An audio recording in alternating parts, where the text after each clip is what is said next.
Escape radio on the air.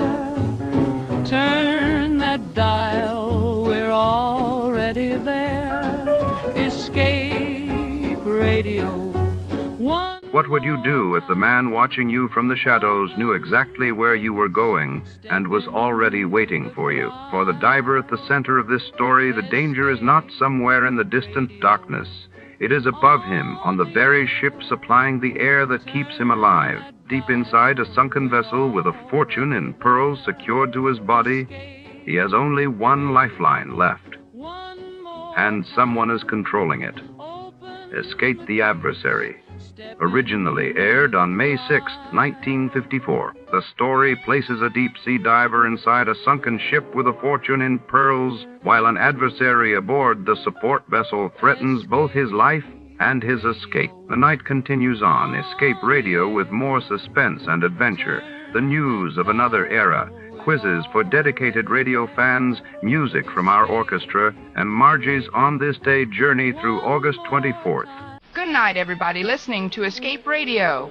On this day, August 24th, in 1944, Allied troops began their attack on Paris, setting in motion the liberation of the French capital from German occupation during the final stages of World War II.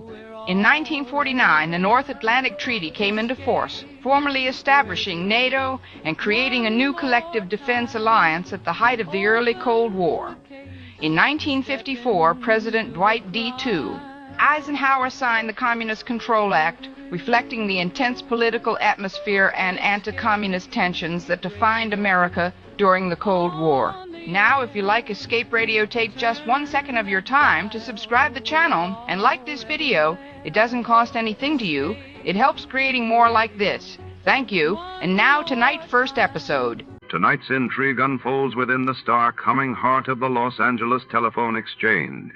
Late at night in 1949, rows of switchboards and tangled cords form a labyrinth where secrets travel faster than footsteps. When a mysterious stranger manipulates the lines, the city's fate hangs on each whispered connection. In this world of blinking lights and hidden motives, trust is as rare as silence. Before to start, let's see what happened the day it was aired. It was May 5, 1949. That day, the world watched as the Council of Europe was formally established in London, aiming to unite a war-torn continent while in New York. The Yankees faced off against the Red Sox in an early season clash that drew headlines across America. Tired of the everyday grind? Ever dream of a life of romantic adventure? Want to get away from it all? We offer you Escape.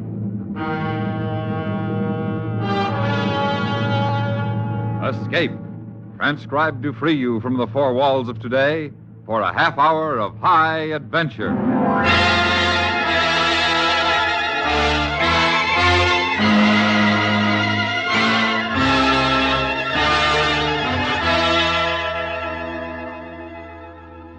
You are groping your way through the belly of a sunken ship, a fortune and pearls secured to your belt. While above on the ship that tends you, working the pump that sends air to you, is an adversary whose plans include the taking of your pearls and your life. Listen now as Escape brings you John Russell's story, The Adversary.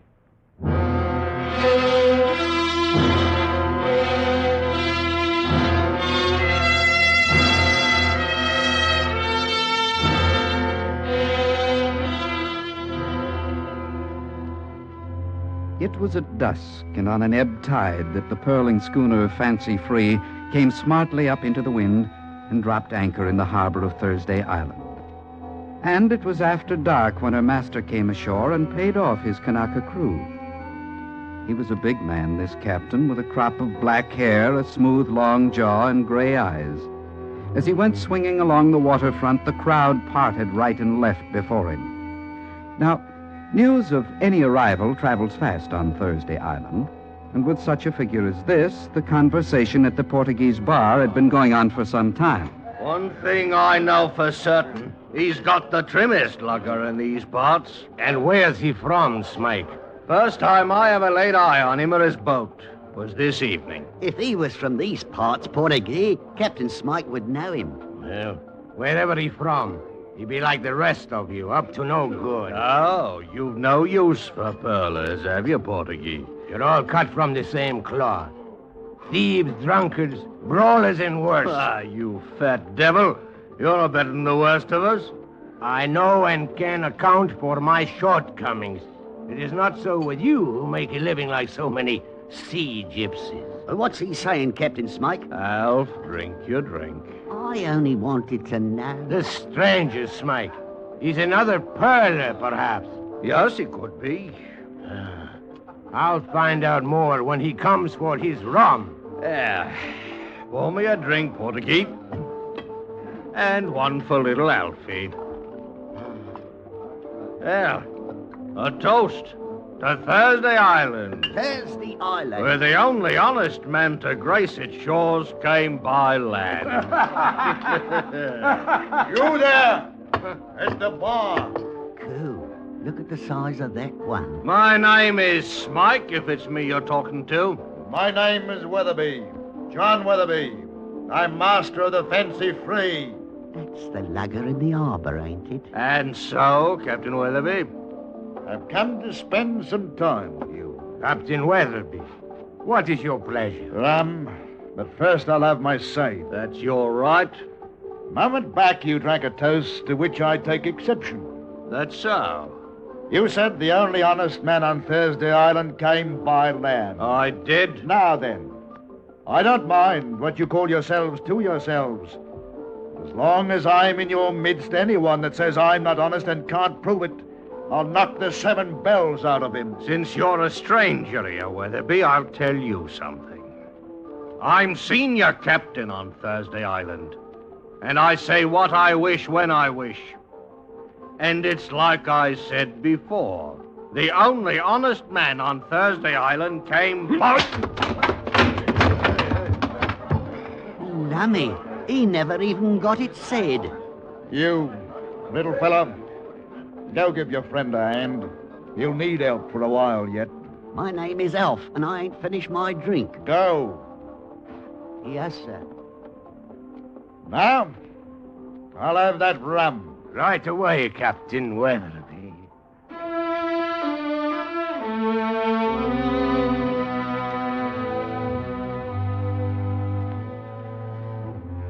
Now, on Thursday Island, there was no prying into a neighbor's affairs unless one was prepared to push the inquiry with a knife. And so it was that nobody questioned where Weatherby came from, or his pearling license, or the motley crew he picked to replace the skilled Kanaka boys he'd let go. His new cook was Chinese, his head diver a Manila man, and his mate a giant North African who went by the name of Buttermilk. But questions or no, as the months passed, a legend was growing about Captain Weatherby. Oh, he'd chase you right across the Pacific to pay you tuppence he might owe you. That's his sort. You never had tuppence in your life, Alfie. 5 nights ago, he was in here, and he drank 5 hard cases under the table. And when they left, he squared the whole bill himself. Honest Weatherby, they call him. Honest Weatherby, he's up to something. They say nothing but good about him. You're right as rain, Portuguese. Last month he stayed in quarantine, voluntary-like, just because of that island steamer and the cholera scare.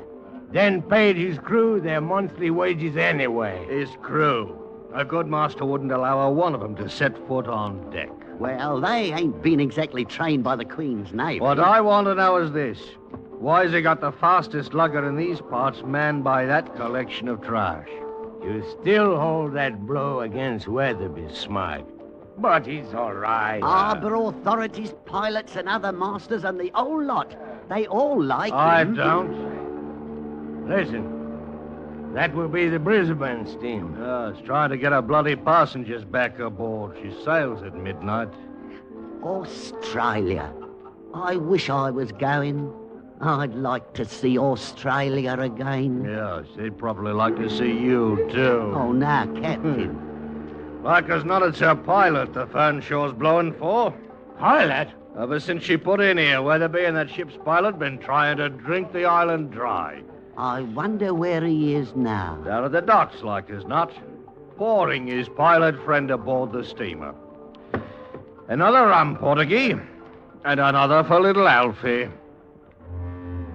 And in truth, Weatherby was down at the docks, his coat turned up against the squalls that were blowing wet from the ocean.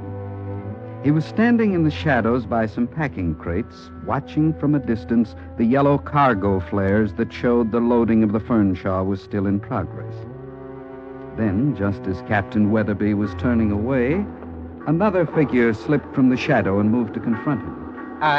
Captain Weatherby? Yes? I'll take halvers, if you please, Captain Weatherby. What? I said halvers. Now, don't move, Captain. I've got you well covered, and I'm not afraid to shoot. Deacon! After all these years, the Deacon. Bless me if I didn't think I'd done you in. I should have died, but I didn't. No thanks to you. And what are you doing on Thursday Island? I dropped in from Samurai, meaning to catch the Brisbane steamer. Huh? I've been doing some diving up the way, but I'm only a fair diver, and my luck's been poor until tonight. Until tonight? And why the change, little beetle? Because I chanced to see you, my old friend, and I was strolling along the front, and I made inquiries, and I heard what they call you in these parts. Honest Weatherby. Why, you wasp. You have it in mind to blow on me? To tell what I know of you and have you go to jail, not a chance. That would do me no good. What then? I just want half of your new speculation. Your latest deviltry. What makes you think I've got a plan, Deacon? Oh, do you think I couldn't smell it out? I know your methods too well. Fine public character, no suspicion, alibi all complete. Yes, and I also know you sneaked your crew out of town tonight. Your lugger's ready to slip cable this minute. And most important, I happen to know what the Fernshaw's carrying aboard of this trip. Oh, the devil you do. The season sweep of pearls, 20,000 pounds worth. Suppose I was after those pearls.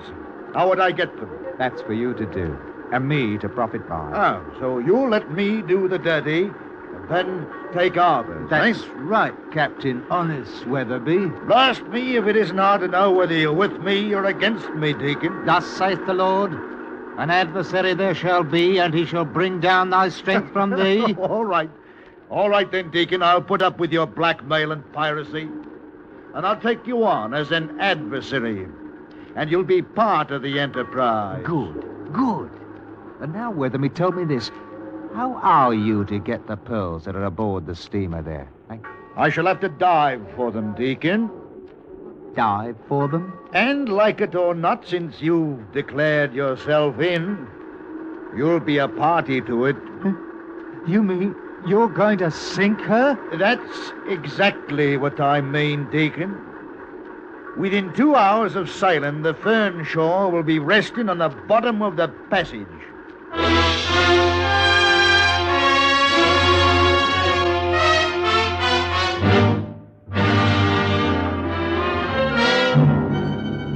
You are listening to The Adversary, tonight's presentation of Escape. It's back again. It's Saturday daytimes on CBS Radio. It's Romance. Romance every Saturday on most of these same stations, bringing you the world's great love stories. Some new, some old, all fascinating adventures in listening. The story this Saturday, Daphne du Maurier's celebrated novel, Frenchman's Creek, dramatizes the love of a noblewoman for a pirate. And now, Escape, and the second act of The Adversary.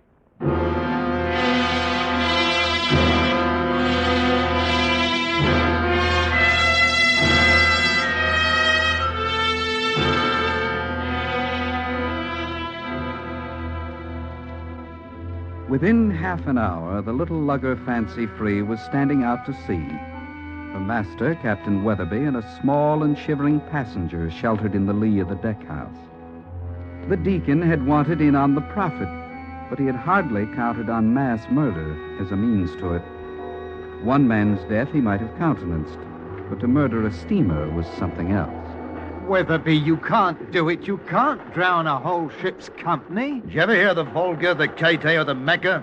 Well, they all fell a trifle off the track. Their bottoms were ripped out on Tribulation Shoal. Now, the same thing might happen to the Fern Shoal.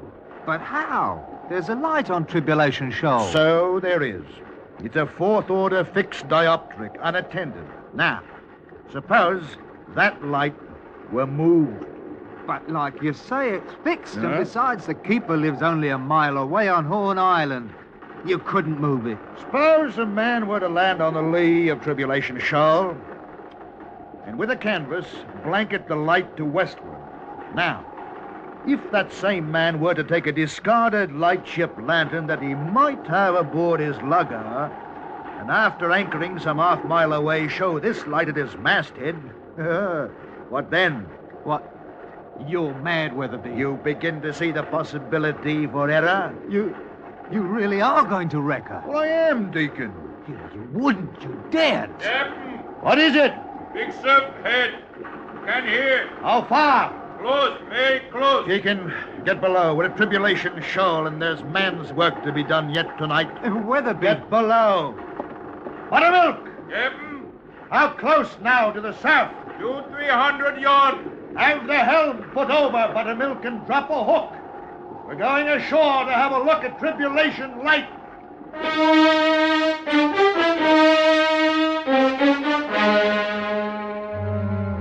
Now, it is a fact that no one knows or is ever likely to know the actual explanation for the wreck of the Brisbane steamer, which left Thursday Island and came to grief some 2 hours later on Tribulation Shoals. But the records declare that she went clean off her course, and a coral reef laid her open as neatly as a butcher's knife lays open a carcass. She sank within 5 minutes. The next morning, as the dawn spread in iridescence over those waters, Captain Weatherby anchored his lugger between the tips of the two sunken masts. All right, Buttermilk. Get my equipment ready. I get diving suit. Well, Deacon, you'll note for yourself there's not a trace of evidence. We've not been spied. The lantern we used is sunk, the canvas destroyed, and Tribulation Light as it was before. You're evil, Weatherby. Pure evil. Deacon, is there so much difference between a lot and a little? Come now, Deacon, cheer up. Here we are, and there are the pearls. 20,000 pounds worth of them, just oversized. No, I don't want any part of it. And within 3 hours, I'll be back out on the pearling banks about my business, never having heard of the wreck. Captain, you strap diving shoes. Next week, or any time I choose, I'll be walking the streets of Thursday near the news. And who will be as surprised as Captain Weatherby, that hard-working man. Honest Weatherby, with a fortune in his belt to dispose at leisure. All ready now. Put helmet, Captain. Yes, Deacon. I've not a problem in the world. Except you. Me? Why me? You are evidence. This stinking crew doesn't matter. I've kept them too befuddled to know what's happening, but you could be Queen's evidence. I'm not forgetting you. Hey, but, now, listen to me, Weatherby. I want no part of... What kind of an adversary do you call yourself, Deacon? I'd hope for some sport from you. Now, come below, Deacon. Now is the time to change your luck. Come below once and for all. No, I won't go down with you, not down there. Well, you're a diver, aren't you, Deacon? I can't. Not in that ship. I can't. Oh, blast it, Deacon. I thought at least you'd be amusing. Very well. When I come back, I'll knock your silly head in. Captain, you want helmet? One thing, Buttermilk. Yes, Captain. You see that fellow white man? Maybe he wants to go below. Good. You give him other suit. Yes, Captain. Maybe he touch pump or raise fuss. You knock 7 bells out of him. Otherwise, no order. You savvy? I savvy, Captain. Good. Now help me with the helmet. Yes. Put on now.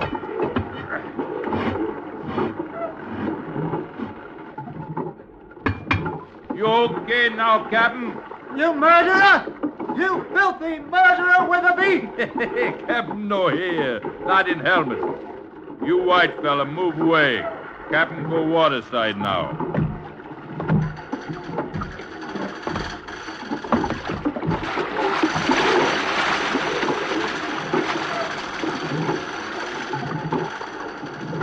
You fella pump plenty good. Captain need much air. Listen, I've got to talk to you. Captain say you no good. Look, I'll give you money. Anything, just cut those lines. Captain die we cut line. No bleed down there. Yes, that's right, he'll die, but I'll pay you more than he will. Line stop moving. Captain on ship now. What about it?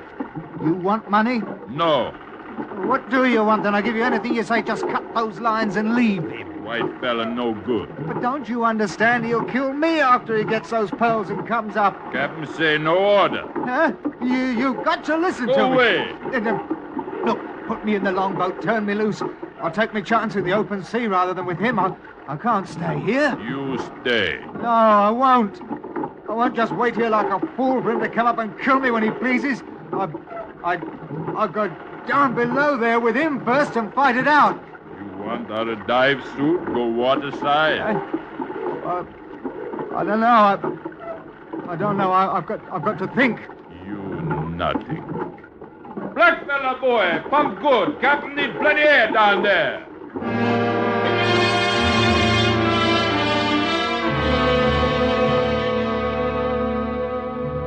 And down below, everything went exceeding fine for Captain Weatherby. In a matter of 20 minutes or less, he had found the strongbox, broken it open with an iron bar, filled his canvas sack with pearls, and was making his way back towards the companionway through which he had entered the ship. The light was getting stronger as he came back. Then suddenly he stopped. A dim form was facing him. A man as tall as himself, clad in a diving rig. And Weatherby was smiling as he thought, Same type helmet as mine. Same shape.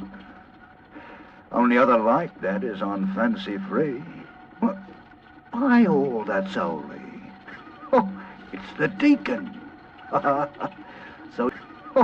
It's the deacon. So you come down, deacon, after all. So you're going to dispute the prize with me, eh? Claim your vengeance. All right. I was going to kill you one way or the other. One crack on your helmet with this bar, deacon, and your eardrums are gone. You'll be just an unfortunate diver who drowned while working. But at least you proved an adversary worth his salt. Now, I'm moving at you, deacon. Good. You move too, eh? We're going to fight it hard. Good. A little closer. That's it. Now I'll split your skull.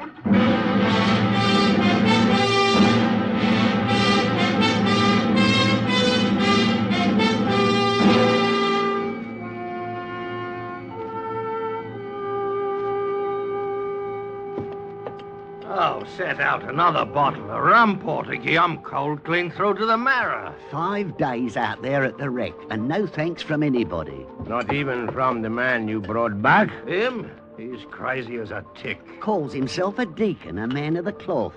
Look at him over there, sitting alone at the table, talking to himself. Scripture, But it what is. of Captain Weatherby? They said you found his lugger anchored over the wreck. There was 2 people could have told us that story. One was a deacon, as he calls himself, and the other a great hulk of a West African, and he went down after Weatherby never come up.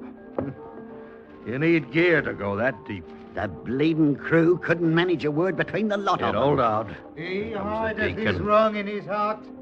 Let him be snared in his own pit. In the net which he hid is his own foot taken. Lord, break thou the arm of the wicked and the evil man.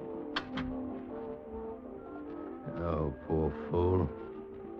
He don't know what he's about. Smite, tell me, what of Weatherby?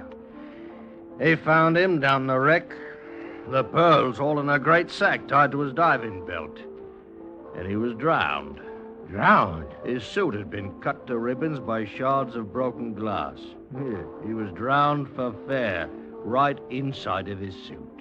But the glass, what was the glass? Oh, a broken mirror. A mirror? It served as a facing for the saloon door leading out of the companionway. It's like he stopped to take a look at himself. Just that one last time. Oh. Well, a toast to Captain Weatherby. Rest his soul.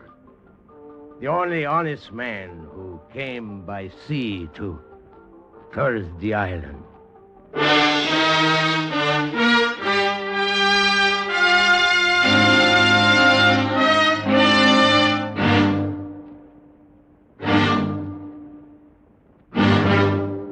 Under the direction of Norman MacDonald, Escape has brought you The Adversary by John Russell, specially transcribed for radio by Mr. MacDonald.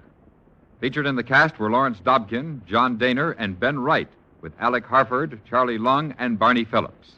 The narrator was Vic Perrin. Your announcer, George Walsh. The special music for Escape is composed and conducted by Leith Stevens. Next week.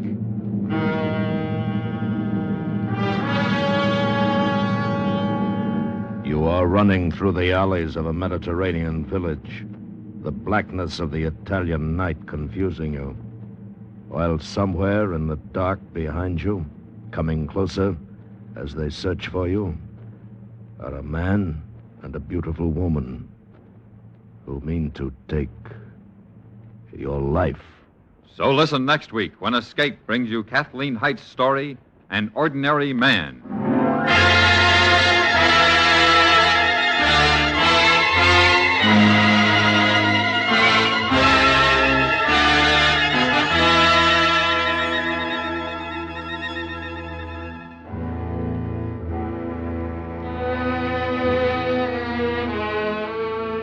This Sunday night, Lionel Barrymore opens the doors to the Hall of Fame, turning the spotlight on another little-known drama of American history, whose workings were instrumental in shaping the nation's destiny. Empire builders, dreamers with high ideals, men and women whose pioneering made history.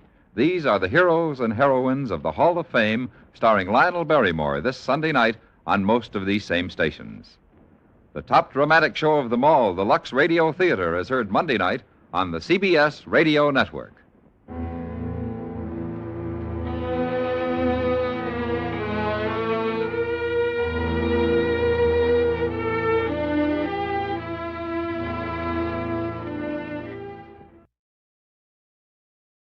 Good evening, friends. With a special word of thanks to our sister network, CBS, we invite you now to test your memory of the great radio adventures.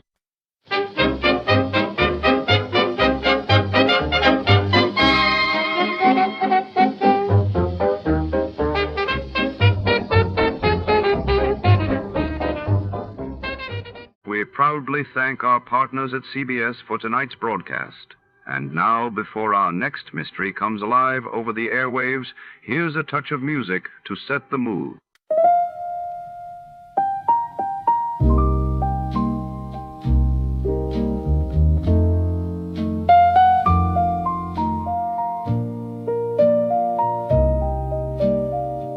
Streetlights bleeding yellow,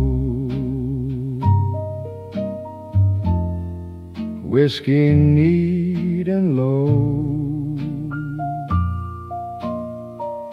another case, another sorrow.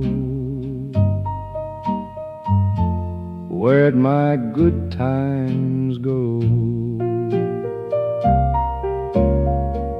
Midnight shadow blues got me walking tired shoes. Midnight shadow blues.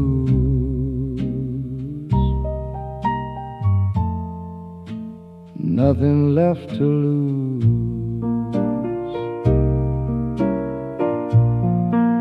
Rain on the window pane, a dame with eyes like fire. She whispered a name, my heart sank in the mire. Midnight shadow blues got me walking tired shoes. Midnight shadow blues, nothing left to lose.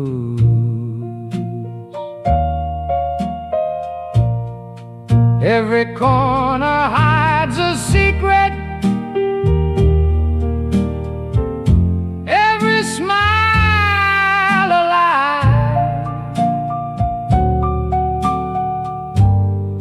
Just a poor old detective watching the world go by. Midnight shadow blues got me walking tired shoes. Midnight shadow blues,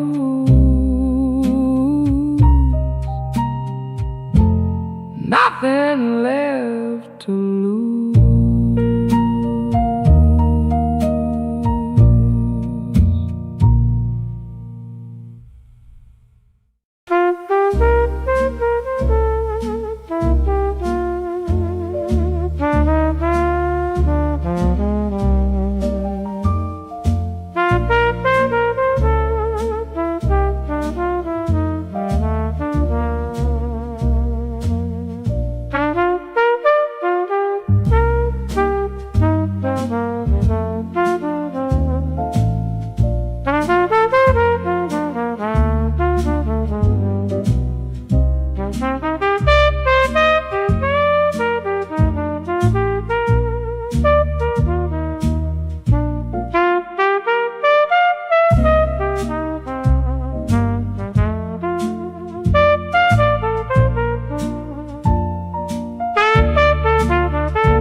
Tonight's tale takes us deep into the heart of the Bellamy Chemical Laboratory, where secrets burn just as fiercely as the chemicals stored within its steel walls. A mysterious fire erupts in the dead of night, leaving behind only ashes, suspicion, and a trail of passion-fueled motives. As Detective Archer prowls the lab's shadowy corridors, the scent of betrayal lingers in the air. Was it accident or arson driven by a burning desire? Shadows flicker between test tubes, and every suspect holds a match. Before to start, let's see what happened the day it was aired.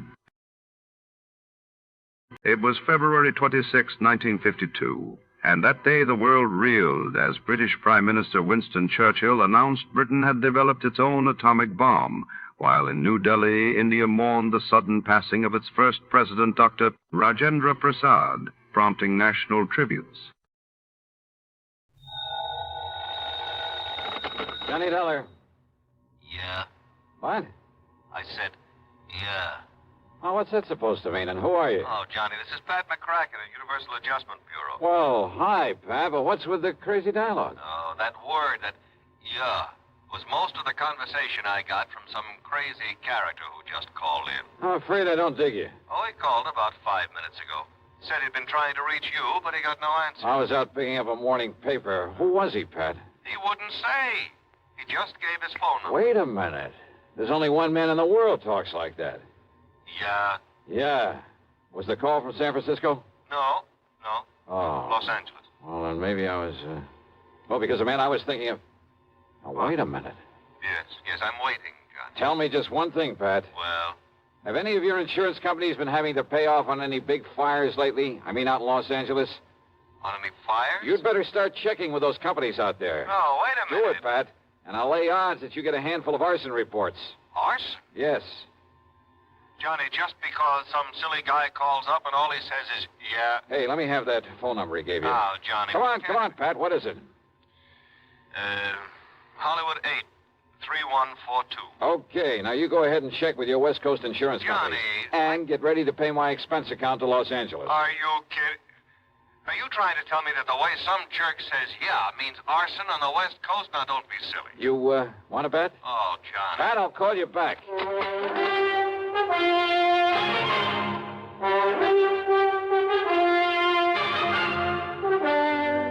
CBS Radio brings you Bob Bailey in the exciting adventures of the man with the action-packed expense account, America's fabulous freelance insurance investigator. Yours truly, Johnny Dollar.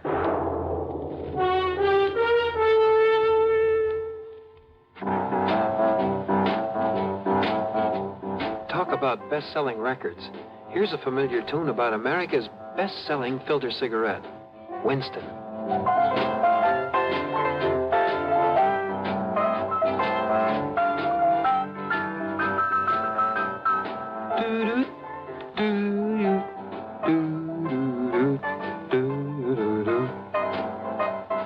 Winston gives you real flavor, full, rich tobacco flavor. And you know, that's because only Winston has filter blend up front. Choice, flavorful tobaccos, specially selected and specially processed for filter smoking. No wonder Winston tastes good, like a cigarette should. Smoke Winston. And now, Act One of yours truly, Johnny Dollar.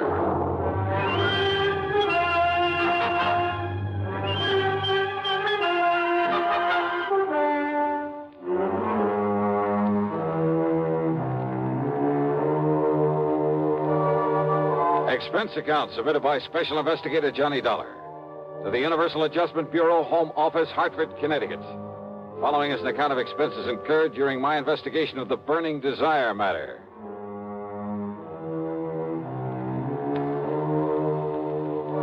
Yeah, as I told Pat McCracken, there was only one person I knew whose conversation might consist mostly of that one word.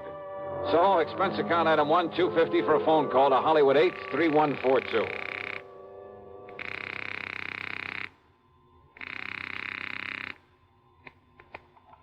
Hello? Hello? Yeah? Yeah, I thought so. Yeah? Smokey Sullivan. Well? Smokey, this is Johnny Dollar. Yeah? Hey, you tried to call me here in Hartford. I was out. You called Universal Adjustment Bureau. I got the message. Here I am. Yeah, Johnny. Only what are you doing in L.A.? Last time I saw you was in San Francisco. Got a job here, Johnny. Legit. Hey, that's the stuff. Pays off, too, doesn't it? Yeah. You're my friend, Johnny. You've done a lot for me. So, when I got a chance to help you... Well, is something doing out there, Smokey, that I ought to know about? A bunch of fires, Johnny. Arson, huh? Yeah. Is there insurance involved? Why else anybody use a torch? Yeah, you got a point there. But do you have any lead on whoever is behind the fires? Yeah. So you better come out here, Johnny. Okay, the first plane I can get. Where'll I find you? 322 South Equity Avenue. South Equity. Okay, Smokey, I'll be there. Yeah. Uh-huh. Now I'll call to Pat McCracken, pack my bag, and... Johnny Dollar. Oh, Johnny, thank goodness. Pat? Yes. I was just about to pack up and Now, call don't you ever get off that phone of yours? I was talking to the guy who Listen to me. Johnny, you were right.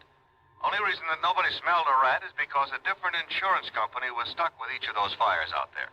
So until I called them to give me a report. Oh, and listen. I'm listening, Pat. According to the L.A. police, every one of them could have been arson. Okay, I'll grab the first 7 one. of them in a row, Johnny, that we know about so far. I mean, I haven't got the reports in yet from all the companies, and I'm also waiting for another report from the police. Now, Johnny, your best contact out there. That I've already got. What? Yeah. Oh, you mean that character who called us up? Yeah. Look, will you please tell me, who is he? What does he know about this? Universal Adjustment putting the old expense account on this? Yes, of course. Then I'll give it all to you in the usual report. See ya. Oh, now, Johnny, listen. Sorry, Pat, I gotta catch a plane. Expense account item 2, $162.85 plane ticket from Hartford to Los Angeles. Thanks to the time differential, it was only shortly after dark when the big mainliner set down at the L.A. International Airport. Item 3, $7.50 for a cab to Smokey's address.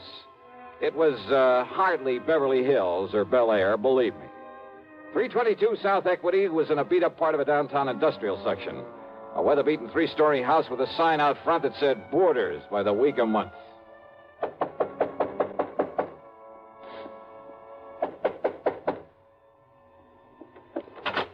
Yeah, who are you? Well, my name is... Just what's a fancy dresser like you want around a place like this, huh? Well... I'm looking for a man by the name of Smokey Sullivan. I understand he lives here. That's right.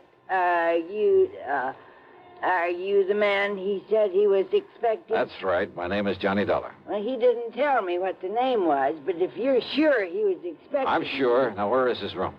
And I don't know. Where is his room, please? Well, it's up on the second floor. It's just to the right after you get up the stairs. Okay, thank you very much. Well, now maybe you'd better... It's all right, I'll find it. Thanks a lot. No, what I mean is, I thought you'd already come. I mean, what I mean is...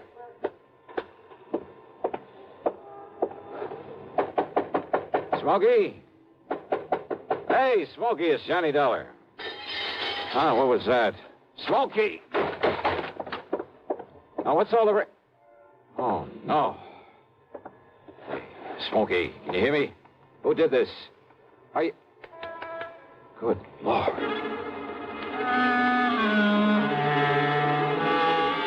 Smokey had really had it. Whoever had beaten him up probably would have killed him if I hadn't come along and scared him away. I looked out of the broken window, but of course it was too late to see who'd done this. Meantime, the landlady appeared, and I had to get me some towels and a basin of cold water.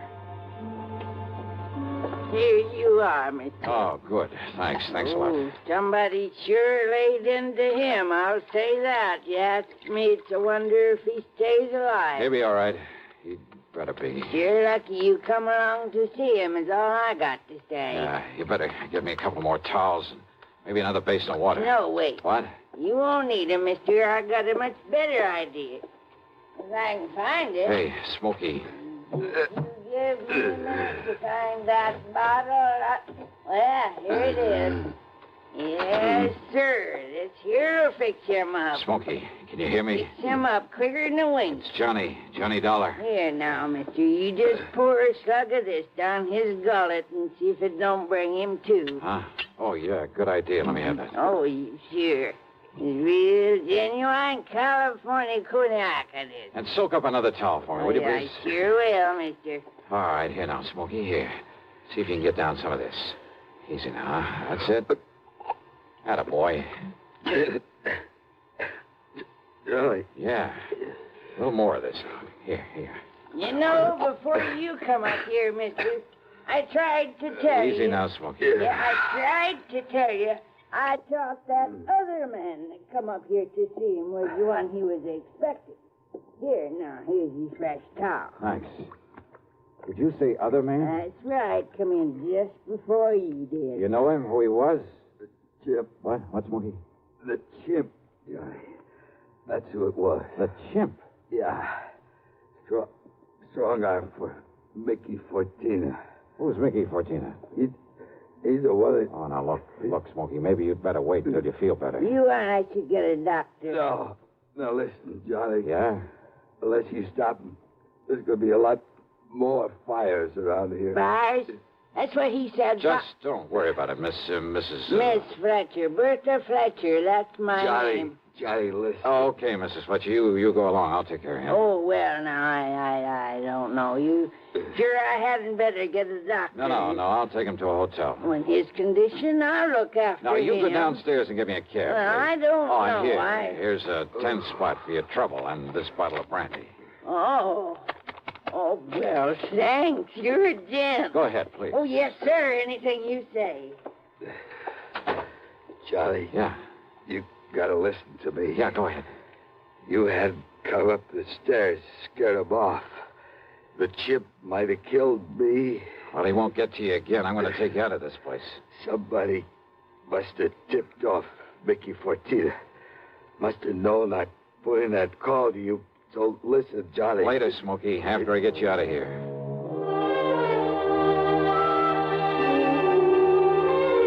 Item 4, the $10 to Miss Fletcher. Item 5, a bucket and a half for a cab to the Statler Hotel, where I had to show my credentials to the room clerk to get a bed for the somewhat mangled Smokey Sullivan. Item 6, $15 to the doctor who came up to the room, and I must admit got him back into pretty good shape. Then, when the doctor had left us... Yeah, Johnny, all those fires, big insurance, all of them set. 7 of them in a row. So that means by one firebug, this Mickey Fortina you mentioned, huh? No, Johnny, Mickey's too smart for that. What? All set by different guys. I don't know who they are, but I see no remains. And the police ain't sure, but I know there was arson. Who's Mickey Fortina? He's a go-between. I seen this happen before. Yeah? Frisco, Seattle, and Denver, a lot of places. He brings in a lot of boys of his own. Everyone got a different way of setting the blaze. So the cops can't tie it up with any local boy whose methods they know? Yeah. Fortina's a go-between? He makes the deal with whoever wants a fire. And the police aren't onto him? What for? He never set a fire himself. Well, I know, but he's the guy that... By the time the arson squad is in, the guy who done it is far away. So there's no witness can prove Fortina set up the deal. And the police have never been able to put the squeeze on whoever made the deal for a fire? And get sent up for it? For being accessory or whatever you call it? Oh, yeah, I see what you mean. Yeah. Fortina sent for me when he found out I was here in L.A. I used to know him, Johnny. Wanted you to be a torch for him, huh? He just asked if I wanted to work for him. And he knew that I knew what he meant. But if you knew that Fortina was operating here... Smokey... How could I prove it? How can I prove it now? Well, maybe I can. But if he finds out I sent for you, Johnny... It looks to me like he already has. Oh, yeah. All right, then. If somebody who wants a fire can get to Mickey Fortina, there must be some way I can. At his office. His what? At his office every night.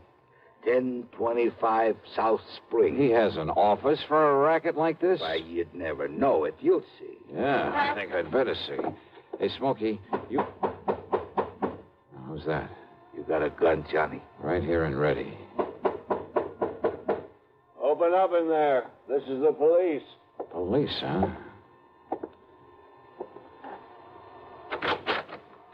Well, surprise. It is the police. The room clerk reported a man was brought in here who... Johnny! Yeah, Pat Nichols. Sergeant Nichols now, Johnny. Good. How are you, boy? Now, wait a minute. Is this the man you brought in here? Smokey Sullivan? Listen, officer, Johnny, you think maybe Smokey is tied in with this string of fires out here? No, tell him, Johnny. No. You tell him, Smokey, anything you want. Well, now, look. You know I'm no good at talking to a cop, Yeah, well, Johnny. give it a try. And, Pat, be sure you stick around to keep an eye on him. What? Smokey may need a bodyguard. You. Huh? Yeah. Until after I've made a little business call. Johnny. Now, look, if you're out here because of those fires... Did I say I was? I didn't tell him anything like that, did I, Smokey? No, Johnny. And I see what you mean. Now listen, Just you two. stick around, Pat. I'll see you later. If I had told Pat where I was going, he might have wanted to come along. And a man in the uniform would hardly have helped in the plan I had for trapping Mickey Fortina. But you know something? Going over to see him alone was a big mistake. One I almost didn't live to regret.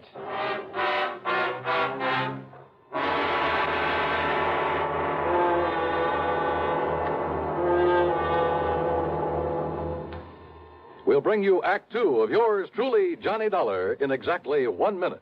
Here's Hollywood star Mona Freeman. Who feels like acting with a miserable cold? I relieve cold distress the fast way with 4-way cold tablets. Yes, tests of all the leading cold tablets proved 4-way fastest acting.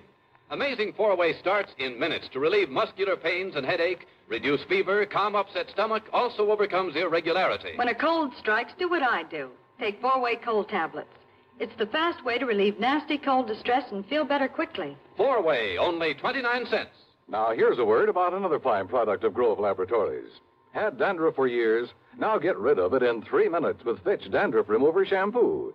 3 minutes with Fitch regularly is guaranteed to keep unsightly dandruff away forever.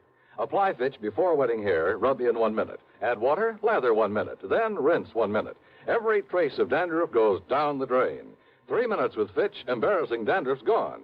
Fitch can also leave hair up to 35% brighter. Get Fitch Dandruff Remover Shampoo today. And now, Act 2 of yours truly, Johnny Dollar and the Burning Desire Matter.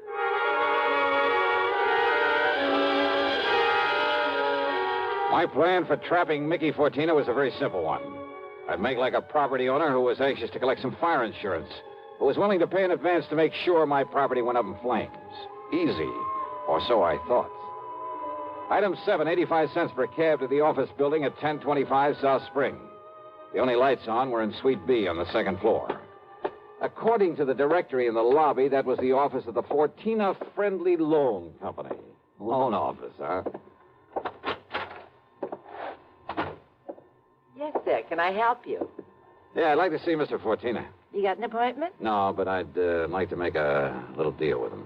Well, can I have your name, mister? It's Morris, Theodore Morris. Just a minute, huh? Excuse me. Yeah, sure. Man says his name is Morris. Wants to see you, Mick. Oh? Hey, listen, has the chimp come back yet? No. And he said he was going to send Husky over there. Husky? Why? Well, Chimp said he was afraid if he showed up at that hotel... Careful what you say. Close the door. Sure. The chimp. And somebody was going over to the hotel. That can mean only for one thing, to get Smokey Sullivan. I carefully edged over closer to the door of Mickey's office, hoping I could hear more. But it was too thick. And it suddenly dawned on me. If they knew I was the one who put Smokey in that hotel, they probably also knew why I'd come here. There was only one way to make sure. I'd have to go through, or at least try to go through with a bluff I'd planned. Oh, sorry to keep you waiting, Mr. Morris, is it? Yeah, that's right, Mr. Fortina. Ted Morris. Oh, Mary, when he gets here, send him in. Sure, Mick. Come in, please. Sit down. Yeah, surely. Thanks a lot. All right, I'll get right to the point, Mr. Fortina. Oh, by all means do, Mr. Morris. Well, I own a big shoe store over on North La Brea. Yes? Well, business has been pretty bad lately. I've been losing a lot of money. Too much stock on hand, big inventory and hardest. Well, if it's good merchandise, I see no reason why we can't arrange a loan for you. Yeah, a loan? Of course. What else? Well, listen, I carry a lot of insurance on not only the stock, but the building, too. Oh? How much, Mr. Morris? Well, it adds up to over $185,000. I see. It's very commendable. But why do you tell me about this insurance?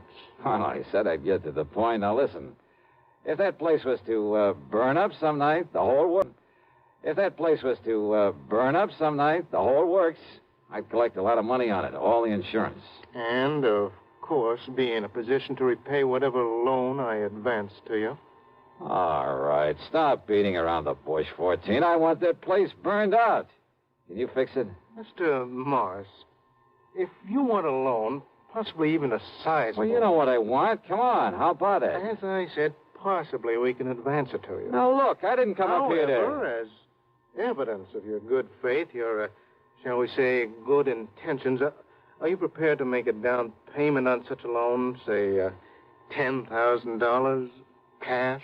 In advance? What are you talking about? Set the fire, burn the place up so I can collect the insurance, and I'll give you $15,000. Now, just a minute. Who said anything about setting a fire? I did. Well? Who sent you here? If you said it was a former client, I won't believe Oh, you. look, does it make any difference? Do you by any chance know a man by the name of Smokey Sullivan? Sullivan? He knows him all right, Mick. Well, the chimp? Shut up. Sure, Mick, this is the guy I told you about. I come to see Smokey at his rooming house. What I left of him. Very interesting. After I ducked out, I hung around there. I seen him take Smokey in a cab. I followed him to that hotel. Did you send Husky over to take care of him? Sure. And listen. Yeah? I don't know what name this guy gives you, but when he knocks on Smokey's door, he says it's Johnny Dollar. Dollar? Insurance ticket? Yeah, that's right, Mickey. All right. So maybe I do arrange another fire with you in it, Dollar. Mickey! There's a police car just pulled up in front! Go ahead, Chimp. Yeah, I'll kill this dirty... All right, now, Fortina, your turn. Don't move, Dollar. Reach for a gun and I pull this trigger. I see. Yeah. How are your eyes, Mickey? Can you see in the dark? What? Without this lamp in here?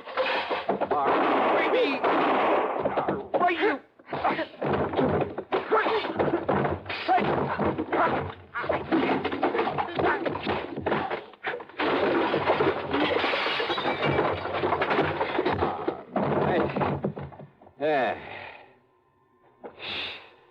Well, I guess Smokey was right at that, Johnny. Hi, Pat.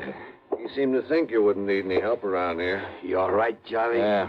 When that strong arm, that husky Castellini, came up to the hotel room after him, well... I had to tell him, Johnny. I had to tell him what it was all about. Yeah, it's okay, Smokey. It's okay. So we threw Husky in the clink and came over here. Well, I got an admission out of him, Pat, but unless you can get these goons of his to talk, I don't know what you're going to hold them on.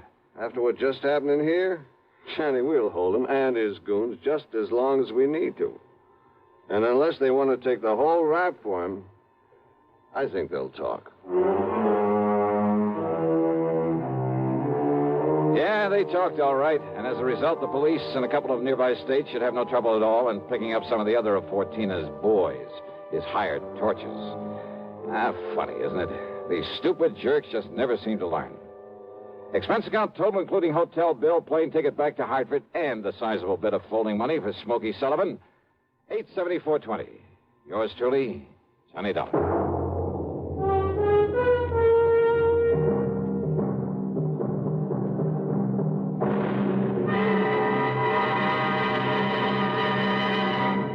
Now, here's a word from our star about the case he handles on next week's program. Thank you, Daniel. It's called the Hapless Ham Matter. And yeah, you guessed it, the ham turns out to be an actor. A really bad one with one of the cleverest methods of committing murder I've ever known. There's a lot of action, suspense in the story, and I think you'll like it.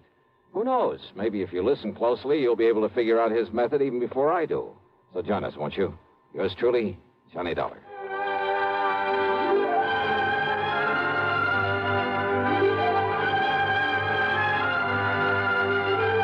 Yours truly, Johnny Dollar, starring Bob Bailey, originates in Hollywood and is written, produced, and directed by Jack Johnstone. Heard in our cast were Virginia Gregg, Gene Tatum, Lawrence Dobkin, Vic Perrin, Paul Duboff, Don Diamond, and Frank Gerstle. Be sure to join us next week, same time and station, for another exciting story of yours truly, Johnny Dollar.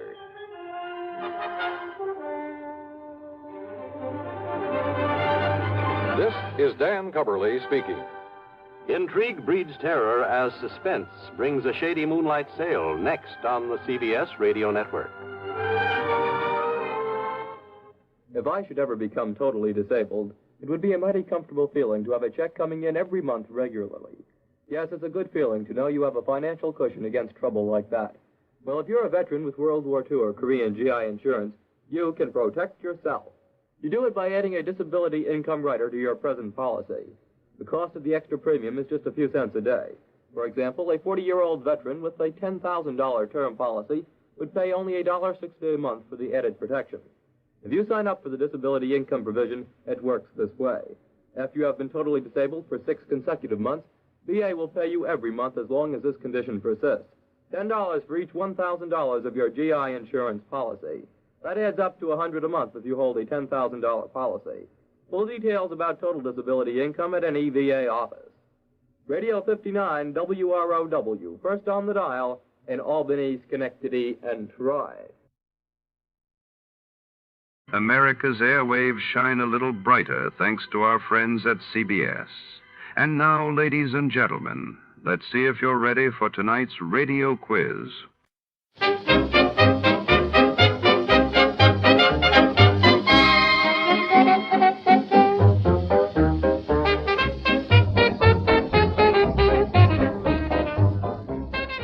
Our warm thanks go out tonight to our sister station, CBS.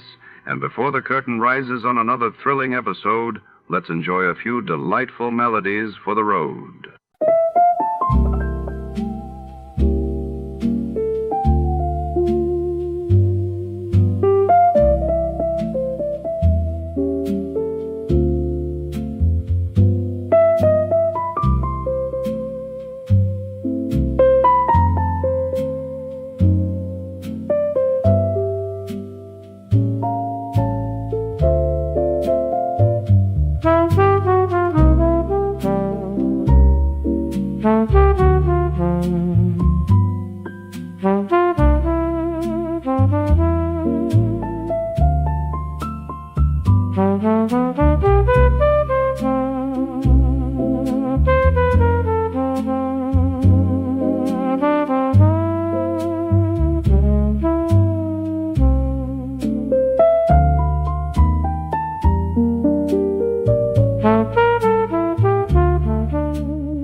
Tonight, under the neon haze of midnight, a shadowy figure slips through rain-soaked alleys clutching a mysterious briefcase marked SQP. When a sultry stranger with secrets of her own crosses paths with our hard-boiled detective, the line between ally and adversary blurs. As the city sleeps, a high-stakes chase for the SQP heats up what's inside, and who will claim it first. Stay tuned for a tale where every clue is a trap, and everyone has something to hide. Before we begin, let's see what happened on the day it aired. It was March 10th, 1948. That day saw the world reeling as John Masarek, Czechoslovakia's foreign minister, was found dead beneath his window, while in Panama, the government declared martial law after fierce political unrest erupted in the capital.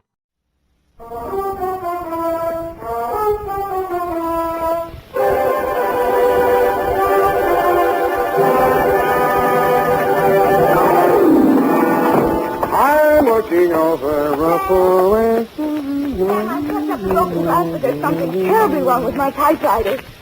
Looks okay to me. Those old models stand up, Eph. They don't make them like that nowadays. I should hope they don't. Somebody shot it. SQP again. No, the alphabet is all right, Sam. It's just the one key. One missing? No, but it's Sam. This one right here, Sam. Look at the app and Sam. That makes sense. You won't need it for this one. Come on in. Oh, Sam, wasn't I smart? I got the answer right away. The answer to what? That to which you referred to, Sam, is the whole ghastly ribble. SQP, to be exact. Well, I was tired. Of course you were. And besides, I was right here where I can see it, right out the window. See, the neon sign, Sam, over the Misty drugstore. See? Okay. Stability, quality, purity. And a blink. Safe. Wasn't I smart, Sam? Wasn't I? Yeah, of course you were. But that isn't quite the answer. Well, what is that? To Detective Lieutenant Dundee, Homicide Detail, San Francisco Police, from S. Spade, Life Na, 137596. Subject, the SQP Caper. The minute she walked into my office, I smelled trouble. But it also smelled like $50 an ounce. She was small and brunette. Her eyes were large, appealing, and moist, but her pitch was disappointing. And now I realize that what he really came to San Francisco for was to be with her. This isn't the first time, Mr. Spade. There have been others. I don't know who this woman is, and I don't care. This time I intend to do something about it. They're registered at the Belvedere Hotel, and I want you to go with me and... Just a moment, Mrs. Pierce. Yes? I think I know what you're leading up to. You want a detective to go with you and be a witness so you'll have grounds for divorce. Is that it? Yes. I can't go on any longer with a man I can't trust. Oh, it's so humiliating. Mrs. Pierce, please, I do sympathize with you. Honest, I do, but I can't take the job. After I poured out my heart to you, exposed myself. Oh, now, please, it's not as bad as that. It happens every day. It's just that I don't take divorce cases. But I do know a detective who might help you. You'll be much better off with me. But I'm sure I'd feel much better with you. Maybe after your divorce, Mrs. Pierce. Patricia. My friends call me Pat. All right, Pat. I'll see what I can do. Belvedere Hotel, good afternoon. Tiny Stover on duty. Tell him Sam Spade. Just a moment. Who is he, Mr. Spade? Friend of mine. House detective at the Belvedere, but he likes to pick up an extra fee now and then. Sam? Tiny? Sam? Tiny? Sam? Roger. Who? Look, Tiny, I'll stop if you will. Oh, Sam. Yes! What's with you? Yeah, about a guest in your register. Pierce, Donald, Mr. and Mrs. Oh, yeah, sure. Clerk gave you the high sign on him. Pierce, yeah. Checked in alone, but registered for both, Sam. Said the wife would be along later, but it's okay. She finally got here. Yeah? Well, his wife is in my office now. Huh? She wants to crash the party. Oh, I get it. Want the job? Well, Sam, I can't take it for a private fee. It's against the house rules, you know. Oh, too bad. Oh, wait, Sam. I go off duty in half an hour. Maybe I can do it incommunicado, huh? Send her around, Sam. Okay, Tiny, will do. Will he help me, Mr. Spade? Yeah. Ask at the desk for Tiny's side, but don't let that put you off. He's an all right guy. Oh, thank you, Mr. Spade. You've been very kind. Goodbye. Good luck. Sam, what happened? Why did you leave so quickly? For the same reason you shouldn't have let her in the first place, Effie. It was a divorce job. Oh, but Sam, she looked so refined and all. And being the first of the month, I thought you might take exception. I do. But you know best, Sam. But it seems to me you might welcome a little change now and then. I know you feel it's underneath you, but it's such nice space work, and between 9 and midnight alone you could... Effie, there are 2 words for that kind of work. What, Sam? Never mind.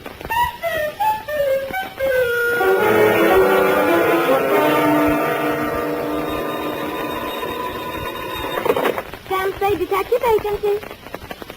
Oh, just a moment, Mr. Stover. It's over there. What is in the world? I don't know. I think he's crying. I'll take it. Tiny? Sam? Yeah. What's up, Tiny? That dame you said over here. Listen, I better not take time telling you. Get over here. Room 418. Come in the side entrance and walk up. What happened? I cannot tell you over the phone. Just get over here, Sam, and hurry.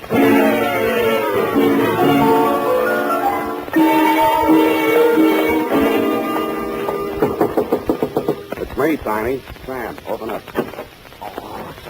Come in, Sam. Sort of ease in, will you? He's lying in the way of the door. The first thing I saw as I squeezed through the narrow crack of the door was the brunette that had visited my office that afternoon. She was handcuffed to a chair, and a gag had been stuffed into her mouth. Tiny's frightened eyes shifted uneasily from her to the body on the floor. What kind of a caper is this? You better tell me, Tiny, what happened. Who handcuffed her to the chair? I did. We broke in just like it says in the book, only there was no dame here, just him. He starts to jump the wife, and I grab him. The next thing I know, he's got my gun. I try to twist it out of his hand, and the next thing I know, bang. He's right where he's laying now, and he's dead. Next thing I know, the dame is grabbing for the phone and screaming that I murdered him. That's when I decided I'd better shut her up for a while so you and me can compare notes on this thing. Well, first we better get some notes to compare. Now, listen, Pat, I'm going to pull this gag out of your mouth, but if you start screaming, it's going right back in. Get it? All right. Now let me out of these handcuffs. Yeah, we'll get around to that. Now, first, I want to put you straight on something. I know that Tiny here went into this on the level, which is more than I know about you. So if there are any angles in this table besides the story you told in my office, let's have them now before the cops get you. All right. I lied to you. I never saw this man before in my life. Shut up, Tiny. Go on. I was hired by a man named Christopher. He advertised for a photographer. He said he specialized in photographs for legal evidence, and this man Lombard's wife wanted a divorce. I didn't want to do it at first, but the pay was good, and he said it was good experience for newspaper work, which is what I want to do. So I took it. Why didn't you tell me that in my office? Those were his instructions. He said that's the way they did it, and any detective would understand. And I was sure you did when you wouldn't take the job. Hey, wait a minute. I don't get it, Sam. Is she some nut or something, or is she just dumb? I guess I'm just dumb. No comment. Let's get some facts. Your name? Patricia Vane. My friends call me Pat. That part of my story was true. I studied photography at Berkeley. Yeah. Now, this guy that hired you. Well, he has an office in the Fidelity Building, where all the divorce lawyers are. Full name? Calvin Christopher. It says on his office door, Public Relations Counsel. That's room 842 in the back. You ain't swallow, Miss Yarn, are you, Spade? Fine, go sit down. I didn't say nothing. Check. Now, Pat, is this your story? You and Tiny came in here together. Lombard jumped you. Tiny grabbed him. There was a scuffle, and a gun went off. Yes. I just opened my purse to take my camera out. Where's the camera? I don't know. In the excitement. Oh, that looks like it over there. Over there by the phone. Be careful, there's some exposed film in it. It might have a clue. What did you shoot? Oh, some fishing boats. And one I pieced of Mr. Christopher himself. And some action shots of what just happened here. Do you think the police will confiscate my camera? No, I will. I saw it first. Hey, Sam, where you going? I'm going to do some fishing. Sam, you can't leave me holding the bag. You got me into this. You want to get out, don't you? Yeah, but... Okay, keep me in the clear. You'll have somebody working for you. I felt like a cad, Dundee, but there was nothing I could tell you that they couldn't tell better as eyewitnesses, so I left them there to face you and your homicide boys alone. My first stop after leaving the Belvedere was Ledkin's Lightning Photo Finishes, where I left Pat's camera and films. Then I mushed across town to the Fidelity Building. It said on the door, sure enough, room 842, Calvin Christopher, Public Relations Counsel. Well, sir, what can I do for you? You, Calvin Christopher? I am. I'd like to ask you some questions. Detective? You hired a girl named Patricia Vane to take some pictures in the Belvedere Hotel, right? Why, no, I advertised for a photographer, but so far no applicants. What do you need a photographer for, Mr. Christopher? Well, that, sir, with all due respect, is none of your business. There's nothing illegal in advertising for a photographer, and if I had employed one, I would tell you so. That's a straight answer. Then your story is that you did not employ Miss Vane and that you have no knowledge of her. That is my story. The girl's story is that she was here in this office and even snapped a picture of you. That film is being developed now. Still want to stick with that statement? Look, friend, you do not have to be acquainted with the person in order to have your picture taken by, or her, as the case may be. I know that, but if your picture shows in that film, I'll know you're lying. Mind if I use your phone? Thanks.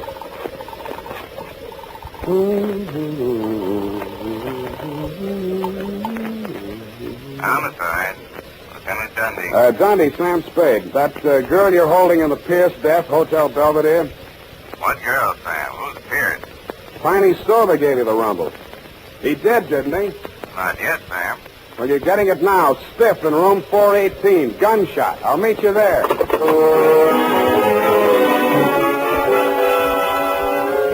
And I did. I won't dwell on that part of it, Lieutenant dear. You were cross with me, and I didn't blame you. Pierce's body was still there, and it was still dead, but there was no brunette, no house stick, no gun, and no bullet wound. The medic called it death from natural causes, heart attack. But the worst was yet to come. When I rushed down to Ludkin's to get those pictures, just to prove to you that I wasn't completely out of my mind, there were no fishing boats, no pickets, no Mr. Christopher, and no struggle. Nothing but pictures of a complete set of dental x-rays. There was a date on them, 7/14/48, and some initials, SQP.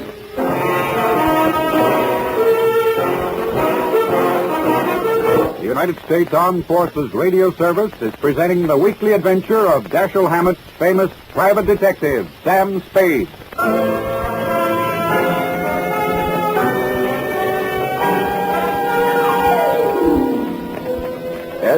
SQP. Seemed very familiar somehow. Society of Quail Prevention? Too neat. After you and your boys had cleared out, Dundee, I went back to room 418. I wondered who had fired the shot that both Tiny and the brunette believed had killed Mr. Pierce.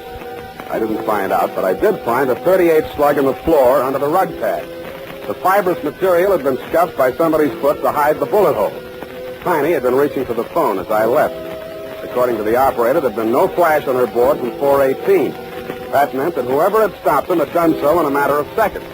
I didn't know whether it had been done with a kiss, at gunpoint, or with a blunt instrument. And I doubted anybody would have knocked Tiny out because he was too heavy to carry down 8 flights of stairs. I checked Tiny's room on the first floor. It had been ripped to pieces by somebody who obviously had been searching for something no bigger than, say, a roll of film.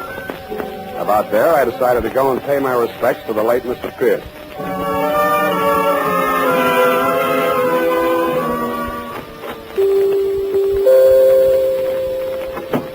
Good evening, sir. I'm Converse Edwards. You never remember me, do you?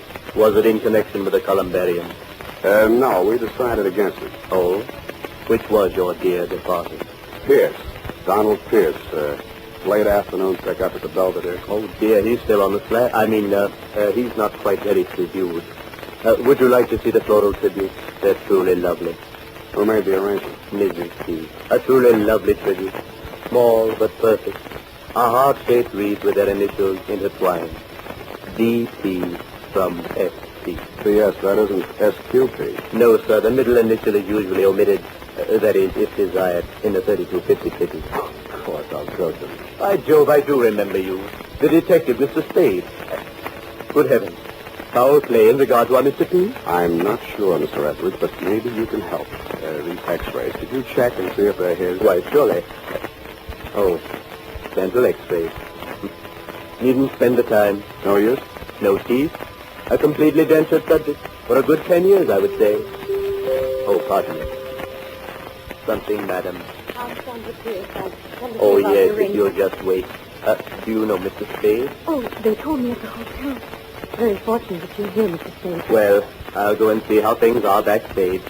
I'll see you later. Oh, these awful things that people must go through when death comes. No, it's not pleasant. Were you married long? 2 years. He was married in prison once.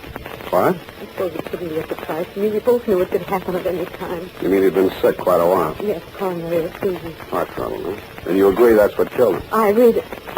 Do you have any reason to think otherwise, Mr. Spade? Well, I think you know more about it than I do. His physical condition? Let's start with yours. How are your teeth? I don't understand. These your x-rays? What? Heavens, no, this is a man's mouth. Where did you get them? What are they supposed to mean? I think they mean blackmail. Teeth and fingerprints are two of the best identity clinches. These initials, SQP, could be Sandra something Pierce. They yours? No. Do the initials SQP mean anything to you? Well, only I thought, of course, the prison. The what? San Quentin prison. San Quentin. Oh, I've been stupid. That's what you meant, married in prison. Of course, I talked to the news. Ronald was head of the prison dental laboratory there for 11 years.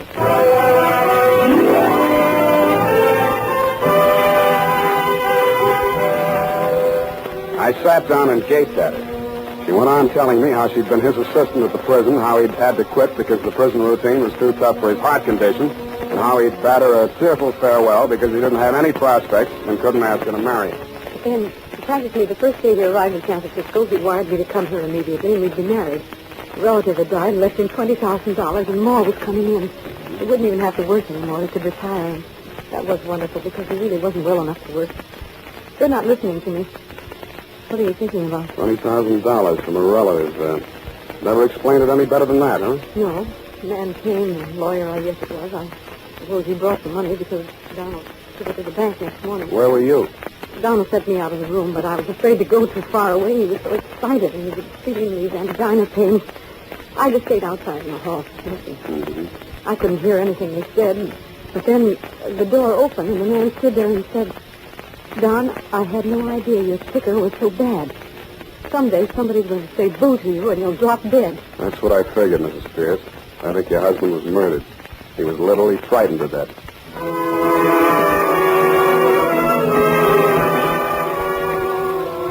I had almost all of it now.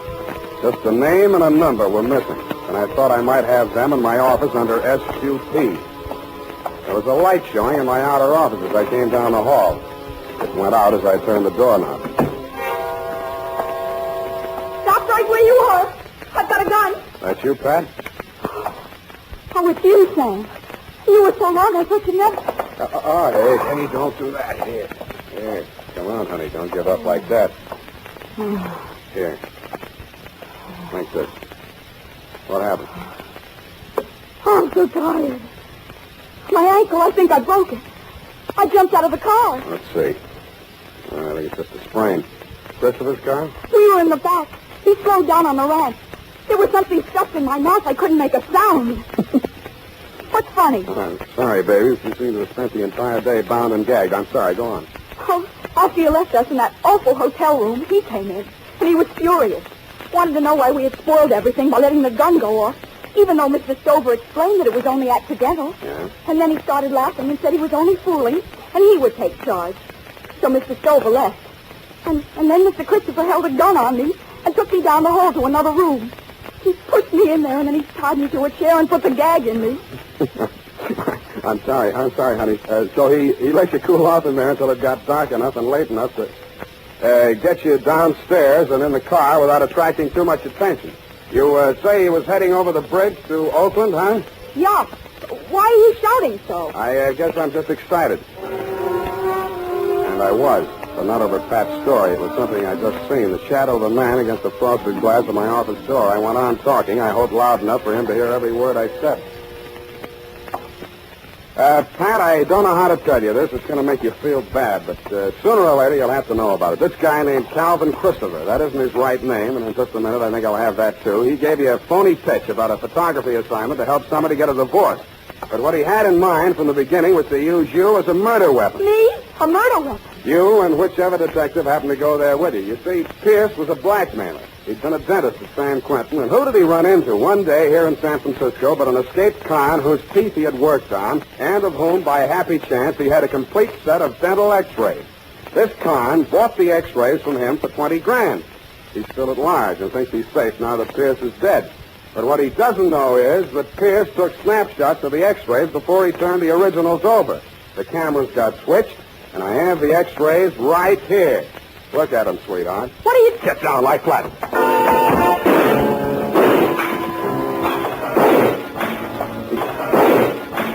He came in shooting. I kicked the lamp out and answered him. They were all shots in the dark, but mine came closer because he had him profiled against the light. My third shot was the lucky one. It knocked the gun out of his hand, just like in the Western, but I was too tired to feel proud. Snap on that light, Pat, and push the phone over here, will you? Stand over away from that door, Christopher. By the way, what is that name? Graziani. Don't bother to smile. Homicide. Lieutenant Dundee. Just a chip. Lieutenant Dundee. Dundee, come over to my office and pick up Victor Graziani, 39, Caucasian, San Quentin lifer, broke out July 14th this year. You owe me $11 for damage done to my office.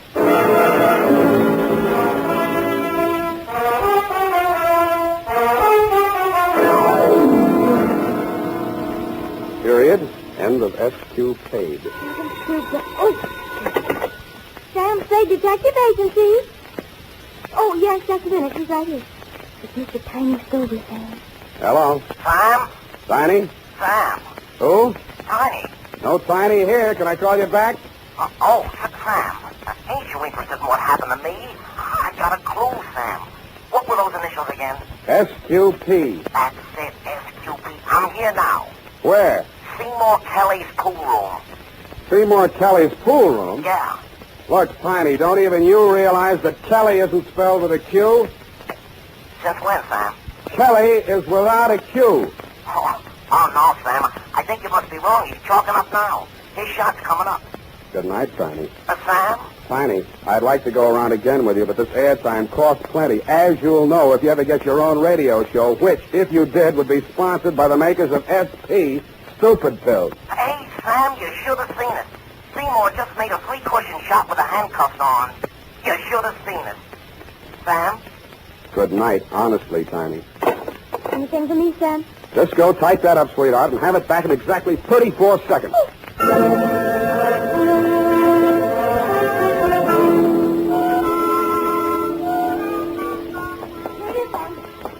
confused about who's getting divorced. Sam, you shouldn't accept divorce cases. Effie, it was not a divorce case. You actually mean we require the usual partial recap? Partial recap? Oh, yes. The dental x-rays would have shown that, wouldn't they? Effie, you're not happy here. What? You have no one to talk properly to. Have you ever thought about maybe Tiny Stover? Oh, a lonely man, Effie. All these evenings free. Forced the pool rooms for diversion. Sweetheart, you could take him away from all that snooker. Oh, Sam. I could fix it up for you with Tiny. Sam. Come here, sweetheart. Has anyone ever told you how lovely you are? You know what always happens when you get me mixed up. I just... Sam, no. My earring. It's cotton and Well. Say, I'll let you stay out another week. Quite, Sam. Thanks for everything. Forget it. Good night, Sam. Good night, sweetheart.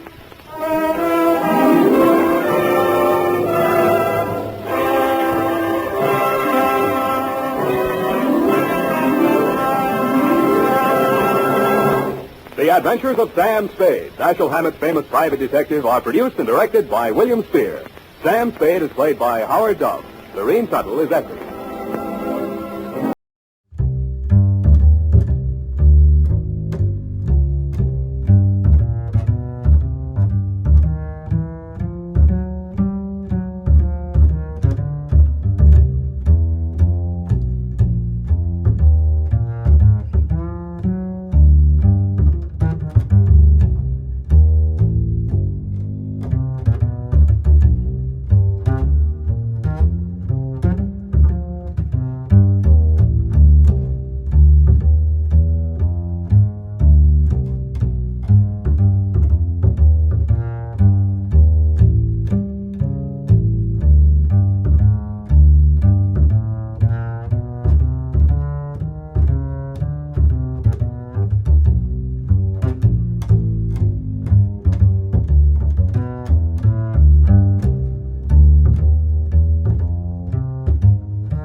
Airlines flagship and gaped like a 2 weeks with pay vacationer at the carpet of sand, stone, and cactus unrolling a slow inch at a time below, I was impressed. Also, I was thinking about a job which was providing both the switch and scenery and 2 crisp $100 bills, less the cost of a round-trip ticket from L.A. to the capital city of Phoenix. But then, at the thought of money, I stopped sightseeing and started to think about the work ahead and how easy it had sounded that morning in my office when Kay Gordon, who was something pretty and blonde but slightly tarnished for 28, had hired me, all in one breath. Marlowe, my brother Joe Gordon is in a room at the Granada Court Hotel in Phoenix, Arizona. In one hand, he no doubt has his usual smelly cigar. In the other, a small suitcase filled with a mess of papers, all legal, all proper. You fly there, pick up the suitcase, fly back. For that, $200 cash. Yes or no? Yes, on one condition. The papers, do I get to see them? If I look, I go. All right, you look. Good, I go. Goodbye. That was the way it had started an hour after breakfast. Lunch was alone and at the airport. Then it would wait until I'd seen Mr. Joe Gordon, a man who was willing to pay a lot for a little. My plane dropped out of the sky over Phoenix gently at 3. At 3:15, I was in room 111 of the Granada Hotel and only 36 smelly inches away from the usual cigar. The man behind it was heavy, pale, and maybe 40. And like his sister, Joe Gordon was overbearing in a hurry. This, Marlowe, is the bag. These, the papers. Stocks, bonds, and mortgages. In themselves, worthless to anyone else. They're non-negotiable. But as information to my competitors, they're priceless. Satisfied? More or less. Meaning what? Exactly what is your line, Mr. Gordon? Oh, I'm a broker. One who bets on long shots. When they come in, I don't like to split with the boys who sit on their hands. Anything else? Yeah. I've got some time to kill before I fly back. Do I take the bag now or later? You take the bag now, Marlowe. Okay. And, don't let go of it until you're with my sister in L.A. I'm paying you money to stay away from my enemies, not to shop for trinkets. Oh, and, incidentally, my enemies also play rough. So watch your step and act smart. Real smart.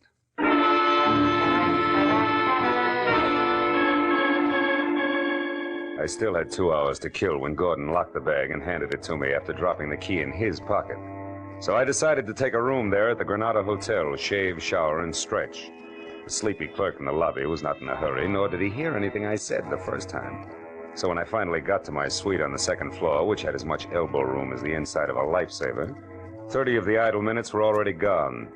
I locked and bolted the door, checked all the windows carefully, and then peeled off my shirt, broke out my shave master, and reached for the knob on the bathroom door.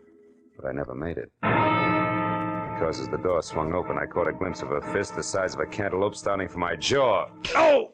Now, stay right there, Buster. The first time I swing, the second time I shoot, and I do both good. Equal nice, huh? Everything all figured out ahead of time.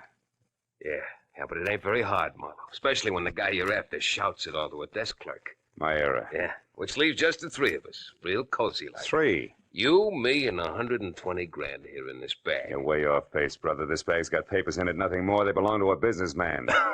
I said something? Yeah, sure. Very funny. Look, Buster, Joe Gordon's no more a businessman, and his real name is Joe Gordon. So after I leave, you go back to Sam Dietrich in room 111 and tell him that Marty Stopka says thanks. For what? For the $120,000 I've been waiting 2 long years for. And also tell him and Gigi Ganther, who might still be around, that Stopka had it all figured. Like you say, Marlowe, ahead of time. I don't follow you, bud. You're not supposed to. Just turn around, face the wall, and listen carefully. You tell Sam Dietrich that I knew he'd pull something like this just as soon as he got back into circulation. You got that? Yeah. Word for word, Stopka. Good. Now all you have to do is remember. When Marty Stopka said remember it, he put that cantaloupe with fingers in the small of my back and shoved hard. By the time I got to my feet again, both he and the black bag were gone. That made Joe Gordon or Sam Dietrich my best bet. So I took the stairs to the ground floor fast and raced for the end of the corridor in room 111. But when I threw the unlocked door open, I found something I hadn't counted on. A curtain flapping in the breeze of an open window and nothing more. The desk drawers, the closet, the bureau empty. And on an end table next to the telephone, a bus schedule unmarked. At that, I was beginning to get very mad at a private detective with public patsy named Philip Marlowe. Then the telephone rang, and when I answered it, the operator said that she had a long-distance call for Joe Gordon. I said thanks, I'd take it. Hello? Sam, this is Kay. Marlowe? Yeah, honey, Joe Marlowe is in Brother Gordon, remember? Oh, I can explain all that, Marlowe. Oh, sure, baby. But not now, later. Later, after you've had a chance to think up a few more lies. All right. So I didn't tell you the whole story. What's the difference? Did you get the bag? I did, but I didn't get to keep it very long. Something ugly named Stopka wanted either it or my life, so I made a quick decision. Stopka has the bag. Oh, that's great. Yeah, isn't it, though? What? One thing, baby. I'm the decoy with suitcase for some kind of shenanigan that's wrapped around 120 grand, which you and Sam Dietrich have. And there's a trio in the act. Namely, Sam Dietrich, Marty Stopka, and one Gigi Ganther. Gigi? Marlowe, have you seen Gigi? Have you, Marlowe? Maybe yes, maybe no. Now, why don't you come clean? Admit you're happy that Stopka got the suitcase from me while Sam beat it out of an open window. That my part of the job is over with. Come on, baby, talk. All right. I'll make it short and to the point.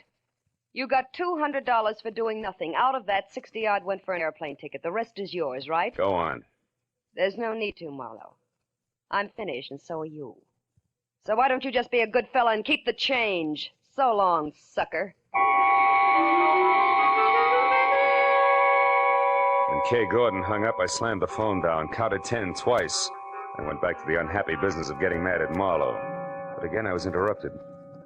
This time, it was a newspaper, the Phoenix Herald, sticking far enough out of the wastebasket under the telephone to expose the dateline, which made it exactly a week old.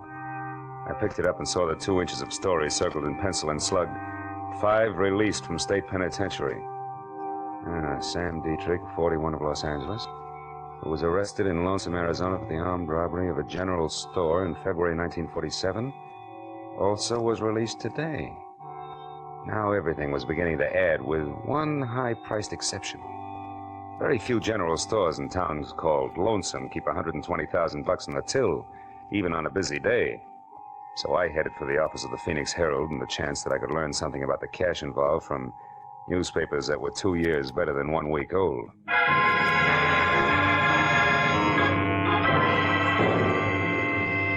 Minutes later, I was in the back shop of the Herald receiving facts willingly supplied by a sandy-haired linotype operator with a sad face who had never heard the word forget. That's right, mister. It was the Second National Bank and Land Company here in town. Held up at 1:10 p.m., February 7, 1947, by 3 men who took $120,000 in unmarked 10s, 20s, and 50s. One was badly wounded in running gunfight, but they all got away clean. No arrests, no suspects? Other than the usual rigmarole of trying to pin the job on every 2-bit stick-up man hauled in the next 6 months, no. Anything else? No, thanks. I don't think... Say, wait a minute. Lonesome, Arizona, that unmarked bus schedule. Tell me, do you happen to know where something called Lonesome is, and if so, how a guy could get there if he doesn't have a car? Sure. It's 87 miles west of here, and the bus will do the trick. But not anymore today. Oh. The only bus left an hour ago. Now, young fella, you tell me something. What in Sam Hill is Lonesome and a bus departure got to do with a bank robbery was pulled 2 years ago? Where I stand right now, Dad, I can't say. But when I get to Lonesome, ask me again. I may have the answer for you.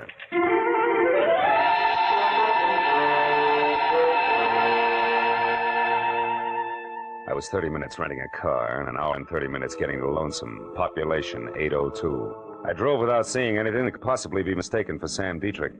And I was about to turn back when I saw something that brought my right foot down hard on the brake. It was a brand new green Nash standing outside a motel. California license plate. I got out of my car and got a look at the registration card wrapped around the steering wheel. It said Catherine E. Gordon. The motel only had 3 cabins that showed any light. The first belonged to the manager and the second to Kay. Close to an open window, I saw the man Kay was talking to. He was an ex-convict and part-time broker named Sam Dietrich. All right. So Marlowe knows he was set up for Marty Stopka. Who cares? We're here, and so far Stopka isn't. And if and when he does show, we'll be gone. But the real black bag's safe in our hands. Yes, but what about Gigi, Sam? I told you Marlowe mentioned his name. And I told you to forget it. Marlowe must have been swinging in the dark. Gigi can't be alive, Kay. He was badly hurt when Stopka and I got clear of the bank. But why wasn't his body found? I don't know, Kay. I've told you that 1,000 times. Now, look, honey, why don't you just relax and think of us a little, huh? Gigi's dead, baby. There's only you and me. Sam, you know how I feel about that. I love Gigi. It's the only reason I'm helping you. I don't want anything to do with this money. I only want to know for sure about Gigi. Okay. Did you get a line on Leland Mills, the name that was on that mailbox 2 years ago? Yes. He owns the place and lives there alone. A once upon a time small ranch on the last block in town, coming apart at the seams. What about Mills himself? He's an old duffer, maybe 50. Lives close to the fireside, day in and day out. Good. That means I can handle him without any trouble. And now, look, baby, it's 7 now. At 9, this town will be fast asleep, and at 10, I'll take care of everything.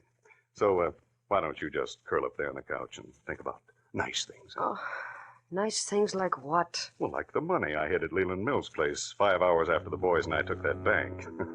The $120,000 that's soon going to be back here with me where it belongs.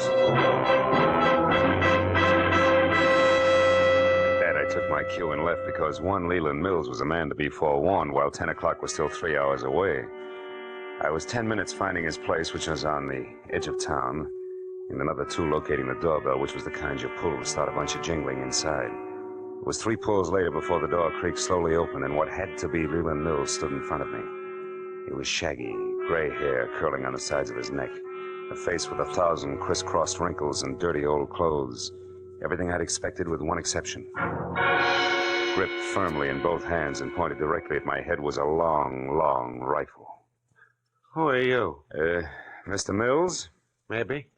Well, I'm a private detective named Philip Marlowe, also someone who knows that there's $120,000 in cash hidden here on your grounds. $120,000? To the penny, yes. 2 years ago, Mr. Mills, a Phoenix bank was robbed by 3 toughs named Dietrich, Stopka, and Gigi Ganther. Gigi? That's a queer name. It's not important, old man, but this is. Now, somehow or other, that stolen money was hidden here, in or around your place.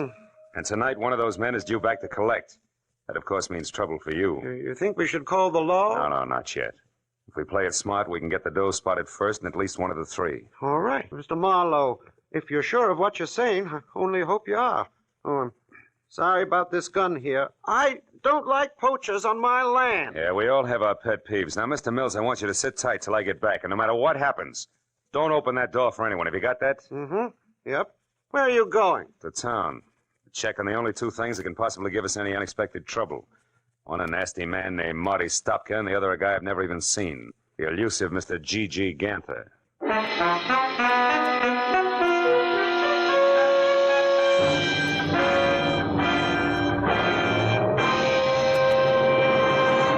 In just a moment, we will return to the second act of the adventures of Philip Marlowe. But first, that elusive phantom voice will be back on CBS's great show, Sing It Again, tonight. And the prize for identifying him has now climbed to a value of $24,500. Yes, for music, suspense, and sensational prizes. Don't miss the Sing It Again show tonight over most of these same CBS stations. And now, with Gerald Moore starred, we return to the second act of Philip Marlowe and tonight's story, The Lonesome Reunion.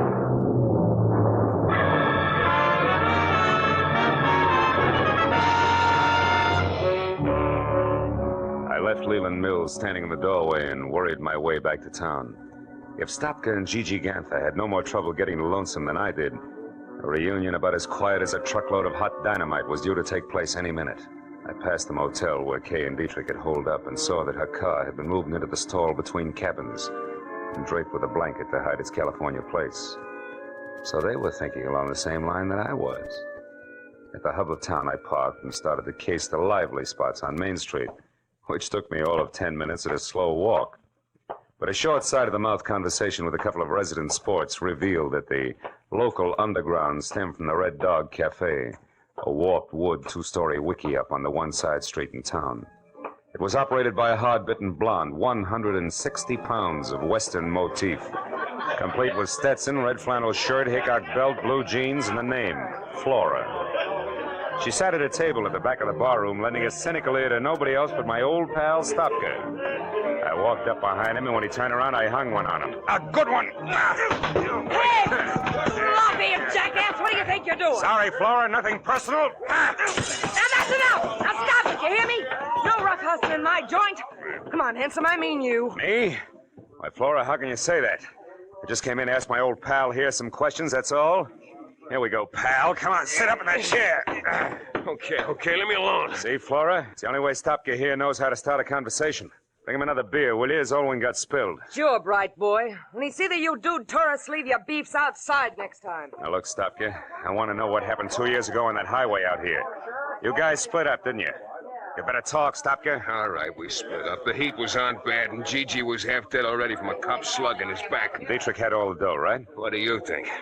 I left him and Gigi off outside of town. I took the car to try to suck the cops away from him. We were supposed to meet later. But you kept going to save your own hide, didn't you? Certainly. It's going to pay off, sucker. You'll see. Uh-huh. Since the money was never found, you figured Dietrich hid it around here, and he's coming back to dig it up. Is that it?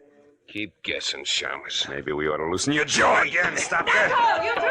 Now turn loose of him, handsome, and by Sadie, I'll plug you. Well, a real genuine 44. What museum just swiped that from, Flora? Never mind. Got a legal right to defend the peace and quiet of my joint, and after 22 years in this dodge, I know how to do it. Now, I asked you nice once, now I'm telling you. You, get out. That back door there. Hey, sure, I'll go, sister. And thanks for nothing. Hey, wait a minute, Flora. Don't let that lug get away. Shut up! Now, you sit down right there and count up to 50. Then you leave by the front, quietly. Okay, you win. 1, 2, 3... Flora, look out, he's back. What? Sorry, Eddie. You buzzard bait! I'll leave this cannon on the back steps. So long, Flora. I beat it out the back door and into an alleyway between the shacks. Stopka was still in sight, but walking fast, and when I took after him, he saw me and started to run. There was a hard, flat sound, like someone striking wet sand with a hammer. Stopka faltered and lurched up on his toes as if he'd suddenly changed his mind about running. At the same instant, on a wall, even with him, I saw the shadow of a man, holding a pistol with a long, awkward barrel. The hard, flat sound came again. Stopka curled up on himself and fell. And the shadow slid off the wall, disappeared. I ran for the wounded man, but by the time I got to him, there was no trace of the gunman. I rolled Stopka over. He was hit hard, slipping away fast. Silencer. Gigi always used a silencer. That punk Gigi. He's dead, huh? You wise guys never know when to quit, do you? You're in real trouble now, handsome. Hey, wait a minute. I didn't do this. How come I couldn't hear the shots, a silencer? Yeah, that's right. Trademark of a guy named Gigi Ganther. All I saw of him was his shadow on that wall there. Say, what kind of law have you got in this town, Flora? None. Except the highway patrol, they stop in every night. Okay, call him. Get him over here. This guy's Marty Stopka, wanted for a bank job, nearly 2 years old. No kidding. Who are you, his trainer? I'm a private detective who's got no business here, except I don't like to be pushed around. Now, listen, do you know Leland Mill's place at the edge of town? Sure. Well, you get the cops out to Mill's place by 10:30, do you understand?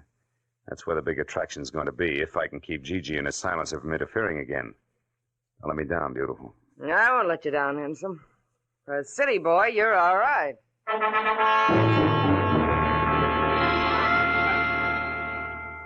I stuck to a back road and drove with my lights out until I was a good, safe distance beyond Leland Mill's ranch. Then I hid the car in a dry gully and walked back. The house was dark and still, and I thought once of what might have happened to Mills if Gigi had gotten there ahead of me. I kept in the shadows and worked my way across the yard to the back door.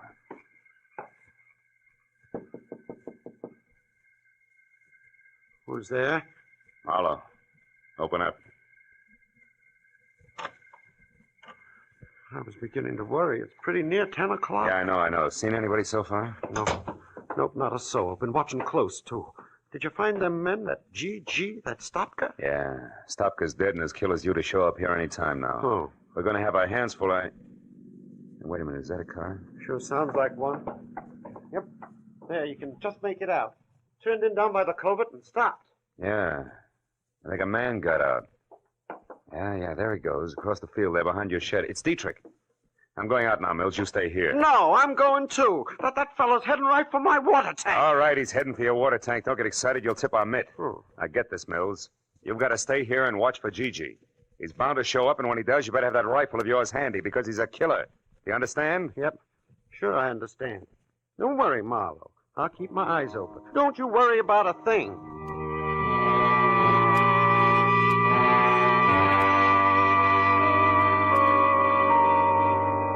I eased out of the door and started across the yard. I knew I was getting myself out on a nice, long limb.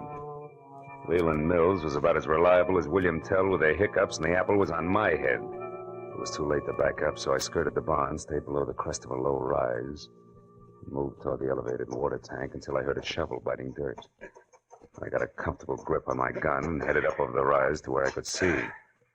Yeah, it was Dietrich, all right. He was bent over under the tank and working on a hole as if his life depended on it. He didn't even look up until I was almost on top of him. Who is it? Who's there? Who is it? Me, Mr. Gordon. Marlowe. Marlowe? How did you get here? Wasn't easy, Sammy boy. But I had to come and apologize for losing your precious bag full of waste paper. You sure picked a dangerous time to show, sucker. You were fired once. Too bad you can't take a hint. Uh-huh. And being tagged as a patsy is lousy for my business, Dietrich. You should have thought of that. So just leave your hands on that shovel handle, Sam, and keep on digging. Maybe I'll let you take a peek at that 120 grand before I turn you both over to the police. Go on, dig. No. Not so fast, Marlowe. Mills, I told you to stay in the... Hey, that's quite a pistol.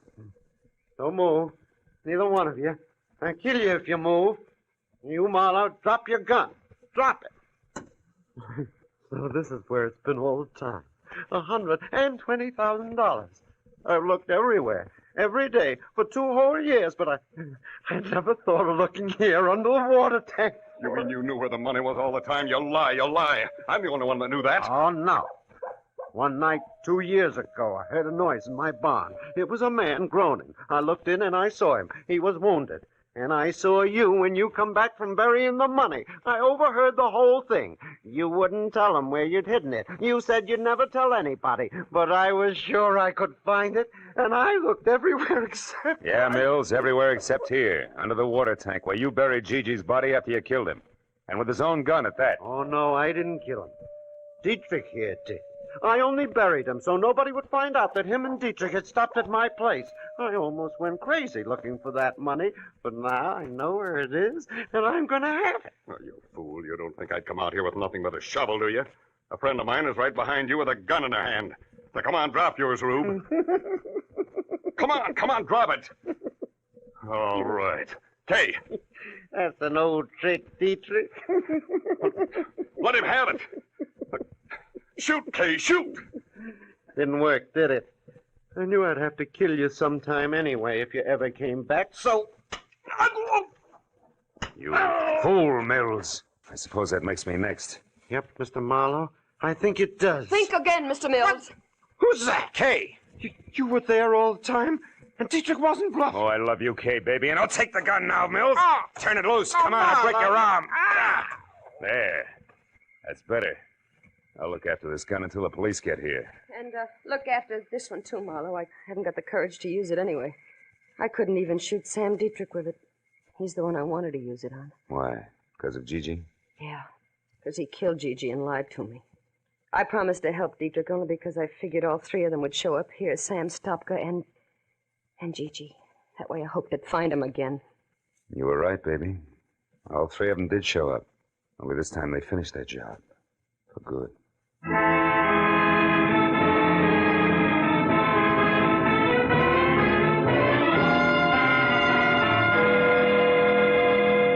was 10:30 on the nose when we got back to the house. And the highway patrol had just pulled up. So the question and answer period started, and by the time it was over, all the field work finished up. 4 hours plus had gone by. It took some fast conversation and a lot of promises to stay handy, but finally, Kay was left with me. After all, her only real mistake had been falling in love with the wrong kind of a guy.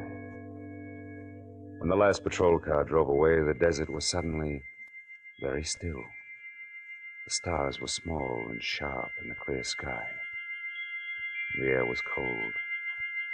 Maybe that was why Kay Gordon trembled.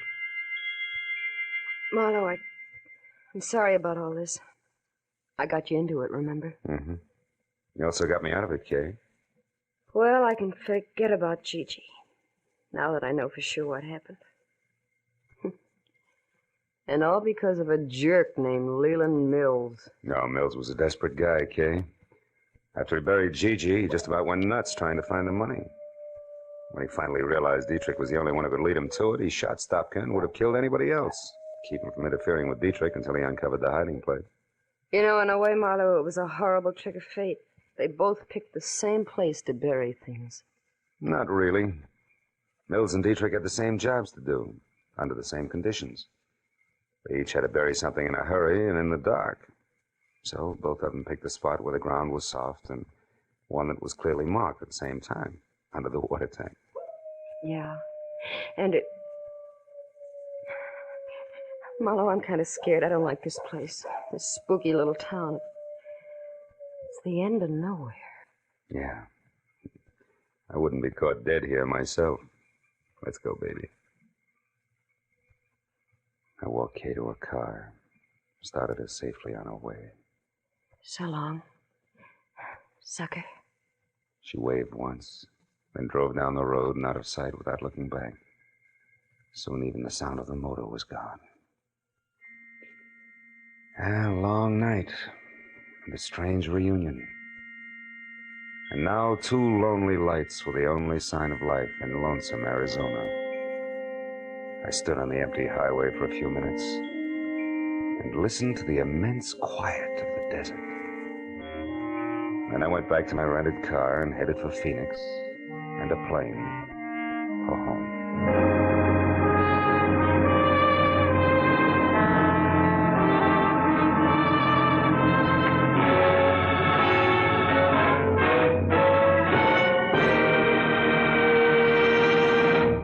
The Adventures of Philip Marlowe, created by Raymond Chandler, stars Gerald Moore, and is produced and directed by Norman MacDonald. Script is by Mel Donnelly, Robert Mitchell, and Gene Levitt. Featured in the cast were Joan Banks, Edgar Barrier, Virginia Gregg, Jeff Chandler, Bill Boucher, and Jack Crucian. The special music is by Richard Orant. Be sure and be with us again next week when Philip Marlowe says... It was a weird racket that mushroomed in a world of gaudy canvas, and the man with purple hair, the inquisitive midget, and the lady with strong hands each played a part. But all that was only a sideshow when death got into the act.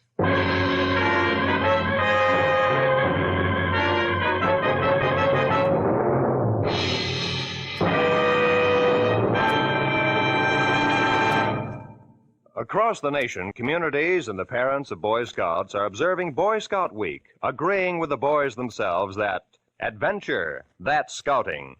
Now stay tuned for Gangbusters, which follows immediately over most of these same CBS network stations. This is Roy Rowan speaking for CBS, the Columbia Broadcasting System.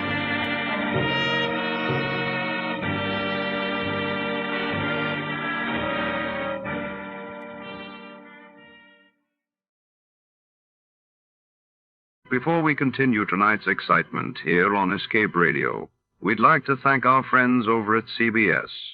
And now, a quick quiz for our loyal listeners.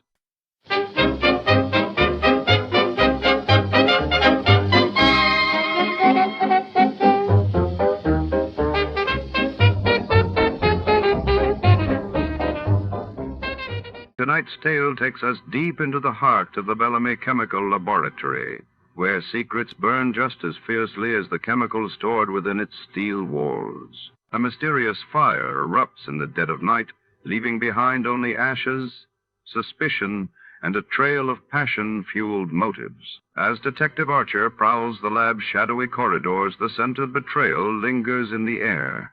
Was it accident or arson driven by a burning desire?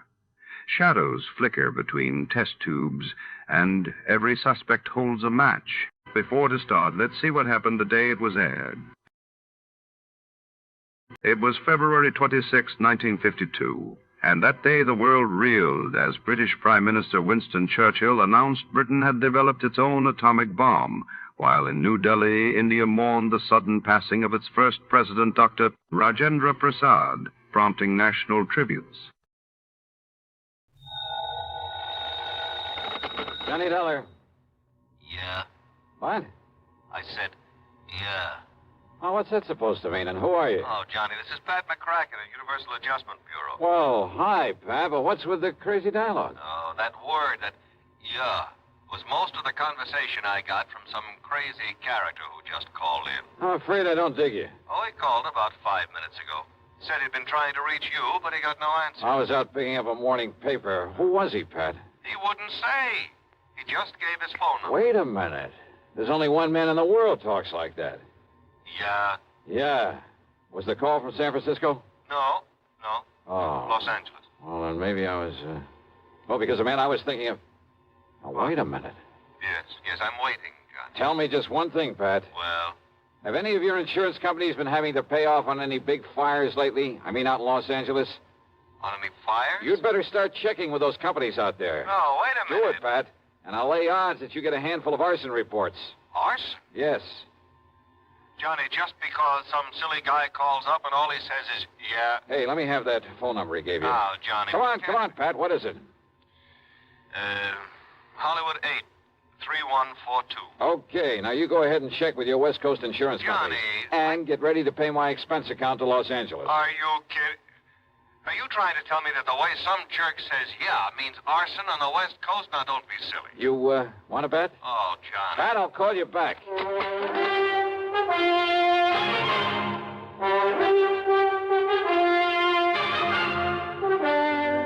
CBS Radio brings you Bob Bailey in the exciting adventures of the man with the action-packed expense account, America's fabulous freelance insurance investigator. Yours truly, Johnny Dollar.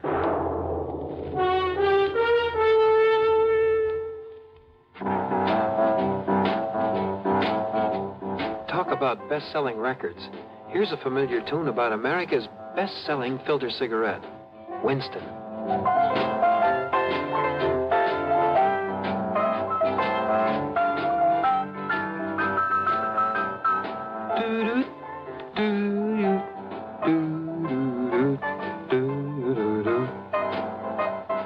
Winston gives you real flavor, full, rich tobacco flavor. And you know, that's because only Winston has filter blend up front. Choice, flavorful tobaccos, specially selected and specially processed for filter smoking. No wonder Winston tastes good, like a cigarette should. Smoke Winston. And now, Act One of yours truly, Johnny Dollar.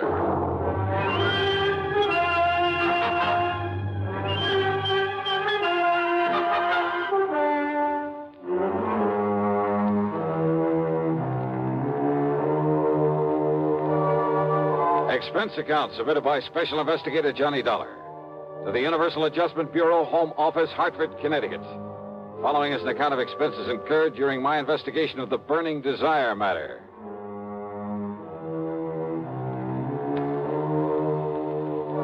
Yeah, as I told Pat McCracken, there was only one person I knew whose conversation might consist mostly of that one word. So, expense account item 1, $250 for a phone call to Hollywood 8, 3142.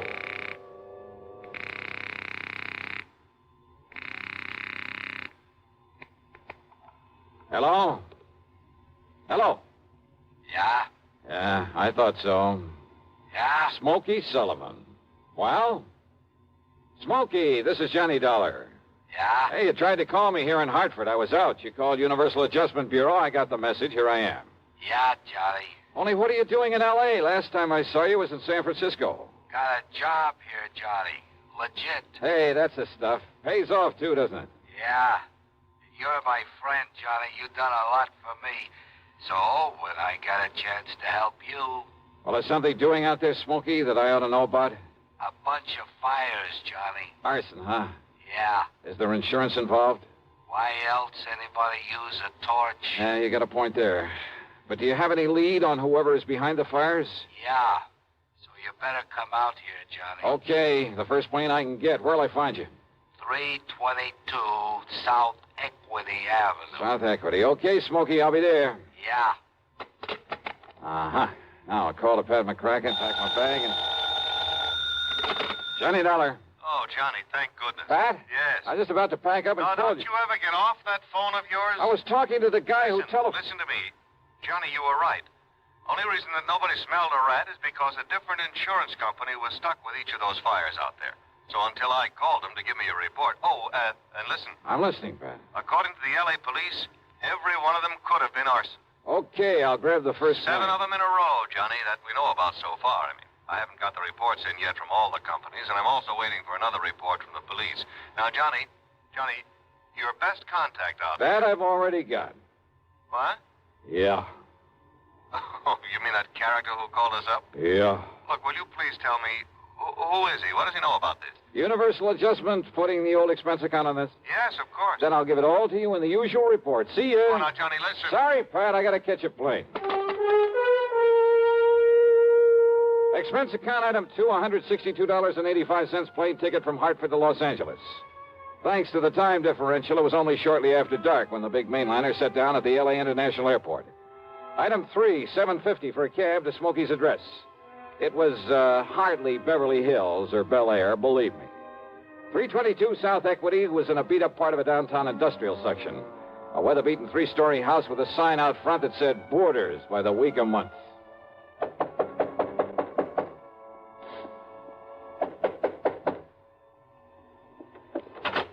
Yeah, who are you? Well, my name is... Just what's a fancy dresser like you want around a place like this, huh?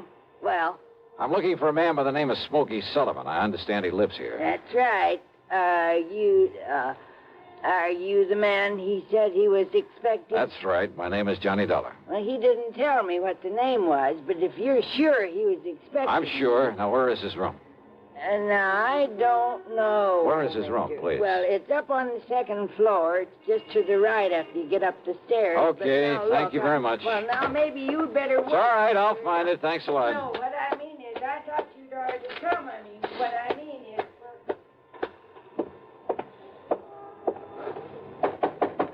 Smokey? Hey, Smokey, it's Johnny Dollar.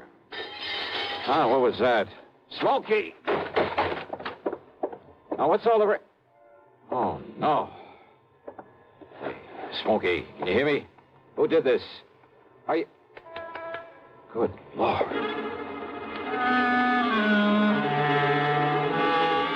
Smokey had really had it. Whoever had beaten him up probably would have killed him if I hadn't come along and scared him away. I looked out of the broken window, but of course was too late to see who'd done this. Meantime, the landlady appeared, and I had to get me some towels and a basin of cold water. Here you are, Mr. Oh, good. Thanks a lot. Somebody sure laid into him, I'll say that. You ask me, it's a wonder if he stays alive. He'll be all right. He'd better be. You're lucky you come along to see him, is all I got to say. Yeah, you better get me a couple more towels and maybe another basin of water. No, wait. What? You won't need him, mister. I got a much better idea. If I can find it. Hey, Smokey. Give me a minute to find that bottle. Well, here it is. Yes, sir. This here'll fix him up. Smokey, can you hear me? Fix him up quicker than a wink. It's Johnny Dollar. Here now, mister. You just pour a slug of this down his gullet and see if it don't bring him to. Huh? Oh, yeah, good idea. Let me have that. Oh, sure. It's real genuine California cognac, it is. And soak up another towel for me, will you, please? I sure will, mister. All right, here now, Smokey, here. See if you can get down some of this. Easy now, huh? That's it. Attaboy. Johnny. Yeah. A little more of this. Here.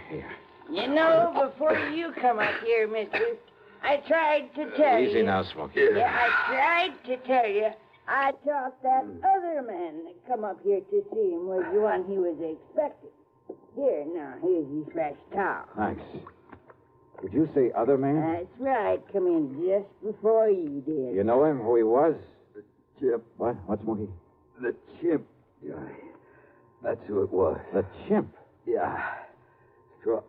Strong arm for Mickey Fortina. Who's Mickey Fortina? He's the one that... Oh, now, look, Smokey, maybe you'd better wait until you feel better. You and I should get a doctor. No. Now, listen, Johnny. Yeah? Unless you stop him, there's going to be a lot more fires around here. Fires? That's what he said. Just don't worry about it, Mrs. Miss Fletcher. Bertha Fletcher. That's my Johnny, name. Johnny, listen. Oh, okay, Mrs. Fletcher. You go along. I'll take care of him. Oh, well, now, I don't know. You sure I hadn't better get a doctor? No. I'll take him to a hotel. In his condition, I'll look after him. Now, you go downstairs and give me a cab. Well, I don't know. Here's a 10 spot for your trouble and this bottle of brandy. Oh, well, thanks. You're a gent. Go ahead, please. Oh, yes, sir. Anything you say. Charlie. Yeah? You gotta listen to me. Yeah, go ahead. You had come up the stairs, scared him off. The chip might have killed me. Well, he won't get to you again. I'm going to take you out of this place. Somebody must have tipped off Mickey Fortina. Must have known I'd put in that call to you. So listen, Johnny. Later, Smokey, after I get you out of here.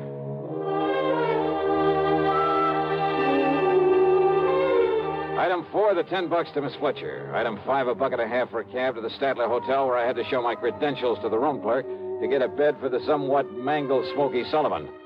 Item 6, $15 to the doctor who came up to the room, and I must admit got him back in a pretty good shape. Then, when the doctor had left us... Yeah, Johnny, all those fires, big insurance, all of them set. 7 of them in a row. So that means by one firebug, this Mickey Fortina you mentioned, huh? No, Johnny, Mickey's too smart for that. What? All set by different guys. I don't know who they are, but I see no remains. And the police ain't sure, but I know there was arson. Who's Mickey Fortina? He's a go-between. I seen this happen before. Yeah? Frisco, Seattle, and Denver, a lot of places. He brings in a lot of boys of his own. Everyone got a different way of setting a blaze. So the cops can't tie it up with any local boy whose methods they know? Yeah. Fortina's a go-between? He makes the deal with whoever wants a fire. And the police aren't onto him? What for? He never set a fire himself. Well, I know, but he's the guy that... By the time the arson squad is in, the guy who done it is far away. So there's no witness can prove Fortina set up the deal. And the police have never been able to put the squeeze on whoever made the deal for a fire? And get sent up for it? For being accessory or whatever you call it? Oh, yeah, I see what you mean. Yeah. Fortina sent for me when he found out I was here in L.A. I used to know him, Johnny. Wanted you to be a torch for him, huh? He just asked if I wanted to work for him. And he knew that I knew what he meant. But if you knew that Fortina was operating here... Smokey... How could I prove it? How can I prove it now? Well, maybe I can. But if he finds out I sent for you, Johnny... It looks to me like he already has. Oh, yeah. All right, then. If somebody who wants a fire can get to Mickey Fortina, there must be some way I can. At his office. His what? At his office every night. 1025 South Spring. He has an office for a racket like this? Why, you'd never know it. You'll see. Yeah, I think I'd better see. Hey, Smokey, you... Who's that? You got a gun, Johnny? Right here and ready. Open up in there. This is the police. Police, huh?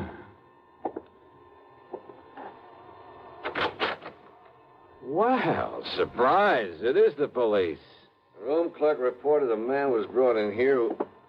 Johnny! Yeah, Pat Nichols. Sergeant Nichols now, Johnny. Good. How are you, boy? Now, wait a minute. Is this the man you brought in here? Smokey Sullivan? Listen, officer, Johnny, you think maybe Smokey is tied in with this string of fires out here? No, tell him, Johnny. No. You tell him, Smokey, anything you want. Well, now, look. You know I'm no good at talking to a cop, Yeah, well, Johnny. give it a try. And, Pat, be sure you stick around to keep an eye on him. What? Smokey may need a bodyguard. You. Huh? Yeah. Until after I've made a little business call. Johnny. Now, look, if you're out here because of those fires... Did I say I was? I didn't tell him anything like that, did I, Smokey? No, Johnny. And I see what you mean. Now listen, Just you two. stick around, Pat. I'll see you later. If I had told Pat where I was going, he might have wanted to come along. And a man in the uniform would hardly have helped in the plan I had for trapping Mickey Fortina. But you know something? Going over to see him alone was a big mistake. One I almost didn't live to regret.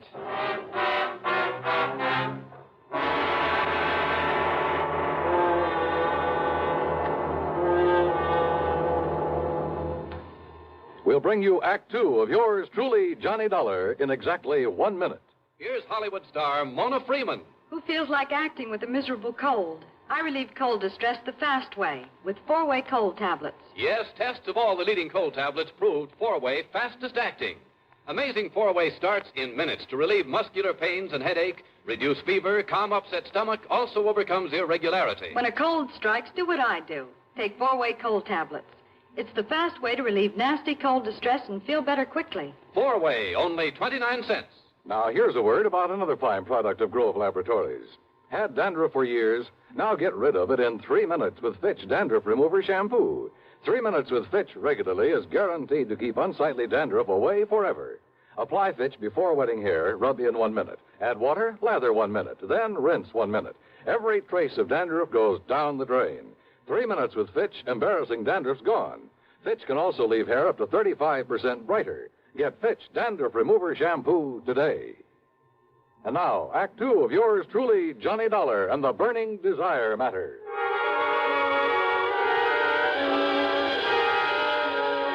My plan for trapping Mickey Fortina was a very simple one. I'd make like a property owner who was anxious to collect some fire insurance, who was willing to pay in advance to make sure my property went up in flames. Easy, or so I thought. Item 7, 85 cents per cab to the office building at 1025 South Spring. The only lights on were in Suite B on the second floor. According to the directory in the lobby, that was the office of the Fortina Friendly Loan Company. Loan office, huh? Yes, sir. Can I help you? Yeah, I'd like to see Mr. Fortina. You got an appointment? No, but I'd like to make a little deal with him. Well, can I have your name, mister? It's Morris, Theodore Morris. Just a minute, huh? Excuse me. Yeah, sure. Man says his name is Morris, wants to see you, Mick. Oh? Hey, listen, has the chimp come back yet? No. And he said he was going to send Husky over there. Husky? Why? Well, Chimp said he was afraid if he showed up at that hotel... Careful what you say. Close the door. Sure. The chimp. And somebody was going over to the hotel. That can mean only for one thing, to get Smokey Sullivan. I carefully edged over closer to the door of Mickey's office, hoping I could hear more. It was too thick. And it suddenly dawned on me. If they knew I was the one who put Smokey in that hotel, they probably also knew why I'd come here. There was only one way to make sure. I'd have to go through, or at least try to go through, with a bluff I'd planned. Oh, sorry to keep you waiting, Mr. Morris, is it? Yeah, that's right, Mr. Fortina. Ted Morris. Oh, Mary, when he gets you, send him in. Sure, Mick. Come in, please. Sit down. Yeah, surely. Thanks a lot. All right, I'll get right to the point, Mr. Fortina. Oh, by all means do, Mr. Morris. Well, I own a big shoe store over on North La Brea. Yes? Well, business has been pretty bad lately. I've been losing a lot of money. Too much stock on hand, big inventory, and how it is. Well, if it's good merchandise, I see no reason why we can't arrange a loan for you. Yeah, a loan? Of course. What else? Well, listen, I carry a lot of insurance on not only the stock, but the building, too. Oh? How much, Mr. Morris? Well, it adds up to over $185,000. I see. It's very commendable. But why do you tell me about this insurance? Well, I said I'd get to the point. Now, listen. If that place was to burn up some night, the whole works. If that place was to burn up some night, the whole works. I'd collect a lot of money on it, all the insurance. And, of course, be in a position to repay whatever loan I advance to you. All right, stop beating around the bush, 14. I want that place burned out. Can you fix it? Mr. Morris, if you want a loan, possibly even a sizable... Well, you know what I want. Come on, how about it? As I said, possibly we can advance it to you. Now, look, I didn't come up here to... However, as evidence of your good faith, your, shall we say, good intentions, are you prepared to make a down payment on such a loan, say, $10,000 cash? In advance? What are you talking about? Set the fire, burn the place up so I can collect the insurance, and I'll give you $15,000. Now, just a minute. Who said anything about setting a fire? I did. Well? Who sent you here? If you said it was a former client, I won't believe Oh, it. look, does it make any difference? Do you by any chance know a man by the name of Smokey Sullivan? Sullivan? He knows him all right, Mick. Wow. The chimp? Shut up. Sure, Mick, this is the guy I told you about. I come to see Smokey at his rooming house. What I left of him. Very interesting. After I ducked out, I hung around there. I seen him take Smokey in a cab. I followed him to that hotel. Did you send Husky over to take care of him? Sure. And listen. Yeah? I don't know what name this guy gives you, but when he knocks on Smokey's door, he says it's Johnny Dollar. Dollar? Insurance ticket? Yeah, that's right, Mickey. All right. So maybe I do arrange another fire with you in it, Dollar. Mickey! There's a police car just pulled up in front! Go ahead, Jim. Yeah, I'll kill this dirty All right, now, 14er, your turn. Don't move, Dollar. Reach for a gun and I pull this trigger. I see. Yeah. How are your eyes, Mickey? Can you see in the dark? What? Without this lamp in here? All right, Mickey! All right, you...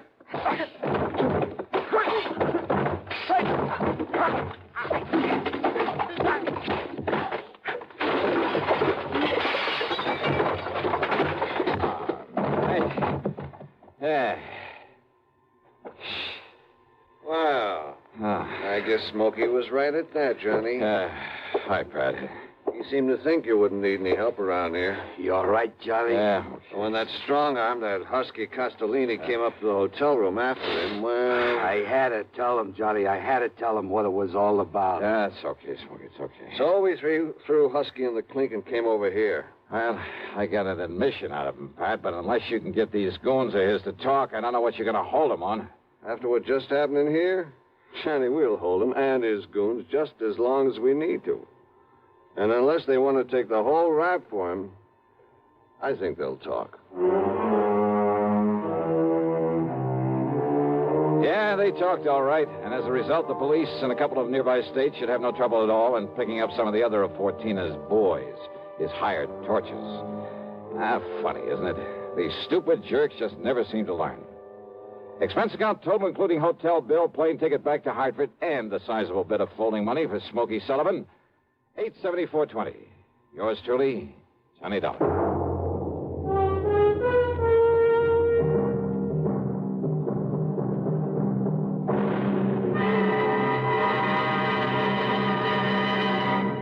Now, here's a word from our star about the case he handles on next week's program. Thank you, Daniel. It's called the hapless ham matter. And yeah, you guessed it, the ham turns out to be an actor.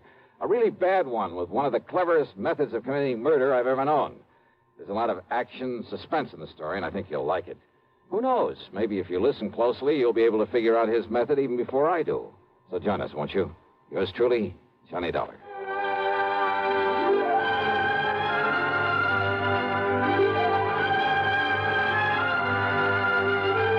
Yours truly, Johnny Dollar, starring Bob Bailey, originates in Hollywood and is written, produced, and directed by Jack Johnstone.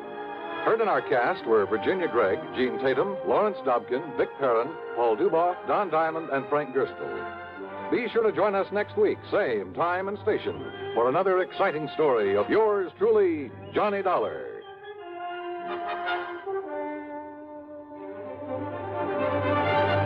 This is Dan Cubberly speaking. Intrigue breeds terror as Suspense brings a shady moonlight sail next on the CBS Radio Network. If I should ever become totally disabled, it would be a mighty comfortable feeling to have a check coming in every month regularly. Yes, it's a good feeling to know you have a financial cushion against trouble like that. Well, if you're a veteran with World War II or Korean GI insurance, you can protect yourself. You do it by adding a disability income rider to your present policy. The cost of the extra premium is just a few cents a day. For example, a 40-year-old veteran with a $10,000 term policy would pay only $1.60 a month for the added protection. If you sign up for the disability income provision, it works this way. After you have been totally disabled for 6 consecutive months, VA will pay you every month as long as this condition persists. $10 for each $1,000 of your GI insurance policy. That adds up to $100 a month if you hold a $10,000 policy. Full details about total disability income at any VA office. Radio 59 WROW, first on the dial in Albany, Schenectady, and Troy. America's airwaves shine a little brighter thanks to our friends at CBS. And now, ladies and gentlemen, let's see if you're ready for tonight's radio quiz.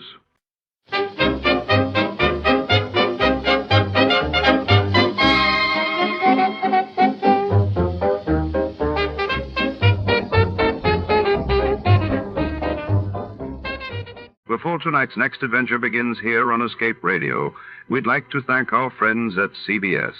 And now, folks, sit back and enjoy a little music from the studio orchestra.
Tonight's story unfolds in the shadowed corridors of a high-security government records office, where secrets are locked away behind steel doors and suspicious glances linger longer than the filing of classified documents. When a top-secret dossier vanishes and a body is discovered among the endless rows of files, a hard-boiled detective must navigate a maze of double-crosses and coded messages.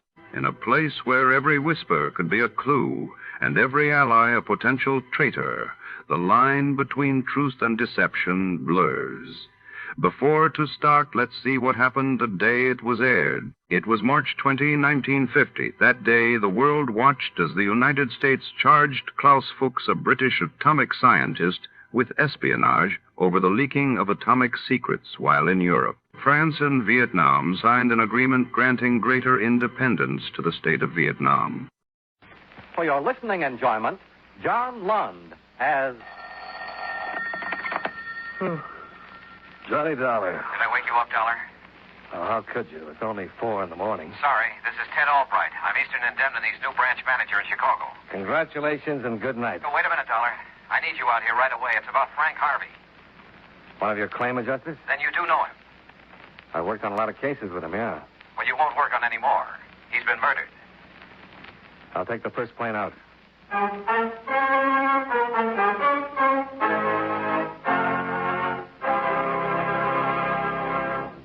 Mind if I cut in to say something, fellows? It won't take too long, since a word to the wise is sufficient. And in the English language, there is one word which is important to just about everyone in the world. That word is security. Security has several different meanings, however. Usually, we think of it in connection with the protecting of our military installations and defense industries. But it means more than that. There is a security which applies to every man, woman, and child in America. The security which comes from being in good health, having a good education, and being well taken care of in case things get a little too tough to handle by oneself. This kind of security is the problem of the President's newest cabinet member, the Secretary of Health, Education, and Welfare. This department ties together the work of several governmental agencies.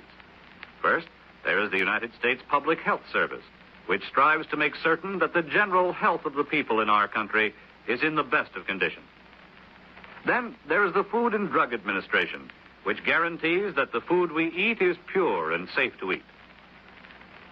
The Social Security Board, which takes care of old people, children, and the blind who need assistance, also comes under the Department of Health, Education, and Welfare, as does the United States Office of Education. This office does research on the educational possibilities, changes, and opportunities, and passes on its information to the various state boards of education. As you can see, the Department of Health, Education, and Welfare is one of the most important agencies in our government, assuring us, as it does, of a normal and healthy way of life.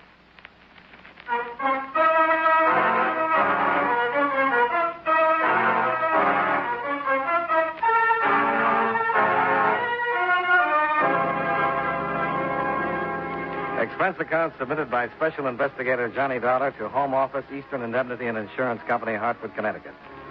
The following is an accounting of expenditures during my investigation of the classified killer matter. Expense account item 1, $71.30. Airfare and incidentals between Hartford and Chicago.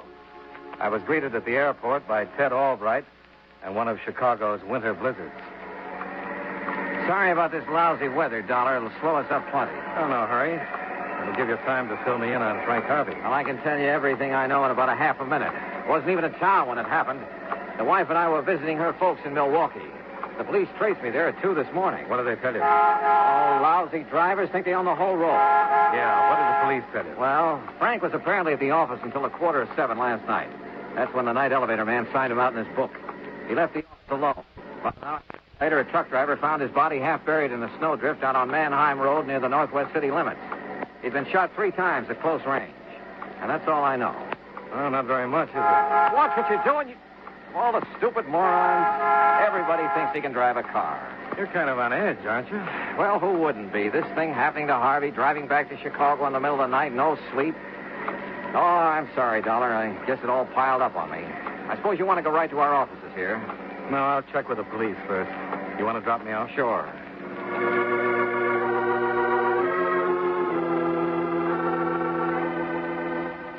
By the time we got down to 11th and State, the snowplows were out in full force. I went up to Homicide, where I met Lieutenant Franchetti. A blizzard like this always cuts down the crime incidence rate, Dollar. Homicide particularly. There'll be a rise in deaths from natural causes and Yakky-Dack, but not much for our department. Yakky-Dack? Yeah. Anti-freeze. Favorite cold weather drink of the bums on West Madison. They drain it from the radiators of parked cars. It's pretty lethal. Yeah, I'm here. Oh, thanks. So you want to know what we got on Frank Harvey, do you? That's the general idea. Well, we picked up a little more dope since we talked to Albright. Looks like Harvey was murdered while trying to sell his car. How do you figure that? He'd been running a classified ad in one of the evening papers for the last couple of nights. Here's a copy of it. Thanks. For sale, 53 Cadillac convertible, perfect condition, all accessories reasonable.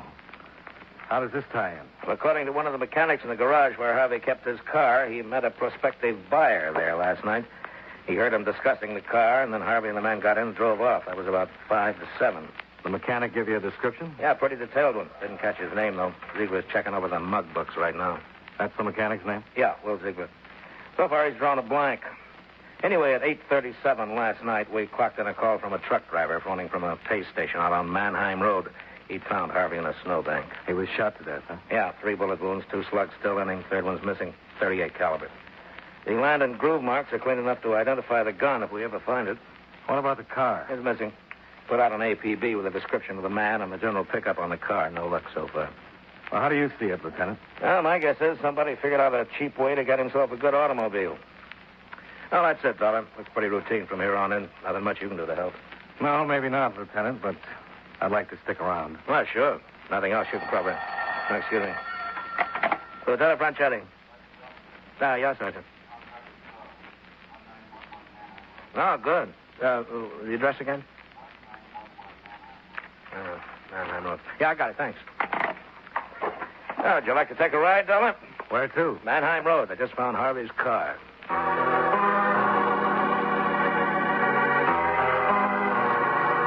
It took us some 45 skidding minutes to make our way through the storm out to a beer and hamburger joint on Mannheim Road. A precinct car and a handful of reporters were already there when we arrived.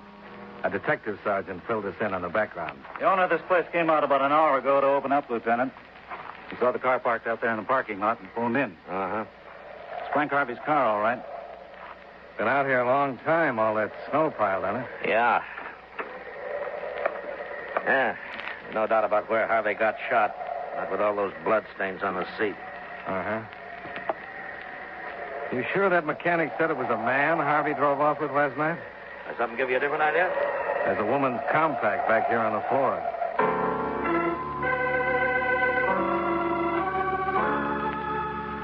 Expense account item 2, $3.80. Cab fare back to your offices in downtown Chicago. We got nowhere talking to the beer joint owner, and there weren't any more physical clues in the car to tell us anything. But I figured maybe Ted Albright could. Just doesn't make sense, Dollar. Why not? Well, you said the garage mechanic saw Frank drive away with a man. How'd a woman get into the picture? Well, I thought maybe you could help us with that. Me? How? Well, you were Frank's boss. You must have got to know him pretty well. Oh, sure. But what's that got to do with this woman? Well, did he have any girlfriends? Anybody in particular that he went around with? Oh, no, not that I know of. I'm sure he didn't.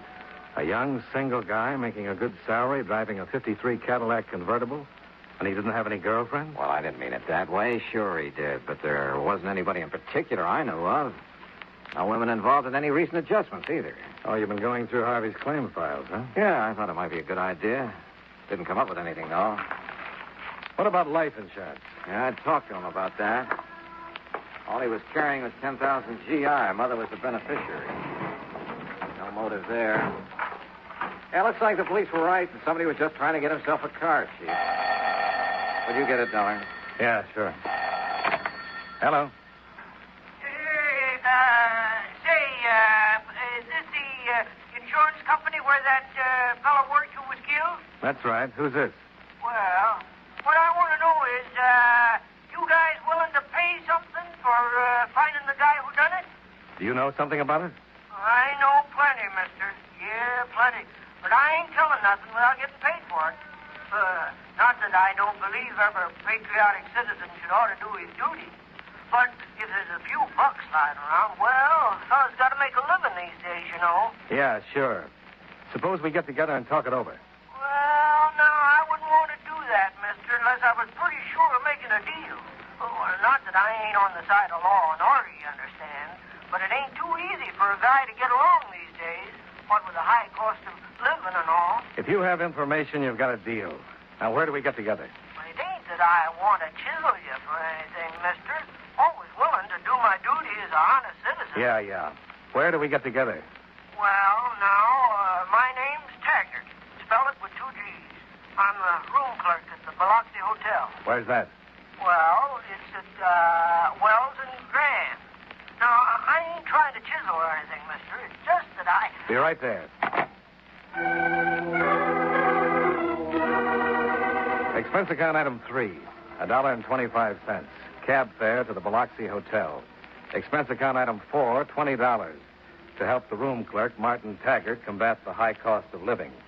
2 principal items of which were obviously garlic and bourbon. That's her name right there. Wrote on the register. Miss Alma Carter, she calls herself. She checked in here around 9:30 last night. That's right. All kind of scared and frightened looking. Noticed some stains on her coat, too. Looked like blood to me. Oh, not that it's any of my business. I just give them their rooms and collect their money. That's all I'm paid for. All right, let's have the rest of it, Taggart. Well, when she come out here in the lobby every couple of hours or so to listen to the news broadcast on the radio there, and when she wanted me to go out and buy the papers for her 3 or 4 times, well, I started wondering about things. Very shrewd. Yeah.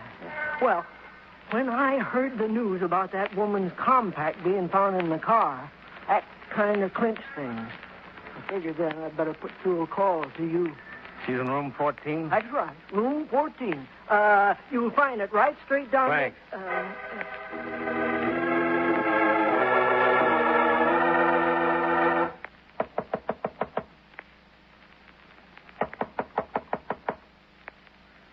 Yes, who's there?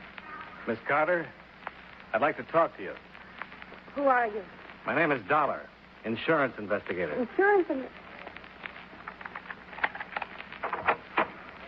All right, come on. Thanks. Now, what's this all about, Mr. Dollar? Knocking on a perfect stranger's room, saying you have to talk with me. Let's get one thing straight first. You're wrong about our being strangers. Wrong. I've never seen you before. No, but I've seen you. Or at least your picture. My picture? Yeah. On the desk of the Chicago manager for Eastern Indemnity. On the desk of... That's right, Mrs. Albright.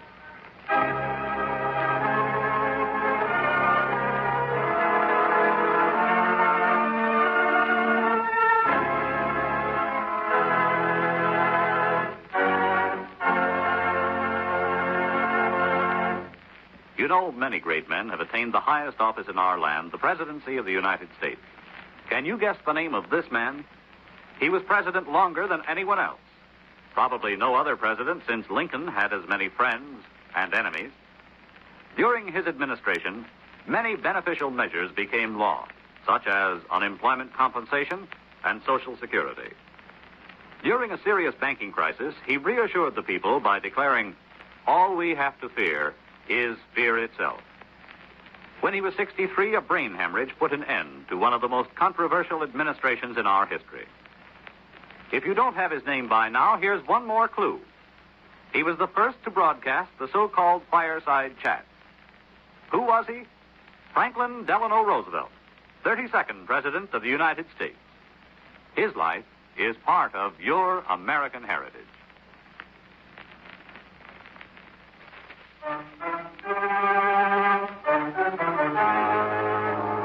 And now, with our star, John Lund, we bring you the second act of Yours Truly, Johnny Dollar.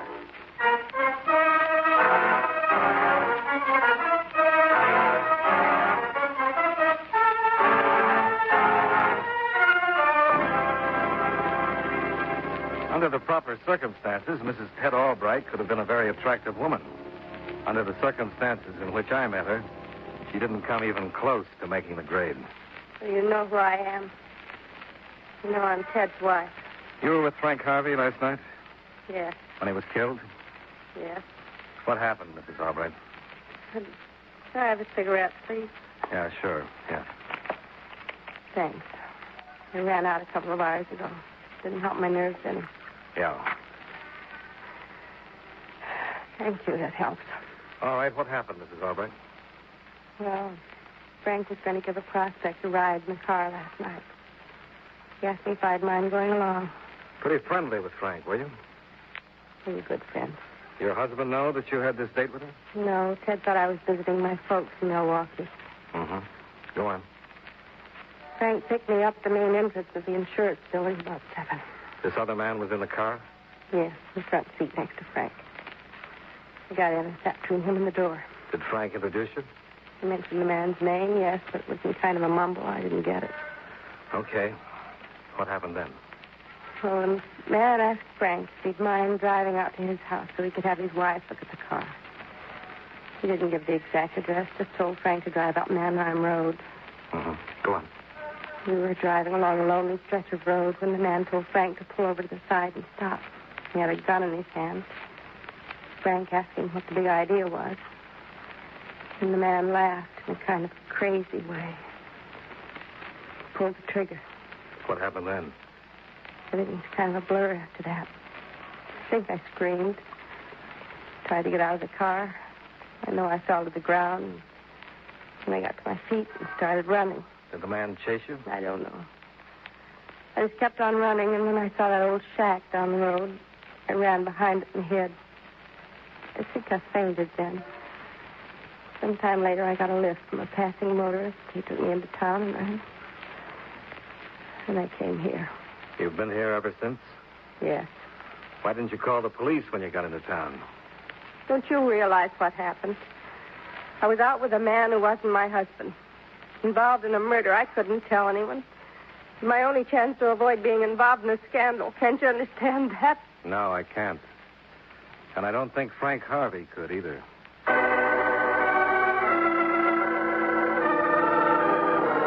After Mrs. Albright told her story to Lieutenant Franchetti and a police stenographer, she was booked and held as a material witness. Then Franchetti sent out a pickup for Ted Albright. Now, looks like it's boiling down, Dollar. Fellow's husband hires a gun to knock off his wife's boyfriend. It's a classic pattern. Yeah, maybe. What about that garage mechanic? Oh, Ziegler? Yeah. He have any luck with the mug books? Yeah. Came up with 3 that he said looked pretty close, all ex-cons, long records. We're running them down now. How does Mrs. Albright's description of the killer fit? Not too close. I showed her the mugs, and she said no. But then she would. Why? Well, once we get the guy, he'll put the finger on her husband. That'll be a stinking mess. Well, it's not exactly reminiscent of a rose right now.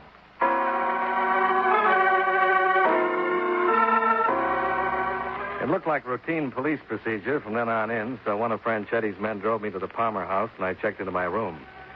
I was looking forward to a hot shower, but I didn't quite make it. Johnny Dollar. This is Albright, Dollar. I've got to talk to you. Where are you? Down in the lobby. Come on up.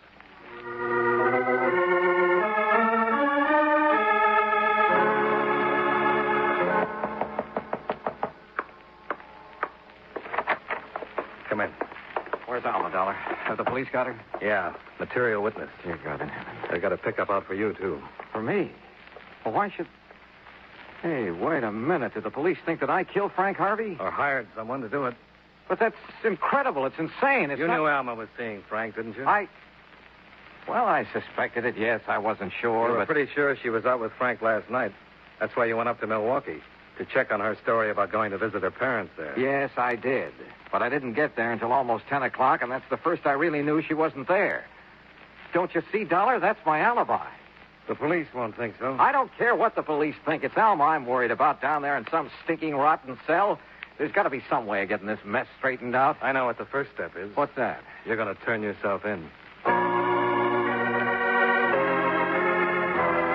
Expense account aisle 5, $2.25. Cab fare from the Palmer house to police headquarters at 11th and State, where I dropped off Albright in care of Lieutenant Franchetti, and then went out to the garage where Frank Harvey had kept his car. I found the man I wanted in a paint booth at the rear of the second floor.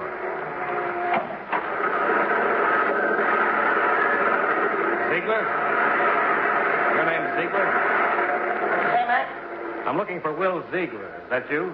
Yeah, that's right, Mac. What can I do for you? My name is Dollar. I'm an insurance investigator. Yeah, that's so. I'd like to ask you a few questions. Oh, hey, I get it, Mac. Insurance investigator. Yeah, that guy Harvey, he was in the same racket, wasn't he? You know, the guy who got killed. Yeah, that's right. Yeah, it was rough. Guy getting himself bumped off that way, real rough. I was standing right there when he and the joker who done it drove off, you know. Yeah, that's what I wanted to talk to you about. Yeah, sure, Mac. Be glad to tell you what I can, but I already gave that lieutenant, what's his name? Franchetti? Yeah. Yeah, I already gave him all the dough. I picked out 2 or 3 guys from that Rose Gallery book that looked like the Joker I seen. Had you ever seen that man down here before? I couldn't swear it, Mac. I don't think I ever seen a guy before, no. What about Ted Albright? Who? Ted Albright. He was Harvey's boss.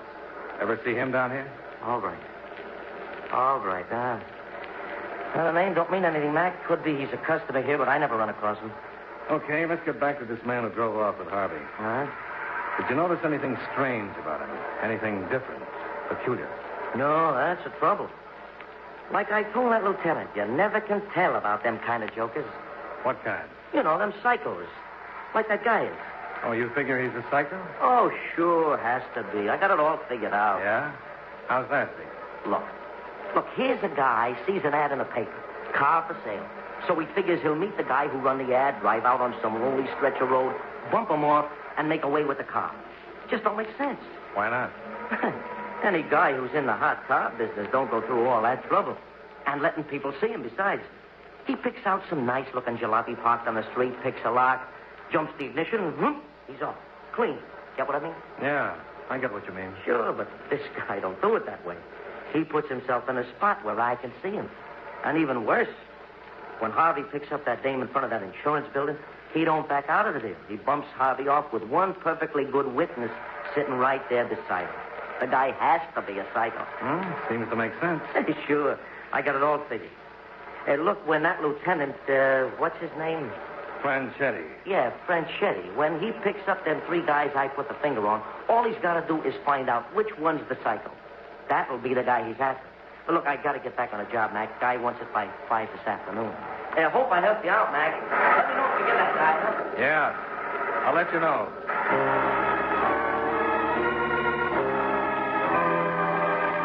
Expense account item 6. $1.85. Cab fare back to police headquarters, where I had a talk with Alma Albright. Tell me Ted's been arrested, Mr. Dollar.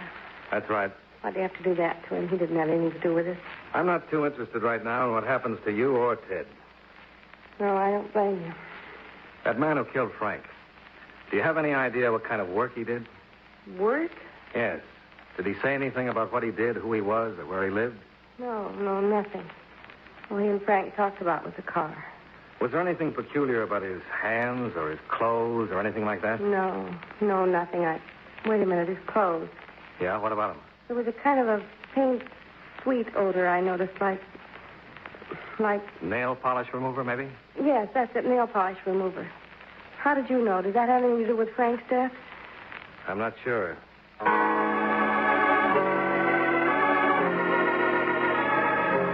Expense account item 7. $1.85. Cab fare back to the garage. Ziegler had finished the paint job and had punched out for the day. Expense account item 8. $2.95. Cab fare to a rooming house out on the west side of town.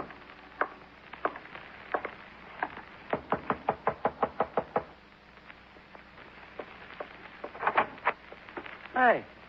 Hi, Mac. Come on in. Come in. Thanks. Well, what brings you out this way, Mac? Something turn up about that joker who bumped your insurance friend? I wanted to talk to you about that theory of yours. Theory? Oh, you mean about the guy being a psycho? Yeah. I think you've got something there. Oh, yeah, sure I have. It figures. Say, look, I was just getting some clothes together to take down to the cleaners. You mind if I go ahead with it while we talk? No, go right ahead. Thanks. Hey, about that psycho routine, yeah. That's the only thing that makes sense about the whole business. You know, him knocking off your girl, your friend with the girl in the car and all. I thought of another angle about the girl, Ziegler. He might have had some plans about her, too. Hey, that's right. Never thought of that. It ties in, though. Yeah, no telling what a psycho will do where a pretty girl's concerned, huh? How do you like this jacket, Mac? Some class, huh? Set me back a C note. You kind of go for classy clothes, don't you, Ziegler? Oh, yeah, I like 'em fine. Big cars, too, huh? Oh, you ain't just whooping, Mac. Nothing gives a guy class like sharp clothes and a real fine car. What did you think of Frank Harvey's job? That? Mac, that was the end. A real dreamboat. Car like that, clothes like these. I could really have the dame standing in line waiting for him, huh? Mm-hmm. Yeah. You always take that many clothes to the cleaners at one time? Well, Oh, yeah, you gotta take good care of rags like this, you know. Should be cleaned after every time you wear them. Do they have any trouble removing the acetone odor from them? Acetone? Yeah. The solvent you use in your auto paint. Oh, yeah. Yeah, that stuff really cleans. That's what Mrs. Albright said. That right? Who's she? The girl you and Frank Harvey picked up in front of the insurance building last night? Oh. Yeah. Yeah. She, noticed it, huh? That's what she said. Nice-looking babe, that Mrs. Albright. Real nice. Just the kind to fit in with classy clothes and a dreamboat car like Harvey's, Oh, huh? man, you're saying it. A doll like that, a car like that, a guy'd really be sitting on top of the world, huh? Yeah. How'd you know, Mike? That, acetone stuff tip you, huh? It helped. Mm-hmm. Your crack at the garage about picking up the girl was the real tip. Yeah, that's right. I shouldn't have known about that, should I? How do you like that? Always did shoot off my mouth too much. Well, you want to ride in with me or wait till the cops get out here?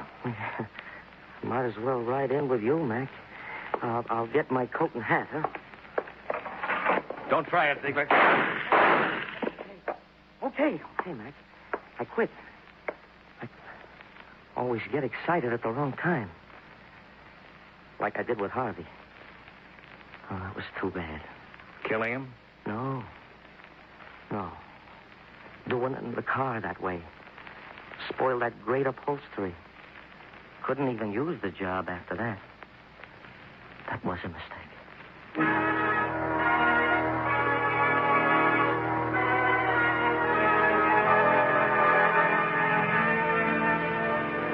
Expense account item 9, $17.50.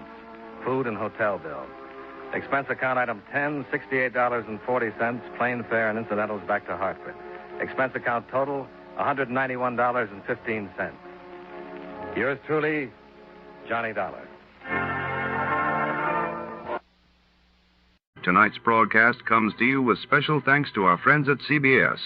And before our next mystery unfolds, here's a question for the sharpest listeners in America.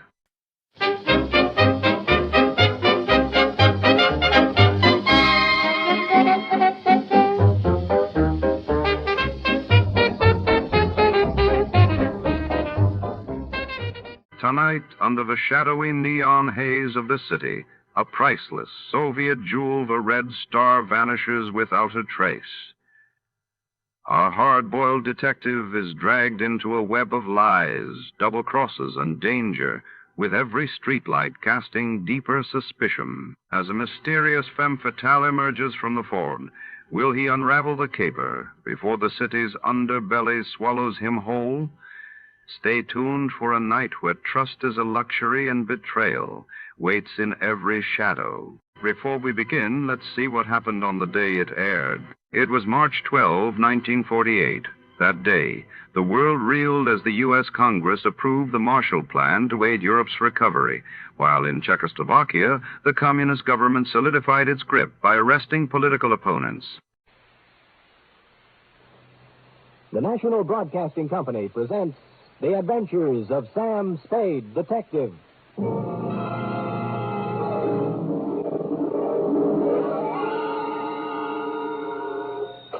Sam Spade Detective Agency. Me, sweetheart. Sam! Most of the day is gone and you haven't even come into the office. I slept in, Effie. Did you have a busy night? Rather. Didn't you read the papers today? What? Oh, I've given up reading the papers. They're so full of bad news lately. Well, they're especially full of bad news today, Effie. What happened? Oh. Did your bowling team lose again? Effie, I'll thank you not to mention my bowling team in public. It's just a matter of getting a little exercise. And it didn't lose, it won, even without me. It only seems to win when you don't play on it, Sam. Effie, don't forget your position. Sorry, Sam. Anyway, how do we get on this bowling kick? We're supposed to be talking about something else. About last night. Oh, yes. Well, this one has more than local complications. Intrigue, foreign correspondence, dirty work on a grand scale. It's international in scope. You'll chill with me, you'll thrill with me, half rogue and half renegade. It's Sam Spade in the Red Star Caper.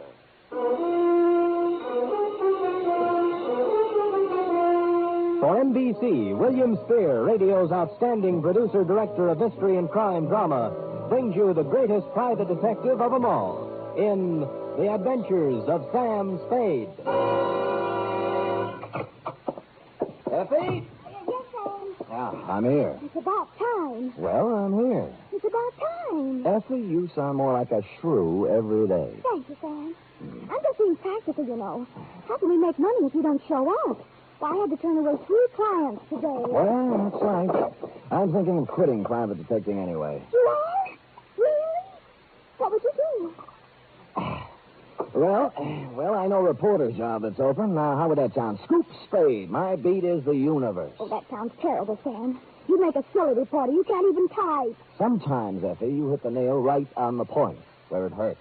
Now, let's get down to business. Well, I hope I didn't offend you, Sam. Well, watch it. Date January 12th, 1951. To Lieutenant I.C. Kelsey, Homicide Detail, San Francisco Police. From Samuel Spade, license number 137596. Subject, the Red Star Caper.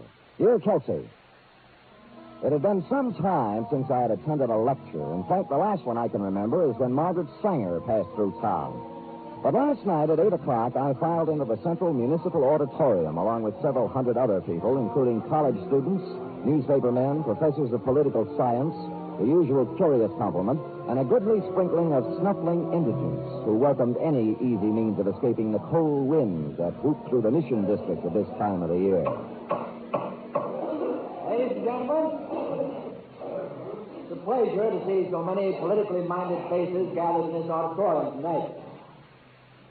To let the world know that so many of us are trying to keep abreast of the fast-moving and sometimes confusing events of our troubled days serves as a graphic example to those who would try to take our liberties away from us that we are ever alert and that we will continue to defend those liberties.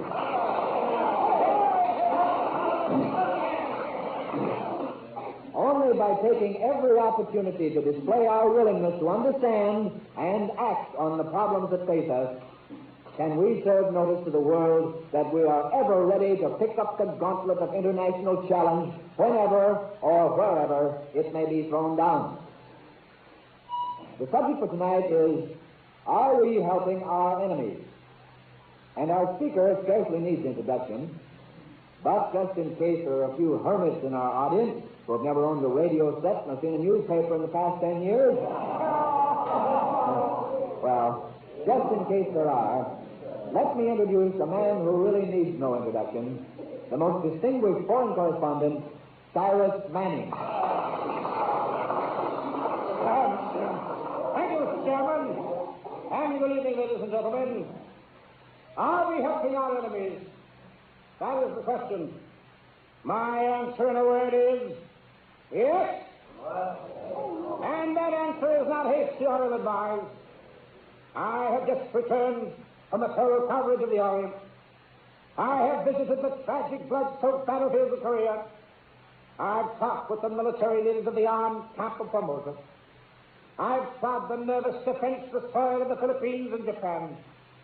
And I have even made 2 secret trips, incognito, right into the bastion of the communist stronghold on the China mainland. And this is my report. This materially from this very city, shipments are being made regularly to Red China.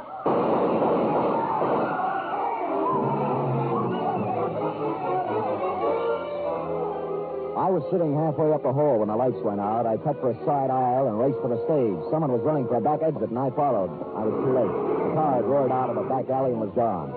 On the stage, someone had rung down the curtain. Cyrus Manning was on the floor, and the chairman was bending over him. He's dead. They almost shot me, too. Let me see. Yeah, you're right. There's nothing anybody can do for him right now. The lights went out, and then the shot. Oh, this is the most terrible thing that ever happened to me. To you? Shall I ask him to get up and call the police, or do you think that with one last dying effort you might do it? I'll call him. Oh, I guess he did get the worst of it. I guess he did. And that's how the news reached you, Kelsey. Now, suppose you want to know how I happened to be at a lecture where the lecturer happened to be shot. Well, I'll tell you. And don't think it makes me happy. You see, I was supposed to be his bodyguard. Now, let's start at the beginning, shall we? It's early afternoon. Our stupid hero is sitting around trying to break the code on a scratch sheet. make it. Sam, are you in? Oh, only the clients, F. Who is it? Dick Davis, foreign news editor on the Tribune. Well, he probably has me confused with Mr. X, but I'll take it. Yeah, Dick? You ever hear of Cyrus Manning, Sam? The foreign correspondent? Yeah, that's the one. He's in town. He got here yesterday. Well, what is it, a benefit? You want me to do card tricks or something? He needs a bodyguard. I don't know anybody else who'd be crazy enough to take the job, so I called you. Oh, gee, thanks. Read the letters to the editor column tomorrow for my reply. I didn't know whether you'd take the job, but I sent him over to see you anyway. Who does he want to be bodyguarded against? Well, I'll let him tell you about it, Sam, but I'll give you a clue. Their home base runs west from the center of Berlin, east to slightly below the 38th parallel. Oh, those people, huh? Well, there are only 200 or 300 million of them. I shouldn't have any trouble. Then you'll take the job, Sam? Who's paying? We are, 50 a day. 60. Haven't you heard of the cost of living index? Yeah, all right, it's a deal. Good. That's one thing, Sam. If you have a good picture of yourself, taken recently, kid, we'd appreciate a copy. Why? Probable. That is, possible obituary. Davis, what are you saying? If I don't see you again, Sam, good luck. I quit. I won't take the job. Davis! Effie! Yes, I'm here. I'm leaving town for a few days, F. Look, throw some things in my suitcase in the closet. All right, then. But wait, there's someone here to see you. I don't suppose his name is Cyrus Manning. Did you ever guess, Sam? Oh, it was easy. I just thought of the name of a man I would least like to see. Send him in. Sam, sometimes I just can't understand you. I have the same trouble, F. I'll send him in and forget about the suitcase. I am not going to succumb to hysteria. Are you sure you're all right? Of course I am. On these troubled times, we must keep our heads cool and our powder dry. Well, I try to. I'll send him in. All right. You let him in now, Mr. Manning? Thank you. How do you do, Spade? Sit down. Oh, thank you, old man. You, could you lift up your hat brim so I could see your face and, maybe even take off your trench? Yeah, I never take them off, Spade. Oh? They're the mark of my profession. Oh. The life of a foreign correspondent isn't his own, you know. I might be whisked off to Berlin or Siberia in a matter of minutes. Sometimes I even sleep in these clothes. Well, you know best. I wore this trench coat when I interviewed Hitler.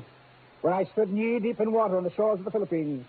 Next to MacArthur. Really? Why, the commandant of the prison camp didn't dare take it off of me when I was captured by the Chinese guerrillas. And when Mussolini... Would you care for a drink? Drink? Yeah. Well, thank you, sir.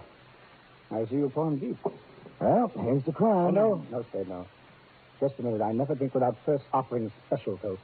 Offer. Oh, may the great white wings of the thunderbird brush lightly over your grave. A little translation of an old Tibetan toast. Swell. Well, of course, it probably loses something in the translation. It's good to get back to the States where they have real liquor.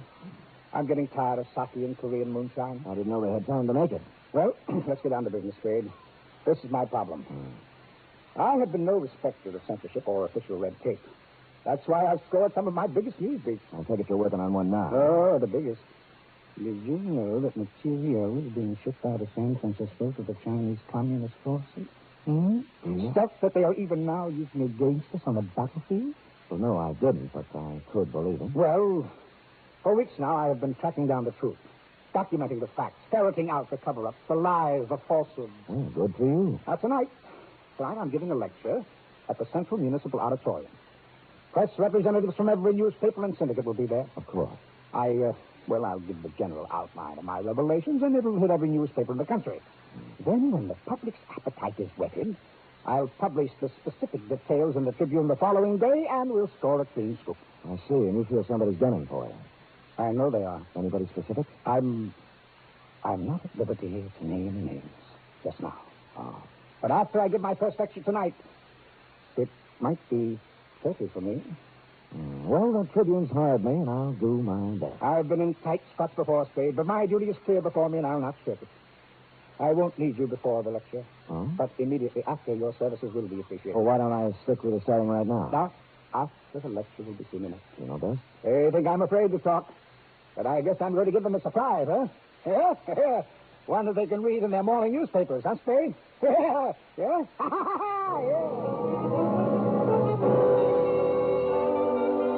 Well, he was half right, Kelsey. Might not have been a surprise, but they were able to read it in the morning papers. And at least Manning got a laugh out of it, which was more than I did.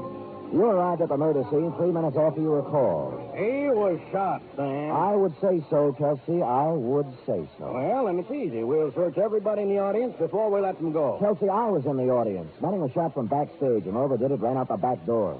Oh, that's right, Sam. You already told me that. That makes it a little harder. Now, look, Kelsey, the doorman is sitting right over there. See, the killer knocked him down coming into the stage. Now, why don't you question him? You're not kidding me, Sam. Kelsey, so help me, it's straight. All right, let's question him. You the doorman? Yeah. He hit me right in the jaw. Just like that. Oh, no, you lied. Kelsey, for heaven's sake, get up. Hitting a police officer. I'll have you arrested. I'm sorry, officer. I'm terribly sorry. It was an accident. I was just showing you how he hit me. Oh, all right. But when you come to the shooting part, you be careful. Well, the door opened and a big man barged through, see? Before I could open my mouth, he hit me. And I fell flat on my back. Have you got a good look at him? No, all I saw was a tattoo on the back of his hand.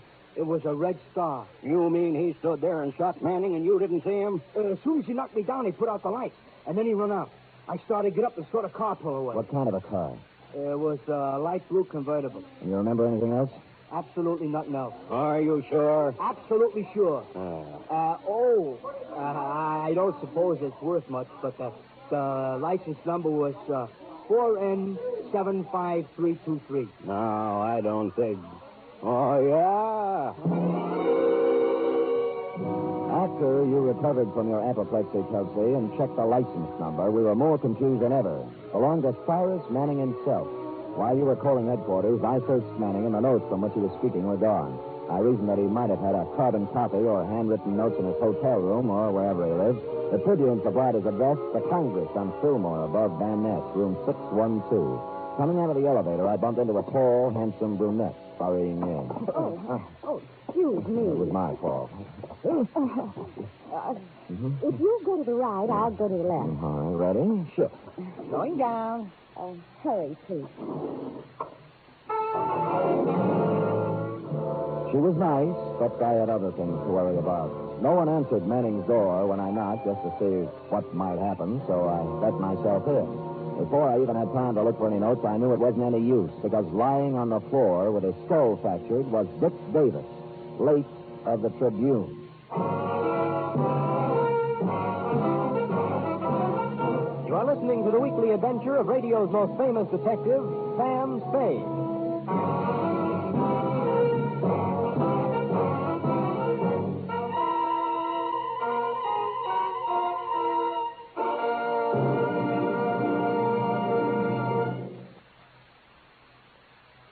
Minutes of comedy, music, and drama, all presided over by the glamorous Tallulah Bankhead. That's The Big Show, brought to you every Sunday on NBC. This Sunday's Big Show features such bright stars as Jack Carter, Jimmy Durante, Louis Calhern, Martha Ray, and many more. Plus music by Fran Warren and Meredith Wilson's chorus and orchestra. It's The Big Show. And Sunday over most of these NBC stations also means a 1-hour adaptation of a famous play or story by Theater Guild on the Air. This Sunday's Theater Guild production is Philby, starring Rex Harrison and Teresa Wright.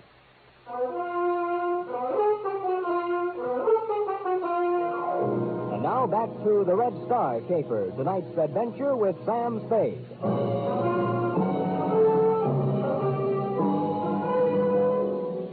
Cyrus Manning's room had been worked over thoroughly. There were no notes lying around which described the activities of anyone sending war material to the Chinese communists. The only pertinent piece of evidence was the corpse of Dick Davis. I didn't call your office right away, Kelsey, because I wanted to get out of there and begin asking some questions before the trail was cold. Strangely enough, in a man's hotel room, there were many items that belonged to a woman, clothes, makeup, and so on. And they recalled to mind the girl I'd bumped into getting out of the elevator. And this recalled to me the elevator operator. I've seen her coming up and down a few times. I know who she is.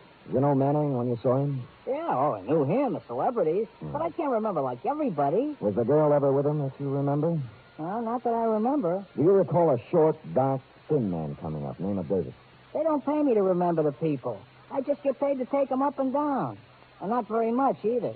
Will this help you remember anything? What $10 will do for your memory. A thin, dark man went up about 8:30. Didn't see him come down, though. He was alone. Good memory. Did anyone else in the elevator tonight stick in your mind? The only guy I can remember is one who didn't look like he belonged here. Figg. Had a pockmarked face. Huh? Oh, and on the back of one hand, he had a red star tattooed. Manning was going to reveal something about material being shipped to China. Shipped was the word I'd overlooked. And someone tattooed who looked as if he didn't belong in a good hotel and had the smell of a waterfront on him. So I splashed myself with cologne and went looking for the man who knows most about the strange smells of a waterfront. In fact, he's one of them. He's an indescribably low man, a fungus on the tree trunk of honesty, a spider in the lunch pail of lawfulness. Porky Grouse, a stool pigeon, so low he has to climb down a ladder to tie his shoelaces. I found him at the Blue Lantern bar, took a capsule to settle my stomach, ordered a bottle and 2 glasses, and somehow forced myself to wave him. Well, if it ain't my old buddy, my old drinking pal, good time Charlie Spade. Buddy. You pouring, Sam? Porky, the other side of the table, please. I might need room in case of fire. I like it on this side, Sam. I can keep my eye on the window. All right, I'll move. Oh, Sam, you're too far away. I can hardly see you. Pork loud. Now, look, tell me something, Porky. Do you know anybody who's shipping stuff to China from here, or someone with a red star tattooed on his hand?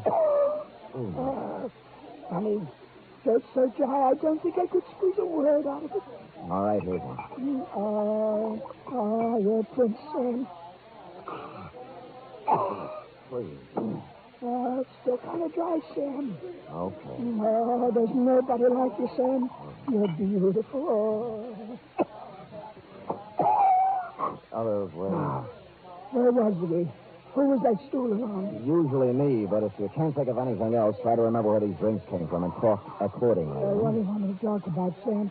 You better get me quick before my throat dries up now. Have you ever heard of anyone shipping war goods to China, Porky, or a man with a red star in his hand? Ask me something else, Sam. I'd rather not answer that. I'll see if this changes your efforts. Not again. Oh, you're a prince, Sam. Now, let me see.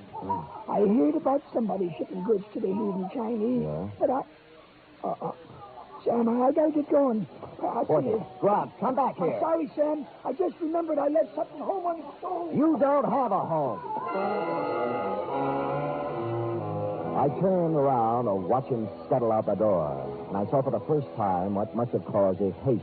A face as evil as any I've seen these days outside of yours, Kelsey, was staring through the dirty window. The face moved for the door and entered, perched upon a big body under a sea cap. His arms were shoved into a pea jacket, and his legs hit the floor like slow jackhammers as he walked toward me. You trying to pump information out of Grout, pal? Why else would anyone in his right mind give Porky Grout free drinks? Or stand that close to him? Who are you? What are you trying to find out? Frankly, it's none of your business. Look, pal, I grew up on the waterfront the hard way. I've knocked guys like you all over every port in the world. Now, don't make me mad. Why don't you make it easy and tell me who you are and what you want? I never answer questions. I just do the asking. Oh? Are you going to tell me something, or am I going to beat it out of you? Well, I guess it's going to have to be the hard way.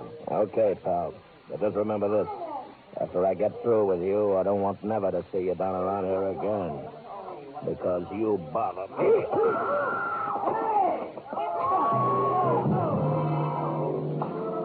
Now we come to the embarrassing part of my report, Kelsey. I did everything I usually do, but this time it didn't work. And now I know how those other puppies I batted around for the past few years feel. But all was not lost. There was a crushing right hand coming in from the side that did the damage. And it hit me right under my good eye. And on the back of that hand was tattooed a big red star. When I got up from the floor, he was gone. So was everyone else in the place but the bartender.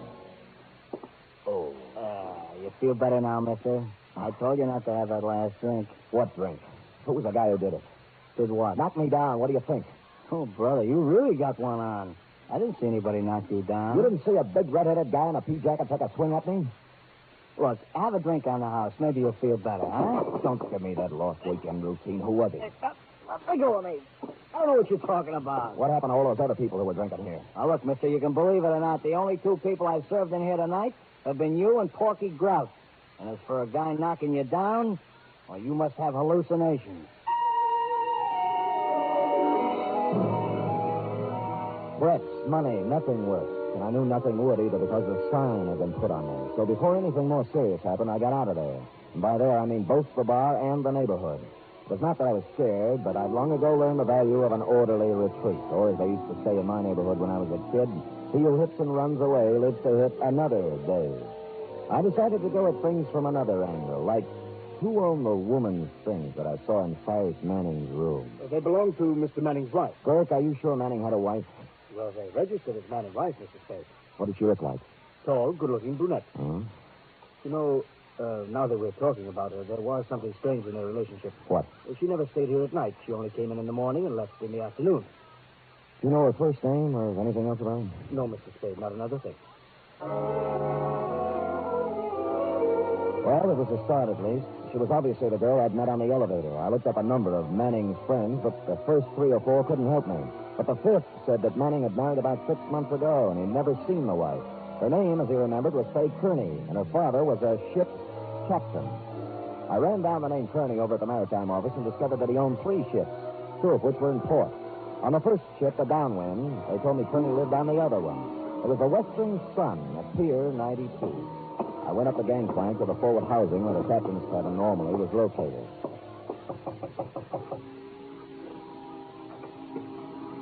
Yes? Fay Kearney?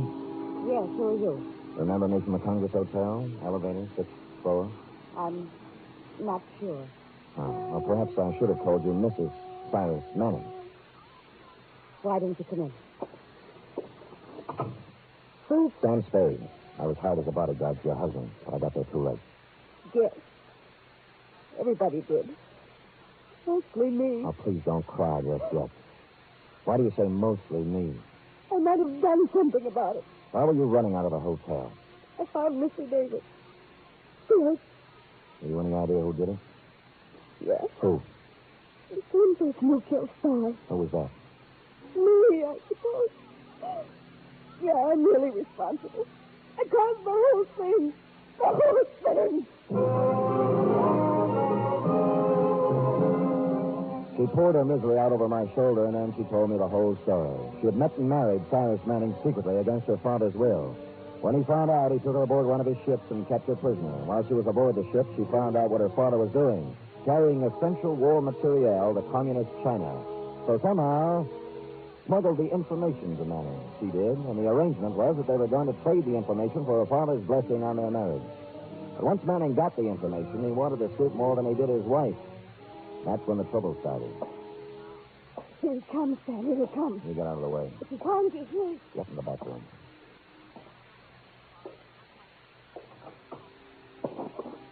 What are you doing here? Just came to pay you a visit. You should have learned your lesson the first time. This time it's for keeps, Tony. That's the way I feel.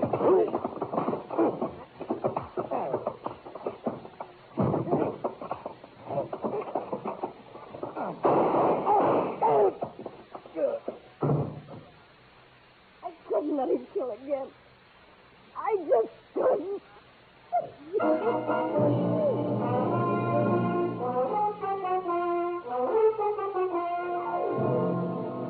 Period. End of report. Did he die, Sam? It was a matter of seconds, Beth. Oh, Sam. All that poor girl wanted was love. Oh. And look what happened to her. The father. Yeah. You were the only witness, Sam. Do you think you might try to kiss the evidence to self-defense? I'm tempted, Effie. I'll say that much. Now, go type that up. Oh, Sam,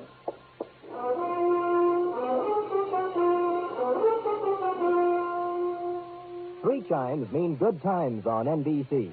There's music and fun tomorrow on NBC to help your Saturday evening along. Your hit parade brings you the top tunes in the land with Raymond Scott, Snooky Lanston, and Eileen Wilson. The Dennis Day Show sparkles with songs and madcap adventures, starring charming, boyish Dennis Day.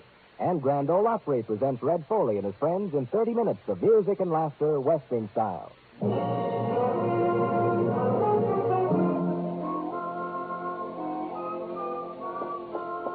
it is, Sam. Believe me, I didn't enjoy typing it at all. I didn't expect that you would, F. As a matter of fact, it surprised me that you enjoy any of them. Oh, I never liked the killing part, Sam. Oh?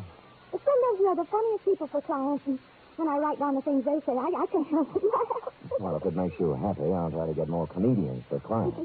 In the meantime, you'll have to suffer along on whatever dregs of humanity the wings of fate blow into my office. Sam! That was absolutely poetic. The winds of fate. Oh, it's nothing. I expect to appear in the next edition of Bartlett's Familiar Quotations. Now, would you like to hear one of my longer attempts at poetic phrasing? Oh, yes, Sam, I'd love to hear it. Oh, good. This is called cigar. A cigar isn't far from a large cigarette in the raw material it employs, but the smoke is no joke, if you haven't learned yet, for it weeds out the men from the boys. Sam, that's wonderful. Yes, You ought to be able to sell that to someone. Effie, I can't even sell me. Give me another one, Sam. All right. There was a young girl with a heart as big as the wheels on a cart. At the end of the day, she always would say... Good night, Sam. No. Good night, sweetheart. Oh, Sam, you're wonderful.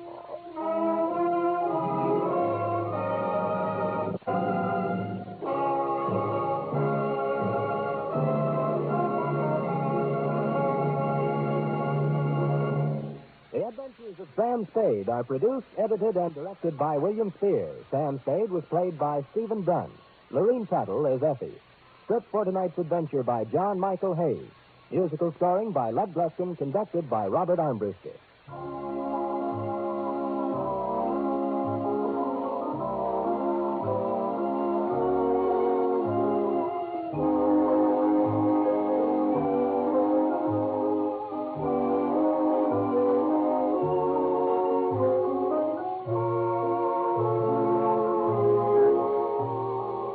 Join us again next week, same time, for another adventure with Sam Spade. Enjoy the magnificent Montague. Then it's Duffy's Tavern. This is Escape Radio speaking, with our thanks to the fine folks at CBS. And now, ladies and gentlemen, a little challenge for true fans of adventure radio.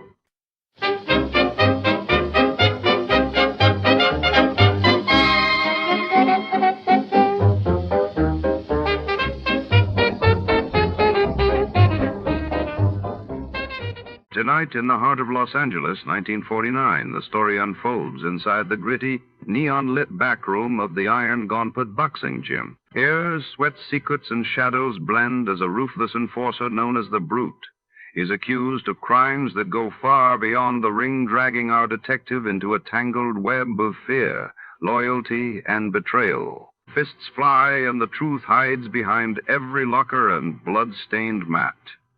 Will the darkness inside the gym be exposed, or will it claim another victim? Before to start, let's see what happened the day it was aired. It was April 7th, 1949. That day the world watched as the United Nations called for an end to the Berlin blockade while in London. The historic HMS Amethyst incident began as a British ship was trapped on the Yangtze River in China. Getting impatient for baseball season to start? Have a touch of spring fever? Want to get away from it all? We offer you Escape.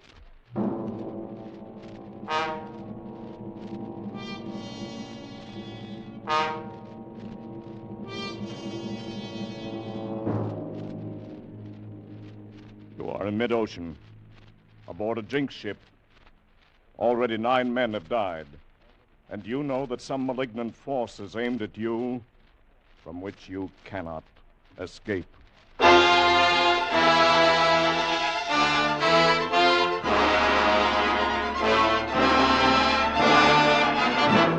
Escape, designed to free you from the four walls of today for a half hour of high adventure.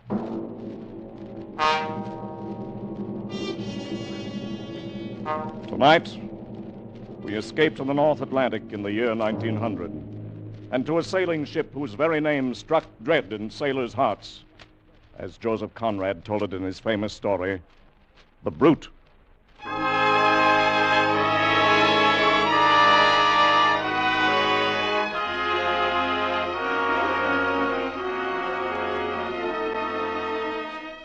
You could never tell it just by looking at her, proud and strong and beautiful on the outside.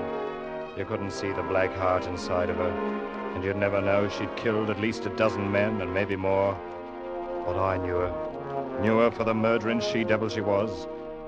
I saw her the day she killed her first one. And I was there, too, when she finally made a big mistake and killed the wrong person. But that was a long time later. Oh, she had a name, all right. But after that first day, her first killing, nobody but the family ever used it again.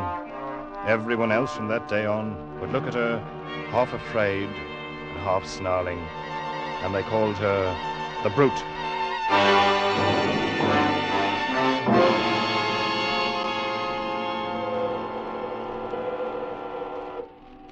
I remember I was 14 the day my father took me down to the South Thames boatyard to watch the launching of the ship. My brother Charlie was there, of course, 8 years older than me and very proud of his one gold stripe, now that he'd been made an officer on the AFRTS line. Charlie and Father were talking. I just stood and listened to them and didn't say much of anything myself. Look at her, Dad. Ever see a ship in your life with lines like that? I bet she'll outsail any clipper in the China trade. Well, that remains to be seen, Charlie. How soon are they going to launch her? Any minute now. Oh, I'd give a lot to be sailing on her, instead of on the Malcolm Apps. Well, the Malcolm's a good ship, son. As good a ship as any the Apps family owns. Oh, I'm not kicking.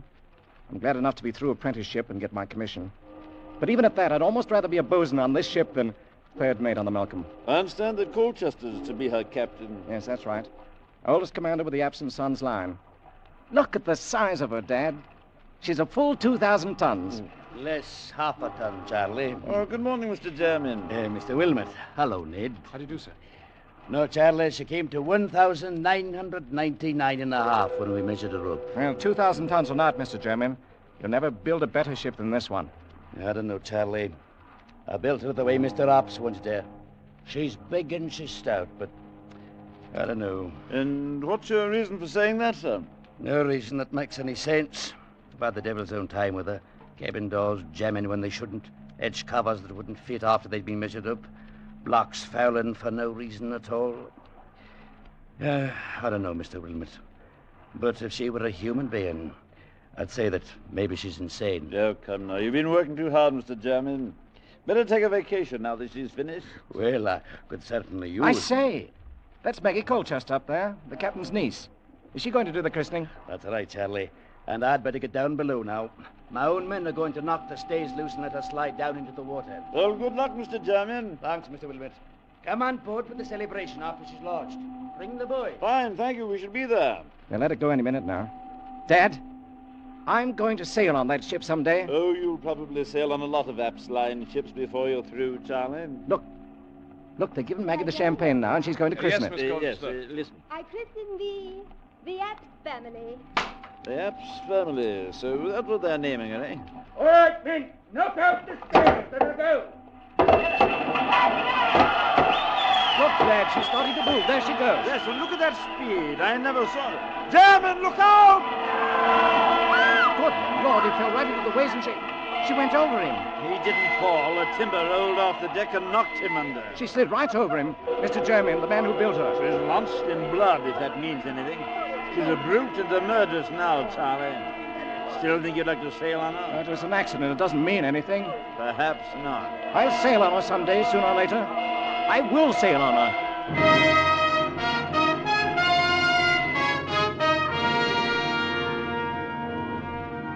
Well, the way things worked out, I was the one to sail on her first instead of Charlie.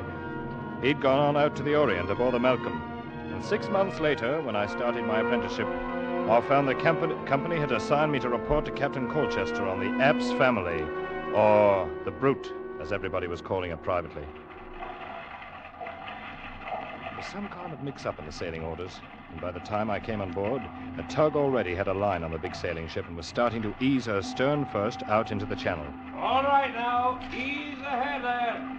Pick up the slack. Captain Colchester was at the taffrail shouting orders to the tug captain, and the mates were forward somewhere, handling the check line. You've got the slack now. Haul away. I stood at the waist, waiting for a chance to report in, and watching a young fellow about my own age, who was doing something or other up aloft on the mizzenmast above me. The tug had drawn the line out taut, but the ship hadn't started to move yet. You've got no way on her yet. Run your engine up to full speed. The tug was churning the water to froth, and the hawser was tight as a bowstring, but we still didn't move. Keep her up. Hold that on first throttle. Then suddenly the ship gave a lurch and started back like a bucking horse. The men forward had no chance to ease the check cable, and a second later it snapped. The ship plunged on deck and then sheered over to bring up with a smash against the pierhead that knocked me sprawling on the deck. And at that moment... The lad who'd been working aloft on the mast crashed down onto the deck not 10 feet away from me. And he lay there without moving. Give a hand up here on my waist, mate. Young Hawkins just fell out of the tops. Hey. That's too bad. Is he dead, Captain Colchester? He's dead, boy. You get a hold of yourself. Don't stand there trembling. You never seen anybody die before? Yes, sir. On the day they launched this ship. Oh, Jermaine, eh? You're young Ned Wilmot, I suppose, the new apprentice. Yes, sir. And no doubt you may have heard this ship called by an unpleasant name once in a while. Yes, sir. The Brute. Well, you'll be kind enough to remember while you're aboard that her name is the Apps family, and she's had her share of accidents, the same as any other ship. Is that quite clear? Yes, sir. Now get along forward with you and stow your gear away on the forecastle. You'll take over young Hawkins' duties for the time being. Yes, sir.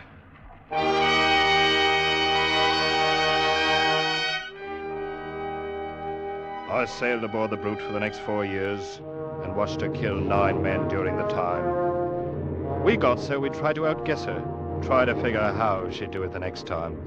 But no matter what we think, we never were right. And it wasn't only the killing, it was everything. Most ships have little ways all their own, and you'll learn about them and allow for them. But not her. She was like a crazy woman. You never knew what she'd do next.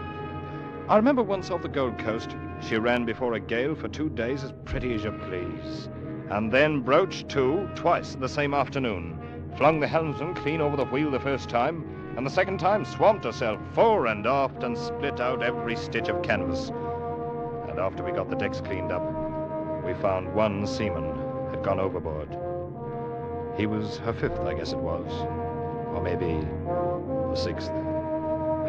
Oh, she was beautiful, the Apps family was. Big and proud and beautiful. And along with it, a killer. A black-hearted, sea-going brute.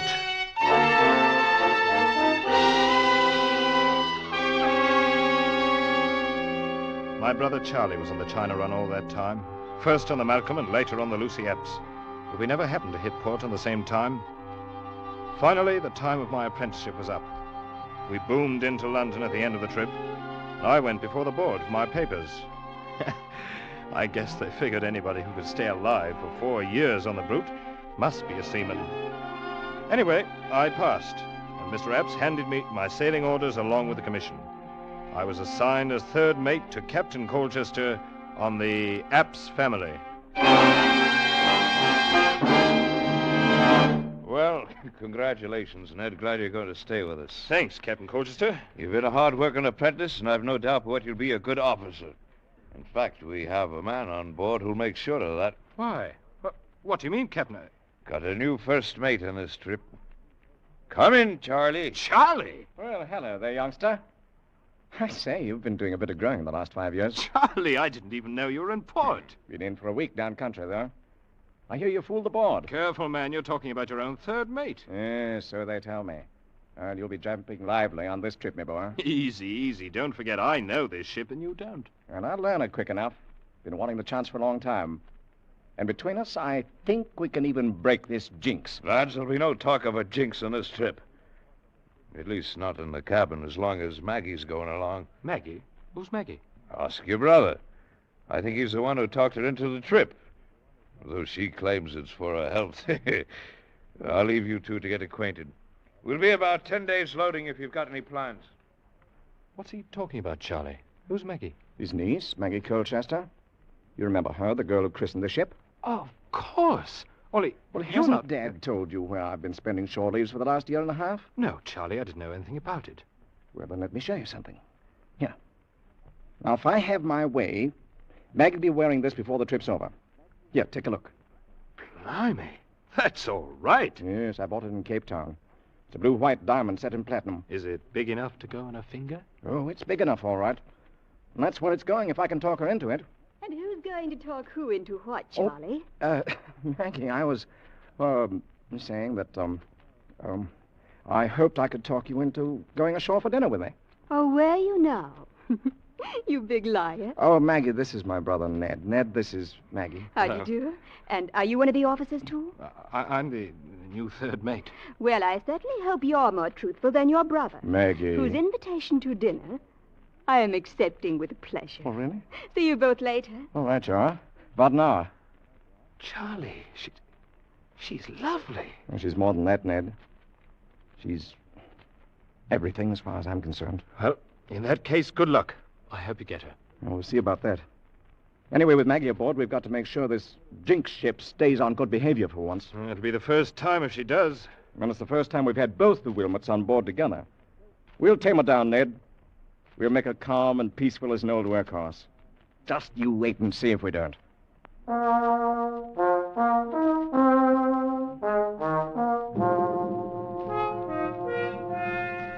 And the strange part of it was, he was right.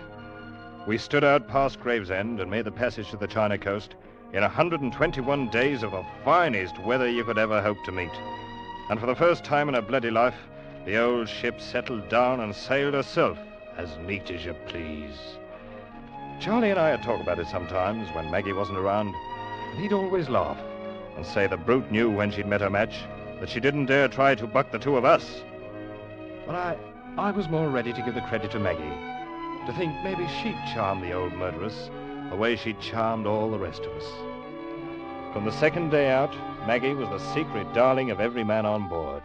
She was all over the ship, here, there, and everywhere, with red tam and her bright blue eyes, never still a minute, and having the time of her life. If she'd come along for her health, she'd found it before we passed Gravesend.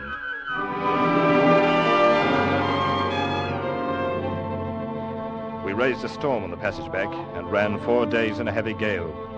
I stood by and held my breath, ready for anything, and nothing happened. The old lady, App's family, held up her head and sailed along like a seagull.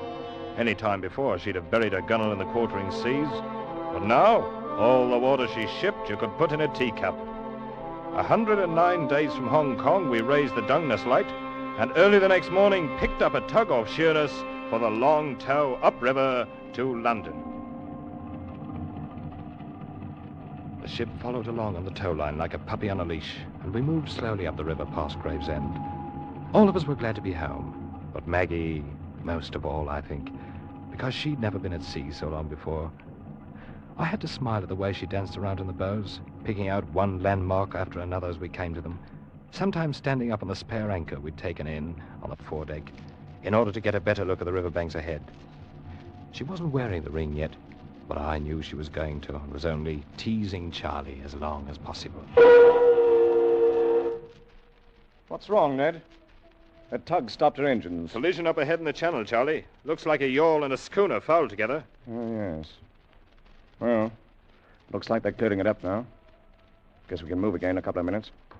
Maggie, why don't you go on the afterdeck? You're on the way up forward there. Oh, I'm all right, Charlie. Stop worrying. We're almost home. Better save your orders for the crew, Charlie. She outranks you. Oh, I'll take orders from her any day. Yes. We are almost home, Ned. We've had a lucky voyage. It's the first halfway peaceful trip I've ever made in the old brute. Oh, I told you we'd tame her down. She's turned over a new leaf, Ned. Well, it won't last long if she keeps on sheering off there and drifting back down the channel. Huh? Oh, yes. We're heading straight for those fishing smacks. Better have the tug start up and hold a taut line on her. I've seen her do this before. Yes. Ahoy, the tug! Take up the slack and get her straight in the channel. Hold her against the current. Any other ship would have held steady for the 2 or 3 minutes we'd stopped, but not the old App's family. And now when the tug tightened up in the hawser, pulling at an angle across her bows, she wouldn't respond, wouldn't budge. The old girl wanted her own way. She was just as stubborn as ever. Ahoy, the tug! We're still drifting. Up and up to full speed. Confound her. Never saw a ship act like this. The heavy hawser was pulled so tight it was humming, and Tug's pedals with her engines full whipped up the water like a mill race. And then it happened. the heavy towing chock tore loose from the deck. The hawser began sliding across the bow, ripping out rail stanchions like matchsticks. Then I thought it was going to sweep under the flukes of the spare anchor, the anchor that Maggie was standing on. Maggie! Get off that anchor! Look out! She tried to jump clear, but she was too late. The great anchor had tipped up on its side, clasped her about the waist like a monstrous arm of steel. It had carried her with it, and swung down and over and smashed against the side of the ship. She went into the water. Take charge of the deck, Ned. I'm going in after her. Ned, was that Maggie? Yes, sir. She's overboard, Captain Colchester. Maggie. Oh, the dirty, murdering brute. Now it's women she's killing. Let go the port anchor! Hold the ship as she is and get the boats over! I hadn't told Charlie, and I didn't say anything about it to Captain Colchester. But I stood there, and I knew it wasn't any use. Because I'd seen the way the heavy anchor had carried her over, and then swung in to smash her against the bow before it dropped her into the water. And I'd seen the way that water beneath the bow was all colored red.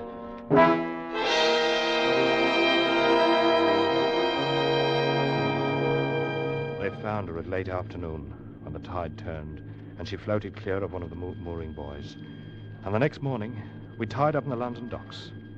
The men had been happy at coming into their home port, but now they remembered how she'd been happy too, their own darling.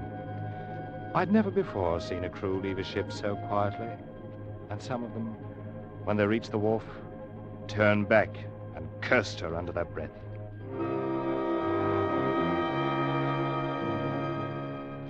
Finally, it was only Charlie and I, alone on the quarterdeck, and Captain Colchester was below, somewhere in the cabin. She never wore it, Ned. The ring. She never wore it. But she would have, Charlie. I know she meant to. She was just having a little fun with you, that's all. With all of us on board, why did the brute have to go for Maggie? Why? I guess there's not much answer for that. She's everything I wanted. Everything. Yes, Charlie. I know. I talked her into making the voyage. It was my idea. It's no good, Charlie, this kind of thinking. I guess you know that. I don't know. She's everything I wanted. Charlie, Oh, Mr. Wilmer. Over here, Captain. I'm going ashore. The shipkeeper's come aboard now. The two of you are free to go whenever you like. Thank you, sir. Charlie, whenever you like. Thank you, sir. Charlie, nothing. I'm resigning command in the morning. I'll never set foot on board her again as long as I live. I feel the same way, sir. Well, come into the company office in a day or two and sign out for the log. Good day, gentlemen. Charlie, we'd better go ashore, too. We're done here. Yes, I suppose we are. I'll arrange to have our gear picked up later. There's no use of... Captain, look out! Missed him! But yardarm off the mainmast. Fell right behind him. Ah, you missed me, you murdering brute! And that was your last chance, too! Ned, that yard was made fast to Dungeness. And now it falls out of the tops with the ship lying still at the wharf. Yes, Charlie. Come on, let's go ashore. Wasn't the devil satisfied for one trip? Is there no way of stopping her? How many more does she want to kill? Charlie? Oh, Ned. Ned, take me home.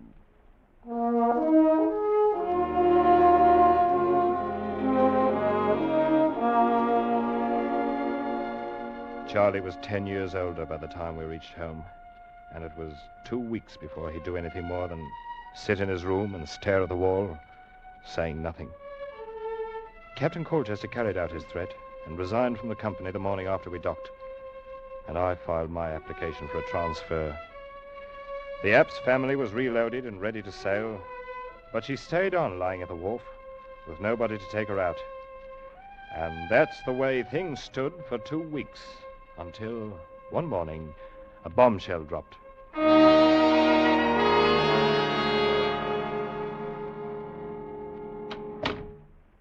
Hello, Ned.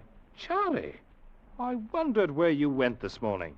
And I left the house early. How do you feel? Fine.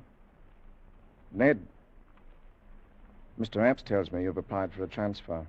Another ship. Well, yes, I did, as a matter of fact. You saw old man Epps? Yes, I stopped in at the office this morning. Ned, it's up to you, of course, but I hope you'll change your mind. Not a chance. The ship sails tomorrow morning. Oh. So they finally found somebody crazy enough to take her out? Yes, they did. Me. You? You're going to skipper the Brute? That's right, Ned. But I it's thought... a short voyage, North Atlantic run. Be awfully glad to have you along. Somebody I could depend on if you feel like signing on again. Charlie! Of course, it's up to you. All right, Charlie. I'll sign on again. Be glad to.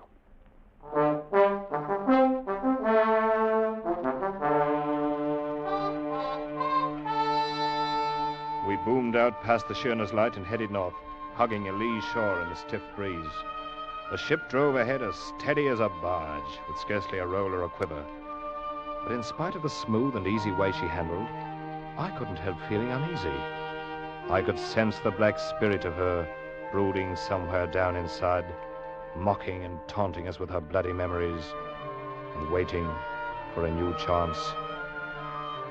By nightfall, we were running hard in along the Kettling coast, where those rocky headlands break at intervals out of the shelving sandy beaches. The onshore wind held steady in our quarter, and the sun sank down behind the land some 3 miles away.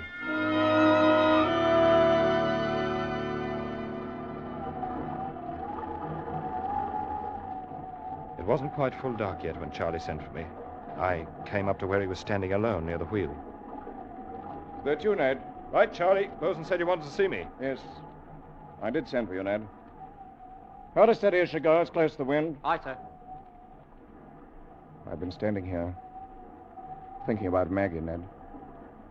How she'd scrambled around over the decks, making friends with everybody, having the time of her life. Charlie, you've got to stop it. No, I'm all right. I like to think about her. It's this ship and all the memories around it. It's what I was afraid of. No, it's all right. Ned, I want you to take charge of the crew and give an order. Of course, you'll question the order, but you'll carry it out anyway. Do you understand? What's the order, Charlie? Have all hands prepared to abandon ship. What? But why? There's nothing wrong. Mr. Wilmot, it is not an officer's place to question an order by the captain. You'll do as you're told. Yes, sir. You can give the order now, Mr. Wilmot. Charlie, I can't let you... Very well, Captain. All hands on deck! Stand by the boats! Prepare to abandon ship! All right, helmsman. Find your place in the boats. I'll take over the wheel. Aye, sir. You don't know what you're doing, Charlie. We're in no danger. There's no reason to abandon ship. You're always in danger aboard this black-hearted brute. I'll put on the quarter now. You can get the boats in the water when she yields. Hurry on. Steady! Going on the quarter! Easy on. All right. Now. All hands! Lower boats! We shouldn't have any trouble running ashore to that beach there at the south. Hey, what about you? I'll hold her steady until everybody's clear. You'd better go over the side. Your boat's standing there. Oh, no, not until you do. I'm staying with you, Charlie. Don't be a fool, Ned. I'm doing this alone. No, Charlie, not while I'm here. Mr. Wilmot, you will abandon ship and take charge of the boats in the water, and that's an order. Charlie, I can't... Mr. Wilmot! Very well, Captain. That's the spirit, lad. Learn to obey orders and step lively, and you'll be a seaman yet. Good luck, Ned. Thanks, Charlie. We'll stand by for you in the boat. Of course, lad. Fine. Bye. I slipped over the gunwale and dropped down into the boat that trailed alongside on a line from the rail. I'd hardly hit the bottom when the line slackened. I knew Charlie had cut us loose from the ship. He was alone on her now, alone in the night sea, with a black brute.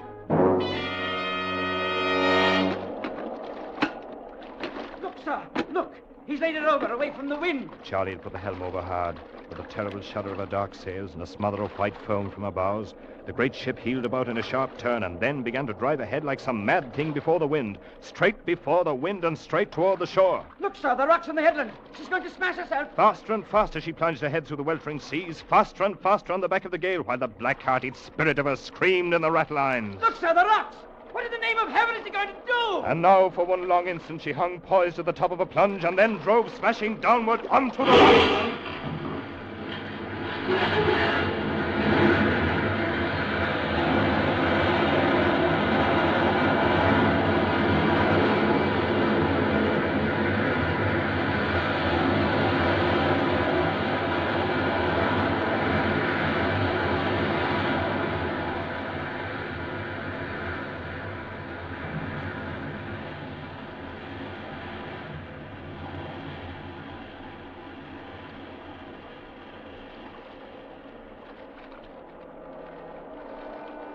We stood by, as close as we dared, for 3 hours, while the killer ship pounded herself to bits in the surging sea.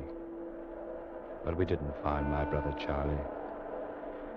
And from the first minute, I knew we wouldn't. Because just before I'd left the ship, there by the helm, in the light of the binnacle lamp, I'd seen the thing he was holding clenched tight in his hard brown fist. It was a tiny platinum ring set with a blue-white diamond.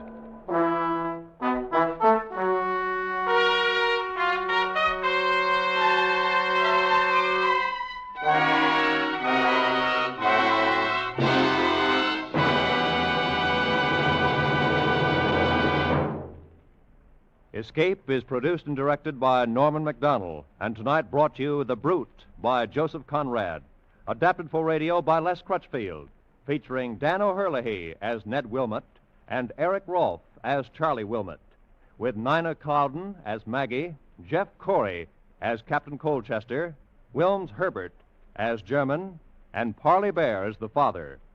Music is conceived and conducted by Wilbur Hatch.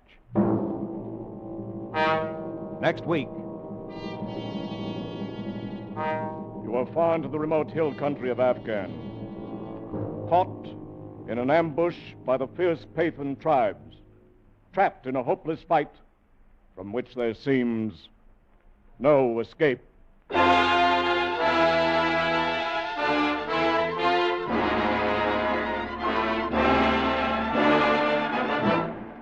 Next week, we escape with Rudyard Kipling's gripping story, The Drums of the Fore and Aft. Good night, then, until the same time next week, when once again we offer you Escape.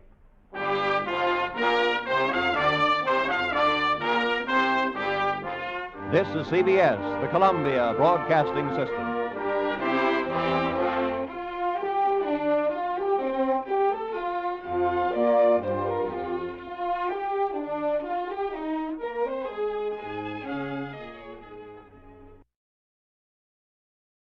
You're listening to Escape Radio with special thanks to our friends at CBS. Stay right there. The next episode follows a quick test of your radio knowledge.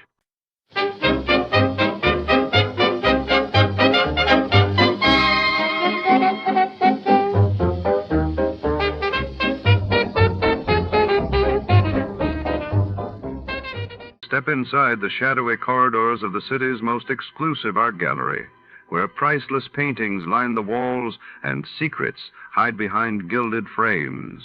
Tonight, a desperate blackmailer threatens to destroy reputations with a single letter, and the only man who can stop him is our hard-boiled detective, racing against time.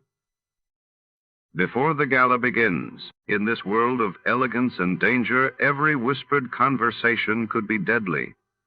Before to start, let's see what happened the day it was aired.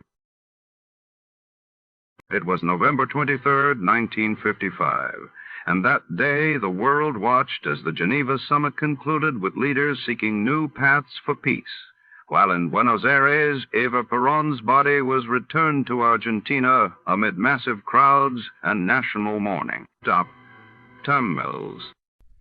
Wrigley's Spearmint Chewing Gum, the refreshing, delicious treat that gives you chewing enjoyment, presents for your listening enjoyment John Lund as Johnny Dollar. Philip Shaw, Johnny. Oh, fine. What have you got for me? Mr. Dale Martin is insured with National. He owns a gym, one of those bodybuilding places. Man was killed there. When did it happen? This morning, about an hour ago. And we don't know if it's an accident or not. The police are over there now. Anything to work on? Nothing. That's why I called you. Better get over there right away. I'll do it. But I don't take off my shirt.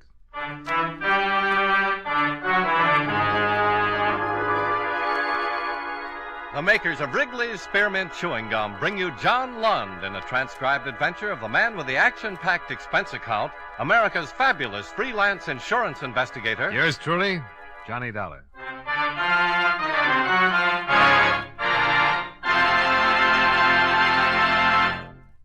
Wrigley's Spearmint Chewing Gum refreshes you. Wrigley's Spearmint Chewing Gum gives you real chewing enjoyment. Yes, for chewing enjoyment plus refreshment, it's Wrigley's Spearmint Chewing Gum. The lively, delicious flavor of Wrigley's Spearmint cools your mouth, helps keep your throat moist, and gives you a nice little lift. The good, smooth chewing of Wrigley's Spearmint helps keep you feeling fresh and alert, adds enjoyment to whatever you're doing. So for chewing enjoyment plus refreshment, treat yourself often to Wrigley's Spearmint Chewing Gum. Healthful, refreshing, delicious.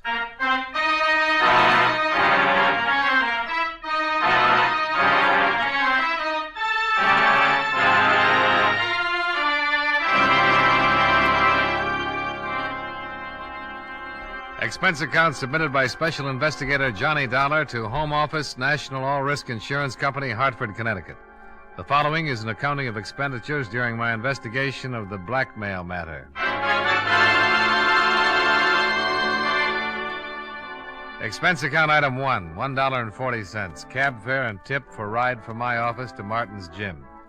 After receiving what little information there was from you by phone, I arrived at 12:15 at 1084 6th Avenue in the heart of downtown. On the second floor, I found Dale Martin, a very nervous Adonis, seated at a desk in his office. A policeman at the door informed me that a Lieutenant Nathan of the homicide detail had stepped out for a minute and the coroner was expected soon. Mr. Martin? Yeah? I'm Johnny Dollar from the National Insurance Company. Oh, that's the outfit I'm insured with. Yeah, I know. That's why I'm here.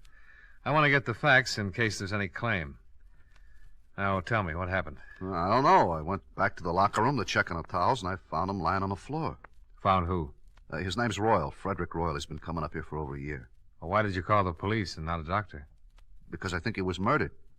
Why murdered? I've seen a lot of accidents around this gym, but never saw anything like this. It wasn't an accident. What makes you so sure? Well, it looked like his neck was broken. I don't know how it happened, so I called the police. Now, the publicity's going to ruin what little business I have. Murder always ruins something. You got any idea who might have done it? No. Who was in the place when you discovered the body? My 3 assistants and 3 fellas working out. They all still here? Yeah, all of them. Nobody else left or came in? Just the cops. Business is real slow. Does everybody know about it? No, I took the body and put it back in the rub-down room. Haven't even told my boys. Well, the officer at the door won't let anybody leave, so let's have a look at the body and see what we can find out.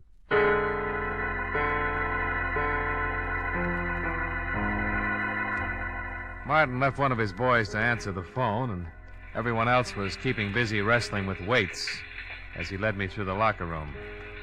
The one man was taking a shower.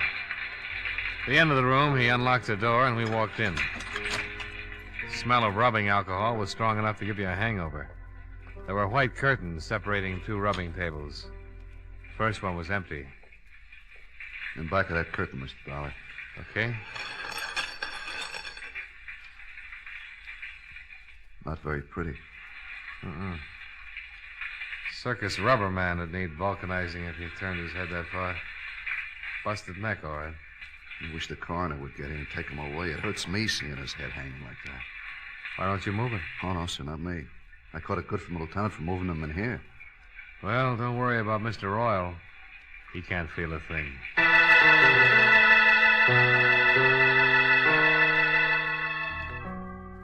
Lieutenant Nathan arrived with the coroner, and the latter confirmed our diagnosis. Nathan had Martin keep his clients and assistant muscle men busy. They started comparing biceps and forgot anybody else was there. Nathan was an old friend, so I didn't have to convince him that I was there on business. You saw the corpse, a Dollar? Yeah, it took a pair of pretty strong hands to do a job like that. Yeah, that makes everybody around here a suspect.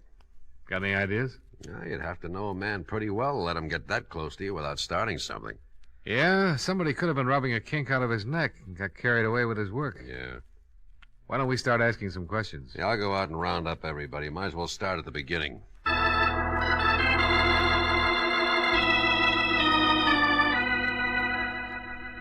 Nathan herded everyone together, and the questioning started. The men were very unhappy. This bad publicity that couldn't be helped. Mr. Robert Wells, songwriter, Mr. Michael Darling, car salesman, and the third and last, Mr. Patrick Mullins, jeweler.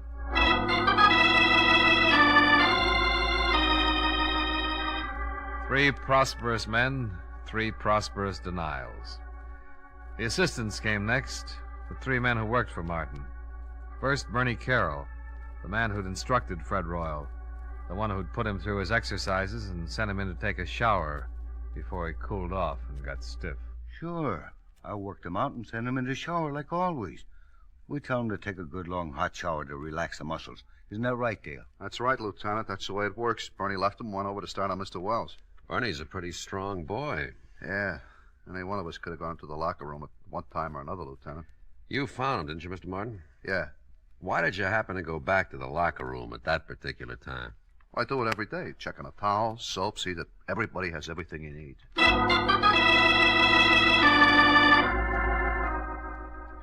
Question after question, trying to nail down alibis, trying to make them stick or tear them apart. According to everybody so far, it was a big mystery. Next man, Jack Olson. Yeah, I went back by the locker room several times. Why? Well, there's an electric coffee maker on a table against the wall back there. I want to get some coffee. Mm-hmm. The other times? Well, once to look at the appointment board to see what's coming in, later to get some chalk for my hands. Chalk for your hands? Yeah. Keeps your hands from perspiring and making blisters, you know, when you're working with heavy weights. You're fairly new here, aren't you, Jack? 3 weeks. How'd you know that, Dollar? Well, the other boys all have heavy calluses. They don't use chalk. You know quite a bit about this weightlifting stuff, huh? Oh, sure. I used to lift candy bars when I was a kid. All right, all right. Call in the last one. The last man, Johnny Morgan, and his story was no different than the others.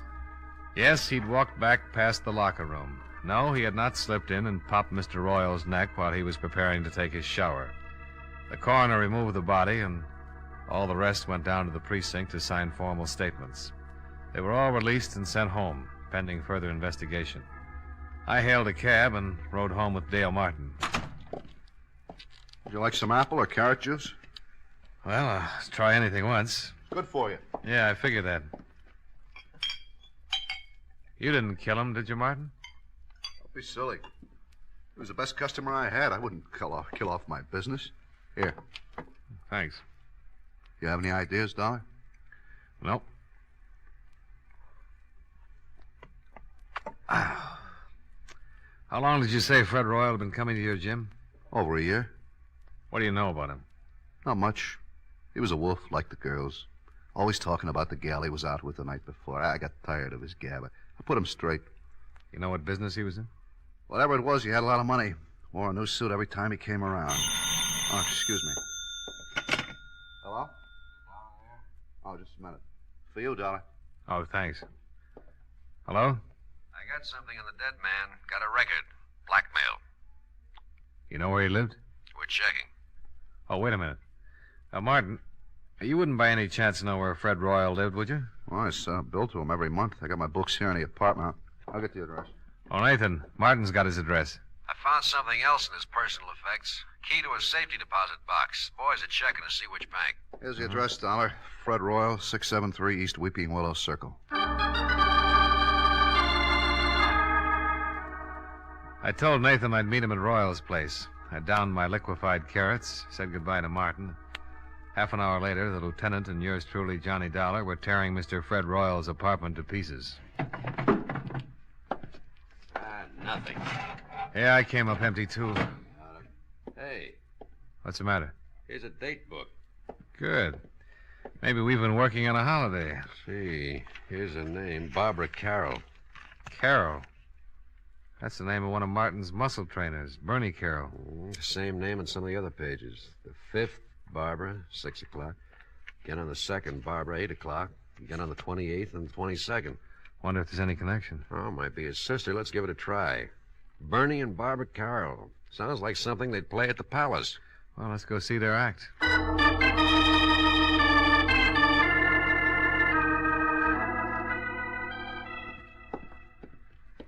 Here's the apartment. They live with that new fella. Jack Olson. Yeah, the quiet one. What is it? Police. Yes? I'm Lieutenant Nathan, homicide. This is Johnny Dollar. How you do? How you do? We'd like to talk to you, Miss Carroll. Well, certainly, Lieutenant. Come in. Thank you. I was just making some lemonade. Would you like some? Yeah, thanks. It is pretty hot out. Maybe you'd like something stronger. No, thanks. The lieutenant's on duty. I guess you've heard about the accident. Like your lemonade sweet, Lieutenant? Medium, please.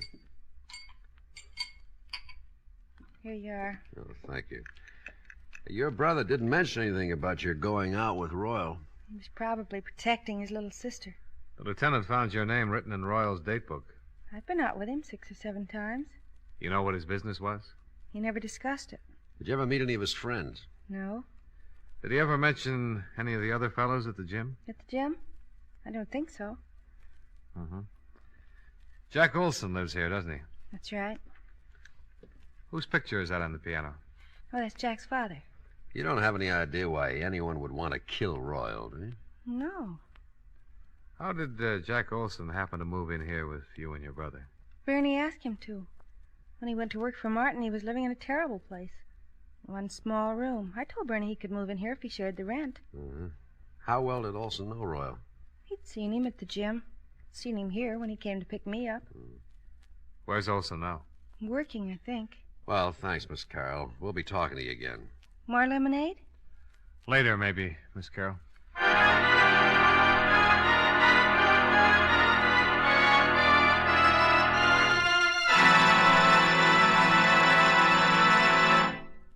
Friends, wherever you are, whatever you're doing, you'll enjoy chewing Wrigley's Spearmint Gum. Chew Wrigley's Spearmint while you're working. The lively, full-bodied flavor of Wrigley's Spearmint gives you a refreshing little lift. The smooth, pleasant chewing of Wrigley's Spearmint Gum helps keep you feeling relaxed and satisfied. Makes your job seem easier. Chew Wrigley's Spearmint Gum in your home, when you're out walking or driving, when you're enjoying sports and other activities. Wrigley's Spearmint Gum tastes good anytime, and the natural chewing aids digestion and helps keep your teeth bright and attractive. Yes, wherever you are, whatever you're doing, you'll enjoy chewing Wrigley's Spearmint Chewing Gum. Healthful, refreshing, delicious. And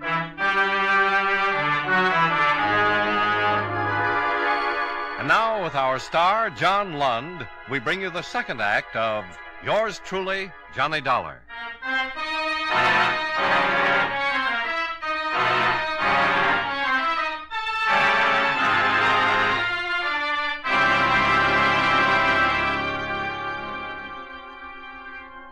Three in the afternoon. Out of Barbara Carroll's cool apartment and down in the blistering street. The thermometer crowding 90, and the humidity sticking to us like a steaming blanket. I feel awful. Terrible day to solve a murder. I want to go look through some newspaper files. What for? That picture on the piano. Jack Olson's father? Yeah. I've seen it someplace before. There's a news story connected with it. Yeah, I'll drop you off. I got to get back to the precinct, see if the boys have found the safety deposit box that fits Fred Royal's key.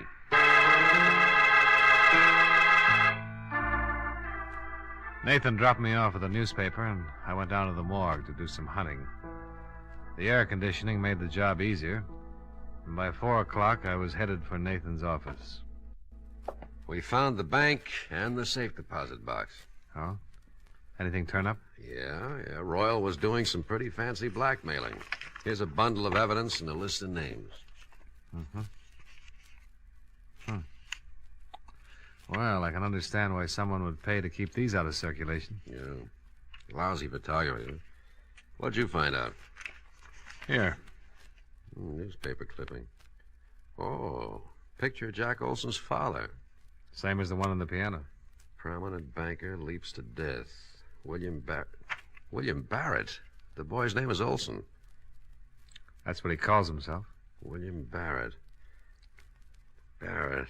Give me that list we got out of the deposit box. I've just been looking at it. William Barrett's name is on here, all right. Ooh. That article you've got on his suicide mentions that he left a son and a wife. Yeah. Well, let's go pick up Jack Olson or Barrett or whatever his name is.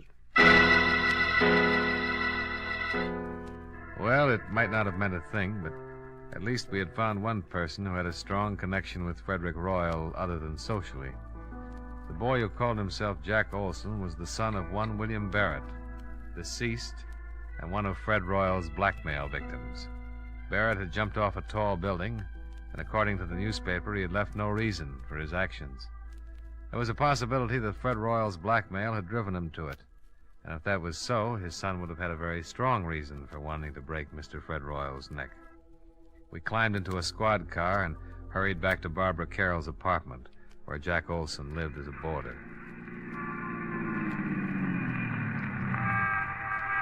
Now, let's go. Hey, wait a minute. Oh, what's wrong? Jack Olson, coming out of the building. All right, we pick him up on the street. He's hailing a cab.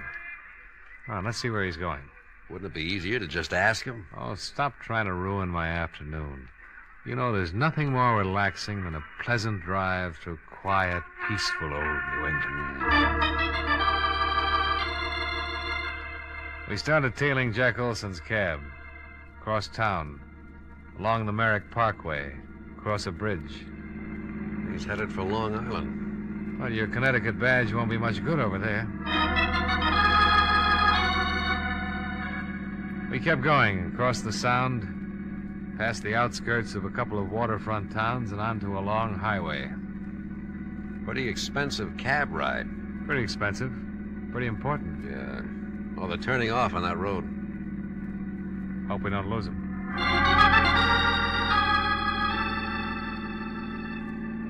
We took the road to the right off the highway and spotted the cab up ahead, pulling into the entrance of a large white building. The sign over the tall iron gate read, Lakeview Sanitarium. We waited for him to go in.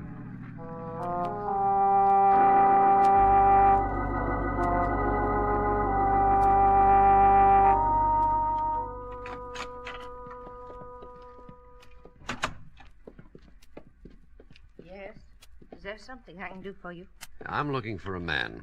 Oh, any particular man? Oh, who's in charge of this place? Dr. Fedder. Well, run him out, please. I want to talk to him. Which one of you is the patient? Patient? Can't you tell? Look, just go get Dr. Fodder.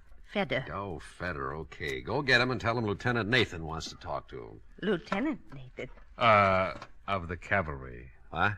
Oh, well, I'll get him right away. Lieutenant. You think that's funny? Oh, well, I liked it. Let's see what kind of a reaction it gets out of Dr. Fedder. Cavalry. Nice thing to say in a place like this. Lieutenant Nathan? Yeah, that's right. I'm Dr. Fedder. Oh, this is Mr. Dollar. How do you do? How do you do? Now, are you related? No, but we've been friends a long, long time, haven't we, Nate? Yeah, I'm a police officer, Doctor. Oh. We've been following a man. He came in here a few minutes ago. Is that right? The lieutenant thinks he might be a killer. I can handle this, Dollar. Doctor, I'm with Central Division Homicide. This isn't my territory, but I'd appreciate it. Which one of you is the patient? Now, look, this is getting a little ridiculous. Here are my credentials. Oh. The man we want came in here a few minutes ago. Well, Mr. Barrett is the only one. And his real name is Barrett.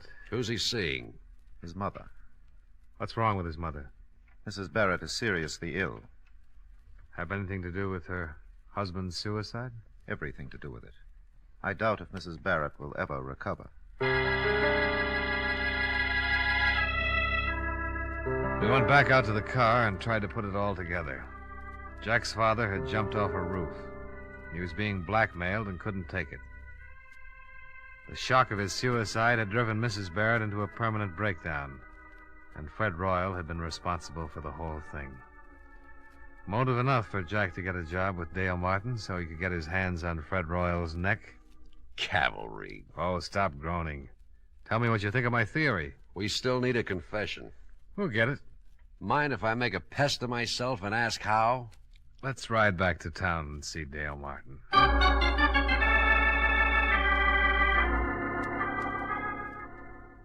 you're going to come up and take a workout and a rub tomorrow, huh? That's right, Martin. And I want you to make sure that Olson takes care of me. Did he do it, Dollar? I think so. But why? He seems like such a nice kid. He had a pretty good reason.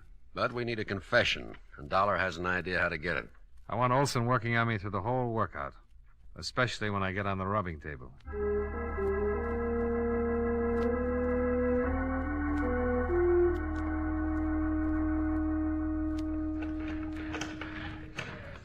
You're in pretty good shape, Mr. Dollar. Well, I'm carrying a few extra pounds. I will knock that off of you in a hurry. Don't try to talk while you're using the pulleys. Hi. Hi, Martin.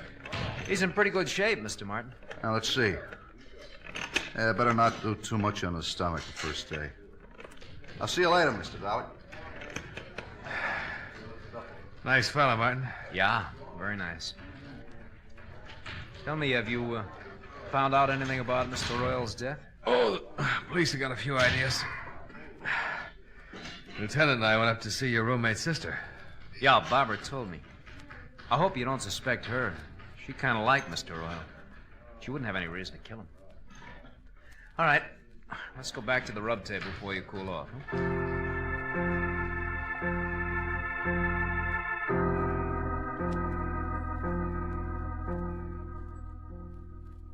You don't mind going in there, do you?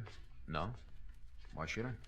Oh, some people are funny about rooms where there's been a dead person, you know? Well, it doesn't bother me, Mr. Dollar. Martin's got all his towels piled on the other table. I can move them if you like. Oh, no, it doesn't make any difference. Royal wasn't killed in here anyway. All right. Up on your back. Yeah. Give me a good brisk rub and let me relax for about 10 minutes. All right, slide down a little. Yeah.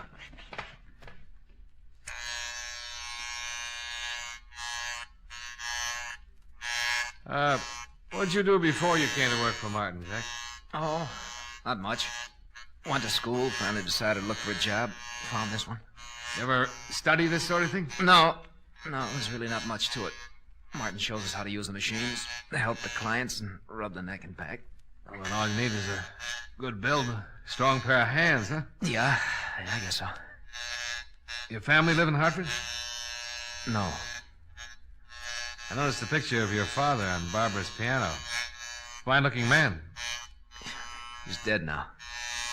Oh, sorry. So am I. Your mother still living? No. Oh, I'm sorry. Am I rubbing too hard? Oh, it's okay.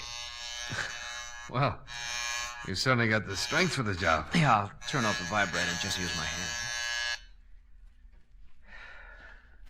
Did the police find out anything about Mr. Royal? Yeah. He was a blackmailer. Ow! I'm awfully sorry. I'm a little nervous today. Maybe I better get one of the other fellas to finish your rub. Oh, no, that's all right. I'm just a little tied up. The neck is stiff. Try and relax. Guess I keep thinking about Royal and his broken neck. You think I might break yours, Mr. Dollar? Well, wouldn't be hard. If I was good and relaxed, you could snap it in a second. Yeah. Guess I could. So Mr. Royal was a blackmailer, huh? Yeah, had a record. They're the foulest people on earth. Yeah, they certainly are. Could ruin a lot of lives. Probably why he was murdered. You think he was blackmailing someone here in the gym? Oh, not necessarily. Well, if he wasn't, then no one in the shop would have a motive for killing him. Well, I've got a theory about that. I think someone in this gym hated him so much that they waited until no one was looking and Royal was all alone. And they slipped in on him and twisted his neck until it broke and he strangled.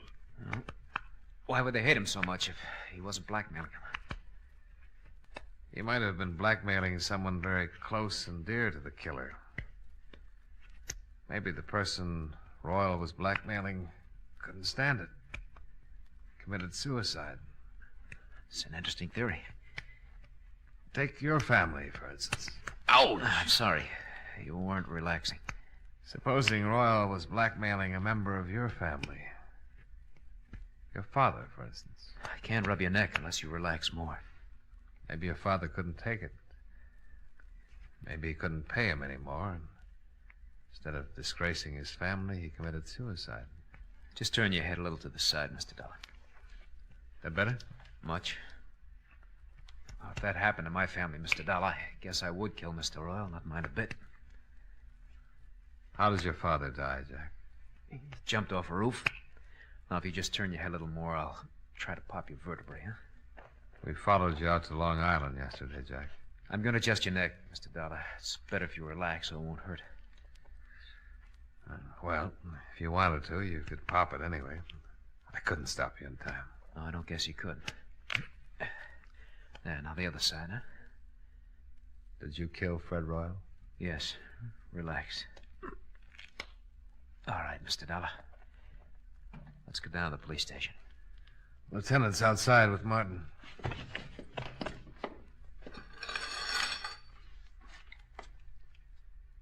After you, Mr. Barrett.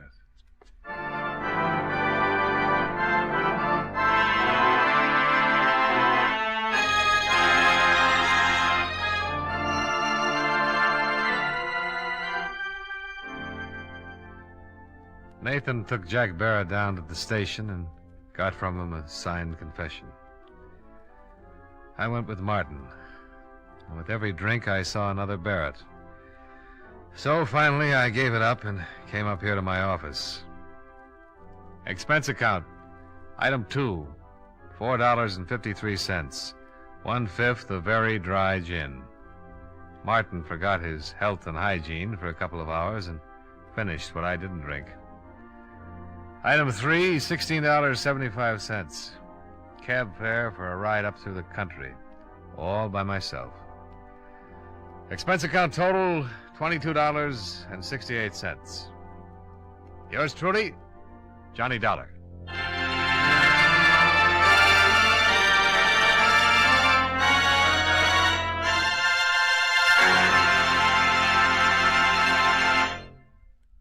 Remember, friends, Wrigley's Spearmint Chewing Gum refreshes you. Wrigley's Spearmint Chewing Gum gives you real chewing enjoyment. The lively, full-bodied flavor of Wrigley's Spearmint cools your mouth, freshens your taste, sweetens your breath.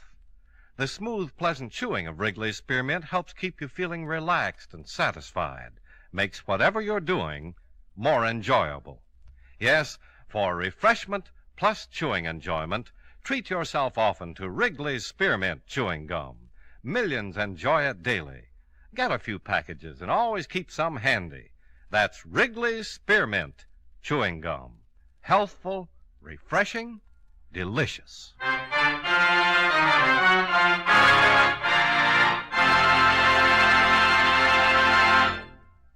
Yours truly, Johnny Dollar, brought to you by Wrigley's Spearmint Chewing Gum, stars John Lund in the title role and was written by Blake Edwards with music by Milton Charles.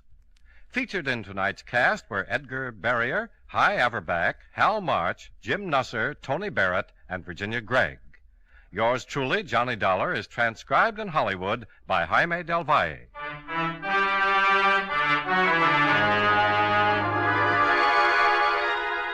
The makers of Wrigley's Spearmint Chewing Gum hope you enjoyed tonight's story of Johnny Dollar and that you're enjoying delicious Wrigley's Spearmint Gum every day.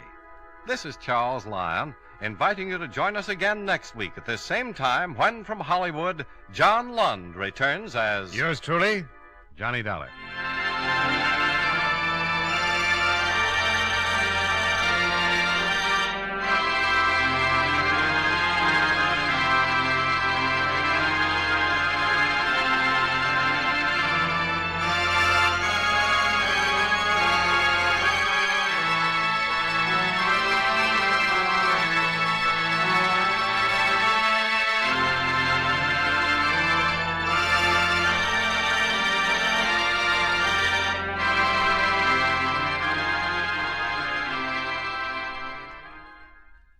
Ladies and gentlemen, we begin tonight by thanking our good neighbors at CBS.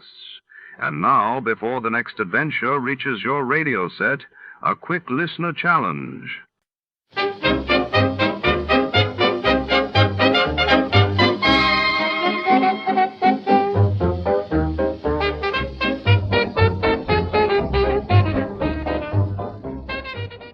night, under the pale glow of the city's neon haze, a detective races against the ticking clock 1 hour to solve a case that could upend his world.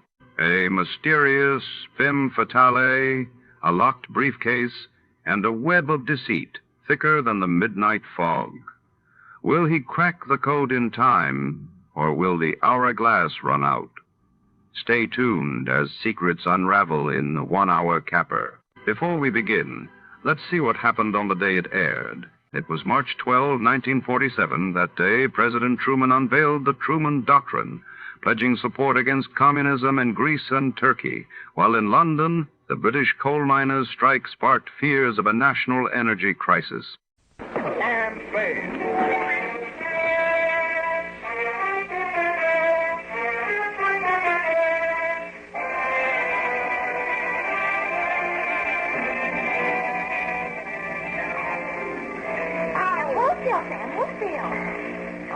On the wrong eye. Or have I? They're both of them. Oh, I get so angry sometimes.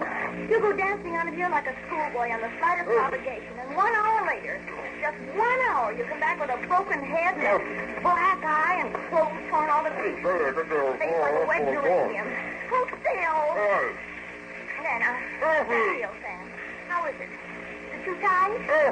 What did you say? Then how do you expect me to dictate a report with a mouthful of gauze? Oh, that's what it was. I wondered what happened to the girl. Sit down and shut up. Oh, Sam, I didn't mean anything. I just meant it for your own good. Pick up your pencil, Effie.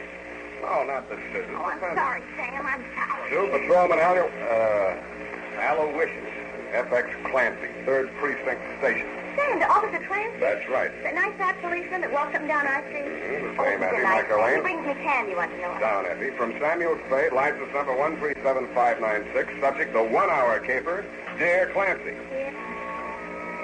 In case you were aware of it, and I think you were, Clancy, this afternoon in San Francisco was warm, quiet, and dull. I was sitting in my underwear in front of the open window of my office, reading the news of the blizzard back east. I was not employed by the Chamber of Commerce to do this. My secretary had merely taken my suit downstairs to get it pressed. It began as the clock on the Church of Dismas Cathedral around the corner was hammering out the hour of 4.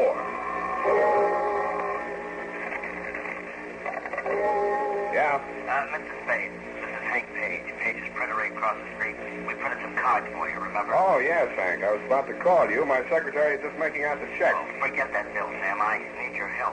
Well, drop in tomorrow. I'll be glad to talk to you. Tomorrow may be too late. I'd rather not be seen coming to your office.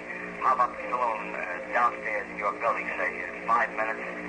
Well, if it's important, Hank. Well, I don't know. I got something here. I want you to look at it. If it's what I think it is, it's important.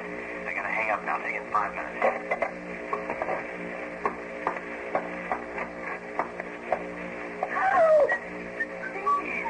Where do you think you're going in that? Same old hat, Effie. What's the matter with it? It's not referring to your hat, Sam. Well, that's what you're looking at. I'm trying to avert my eyes, Sam. Here's your suit. Oh, I forgot. Well, look out the window, Effie. I'll put it on. And a phone call. Maybe a job. I got to meet a man. Sam, you can't go out on a job now. Why not? Why do you think I got your suit pressed? The man's coming to take your picture. What man? From Baffling Detective Magazine. Oh. Well, I'll try and make it for you. Oh, Sam, I'm tired of making excuses to people. I set up this appointment for 5:30, and I want you back in plenty of time. I wish you wouldn't go. Oh, all right, go on. But if you aren't back in this office by 5 o'clock, that's 10, Sam. You can find someone else to make your excuse. Okay. Shall we synchronize our watches?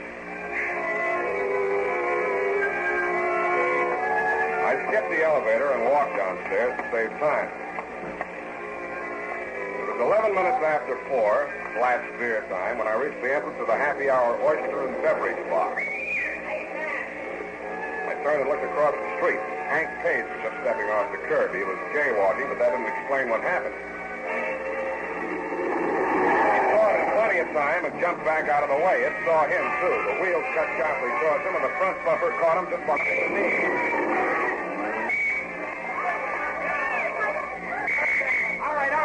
Keep moving there. Keep moving. Come on. Back on the sidewalk. Come on now. We'll take care of it. Damn. Yeah, Hank. Leave me, Mr. Spade. Leave me. I've got to get it fixed. Come on, get these people back. This man's hurt bad. Give him some air. Better not try to talk, Hank. Oh, no. Thanks. Here. This is it. Cigarette case. Hey, wait a minute. What was that? What's what, Clancy? Well, he gave you something there. A gold cigarette case. I seen him. Oh, you must be mistaken, Clancy. Hank, can you talk anymore? Cigarette case. Find out. Gotta find out. My wife. Yeah, what about your wife? I can't.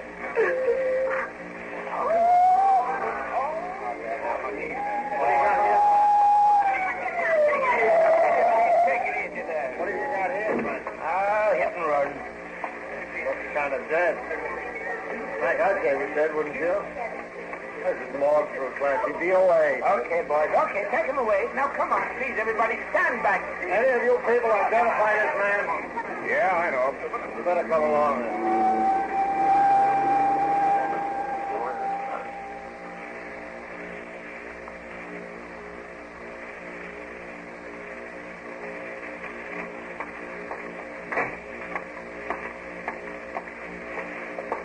Oh, hello, Sam. Hello, Maxie. Hank Spade. Oh, yeah, just came in. 2 seconds. Maxie. Yeah.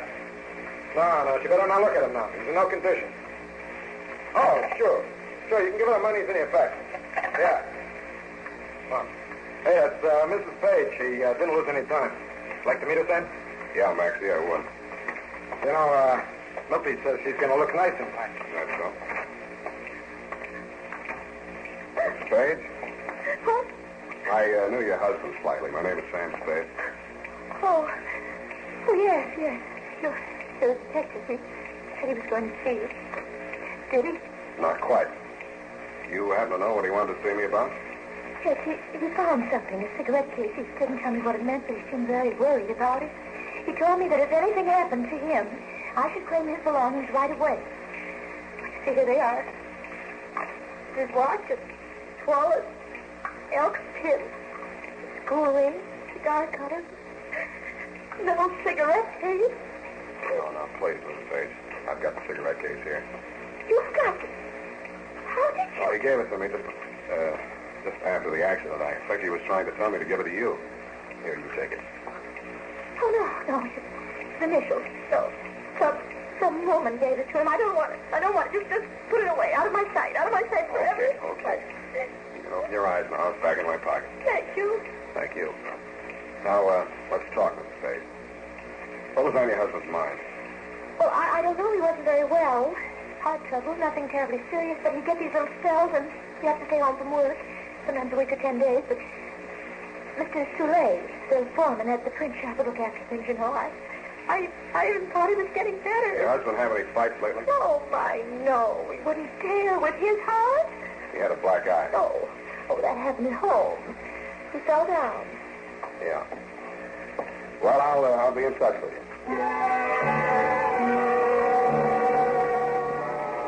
Outside, the fog was rolling in. I stopped under a street light and spent an estimated 45 seconds trying to figure out what time it was for the calendar watch my secretary gave me for Christmas. The barometer was falling, it said. The temperature was 63, and I was facing northwest. I looked in a jewelry store to find out it was 4:23. My hour was nearly half gone, and the only clues I had were a cigarette case and a black eye. I took the case out of my pocket and opened it. There were cigarettes in it. I took one out and lit it. It was nasty. Then I saw something green behind the cigarette. It looked better. It looked like money. When I examined it more closely, I wasn't so sure. The printing on it was Dutch, and the amount was 100 florins.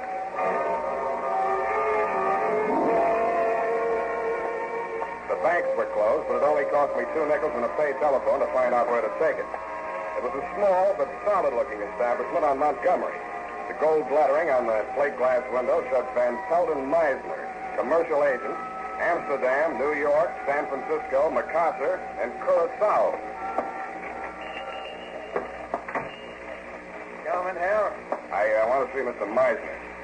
There is no Mr. Meisner. There's only Van Pelt, and I'm Hendrik Van Pelt. I'm so sorry. Oh, don't say it like that. Maybe you can help me. What can I do with you? Well, somebody paid me off for a job in Dutch money. I want to know how much it's worth. Oh, this better than Meissner, I know. The value of money. Show me, please. Maybe you'd like a cigarette, too. They're Dutch. See, my brand, Sumatra Queen, thanks. Oh, good. You like good, Sumatra Queen. No, the money. 100 florins. High under the light look, eh? Serial number. Here is M. Portrait clear is. Seal good color is. Paper excellent. You wish to exchange? What's it worth? Well, look, the latest quotation is florin against the dollar. $53.24. That was the exchange fee taken out. You like $10 notes? I love them. You mean that money's real money? Who knows better than I should? My brother was engraver to the Royal Dutch Treasury. I myself in the manufactory worked until the occupation coming was. Pardon me. Would you mind saying that again, please? So in the manufactory from all kinds of money, including already currencies from the Indies, East and West, Java, Celebes, Borneo, and homeland, Netherlands. Also 6 months in Bulilong, Bali, where I'm English learning. Oh, you learned English? Several foreign languages, too. I see. Well, I'll take it in 10. Go,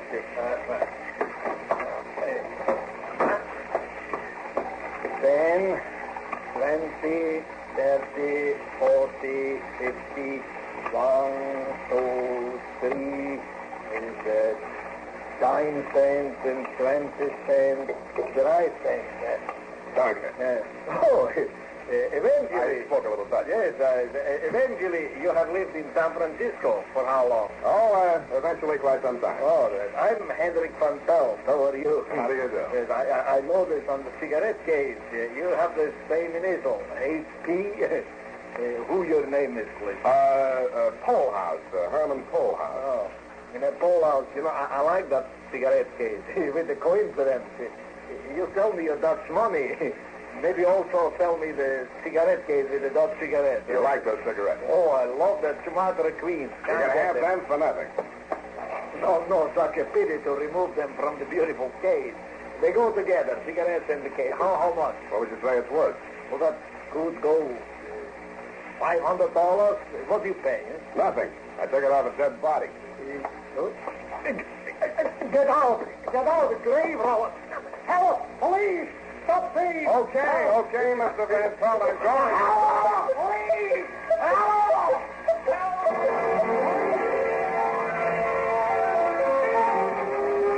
I ran, did not walk to the only exit. A squad of bank cops thundered past me, followed by half a dozen city dicks and some Burns men who confused Van Pelt's burglar alarm with that of the bank next door. Nobody paid me any mind until I reached Church Street. I was just crossing when I saw it the second time. It was the same car that had run down Hank Page. I strained my eyes against the headlights. I couldn't make out the man behind the wheel, but I got the license plate before it happened. I felt it before I heard it. It hit my chest like a sledgehammer. The last thing I heard was the footsteps of a heavy man pounding toward me. The clock on the Church of Business of the Thief was chiming the half hour.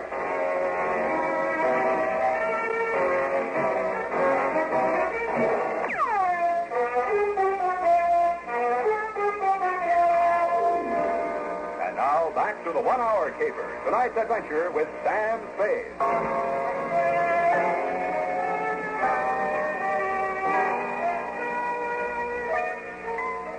I'd started the caper with 2 clues, a cigarette case and a black eye on a dead man. When I woke up in the alley, I didn't have the cigarette case. Instead, I had 2 black eyes. One of them was on me. Strangely enough, I was alive. I reached inside my shirt to examine the bullet hole over my heart. There was nothing there but a bruise. I wondered what had been in that gold cigarette case besides gold and Dutch cigarettes. The slug had come at me hard enough to knock me down and out, but the case in my inside pocket had stopped it. I limped to the nearest phone booth and phoned Tuttle in the traffic division. The plates on the hit-and-run car were registered to one Hendrik Van Pelt.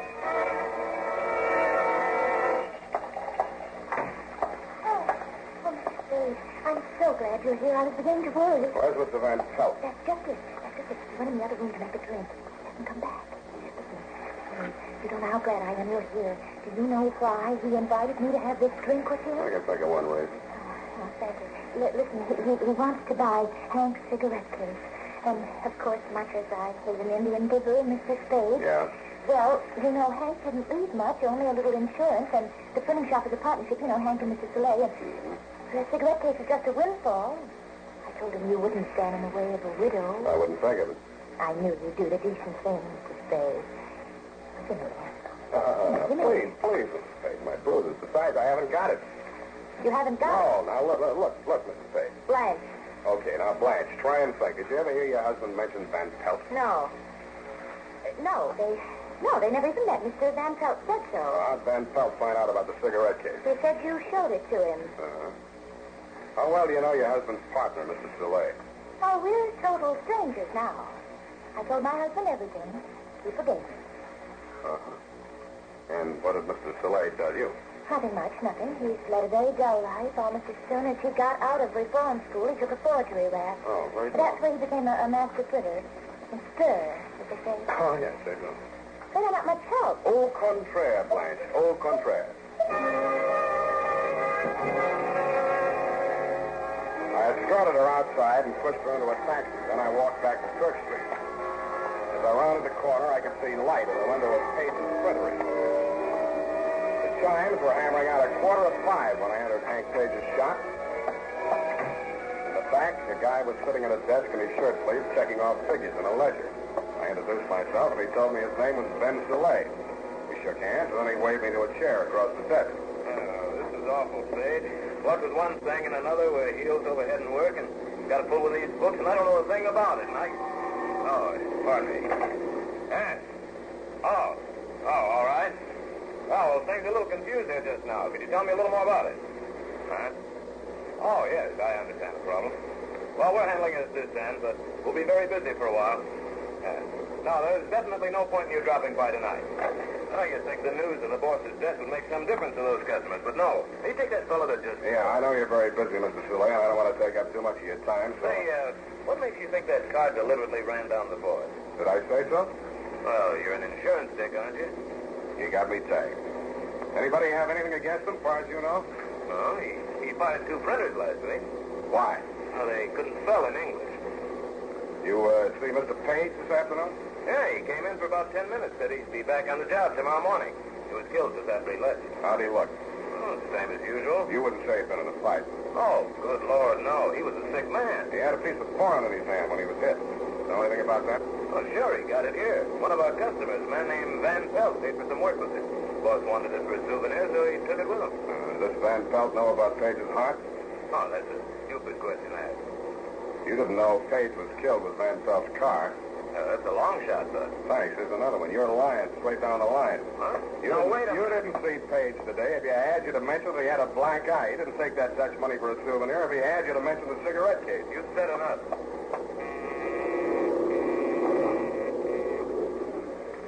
What are you doing? Shutting down for the night? You'll find out. Put your hands on top of the desk. I slipped the muzzle of my gun. I've been holding it in my lap for 3 minutes, far enough over the edge of the desk for Ben Soleil to see it. He did what I told him to. The press room door was directly behind him, and I knew his body would screen my gun from the view of anybody that might come through it in response to the signal he buzzed. I didn't have long to wait. 3 men, black with ink, came to the door and threw it into the little office. I strolled in, careless and casual. What's up, Ben? You got ice in your head? Huh? What's this? Stop right there. Stopped as if they'd all been mounted on the same pair of legs, but I didn't like my position at all. If these men decided to jump me, I could down just one of them before the other 3 were on me. I knew it, and they knew it. Then I felt some fresh air on the back of my neck as the street door opened behind me. Soleil, what is it? Is it a holdup? It's me, Blanche Spade. Get out of here, quick. Find a cop and bring him back here. Will you do that? Sure I will. You can count on me. Soleil's mouth opened in a broad grin. I didn't need any more warning than that. I threw myself sideways, but I wasn't quick enough. The blow I got from behind with Blanche's lady's handbag type persuader didn't hit me full on, but I got enough of it to fold up my legs as if the knees were hinged with paper, and I slammed into a heap on the floor. Something dark crashed towards me. I caught it with both hands. I had a foot kicking at my face. I wrung it the way a child wrings out a mop. I was dimly aware that my feet were under me again. Some squirming thing was on my back, and a hot, damp object like a hand was across my face. I put my teeth into it. My face. I put my teeth into it. Head back as far as it would go. Maybe it smashed into the place it was meant for. I don't know. Anyway, the squirming thing was no longer on my back, and suddenly I could see again. I saw a brass cuspidor 6 inches or so in front of my eyes. That's how I knew I was down on the floor again. I grabbed the cuspidor and tugged at it. I staggered to my feet with it and used it to club a clear space in front of me. I swung it high and let go. Then I was back on the floor again with 600 or 800 pounds of flesh hammering my face into the boards. You can't throw a brass cuspidor through a plate glass window into a rush hour crowd in downtown San Francisco without attracting attention. The hour of rescue was at hand. Exactly 5 p.m. Let's go to work.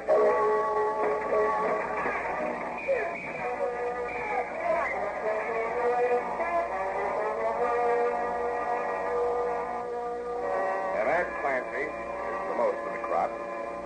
You guessed it. It was a counterfeiting caper with variations. The returns are not all in yet, but I think when the feds pick up Van Pelt, they'll find he was telling the truth when he said he was working in the Dutch government printing office in Amsterdam at the time of the Nazi occupation. He probably bought his way out of the country with the same kind of money he and Soleil were printing here, genuine Dutch florins printed from the original plates. Being a skilled metal worker, he designed a gold cigarette case into which those plates would fit with uncanny accuracy. The crowning touch was the way in which he concealed them from view. He filled the case with an odious brand of Dutch cigarettes, which only fools or criminals could possibly smoke. It was the safest hiding place in the world. So clever was it, now get this, Clancy, my boy, that even I, Sam Spade detective, never suspected the presence of base metal until it stopped that slug Van Pelt threw at me in the alley. Idiot. End of report. Oh, Sam, to think you went through all that just to keep your promise to me. Yes, Abby, but what hurts even more than these wounds is the thought that you doubted my word. Oh, I didn't say that, Sam. I only inferred that you had no sense of time. Yes? Well, I guess you've changed your mind about that, eh? No, I haven't, Sam. May I ask why? Well, I'd rather not discuss it during working hours, Sam, but as soon as I've typed up this report, I'll tell you exactly what I mean.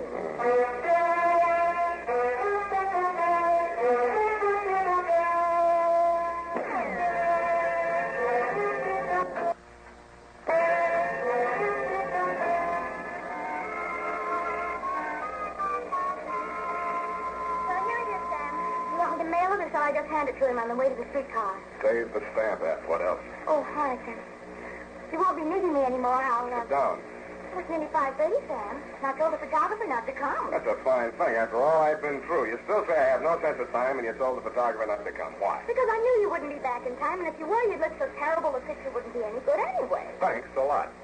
Oh, Sam. That's why I must have been so cranky. I must have had a premonition. I don't know what's the matter with me. I'm so ill-tempered. I think I'm turning into an old maid or something. Oh, calm down. I must be. Oh, by the way, honey, remind me to write to Figg in Washington and ask them to send me that cigarette case for a souvenir if they take it off Van Pelt. After all, you know, it saved my life.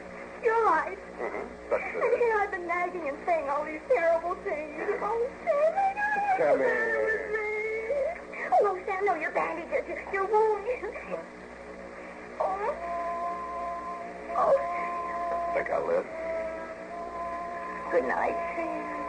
Good night, sweetheart.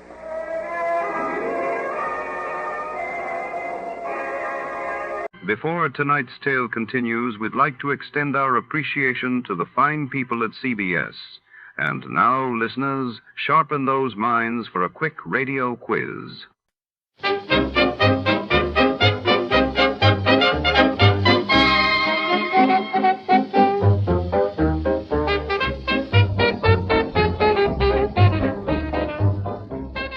Tonight's story unfolds behind the frosted glass doors of the Sunset Diner, nestled at the corner of Wilshire and Weston in post-war Los Angeles. In the neon-lit gloom of 1948, regulars nursed black coffee and secrets. But when a late-night habit turns deadly, our detective must unearth the truth, hiding beneath greasy counters and midnight confessions. In this city of angels, every routine can conceal a crime. Before to start, let's see what happened the day it was aired. It was February 12, 1948, and that day, Mahatma Gandhi's funeral in India drew millions as the nation mourned, while in London the British government announced new austerity measures to combat severe post-war shortages. Fed up with the everyday grind? Tired out from the summer heat? Want to get away from it all? We offer you Escape. Escape, designed to free you from the four walls of today for a half hour of high adventure. You are clinging precariously to a diving, pitching longboat, lashed by mountainous seas in the middle of a hurricane. And at the helm, driving you on, is a man bent on revenge and willing to kill for it.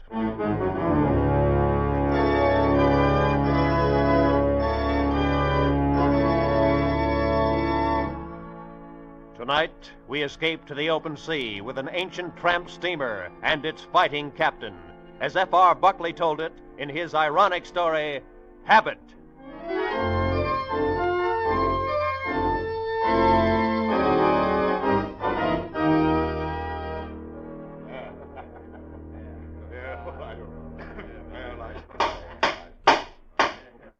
Very well.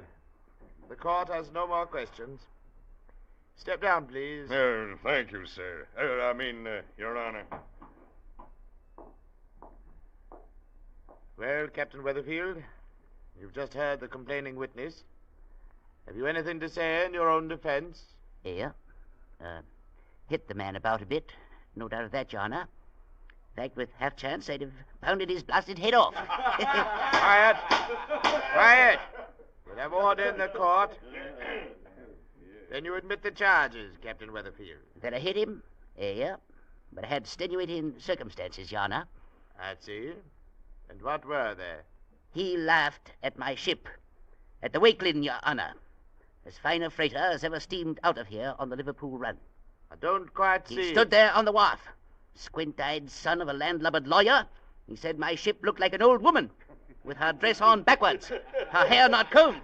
That's when I flattened him out. Yes, and I still say that's what she looks like. Order! Why, you confounded little pipsqueak, I'll break your part. Sit him down, Captain Weatherfield. I will not. Grab him, bailiff. Let go of me, confounded, let go of me. Let go of me, I say. Order in the court. Captain Weatherfield. Captain Weatherfield, this court finds you guilty of assault and battery as charged, and sentences you to 7 days in the New Bristol City Jail. All right, bailiff. Lock him up.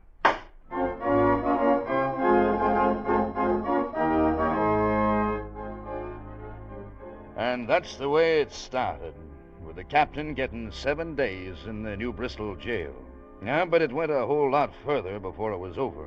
It was like a bolt of chain lightning that may take a dozen strange turns or more before it finally strikes home. And, actually, of course, the Wakelin was a funny-looking old scow.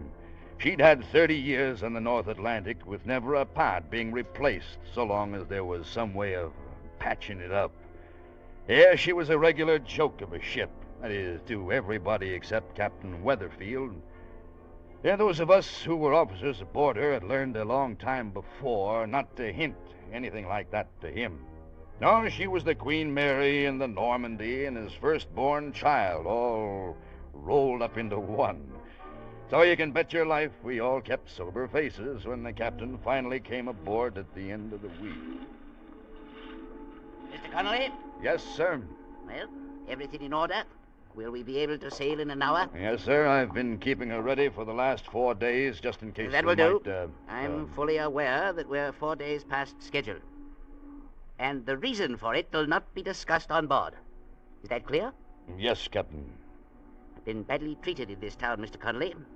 Thrown behind bars like some thieving dock rat. I don't feel good about it. And if it takes me the rest of my life, I'm going to even up the score. Do you understand that? I think so. You think so, sir? Yes, sir. All right. Then button up your collar. and go get up a head of steam.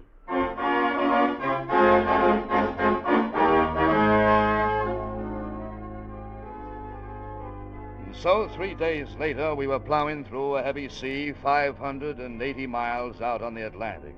The spray was freezing in the rigging. We were flirting with the fringe of a northeast hurricane.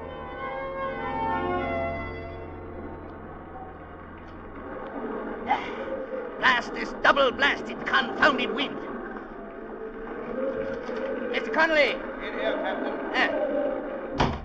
Well, how's she looking, Mr. Connolly? Oh, not so bad. We're taking the seas in our quarter, and so far we're making only about 4 inches of water an hour. 4 inches of water an hour, sir? Yes, sir. Good. Then we'll take a chance on it. Take a chance on what, sir? A distress message. Just picked it up in the wireless shack. Oh. Here, take a look. Mm-hmm. The freighter Johannes out of New Bristol. Main shaft broken, auxiliaries out of commission, shipping water fast. Latitude 4630, longitude... let me see. Yeah, they're about 90 miles from us, north and west. Yeah, that's right, Mr. Connolly. Lay out the course. What? We should sight her sometime round dawn, if we hold a full speed all night. Full speed? Dead into a hurricane? Why, the Wakeland would fall apart in 2 hours. I doubt it. She's a good ship. Lay out the course. Yeah, but the Johannes is right in the main shipping lane. Somebody else is bound to pick her up before morning anyway. Mr. Connolly, we can hope not. What do you mean, hope not? Evidently you didn't notice her registry, Mr. Connolly. She's out of New Bristol. Well, what of it? That, as you may recall, is the town that threw me into jail. Gotten all the papers. Like as not, my daughters up in Maine have probably read about it by now. I'll not have them thinking their father's a man who does nothing but go around punching people in the noggin. All right, but what's it got to do with this? I'm going to be alongside the Johannes before anybody else is, Mr. Connolly. I'm going to rescue every man aboard her. Then I'm going to take them back to New Bristol and get a public apology out of that town. And I'll see that that gets in the papers, too. I've never heard of anything so crazy. I don't care what you've never heard of, Mr. Connolly. Lay out that course now before I get mad. Decide to punch somebody's blasted head off.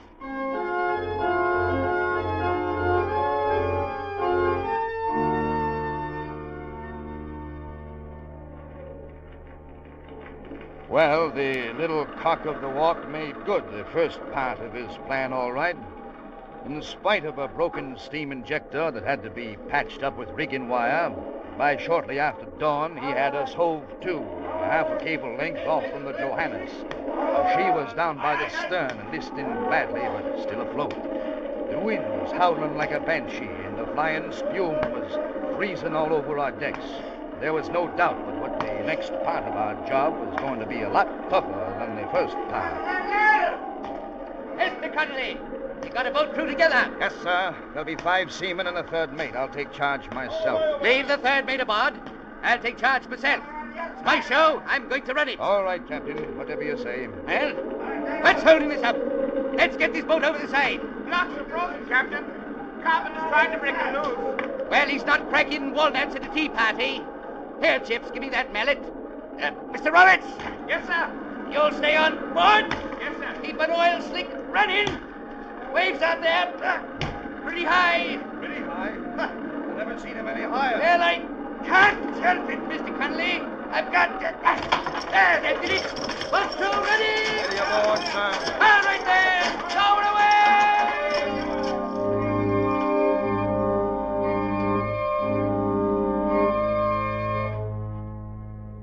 For the 7 of us who went overside in the longboat, that command was the beginning of a nightmare. If things had been bad up on the Wakeland's deck, they were 100 times worse down there in the very midst of that smashing, that tumbling maelstrom of water and wind. A continuous driving spray was torn from the wave crests and froze solid on the gunwales and the boat seats and on our faces.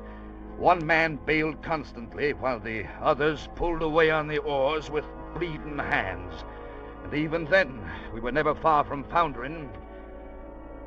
Captain Weatherfield sat in the stern and shouted orders none of us could hear, but we could see his face, and that was enough to keep us at it. with a halo of sheet glass around his sou'wester and his gray beard turned to a frozen mass of jumbled icicles. He looked like Neptune come to life, or maybe even more like the devil himself.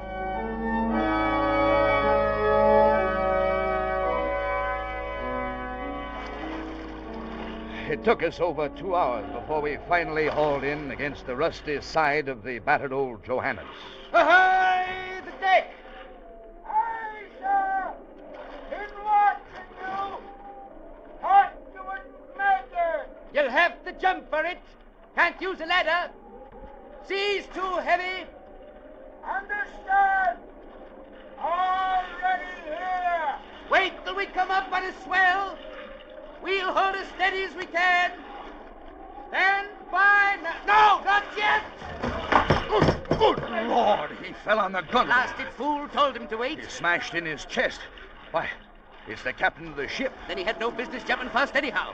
Haul him aboard, Mr. Conley. Get him out of the way. All right. Ready on deck? Aye, aye, sir. All right, there. Steady. Now! Good. Stow that man aft there. On deck. Wait for the swell. Wait. Now! Get him, Connolly. I'll blast the sea. You on deck. Jump now! Wait. You men help him out there.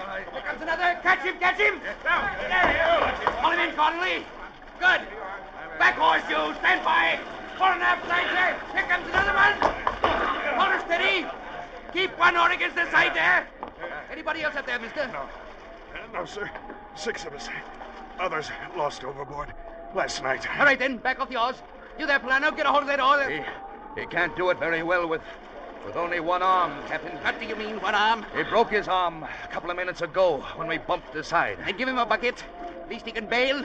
All right, let's go.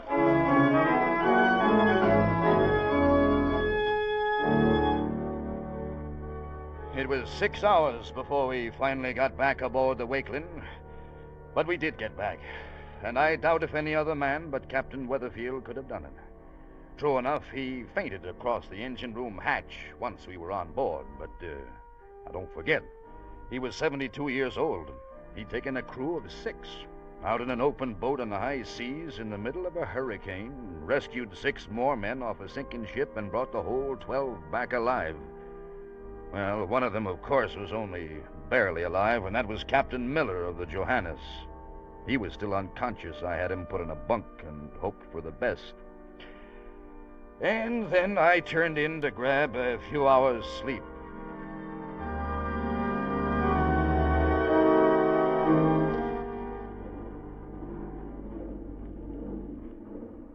I guess it was sometime after midnight when the third mate called me. I got dressed, went down, woke up the captain. Confound it, Mr. Conley. Can't a man even close his eyes aboard this ship without somebody rousing him out of his bunk? I'm sorry, Captain. Thought you ought to know. Miller's conscious now, wants to see you. He thinks he's dying. Dying, is it? Yeah. I'll see about that. Where's my pants? Here you are, sir. Thank you. Yeah, might be a good thing if Miller did die, according to his first mate, Larson. Huh? Well, Larson says they had plenty of warning of this storm, but Miller drove straight on into it. He was racing for port. Oh, racing for port. Yeah. Bad business. There'll be an inquiry on it. He'll lose his ticket when they find out. It's also bad business, Mr. Conley, when first mates talk out of turn. Come on. Where is he? I put him in the cabin off the wardroom. The third mate's in there with him now. How is the ship heading? Due south. Due south? Well, we're running before the wind. Can't do anything else. I told you, Mr. Connolly, to lay a course for New Bristol. I know, but we can't do it. The main boiler's out, and we're on the auxiliaries. It may take 2 days to fix it. Confound the luck. Risk my life to rescue a man. Tries to die on me. Now that bonehead engineer's let the main boiler break down. That's not his fault. It should have been replaced 5 years ago. 5 years ago what, Mr. Connolly? 5 years ago, sir. Good. Here we are. Oh, glad you got here, sir. I was getting worried. Yeah, it's all right, Mr. Roberts.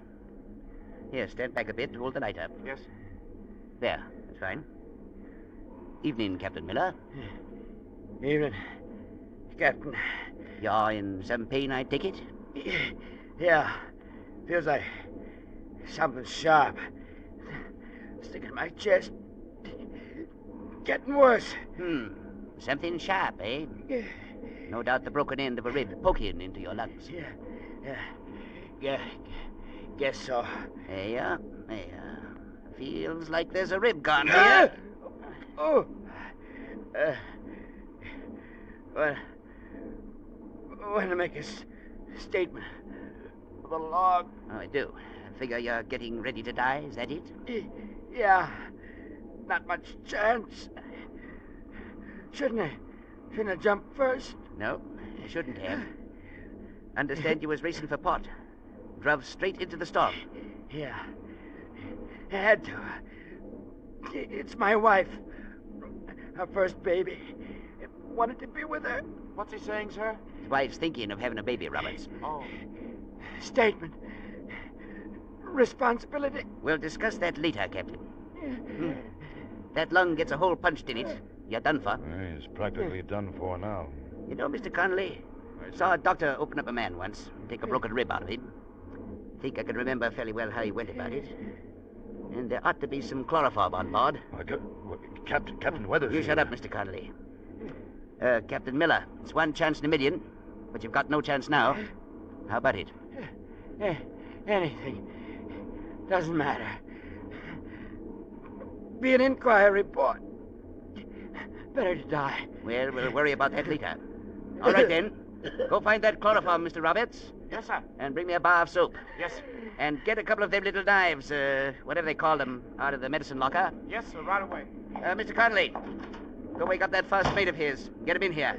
We'll need a witness to Captain Miller's consent. All right, sir. And Mr. Connolly. Yes, sir. Find Chips and borrow his chest of tools.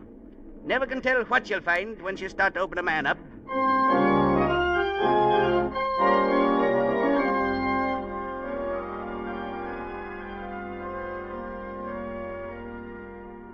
In 10 minutes, we had everything ready.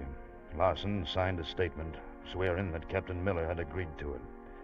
And the third mate, with his face white as a sheet, stood at the head of the bunk, dripping chloroform onto a towel and holding it over Miller's nose and mouth. I held the light in one hand and kept the other on the patient's pulse, while Captain Weatherfield rolled up his sleeves and started in on a major operation that he'd thought he'd seen some doctor perform once.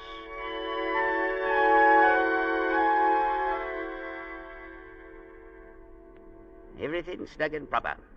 How's he seem to be getting along, Mr. Connolly? I don't know. He's still breathing. I know he's breathing, man. It's his chest I'm operating on. How's his pulse? Pretty weak. No worse than it was.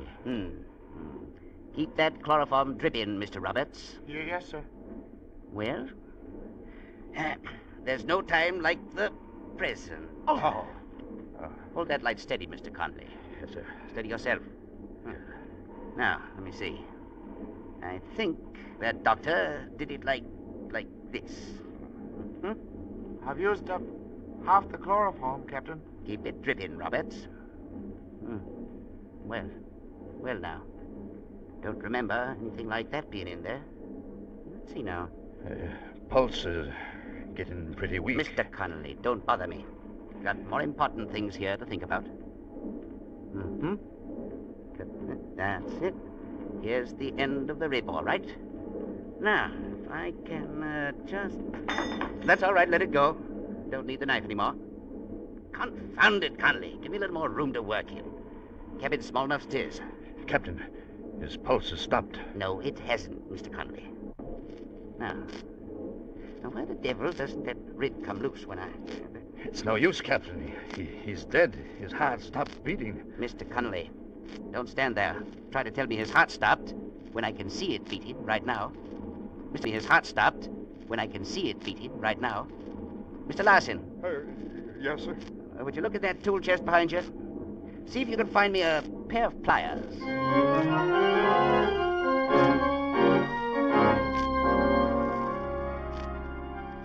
I doubt if there's ever been another operation like it before or since. By all rights, Captain Miller should have died 10 times over, right there on the bunk. Only he didn't.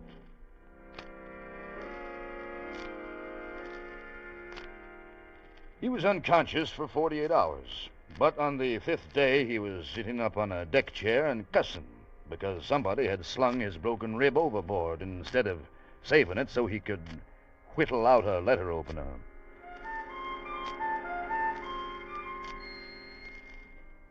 We were driven 600 miles to the south before the storm blew itself out, and we got the main boiler back into operation and could lay a course for New Bristol. And 3 days away from port, Captain Weatherfield called all of us officers of the Wakeland together in the chart room, along with First Mate Larson of the Johannes. Gentlemen, there may be some questions in your minds in regard to what this meeting is all about. No doubt you're wondering, even if you aren't asking. Am I right? Well, yes, sir. We have been trying to guess. Then I'll tell you, gentlemen. I called this meeting to put a stop to certain idle rumors, which I hear have been floating around. Just what kind of rumors, Captain Weatherfield? Them which says that Captain Miller of late ship Johannes deliberately drove head-on into a storm while racing to make port. There's no rumor about that. It's what he was doing. As his first mate, I should know. And I say he wasn't, Mr. Larson. The way I figure it, got caught by the storm without any warning. He gave orders for full speed to try to beat out of it. A couple of hours later, main shaft broke, left him helpless without steerage way. Could happen to anybody. Maybe. Only it didn't. I was there, Captain Weatherfield. I know what happened. And there's 5 of my crew left to back me up. They'll back up anything you say, Mr. Larson. You know that. Then there's nothing to talk about. When the Board of Inquiry gets through with Miller, he won't command another ship as long as he lives. So, there's not going to be any Board of Inquiry. Huh? Maybe that's not up to you. Which is what we're here to decide. I don't get it, Captain. Miller's a rat. He was the first one to jump when we come alongside. Anything that happens to him serves him right. Now, why should you stick up for him? My personal opinion of the man has nothing to do with this, Mr. Conley. I say there'll be no Board of Inquiry because it suits my purposes that there be none. And just what are your purposes, Captain? I drove my ship 90 miles off her course in a hurricane, risked my life in an open boat, just for one reason, Mr. Larson. Because I knew you were registered out of New Bristol. Ah, so that's it. Aye, Mr. Conley, that's it. I operated on a man, saved his life just so he could stand up alongside of me, have our pictures taken for the newspapers. I get it. So, you don't want some messy Board of Inquiry throwing scandal in the story of your noble rescue on the high sea, huh? You want to be a blasted hero. Mr. Larson, being a hero has got nothing to do with it. But I am planning to get a public apology out of the town of New Bristol. And you, or nobody else, is going to do anything to stop me. Yeah, well, it's too bad you haven't got the whole say about it, Captain. And it's too bad you're so bull-headed, set on swearing away your captain's ticket, that you forced me to teach you a lesson. And just how are you aiming to do that? By knocking a little sense into your thick noggin, something like this. Oh, so it's a fight you're after. All right. Come on, Captain. Teach me a lesson. All right. Show him the one you learned in Shanghai. I'll teach you all right. Damn it, you got it, Captain. Get up, Mr. Larson. I'll get up. All right. Look out. He's got a pair of dividers. So you tried to stab me, would you? Well, Larson, what about it? All right. I'm through. There going to be a Board of Inquiry? No. I'll back up anything you say. Good. What about the rest of you? Anything I say go? Yes, sir. All right, then. Get back on watch. What do you think this is, a peaceful harbor of a Sunday?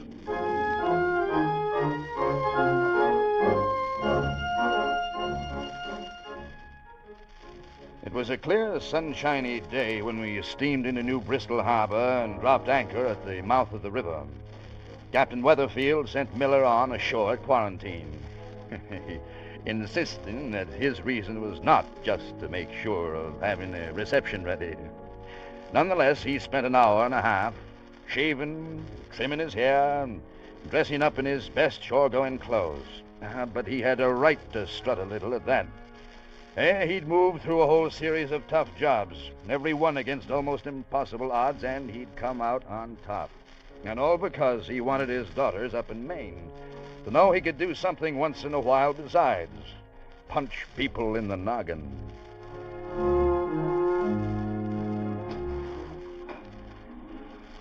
It was mid-afternoon by the time we finally rowed ashore on the long boat, and a good-sized crowd had assembled on the wharf. And when we got in close, we could see Captain Miller waiting by the landing, along with a regular reception committee, all dressed up in striped pants and top hats like a bunch of foreign diplomats. And the head man of the whole layout was the same judge who'd given the captain 7 days in jail. Easy now, Mr. Conley.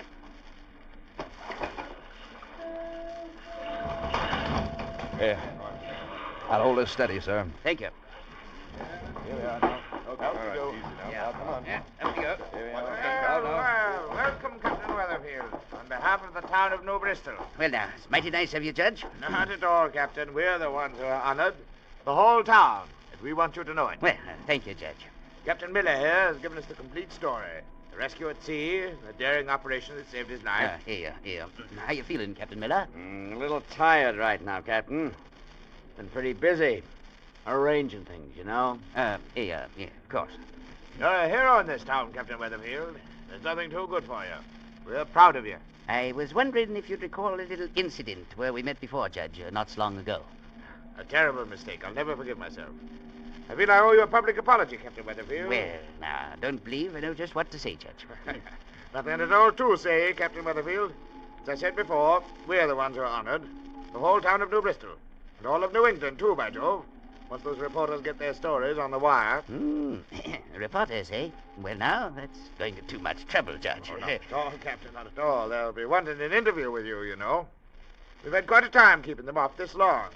Well, you're a hero, man. Don't you realize that? I only did my duty, Judge. Then New Bristol needs more men who only do their duty, Captain Weatherfield. Mighty nice of you to say so. When I recall the way you were treated here a few weeks ago, Captain, well, all I can do is to ask your forgiveness publicly. I suspect that might be arranged, Judge. I'm not a man to bear a grudge. A fact which your actions have proven, sir. Them there fellas with the cameras, are they reporters, are they? Oh, yes. Yes, indeed, Captain. Well, of course, they're photographers, really. They're taking them pictures to print in the newspapers, are they? That's right, Captain. They'll be seen by people all over the country. Suppose we might walk over that way? Certainly, Captain Weatherfield. Certainly. Anything you like. Won't you join us, Captain Miller? Thanks, gentlemen. You know, I was just thinking, if they print a picture of that ship out there, nobody will believe the story. What did you say, Captain Miller? I said they wouldn't believe it. To look at that old mud sky, you wouldn't think she could float in a calm sea, much less... Good heavens, he struck the man. I'll teach you to call my ship a mud scour. Squint-eyed son of a five-legged salamander. Stop, I say. Stop. Stop it. Stop it. Constable, arrest that man and look him up.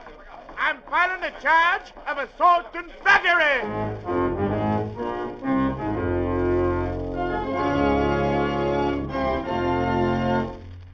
Escape, produced and directed by Norman MacDonald, tonight brought you Habit by F.R. Buckley, adapted for radio by Les Crutchfield, with editorial supervision by John Dunkel. Featured in tonight's cast were John Daner as Mr. McConley and Louis Van Rooten as Captain Weatherfield, with Wilms Herbert as Captain Miller, Barry Kroger as the judge, and Bill Boucher as First Mate Larson. Special music by Ivan Ditmars. Next week, you are making your painful way over the great India desert, alone and dying of thirst, while behind you, pursuing you, are the fanatical Kafirs, who once bowed to you as king, and now call for your life.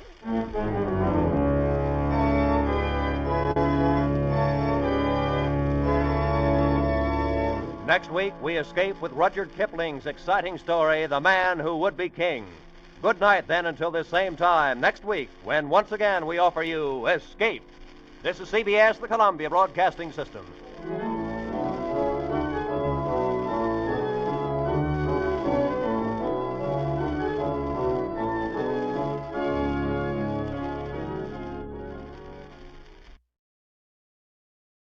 Tonight's broadcast comes to you with special thanks to our friends at CBS.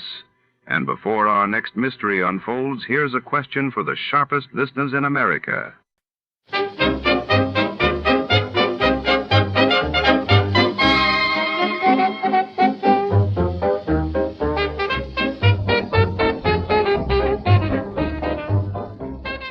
Tonight, in the shadowy alleys of the city, a mysterious figure named Adam Figg vanishes without a trace, leaving behind a trail of questions and a single blood-stained calling card. Private Eye Johnny Slate takes the case and soon finds himself entangled with a femme fatale whose loyalties are as elusive as the truth. As the clock ticks, danger lurks in every smoky corner. Will Slate expose the secret behind the Adam Figg Caper before it's too late? Before we begin, let's see what happened on the day it aired. It was March 9, 1948. On that day, the world learned of the Soviet Union's formal recognition of the new Israeli government, and violent clashes shook the streets of Bombay as political unrest escalated in India.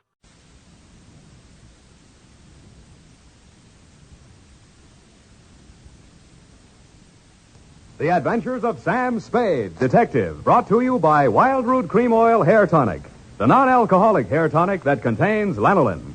Wild Root Cream Oil, again and again the choice of men who put good grooming.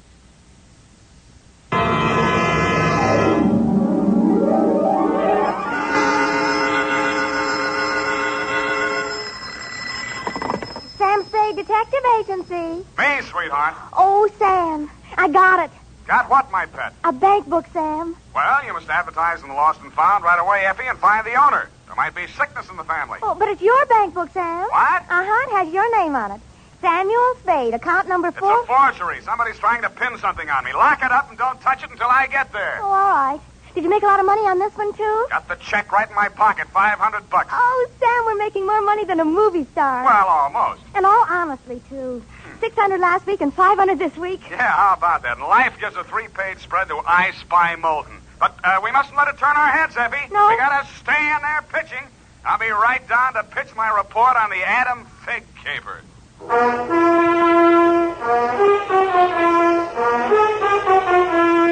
Dashiell Hammett, America's leading detective fiction writer and creator of Sam Spade, the hard-boiled private eye, and William Spear, radio's outstanding producer-director of mystery and crime drama, join their talents to make your hair stand on end with the adventures of Sam Spade.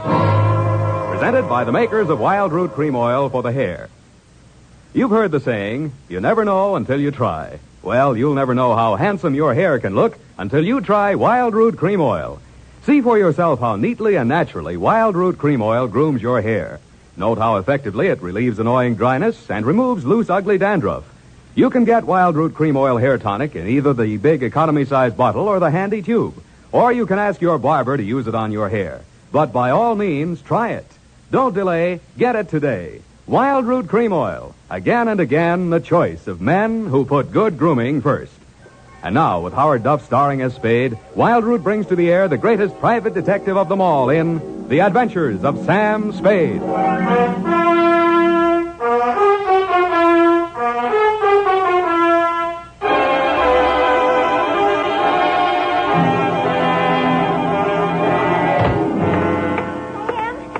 I bought us a present. Oh, you're going to love it. Well, we gotta watch these expenses, Effie. There's always something. Yes, but this will be saving. It saves confusion, it saves fretting. Now, this gadget here, what is it? It's a Minirobot. A what-a-bot? It's for busy men like yourself, Sam, so you don't have to burden your mind with petty details. You see, it has this dial on it, right here. And you drop these little cards in this slot. You don't have to worry about that. That's for me to take care of. Oh, good. Then, when you come into the office, and supposing you have an appointment with Mr. Jones at 2 o'clock, and you forgot about it, you just dial 2 o'clock, and the little card pops out. And it says Mr. Jones on it. How do I remember to dial 2 o'clock? Oh, well, maybe it's in the instruction book. But anyway, now go ahead, Sam, please. The card's right in there. Now, dial 2 o'clock. Go on, Sam. Well, let's see. Just like a telephone, Sam. Now what do I do? Well, give it time, Sam. It's thinking. You must have forgotten. Jones. Mr. Jones. Effie, do you think it's dead? Oh, Sam, I don't understand it. It was working perfectly. Well, I'll take it straight back first thing in the morning. You'll have to. It'll never find the way itself.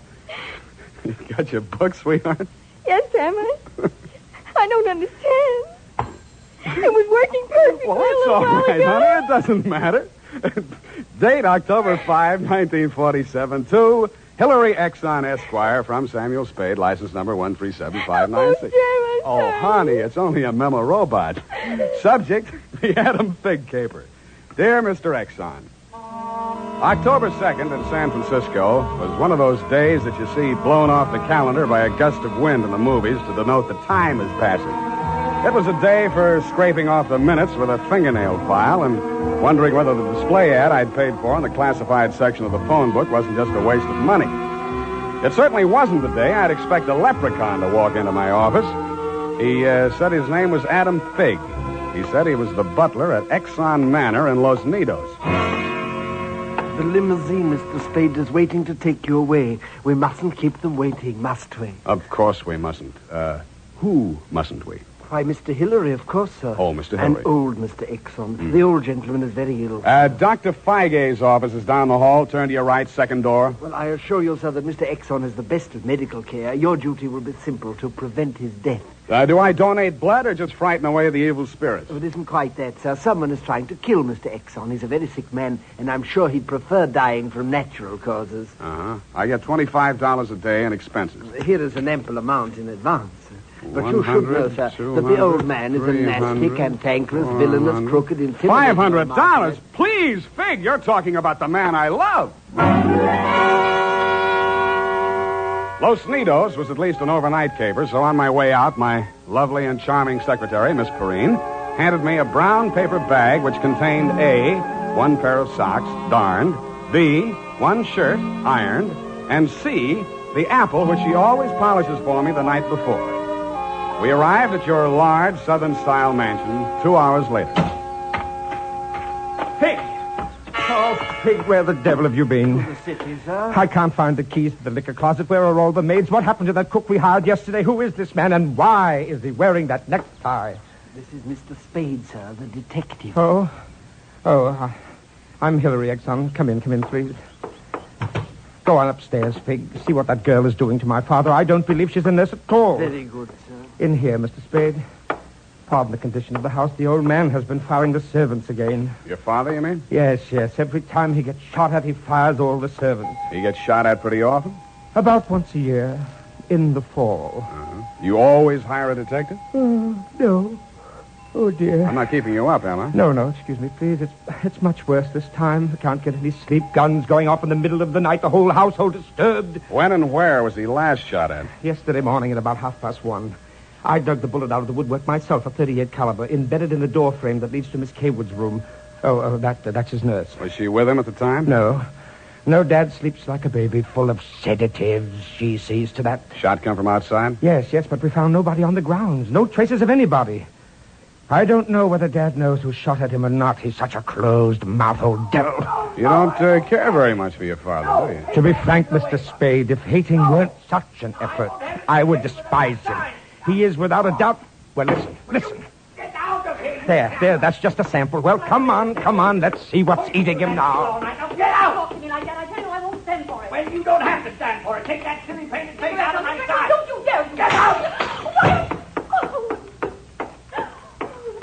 I'm quitting, Mr. Exxon. I can't stand it another minute. Yelling, screaming, throwing things at him. You must have done something to set him off. But I didn't, I tell you. I didn't. This is Mr. Spade, Miss Kaywood. Oh, a detective? Will it make you happier to know that I'm a private detective, Miss Kaywood? Well, Mr. Spade, I only hope you can prevent a murder. If there's any way at all that I can help, Thanks. I'll see you downstairs after I've talked to the old man. You'd better go in alone. Of the great Lord Buddha himself. That remained in the temple of... Do you have a throat spray downstairs? I seem to be congested. Oh, go away. Go away! Go away! Oh, well, wasting ammunition. Who are you? If you're a total stranger, come on in. Well, don't be afraid, son. Come on over where I can look at you. It's hard to keep my eyes open. Oh, I mustn't do that. Oh, so you're the detective, eh? That's right, Pop. If you want to take a little nap or something, I'll come back later. What did I say just now? Come back later? No. There's no reason for you to come back later. I'll say everything I have to say right now. The shot woke me. I didn't see anything. I don't know anything. I've got a million enemies. I can't remember the names of any of them. Why don't you try to remember? I could have them checked. You're wasting your time, Sonny. In my day, I've wiped out 100 men, and I'll outlive anybody who's gunning for me now. You must be proud of your past, huh? Proud? Sonny, a past like mine is the finest thing an old man can have. I've swindled my partners and betrayed my friends. I've turned state's evidence just to see my associate get sent up for 20 years. And they say my wife died under peculiar circumstances, and I got rich off her insurance. Now I'm done talking. Do me a favor, son, please. I've got to get a half hour, 20 minutes sleep alone. You'll keep them out, everybody. Please, will you? Sure, Pop. Go ahead. Go on, sleep. Oh, thank you.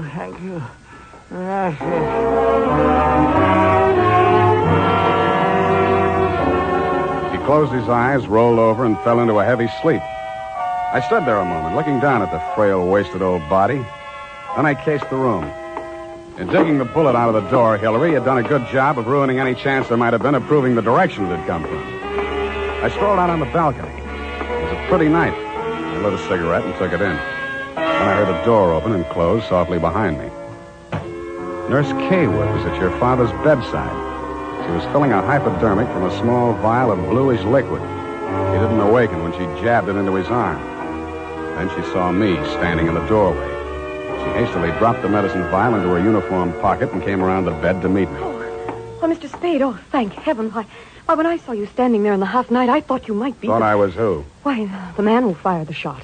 There was a man? I don't know. I didn't see it happen. I just assumed that... You shouldn't have done it. I warned you, sir. Eleanor. We're disturbing him. Let's talk outside. Okay. It's good to breathe something besides sick room air. I thought you got used to things like that in your profession. Why are you so unfriendly, Mr. Spade? Nurses are human, aren't detectives. Try me, sweetheart.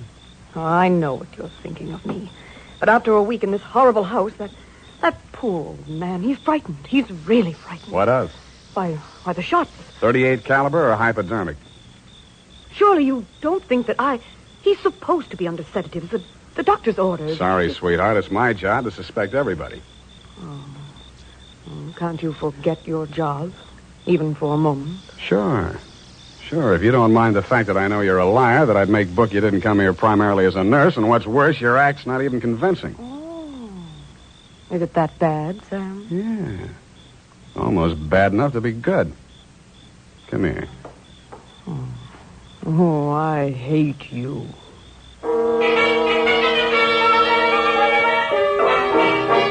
It was a very satisfactory love scene for both of us.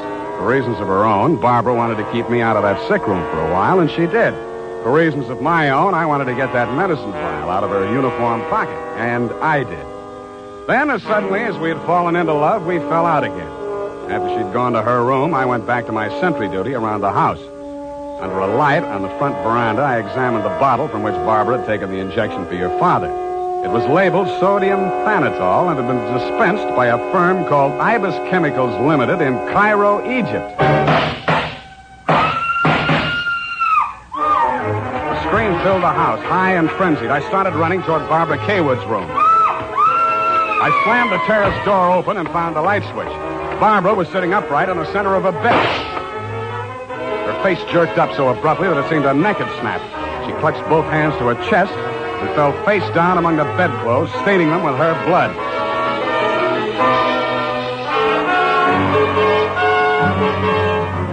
I don't know whether I went through, over, or around the screen that stood between her room and the old man's. I circled Exxon's bed. He lay on the floor on his side facing the window. I went outside. A .38 automatic lay on the ground a few yards away from the building. I put that into my pocket and listened. No shadows moving. Nothing. Then he was on me before I could be sure he wasn't a medium-sized tree. Break your back. Need the light. The warm stuff on my cheek might have been the thing's blood or mine. It gathered me up and bent me back and tore at my throat. Then I remembered that hands are stronger than fingers. I started with his thumbs.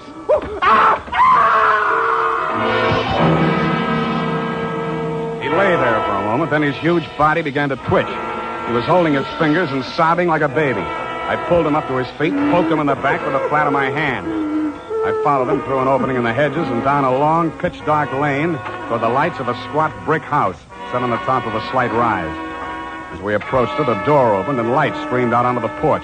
The tall man framed in the doorway was the last person in the world I expected to see. Ah, Marcus, you brought it. Oh, master, very delightful service, but have much pain in fingers. Always complaining, Marcus. Welcome, Mr. Spade. Come in, my dear fellow. Come in. I've been expecting you. The lost family fortune by blackmailing me. And if you don't remit, Exxon could have you booked for forgery, blackmail, definition of character. Oh, my dear fellow, please. This is most painful. But if I had but the original letter, I could destroy it and go back to the felt. Ah, the felt. What happened to it? That Figg, that stinker stole it. He burgled my home. Are you taking pot shots at old Exxon? Well, don't be a fool, man. I want Exxon to stay alive. I must find out some part of his life which will have an exchange value that will cancel out what he has on me. By the way, old thing, you met Miss Kaywood. Mm-hmm. At the present moment, she's milking me for $150 a day. Oh? She's supposed to goad the old man by whatever means necessary into talking about his past. And that information she is to bring to me. Well, that ought to be easy. Exxon brags about his past. Now, so far, I've learned that Hillary Exxon stole 2 heifers at the livestock show in Abilene in 1906. I feel for you, Captain. That wouldn't get much on the current market, would it? My dear fellow, I've a proposition to make to you. Should you ferret out anything that would be of value to me, I'll reward you handsomely. Well, maybe something can be arranged, Captain. Good, excellent. May I have your word on that? Well, there isn't much time, Captain. I'd better trot on back. I'll show you to the door, sir. And let me warn you, Mr. Spade, for your own good, should you ever hear the thrum of Ibis wings, run, flee.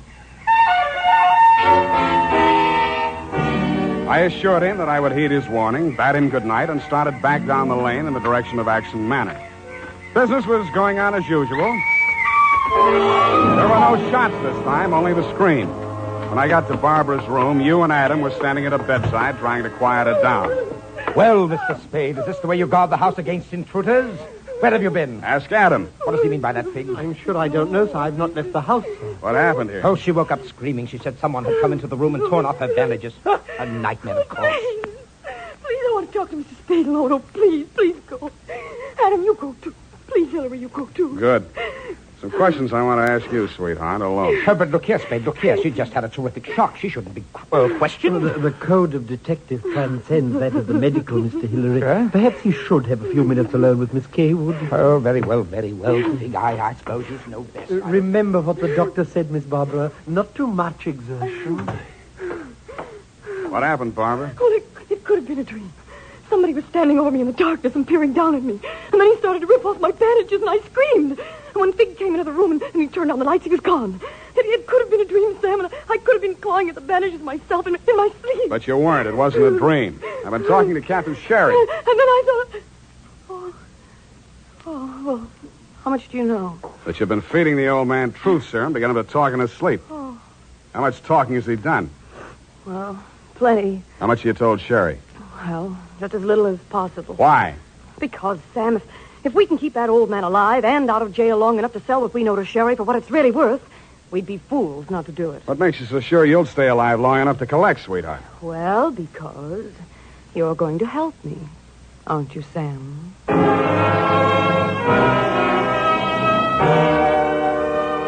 So I helped her, but not for the reason she thought. I made a lot of noise leaving her room and going to mine. Going back, I didn't wear any shoes. I slipped into a clothes press in her room so quietly that even she didn't hear me. I left the door slightly ajar and waited. Time passed, and I was stiff from standing still. It happened at about 3 a.m.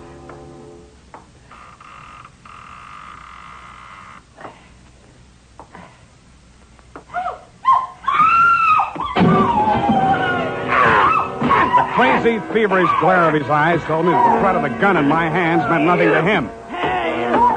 I jumped to his side, twisted the knife away from him, picked him up in my arms, and carried him, kicking, clawing, and swearing, back to his bed. He lay there, breathing hard. Then he smiled. You're a smart one, Sonny.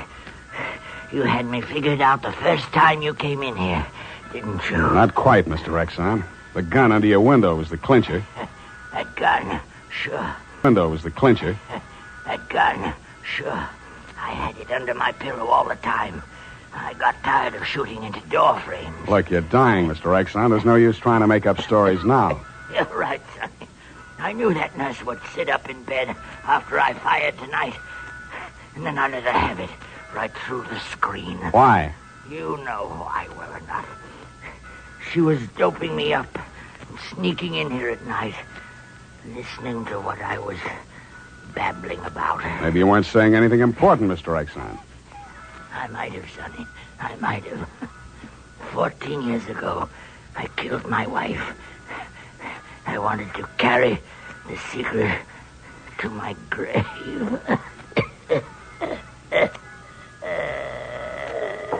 You nearly made it at that. Spade!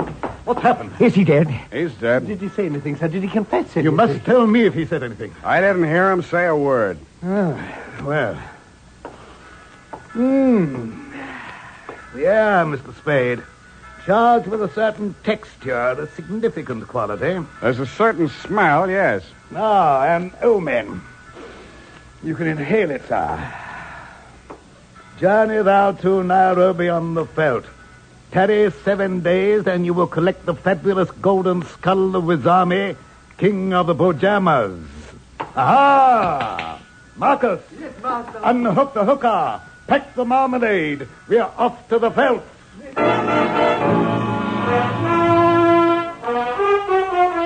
Just then, a flock of birds broke across the horizon, screaming. There must have been thousands of them, but not ibis, Mr. Exxon. Vultures. I suppose if you're going to pay any attention to omens, it's a good thing to know your birds. Period. End of report.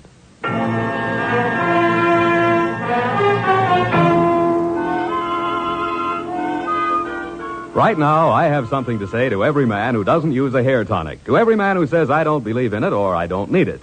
That all depends on what you mean when you say hair tonic. If you mean the old-fashioned greasy kind that leaves your hair smelling like a perfume factory, you're absolutely right. But remember, Wild Root Cream Oil Hair Tonic is nothing like that. Wild Root Cream Oil is an entirely new kind of hair grooming preparation. There's not a drop of alcohol in Wild Root Cream Oil, and it contains soothing lanolin that's like the oil of your skin. Most important, Wild Root Cream Oil grooms your hair the right way, neatly and naturally. Never leaves your hair sticky or greasy. Get the big economy-size bottle and the handy new tube that's economical, easy to pack when you travel, and grand for the bathroom cabinet. Don't delay. Get it today. Wild Root Cream Oil Hair Tonic. Again and again, the choice of men who put good grooming first.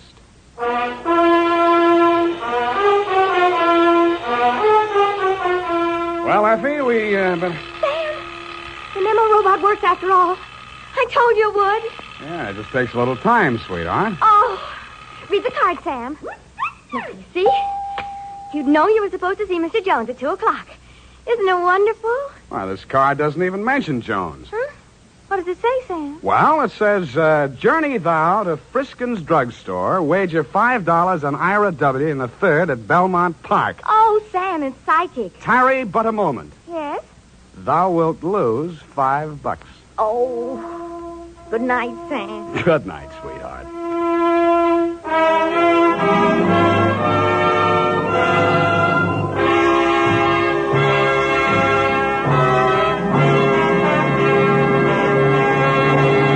The Adventures of Sam Spade, Dashiell Hammett's famous private detective, are produced and directed by William Spear. Sam Spade is played by Howard Duff. Lorene Tuttle is Effie.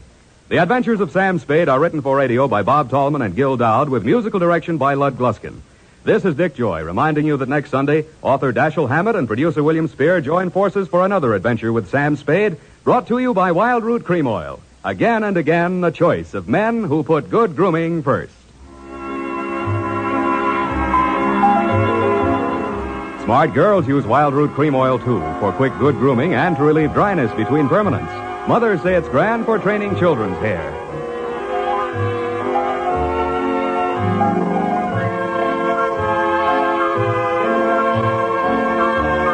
This is CBS, the Columbia Broadcasting System.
Before tonight's tale continues, we'd like to extend our appreciation to the fine people at CBS.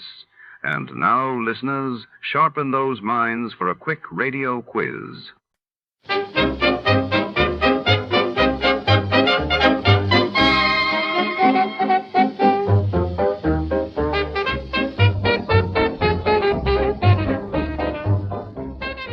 From all of us at Escape Radio, a gracious thank you to CBS. And now, dear listeners, relax and enjoy a few moments of music before tonight's grand adventure begins.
Tonight, under the flickering neon lights, a detective finds himself entangled in a web of secrets and betrayal. When a mysterious stranger is found dead, the only clue is a long rope and a beautiful woman who knows more than she says.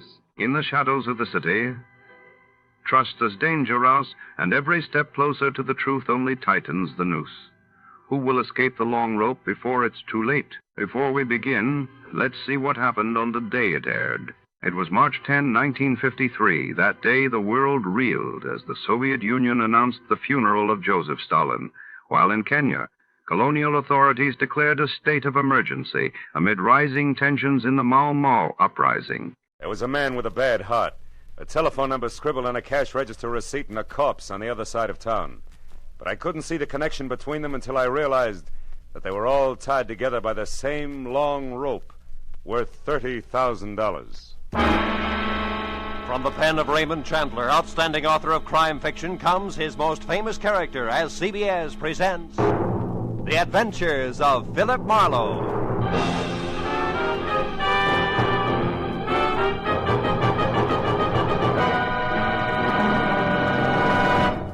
And now, with Gerald Moore, starred as Philip Marlowe, we bring you tonight's exciting story, The Long Rope.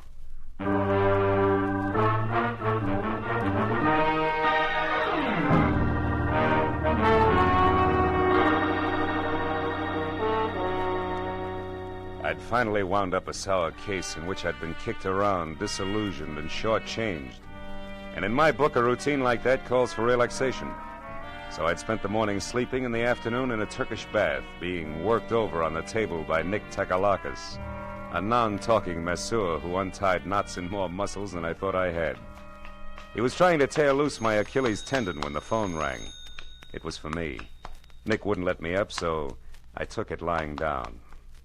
Yeah? Marlowe speaking? My name is Sidney Vanetta, Mr. Marlowe. I've tried all afternoon to reach you. Oh? Nick, what can I do for you, Mr. Vanetta? I've already made your reservation with American Airlines. You're leaving on the 10 o'clock plane tonight, and you're taking with you a set of pearls for a certain buyer in Chicago. Now, wait a minute, Mr. Vanetta. Maybe I can... No, maybe, Marlowe. I've checked thoroughly on you and find you entirely qualified, which is important because the pearls are a perfectly matched set in a rope valued at about $30,000.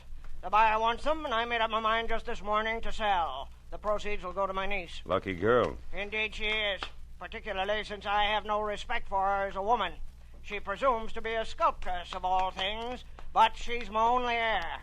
I'm selling the pearls simply because I know she would, and I can get more for them. Yeah, Hey, Nick, wait a minute, will you? Why all the hurry, Mr. Vanetta? First, the buyer is leaving Chicago tomorrow. Second, my heart may fail me at any moment. That's the hurry, Mr. Marlowe. I see. Well, I'll take the job, conditionally. But suppose I come out and talk with you. Telephones are deceptive. Very well. Come to 7241 Adams, just below Western. I'll expect you in an hour, at 6, sharp. Side door will be open, so let yourself in. Sounds like you're alone out there. I am. I just fired my nurse, a Miss Drew, and as stupid a woman as the earth was ever cursed. But I shouldn't get excited about it. I've engaged a new one, due here at 5:30, but who will no doubt be late. So as I say, Marlowe, when you get here, just let yourself in. Goodbye. Goodbye. Well, Nick, you better hurry it up. I gotta see a man about a rope worth 30 grand. Yeah, that's right. A rope worth $30,000.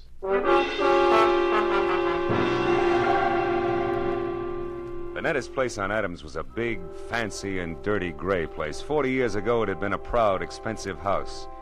But now it squatted at the back end of a rundown yard like a bitter old man too tired to move. I found the side door unlocked and went in. The hallway was dusky and had the odor of moldy wool.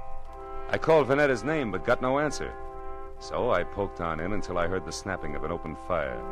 It came from the library. A big chair was drawn up in front of the fireplace, and there Vanetta sat, his chin sunk deep in his chest and his eyes closed. I coughed, but he didn't hear me, so I stepped close and shook him gently by the shoulder. All it took was a gentle shake. He sagged forward and poured out of the chair like stiff syrup. Mr. Vanetta was dead. I started for the phone to report the body, but then I heard gravel crunch in the driveway. Someone else was coming in that side door, so I stepped out into the hall and waited. Mr. Vanetta, it's... Oh. Who are you? Philip Marlowe. Who are you? Steve Temple. I'm Mr. Vanetta's business agent. You're on business now? Yes, I am. It's all the same to you. I came to see Mr. Vanetta regarding some pearls. So if you'll excuse... Oh. Yeah, the pearls can wait. Their owner's dead. So it finally happened, huh? You're taking the news very well, Temple. I've been expecting it every day for 5 years. You found him, I suppose? We had an appointment at 6. He wanted me to fly his pearls to Chicago. What are you staring at, Temple? Why, this bottle of medicine here. What about it? Well, for years he's kept this stuff beside him in case of an attack. Yet, when he actually needed it, it was over here on the sideboard out of his reach. Ironic, isn't it? Very. He fired Miss Drew, his old nurse, today, and didn't expect to know until 5:30. Say, do you happen to know her name? No one. You mean he's engaged a new nurse? That's right. She's an hour late already. Yeah. Well, for once, that doesn't matter to Mr. Vanetta. Say, Temple, are you acquainted with his niece? Vivian Russell? Mm-hmm. Of course. She's a sculptress. There's a studio out on Fountain, near Bronson, I believe. She was to get the proceeds from the pearls. Well, I assumed that, although nothing was ever said. She's his only heir. Where would those pearls be now? He kept them in a wall safe behind that picture there, consistently against my advice. Yeah, sure. Opens with a key. Where would that be? He carried it with him on his watch chain. Why? Hey, what are you going to do? I'll take a look at the pearls and then have them impounded. Yeah, this must be the key. Now, let's open it up. He's there, that velvet case. As big as an overnight bag. Must be some string of beads. It is, Marlowe. Here, let me open it. There. Right. It's nothing but tissue paper. Yeah. It's not too surprising. While Temple called the police and tried to keep the details straight on a natural death and an unnatural theft, I went over the room again with a new viewpoint. All that turned up without an easy explanation was, 1, a cash register receipt for $1.34 with the phone number Republic 2809 penciled on the back, and 2, the peculiar position of Mr. Vanetta's medicine bottle, which Temple had already noticed. I dropped the receipt in my pocket and told Temple to wait for the law. He gave me his home address and phone number, and I promised to check in with him later and left. The first stop was a phone booth where I dug into the nurses' registries and hit pay dirt on the 4th call. Miss Drew? Yes, we have a Miss Drew. Is she the one who worked for Mr. Sidney Vanetta but was fired this afternoon? That's his opinion. Actually, Miss Drew quit. All right, have it your way. Where can I get in touch with her? She's right here where she's been since 3 o'clock this afternoon. What is the nature of your business, sir? Never mind. You've already answered my question.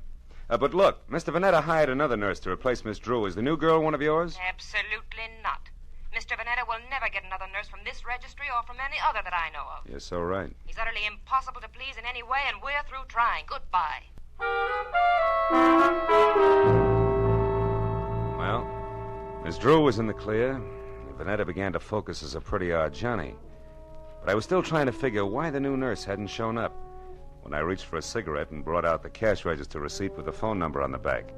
So I tried it. Republic 2809. It rang, but nothing happened. I got in my car then and drove up to Hollywood and out Fountain to Bronson, where the only Vanetta heir, Miss Vivian Russell, had a studio. It was a converted double garage with a lot of north windows, so her new close-to-the-ground Hudson sat outside in the driveway. The adjoining 4-room apartment looked cozy enough, if you liked wading through chunks of marble and eating off of last week's newspaper. Yeah, I was braced for a dowdy Amazon with broken fingernails as I rang the bell.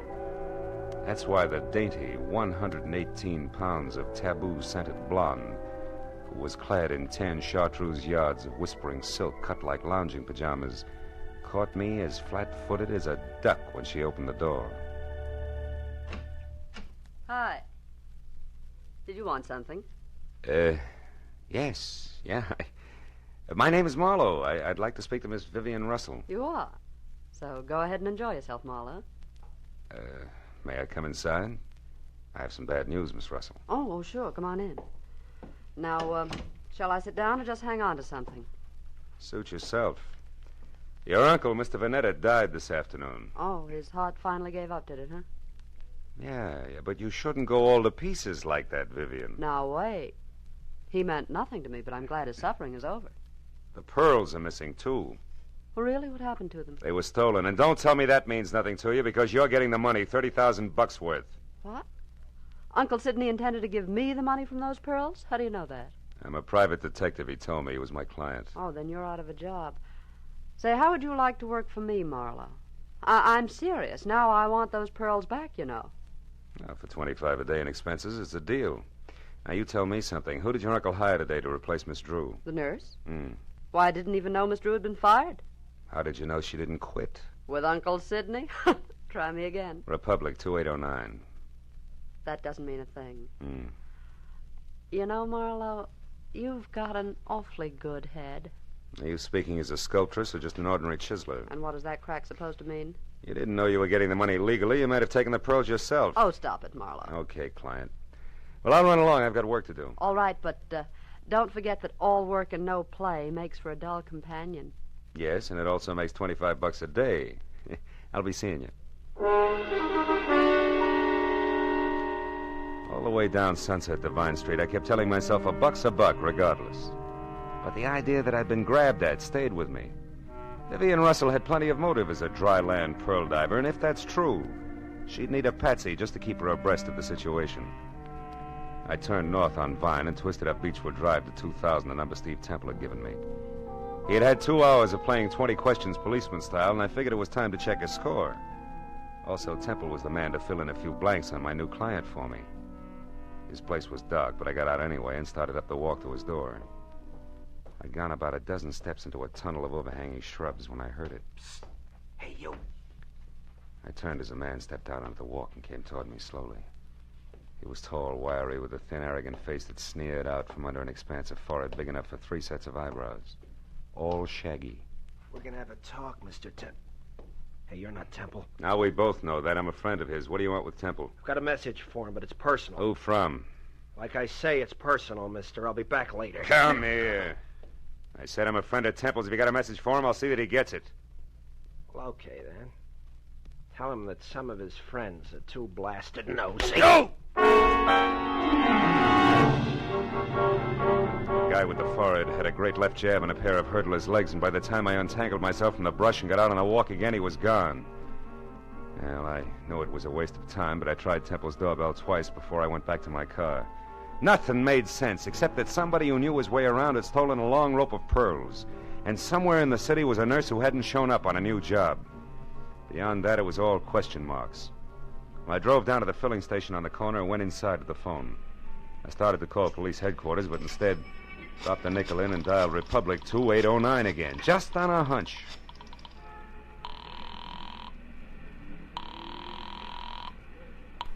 Lieutenant Ibarra speaking. Ibarra? I didn't dial you, Ibarra. What? This is Marlowe. Well, you got me anyway. Now, listen, Phil, I hear you're on that Vanetta case. Yeah. If it'll help you any, the coroner says definitely he died of a heart attack. No homicide involved. Thanks, Lieutenant. Hey, but look, where are you now? And a flat on the corner of Union and 59th Street. Why? Well, is that phone number there, Republic 2809? Well, that's a great piece of deduction. You just called it. Ibarra, listen, I found that number at Vanetta's place this afternoon. What's going on down there? There's a girl here named Betty Larson. Yeah, she's a nurse, right? No, wrong, Phil. She's a corpse. Before that, she was a waitress. Just a waitress. Somebody came to her door and killed her for no apparent reason whatsoever.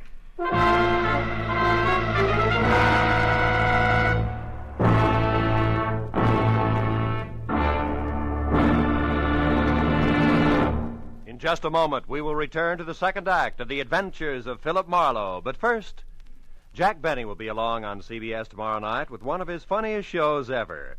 In addition to his regular hecklers, Dennis, Don, Phil, Mary, and Rochester, Claudette Colbert and Vincent Price will pay a call on Jack. And with Don Wilson still wanting a raise in pay, and with Jack still trying to starve him into talking terms, you're sure to find the situations full of the hilarity and fast-moving fun that have made CBS's Jack Benny Show the top-rating comedy of all. Yes, remember, CBS also means Catch Benny Sundays. Now, with our star, Gerald Moore, we return to the second act of Philip Marlowe and tonight's story, The Long Rope.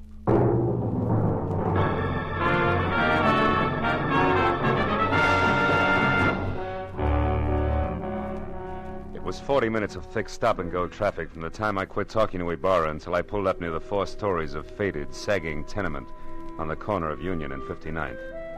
But even then, the crazy question that had been weaving in and out of my mind like a 2 a.m. drunk looking for the way to go home was still with me. Why was the telephone number Republic 2809 bracketed by a couple of dead people who, as far as I could see, should have had nothing to do with each other in the first place? And right there, for the 10th time running, I drew a complete and unabridged blank. But a minute later, when I climbed out of my coupe and over the bumpers of the half-dozen squad cars that were jammed into the narrow street like so many toy autos that a kid had forgotten about, I quit asking myself riddles and started looking for Detective Lieutenant Ibarra, a quiet man who always preferred fact to fancy. I found him in a cheap but clean uniform crowded room on the second floor, standing a few feet away from the body of Betty Lawson, a girl in a bathrobe who had once been something pretty in her early 20s. Well, Phil, the coroner says she was shot twice in the chest at close range, died instantly. Is that where she fell, Lieutenant, there near the door? Yeah, looks like she'd just gotten home and into her robe when someone she didn't know knocked on the door. The safety chain was still on when we got here, and the windows lead no place. Those chains let a door open just wide enough for the barrel of a gun, is that it? Yeah, but how does all this add with those missing pearls and the rest of that business over on Adams, Marlowe? Not like 2 and 2, believe me. So far, Ibarra, the only question is the telephone number. Tell me, where did this Betty Lawson work? Well, we haven't gotten that far yet. So long, Lieutenant. Yeah, so long. Right now, we only know that she was a waitress who stayed here with her brother, who was some kind of a student. They got along pretty well together. She was single, too. Lived here since... Oh, wait a minute. Tiny Bar. Oh, yeah, Mooney. Ryan's Cafe, huh? Ryan himself runs it. Okay. I'll check it personally, right? Hey, is that where she worked, Ibarra, Ryan's Cafe? Yeah, but it's funny, Phil. She lived here since early 1947. And Mooney tells me she worked that 24-hour hash house just as long, yet it's way over on the other side of town in Western. Western and where, Ibarra? The 2300 block. Should be near Washington. Washington, which is only 1 block from Adams, and that starts to close the big circle. What do you mean, Marlowe? Well, that the Vanetta place is on Adams near Western. Look, Ibarra, how about letting me huddle over a cup of Ryan's coffee before the law steps in, huh? Oh, you got a hunch you want to check, Phil? Yeah, that and a cash register receipt. What do you say? All right, but play it close, fellow. Ryan probably doesn't know about this yet. No? Unless, of course, he squeezed the trigger. Goodbye, Ibarra.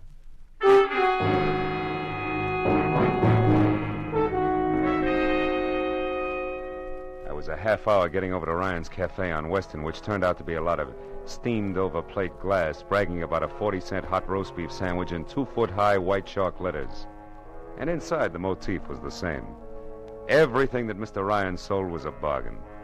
I slid onto a shaky stool opposite a cash customer who was something dirty in a torn overcoat buried deep in a handicapper's sheet and coffee. He looked up once, grinned no teeth at me, then hollered for Ryan in the kitchen, who said that he only had 2 hands and would be out in a minute. But before those 60 seconds ran out, I looked around, and over in a corner, in a collection of trash piled next to a broom, I saw a very welcome piece of paper. It was a brother of the cash register receipt that I'd found on Sidney Vanetta's desk, the one that had tied Betty Lawson's murder onto the rope of pearls. I turned back to the counter just as Ryan started toward me. He was a little bigger and a little better looking than the average ape, and on his right arm, under thick, coarse black hair that was long enough to braid, there was a tattoo of a dancing girl who, if Ryan ever shaved about his wrist, would freeze to death. What'll it be, mister? Coffee? Yeah, and a little information. You know Sidney Vanetta, Ryan? That screwball with a bump ticker over on Adams? Yeah, I know him. Why? What's up? His time on Earth, for one thing, he's dead. Too bad. Should have taken it easier. Cream? No. Pearls. What'd you say? Nothing. Ryan, who brought that tray up to the Vanetta place this afternoon? I did. Sure it wasn't Betty Lawson? I'm positive. None of the girls would go near that place. Vanetta was hard to get along with. Now you tell me something. What are you, mister? Newshound, collection man, or cop? Getting warm, Ryan. I'm a private detective named Marlowe. I'm thrilled. Good night. Before I finish my coffee? Before I throw you out. I don't like too many questions. Not even easy ones, huh? Like who murdered Betty Lawson? Betty's dead? Yeah. Over in her flat on 59th Street, shot twice with a .32. When'd you last see her, Ryan? Why, a couple of hours ago when she quit for the night. Marlowe, the cops got any idea who did it? I don't know. Right now they're looking for a boyfriend. You're crazy. Betty didn't have a boyfriend. Outside of you? Outside of you? Outside of me. So I'm going over to straighten them out now. Mitchie! Mitchie! Yeah? Get out here and take over. Okay. I gotta move fast. No, you don't, Ryan. Betty's dead, remember? Yeah, but whoever did it ain't. Now, don't try to stop me, Marlowe. You'll get hurt. Look, Ryan, why don't you play smart and... what's the use? Go on, start running. You won't get very far.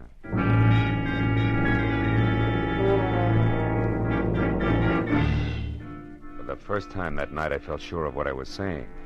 Because even as Ryan had squared himself away to play bounce the private detective, I suddenly noticed a friendly face working hard over a stale donut at the far end of the counter. It was Lieutenant Ibarra. And when Ryan tossed his apron aside, grabbed at his coat, and slammed out the front door, Ibarra turned and nodded at a short man nearby who was idly picking his teeth with the end of a book of matches. At that, the man dropped the matches into his pocket and left. Then Ibarra moved over to me. Didn't mean to crowd you here, Phil, but after you left, we found out that Ryan and Betty Larson used to see quite a bit of each other. Don't apologize, Ibarra. Probably would have cost me a couple of front teeth if I hadn't noticed you. Warm up your coffee, mister? Yeah, please. You, Ibarra? No, Phil, I gotta move now. You see, I don't think Ryan did this. I told Mooney to follow him, but not to pick him up. The chances are good that Ryan's heading straight for Betty's apartment to demand that the police find out who killed his girl, so I'm going the other way, to Ryan's house. There may be another woman in this. Jealous one. But no rope of pearls, huh? No, Marlowe, I don't think so. Good night now. Night, Lieutenant. Well, Mitzi, how long have you worked here? A couple of days. But I don't know nothing about Mr. Ryan. I'm a married woman, and Hey, what do you think you're staring at, mister? Maybe something wonderful, Mitzi. Tell me, baby, do you always wear that kind of a uniform when you're working here? Sure. Ryan says this girl should look neat and clean. It helps business. Anything wrong with that? No. Matter of fact, it might be just the lead I'm after. What are you talking about? Yeah, and if I'm right, baby, the rest of this case will be a cinch. So good night and thanks. You've been a big help, sweetheart. When I got back to the corner of Union and 59th, I took the stairs up to Betty Larson's flat 2 at a time, crossed the fingers on both hands, and prayed that Ibarra was right about Ryan returning to his girl's place. When I stepped into the room a second later, I knew that I'd never doubt the good lieutenant again because standing next to an open window and staring out at nothing was Ryan himself, numbed and red-eyed. I asked him one question, and although his answer was only a couple of words mumbled between trembling lips, it was all I had to know. Now everything. Betty Larson's murder, the death of Vanetta, the guy with the forehead and the missing pearls, the whole shebang was starting to fall together. Oh, come on, baby, be home, please. Marlowe, Vivian. Look, honey, I want you to do me a favor. Get hold of Steve Temple and meet me over at your uncle's place on Adams as soon as possible. I need your help. Goodbye. Well,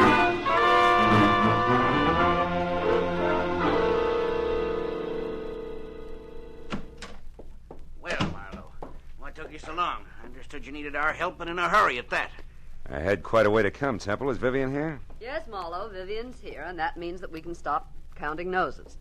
Now, why do you need our help? Catch someone who stole once and murdered twice? Murdered twice? That's right. You know, it's my guess that whoever stole that rope of pearls also moved Vanetta's medicine out of reach when his heart started skipping beats. Can you prove that? No, I can't, but it doesn't matter, really, because the guilty one also killed a party named Larson. And when you pay for one, Vivian, you paid for them all. I don't follow you, Marlowe. Who are you talking about? I'm not sure, but this much is certain. Vanetta called me at 5. When I got here at 6, he was already dead and the pearls were gone. Now, I figure that whoever took them argued with him first, which makes that person, 1, somebody who knew Vanetta, and 2, responsible for the old man's death. Then the new nurse couldn't possibly have been the one who stole the pearls. No, but the new nurse could have been the one who overheard everything while standing right here. Haven't you been able to find this nurse? No, not yet. But sooner or later, honey, I'm sure we'll catch up to him. Him? Yes, Temple, I said him. Nurse Larson is a male with a lot of forehead and few ethics. The person you killed was a Sister Betty, a waitress. And don't move, Temple, or I'll be glad that I was forced to put holes in you. Temple's the one? He stole the rope of pearls? Yeah. But this Nurse Larson who saw him do it got in touch with him, right, Temple? It was filthy blackmail. Which you were going to stop by a filthier murder, and you almost did. Because somehow or other you got the right room in the right house on Union and 59th, but the wrong party. Isn't that about it, Temple? Yes, Marlowe. That's about it. Oh, leave me alone, Temple. Now, Marlowe, you don't shoot me without going through Vivian first. Dear Vivian, Sidney's precious niece was going to have the pearls all to herself. Don't move, Marlowe.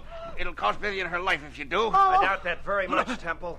Larson. That's right. Joe Larson, forehead and all. Now, you, Temple, step away from that girl or I'll tear you to pieces. No, Larson, no. Now, we can still do business like you said in that note you sent me. I'll split with you. Shut up. You forget 2 things, Temple. First, you tried to kill me. And second, you did kill my sister. Now, why don't you run for it? Or are you afraid? Which is it? Come on, Temple, talk. I am afraid. Well,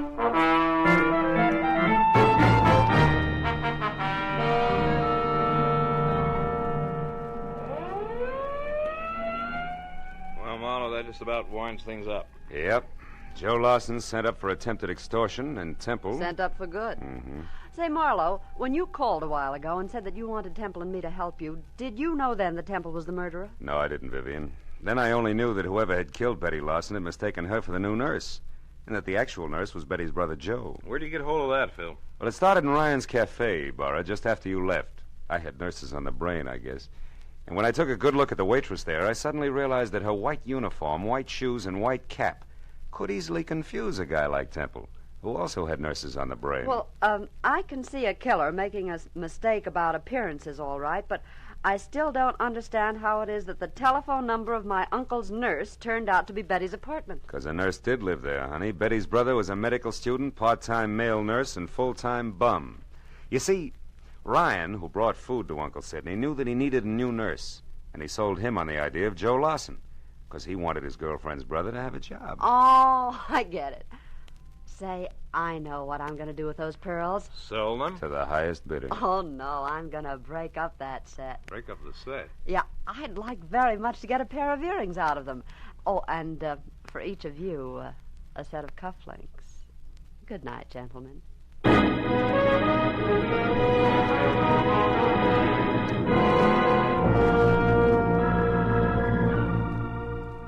When Vivian got into a car, aimed it toward a collection of chipped rocks on Fountain near Bronson, and waved goodbye, it was nearly 3 o'clock in the morning. No. After I said so long to Ibarra and started back to my apartment on Franklin, an idea hit me for the first time. A pearl is the result of the irritation of an oyster, a disease. And when you string a lot of diseases together, the result is frequently a plague. But it's from plagues like that I make a living. That's what I get for reading books. I wonder if I'll ever go any place where I can wear pearl cufflinks.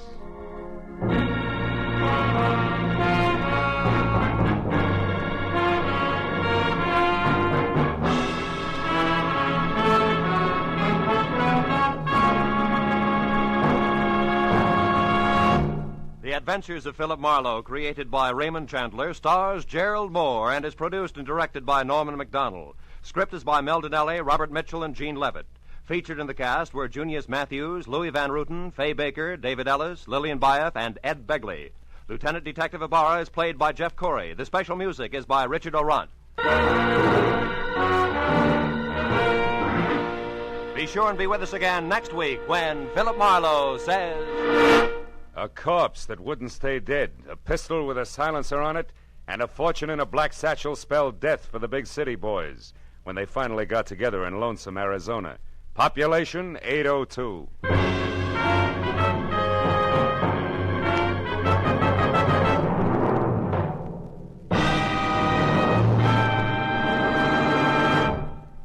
Stars light, stars bright, and that's no optical illusion. The brilliant gleaming list of stars on CBS tomorrow night. Van Johnson's the star on the Prudential Hour drama. Spike Jones will positively appear in a sketch getting the war paint off Bob Hope's latest movie. Jack Benny will have Claudette Colbert and Vincent Price as his special guests. Amos and Andy, Dashiell Hammett, Sam Spade, and Lum and Abner are the next bright stars in line. Then Helen Hayes, First Lady of the Stage, starring on her Sunday night Electric Theater, followed by Hollywood's own Eve Arden in the wonderfully comic series Our Miss Brooks. In the next to closing, another bright comedy, Life with Luigi, and the whole star lineup, topped off by the world's most brilliant addlepates, the experts on It Pays to Be Ignorant. Jack Benny's program will come to you over all of these same stations, and the others in this vast array of stars will be heard over most of them. Top writers, top directors, and top stars of American show business come to you on CBS. Now, stay tuned for Gangbusters, which follows immediately. This is Roy Rowan speaking for CBS, the Columbia Broadcasting System. From all of us here at Escape Radio, thanks kindly to our sister station, CBS. Now then, let's see if you're true masters of classic radio.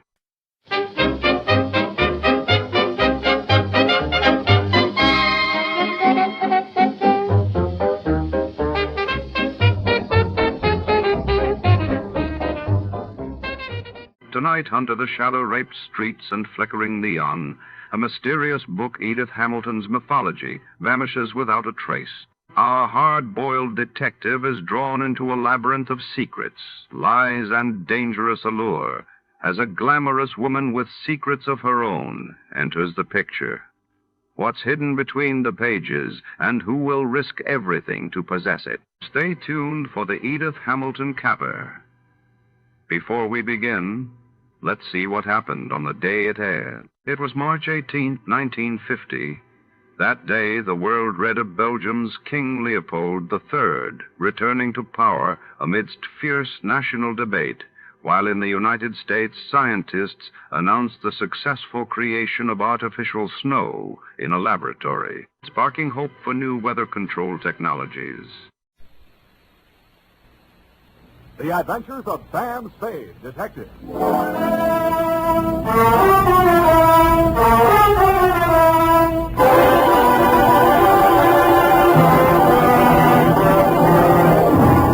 To Dr. Ludwig Zoya, 1241 Leavenworth, San Francisco, from Samuel Spade, license number 1375596.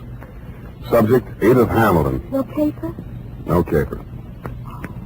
Dear Doctor, if I owe you an apology for not keeping you informed on the progress of the assignment and for letting it drag on as long as it has, then I'll have to go on owing you, which makes us even because you don't owe me anything. The start of it was a month ago. 32 days, 8 hours, 3 minutes, and 45 seconds, to be exact. Ah, Mr. Spade. Dr. Zoya? Good to see you. Let me think. How long is it? 3 years since I visited your office. That was when you were my leading suspect in the Denov case. Ah, yes, poor Denov. It was he who pointed out that we psychoanalysts are not unlike you detectives. Uh-huh. We probe, we question, we follow up clues in order to find out what is the dark secret which has nervously disturbed the human mind. But we are limited. We have only our patients' words and our interpretations. Sometimes that is not enough. And that is why I need your help in this particular case. What case is that, Dr. Zoya? Please do not interrupt the free flow of my thoughts. Pardon me. Naturally, my ego feels a certain resentment against my id for asking you for your help. What makes me think I need a detective? Well, my id was just asking my ego the very same question. Ah, you too feel resentment. We must analyze that later. Bring me your grievances. Well, now to the case. Oh, yes, okay. This woman was referred to me by her physician. She has suffered a complete nervous collapse because she thought she recognized a certain person crossing the street. A person she had not seen for years. Who was that? My patient's son died under mysterious circumstances 3 years ago, and the woman she thought she saw was her daughter-in-law. Mm-hmm. It was widely reported in the newspapers at the time. Perhaps you remember it. Carter Hamilton? Carter Hamilton. Oh, Roanoke, Virginia, 1946. The mother accused her son's wife of murdering him. Daughter-in-law was hauled up before the grand jury, but not indicted. Dropped right out of sight afterwards. Good, you know that case. Well, actually, my patient is suffering from an agonizing sense of guilt. Unconsciously, she thinks that she herself murdered her son. Did she? Well, there may be something tangible at the bottom of so profound a feeling of guilt. You mean you want me to help you convince her that she really is guilty? No. That is for me. But first, we must find out. What we must find out is somebody else, whether they are guilty. What? Go all the way to Virginia, solve a crime that's been off the books for 3 years? No. The daughter-in-law is actually here in San Francisco. Well, if I remember right, she wasn't the only suspect. Well, whether she is innocent or guilty is of no importance. It is only important that we know. What? Excuse me. Yes, Miss Case. Mrs. Hamilton is here, Dr. Zoya. Oh, good, Miss Case. Send her in. This is my case. I mean, my patient. I want you to meet her. Oh, good afternoon, Mrs. Hamilton. Good afternoon, Doctor. The woman who stood framed in the doorway was a tall, commanding figure, impeccably dressed in black, with an easy $100,000 worth of black pearls wound around her neck and a black veil covering her face. She walked in ahead of you, displaying not a sign of nervousness, and stopped directly in front of me. Very deliberately, she lifted the veil, revealing a youthfully old face, deeply tanned and set off by snow-white hair. Only her enormous violet eyes showed any expression. She stared at me for what seemed like a full minute. Yes, you do. You look like the other one. Well, perhaps you had better explain, Mrs. Hamilton. My daughter-in-law, Edith, was very much in love with another man before she married my son, Carter. He jilted her. Carter was second choice. It was I who talked her into marrying him. That's why I'll never rest until my son's death is avenged. We must analyze this desire for vengeance. Oh, yes. Yes, I had a dream last night. I dreamed that Edith was dead, stabbed with the same bone-handled hunting knife she used to kill my son. Yes. Well, no. You just lie down on the couch and relax, Mrs. Hamilton. I'll be with you in a moment. Come, Mr. Spade. This is the most disturbing new development, her dream. You must get to that girl as soon as possible. Her life may be in danger. You mean the old lady is mixed up enough to take a shot at her? Here is the address. And take this briefcase. Why the briefcase? Well, there are legal papers in it regarding the Hamilton estate. They require her signature.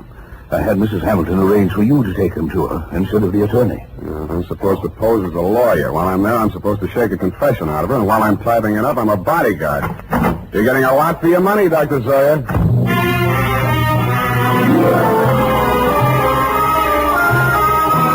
I spent the next hour or so in a newspaper morgue briefing myself on the old Hamilton case.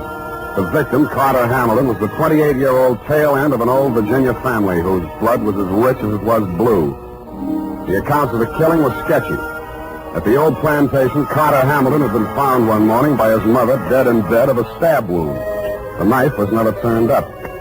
Somebody had wiped everything in the room clean of fingerprints, which sounded like robbery until it was established that nothing was missing. The state was counting heavily on Mrs. Hamilton Sr.'s testimony in their case against the daughter-in-law. At an odd angle I'd forgotten. The old lady had clammed up in front of the grand jury, and the case was dropped for lack of evidence. Then there was a picture. She was the kind of a girl who looks her best in a riding outfit with her freckles showing, and then surprises you by looking even better in full makeup with her shoulders showing. Candid is the word that best describes her features. Large, widely spaced eyes, a generous mouth, and an expression of unaffected sincerity. It was with a certain reluctant eagerness that I kicked myself up Stockton Street to Pine, across Pine to Bush, and up 3 flights of stairs.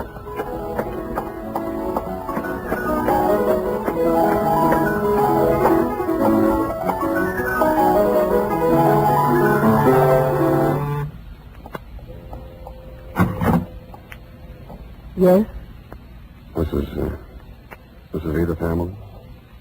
Yes. You must be from the attorneys. They wired me you were coming. Come in. Thank you. Not that I'm in hiding, but I'm curious as to how they got my address. Would you like a drink? Oh, not right now. Can I fix you one? In about 20 minutes, maybe. I'm still wondering how they located you? I think the elder Mrs. Hamilton saw you on the streets.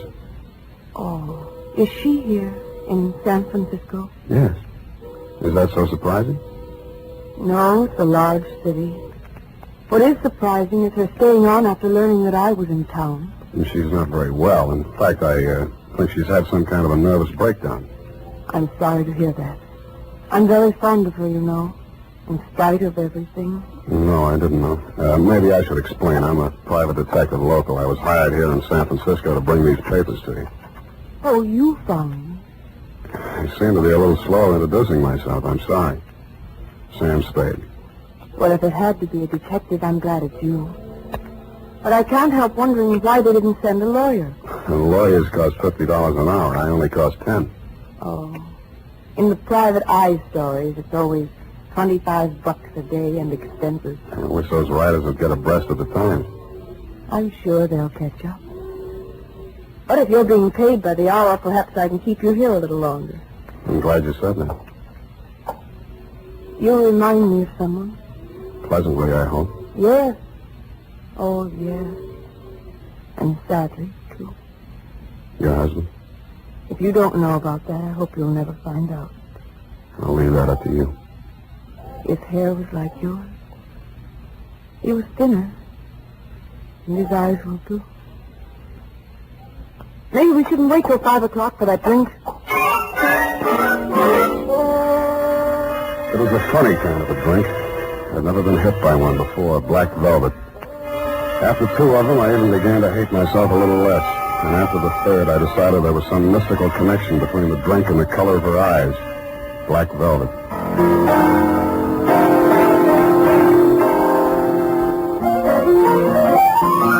I don't know much about music, but the way she went at the piano, you knew she wasn't afraid of it, and probably wasn't afraid of anything. The pieces she played were like her, bold and at the same time delicate.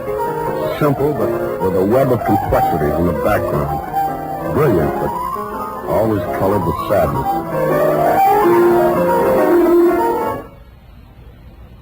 What's the matter? I want you to take me someplace. Where? Any place. Dinner. I don't care. I just want to go someplace with you. With you. Hey. What is it, Sam? I thought we were going out.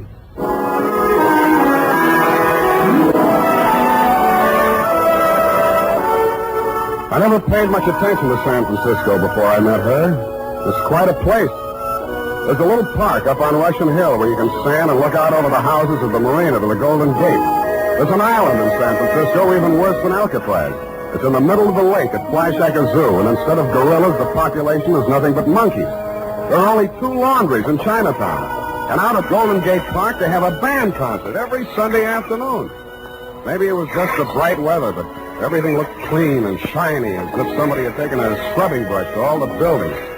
We even fed seagulls. At first, she never went any further into her past than the day before yesterday. I couldn't very well charge her for the progress I was not making on the case, so when I learned that you'd sent old Mrs. H to a nursing home for a 2-week rest and Edith did not need bodyguarding for the time being, I took a job that took me down to Los Angeles for a few days. I was awful glad to get back, and not because I don't like L.A.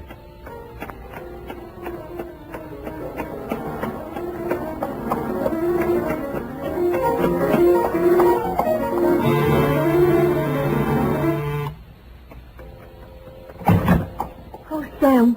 Oh, darling, you were gone so long. Hey, the posies. Oh, give them to me. Well, I like that. This is the last time I make a fool out of myself buying flowers. I'll love them later. Hey, you're trembling. What happened while I was gone? What happened to me happened before you went away. You know that. Sam, while you were gone, I had a lot of time and I did a lot of thinking. And I came to a very important decision. There was something I knew I had to tell you. And I wasn't so sure I could get through it. Now, look, Angel, it sounds serious. I don't think this is the time. Oh, but it is. Yes, it is. Here, take it before I change my mind. What is it? I wrote it all down. Sit here, facing away from the piano. And don't say anything until you've read it through. Oh, okay.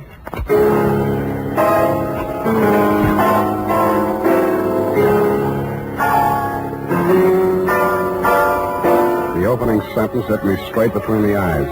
It said, I, Edith Hamilton, of my own free will, make the following confession. It was addressed to the District Attorney of Roanoke, Virginia.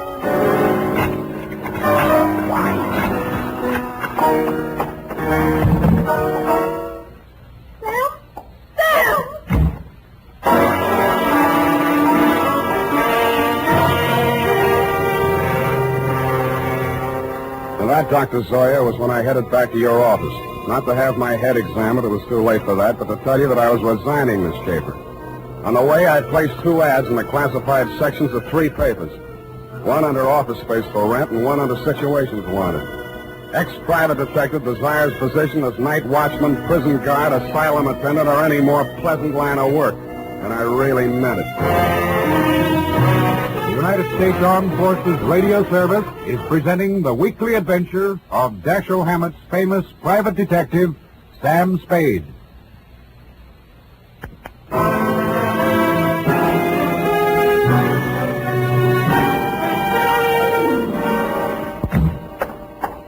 Mr. Spade, what is it? You're disturbed. Disturbed is not the word, Mr. Zoya. Is it because you've been with her a week and a half and there's yet no progress? Let us analyze the situation. The whole setup has been rotten from the beginning. You send me to that girl under false pretenses. You tell me to worm my way into her confidence. One moment. Did I tell you this? How else did you expect me to get a confession out of her? Should have got the play when that old lady said I looked like a man Edith was once in love with. You thought she'd fall for me, didn't you? You thought I'd take advantage of it, didn't you? Well, you could hire somebody else to make love to her. I'm a detective, not a gigolo. So she did make a confession to you. Why do you say that? When a patient comes to a psychoanalyst for help, a situation develops which we call transference. Now, this means that the doctor represents to the patient someone in whom he can confide, to whom he can unburden himself, such as a parent or a loved one. Well, then let's don't go on with it. No. Well, at the moment, that is, what you feel toward me at the moment is what we call a negative transference. You wish to continue to make love to her, but you feel guilty about it, so you blame me. Well, what then? What are you driving at? In this love affair of yours, we have a similar situation. But what she feels for you only resembles love. It is transference. You resemble a former lover, and that is why it only took a week and a half for her to reveal everything. Oh, sometimes I think I am too ethical, or too old. Come now, why don't you tell me? You feel better. There's nothing to tell. She had it written down. I didn't read past the word confession. Well, what did you do with it? I destroyed it. I see. Well, now Miss what? Case, what is it?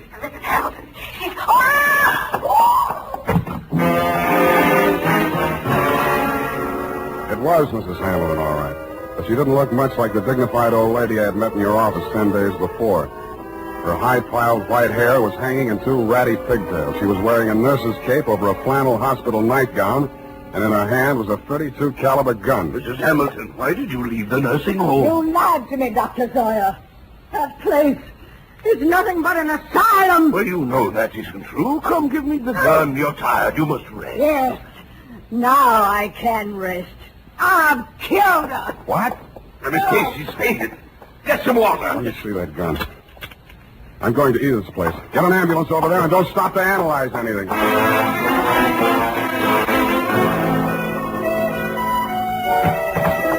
Edith was slumped forward over the piano keyboard. She was barely breathing. The old lady wasn't much of a hand with a gun. 4 of the slugs had punctured the big studio window. One had torn a flesh wound in her shoulder. The other had penetrated the right side, just below the rib cage, and there was not much bleeding at the wound of exit. Her face was pale and the skin cold to the touch. I gambled on a hunch she was suffering mainly from shock, moved her over to a couch, threw a blanket over her, and poured hot coffee into her. After a bit, her color started coming back. Then she opened her eyes. Oh, I thought you went away. I must have dreamed it. Lie still, Angel. Don't try to talk. Oh, please, don't let them know what happened. Take it easy. It's only the ambulance. I've got to save Mother Hamilton. You see, I've got to get rid of that knife and the tablet.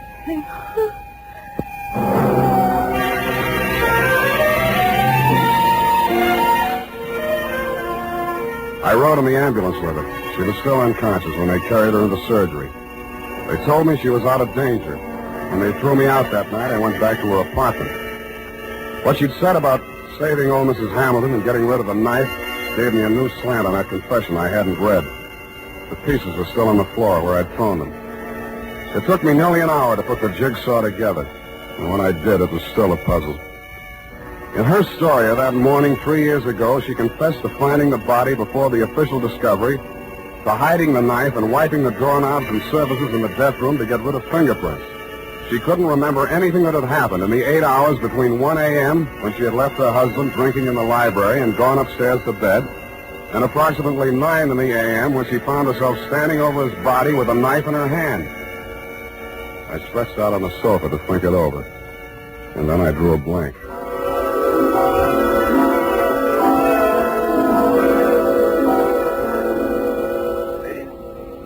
Mr. Spade, wake up. What? How did you get in here? Well, I've been reading that so-called confession. Very interesting. We must analyze it. You analyze it. I'm going to call the hospital. I've just come from there. How is she? Physically, nothing serious. Mentally, she's not so good. She keeps asking for you. Yeah? She thinks you can help her. Yeah, it's definitely there, the delusion that she's in love with you. What makes you so sure it's a delusion? Don't answer that. When can I see her? Well, it's best that you wait until she comes home. That will be next Tuesday. Look, you're supposed to be a first-class head doctor. Can't you cure this amnesia of Edith's? I thought I explained to you last night when we were discussing transference. Please, Dr. Zoya, please. I know you mean well, but don't, I beg of you. Well, it's not important. When she gets to know you better, she will realize that her love for you is irrational, and then realize that her love for you is irrational, and then she will remember everything.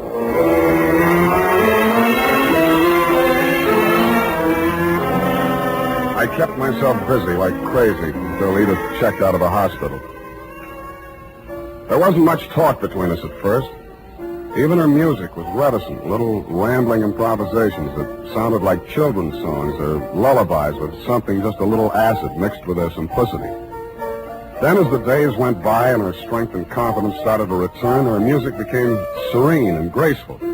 It became like her as she sat there at the piano in front of the big window with its afternoon sun streaming down on the San Francisco hilltops, while at the same time the April fog bank started its nightly prowl in through the Golden Gate. And that was like her, too, and like her music. Brilliant, but with a touch of melancholy. And then one day it was all warmth and brilliance and she was smiling.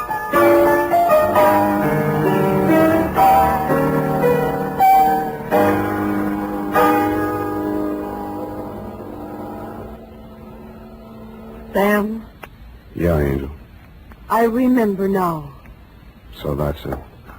I woke up this morning feeling so happy. And then I knew I was on the verge of it. Because I knew that however bad the truth might be, it was worth not remembering it. Even if I was a murderer, you'd rather know, wouldn't you? No, I wouldn't. Why? I thought I knew you so well. Darling, are you angry? Yeah. But at me? Yes, you. The first time I came here, I tried to give you a fair warning. You should have figured the score when I told you I was a private detective. You'd even read the stories where in the end the detective doesn't have any choice but to turn in the beautiful dame no matter what his personal feelings are. Maybe you didn't think they were true to life, or maybe you thought I was an exception to the rule because you are. Well, I'm not. Truth is, I was hired to get a confession out of you any way I could, and I think in the back of your mind you've known it all along. You want to have your confession, and eat it too. You probably learned as a child that it's smarter to tell all and be patted on the back than to be found out and get spanked. How can you be so smug and so self-satisfied and so... Whatever made me think I was in love with you? Just because you looked a little like someone who I... Zoya was right. Only you thought you were kidding yourself, too. Zoya called it transference. I call it baloney. Goodbye. You come back here. You can't just leave like...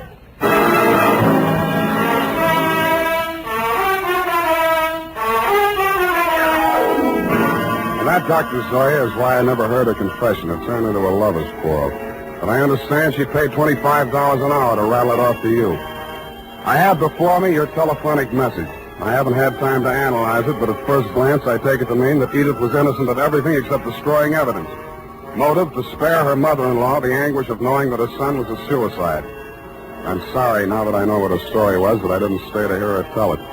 But that, as you would say, is not important. At least I cured her of that love delusion you were so worried about, even though it took a month to do it. Period, and a report. Oh, Sam, sacrificing yourself so self-sacrificingly, rather than shatter a mother's delusion. Yeah, some other time, huh? I'm sorry, Sam. I'll go type this up.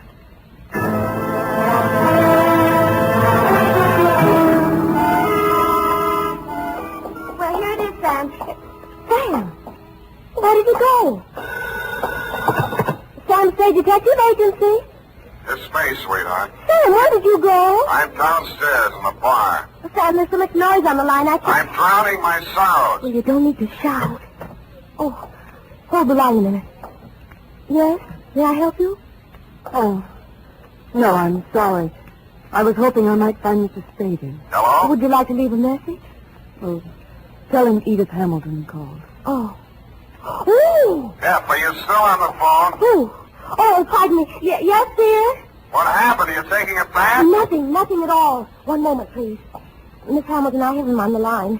He's downstairs in the bar. And if you'll hurry, you can just catch him, I'm sure. Oh, downstairs. Well, I will hurry. Thank you. You're welcome. Sam, are you still on the line? What's the matter with you? Nothing. Just go ahead and drown your sorrows. But don't get loaded.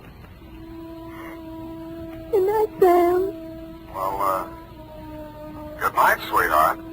I'm going to take piano lessons.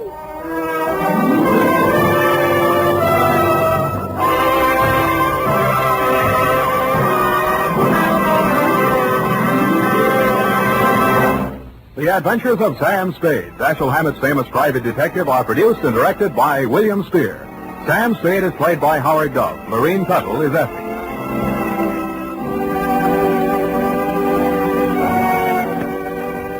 This is the United States.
Tonight's broadcast comes to you with special thanks to our friends at CBS.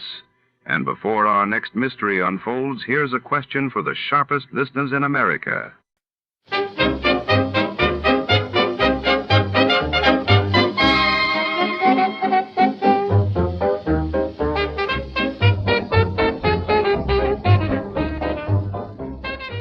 Tonight's tale winds through the marble corridors and echoing stairwells of the downtown Los Angeles Central Post Office in 1949. Under the harsh glare of fluorescent lights and the ceaseless hum of sorting machines, a mysterious letter arrives, addressed only to Jason. What secrets lie sealed inside, and why has this letter drawn the attention of the city's most notorious private eye? As the clock ticks past midnight, shadows lengthen and loyalties unravel among the rows of mailbags. Before to start, let's see what happened the day it was aired. It was March 18th, 1949. That day, the world learned of the signature of the North Atlantic Treaty in Washington, signaling the formation of NATO while in London. British authorities continued their investigation into a daring jewel heist at Hatton Garden. Tired of the everyday routine? Ever dream of a life of romantic adventure? Want to get away from it all? We offer you Escape.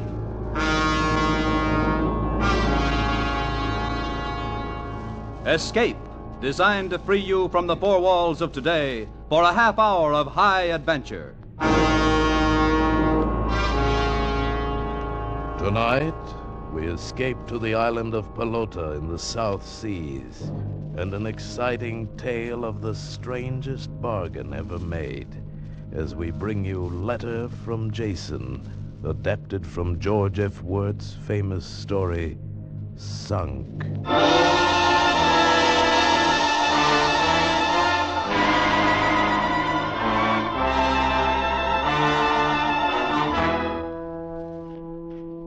No, John. My mind's made up, and all your eloquence won't change it. You'll understand why when you hear this letter I got today. A letter from Jason. Yes, at last. Listen to this, John. Dearest Ellen, he writes, after the terrible things I did and said to you that last night, there seemed to me to be only one way out. I had failed you as a husband. I had failed the baby as a father. There wasn't anything I hadn't failed at, excepting booze. I was a great success in a saloon. But this is no news to you. You might, however, be interested in what happened after I walked out on you that night. Well, actually, I don't remember much of the night. But the next morning, when I woke up in a rooming house south of the slot, I remembered enough. I knew I couldn't go back, and I didn't see any point of going on. But I even failed as a suicide. Somebody smelled gas and called the police.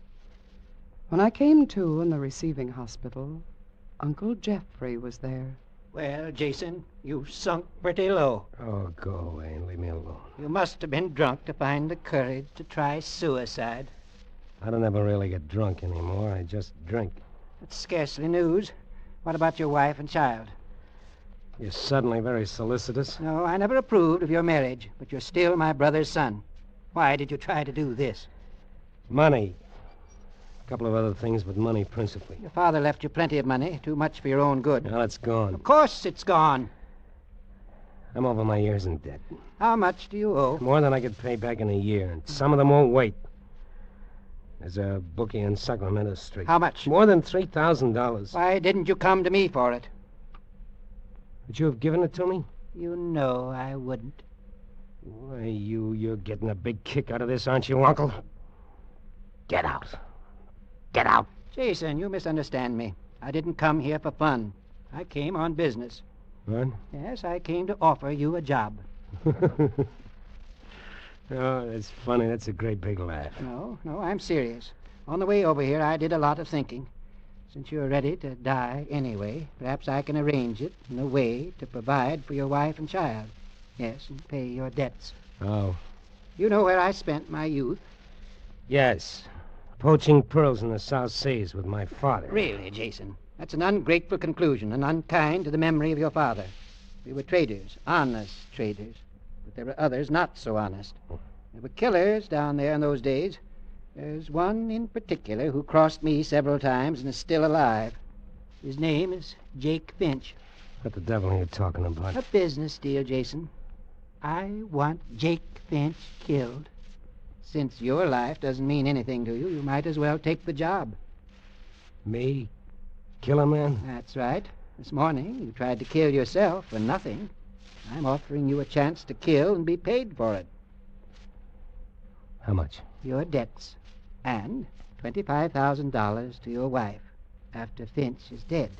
That's a lot of money. It's worth it to me to see Finch dead. Well?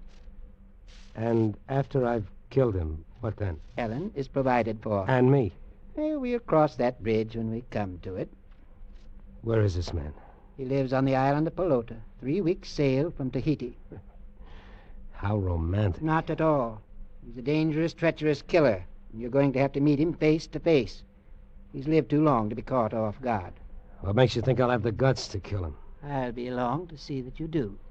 What? Yes, and to see that my name is not connected with the matter. If you kill him, it will be in self-defense. So I've sunk pretty low, have I, Uncle? What about you? That's neither here nor there. Do you want the job? No. But I'll take it for Ellen's sake.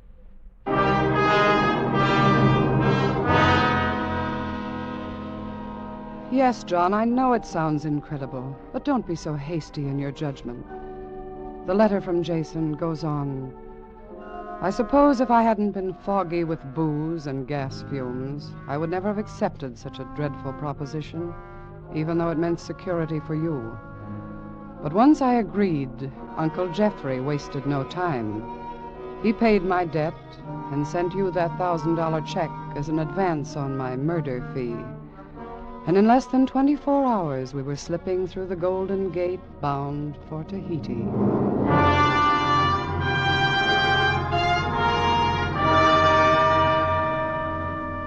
It wasn't any different aboard ship. They have bars, too, and wonderful brandy, French cognac. I was really enjoying life, a cruise to the South Seas, all expenses paid. And then, the fourth day out, Uncle Jeffrey came into my cabin as I was breakfasting on a brandy milk punch. Good morning, Uncle. Everything ship-shape topside? Jason, it's time we got down to business. Oh, sure. Anything you say. Do you understand what I'm saying? Sure. Go ahead, Uncle. Here. You better get used to the feel of this. A gun? Is it loaded? Naturally. Pick it up. It's heavy. Yes, it's a .45. Tear a hole in a man the size of a silver dollar. Never held a gun in my hand before. Aim it. There, at your reflection in the mirror. What's the matter, Jason? Your hand's shaking. You're perspiring. I can't. I can't. You must. Remember, if you want your wife to get that money, you'll have to kill Jake Finch, not just try to kill him. I need a drink. I need a drink bad.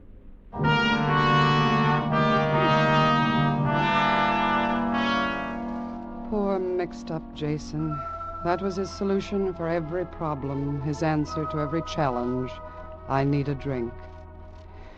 He goes on to say, we arrived in Papeete, in Tahiti, on a Wednesday afternoon, but Uncle Jeffrey was in a hurry. He had chartered an island schooner, the Lorelei, and she was to sail at dawn the next morning for Pelota and Jake Finch. But at least I would have one evening ashore, and I intended to have it alone. Well, see you later, Uncle Jeffrey. Where are you going? Sightseeing, one enchanted evening, that sort of thing. Now, you wait till I get this luggage transferred to the schooner, and I'll go with you. What's the matter? You afraid I'm going to get drunk? I know you are. That's where you're wrong. Got to stop sometime. I made up my mind I quit when we got to Tahiti, so I've quit. I don't believe you. You're drunk right now. That's what you think.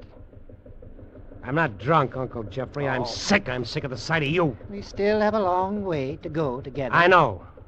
Let's understand each other right now. I hate your guts. It's perfectly clear that you hate mine. I made a bargain with you. I'll go through with it, for Ellen's sake. Weren't for her, I'd use that gun on you instead of Jake Finch. Good. I'm glad that we understand each other so clearly. I'll see you later. Be aboard the Lorelei at midnight. Don't worry, I'll be there. I'm sure you will, Jason.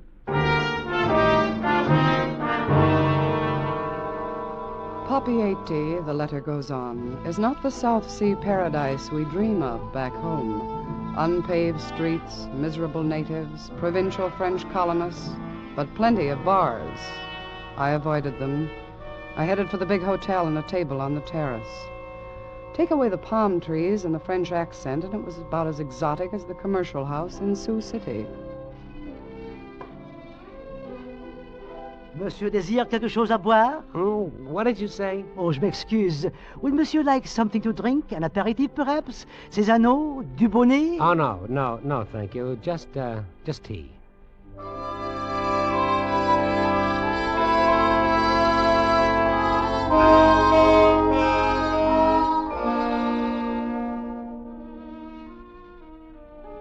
Garçon.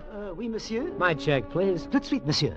You know, that tea, that's pretty vile stuff. Was there something wrong, monsieur? It is the very best oolong. Oh, no, I guess it was all right for tea.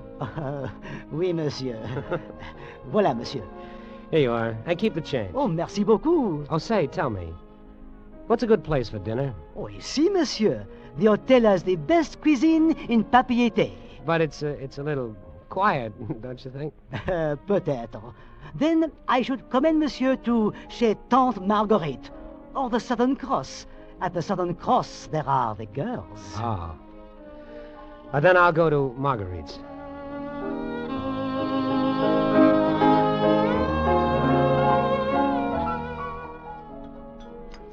And with the dinner, monsieur desires to drink?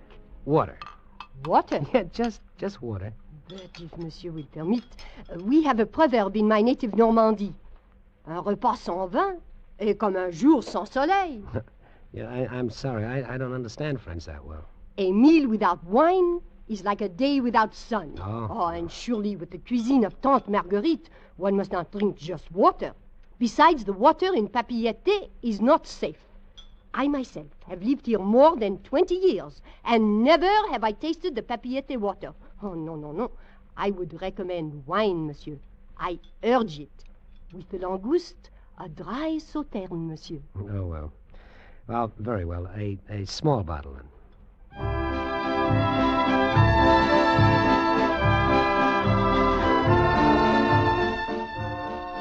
Monsieur has eaten well? Oh, yes, thank you. And now perhaps liqueur? No, I really don't. Permit me to offer it, monsieur. As you say, on the house. Well, no, that isn't Cointreau, Chartreuse, cognac? Cognac.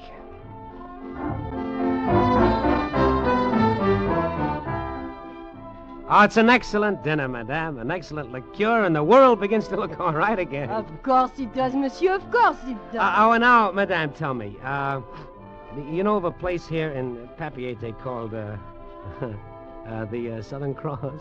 And who does not, monsieur? Tell me how to get there, will you?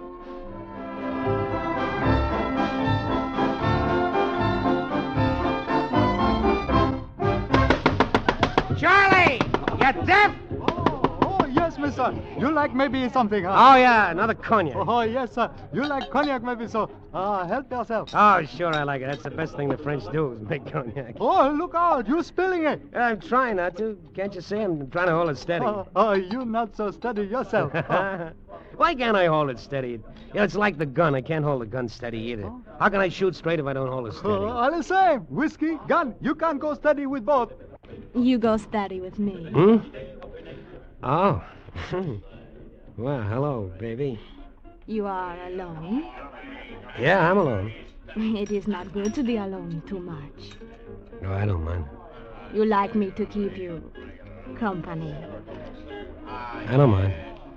You have cigarette for me? Yeah, Hey, sure, mate, what's the big idea of knowing this lady? I know it. What do you mean? This little... Watch your language. Now, look, here, I'm sitting here minding my own business. Well, now you're minding mine. Now, scram. Well, I got as much right Are you as... looking for trouble? Well, no. But it seems to me you are. You little jerk. Okay, boys, carry him out. Nice work, sister. Here's your 100 francs. Thank you, Captain Steve. You want me to make change? Not now. Some other time. I got work to do now.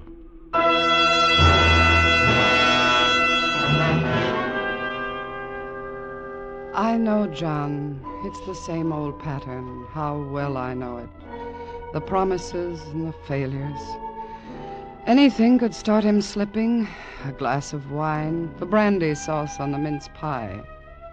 Yes, or the sniff of the cork, if you like. But listen to Jason's letter. He goes on. The next thing I knew, I was in a narrow bed, in a creaking, rocking room, and I didn't feel well, darling, not well at all. I had the world's worst hangover.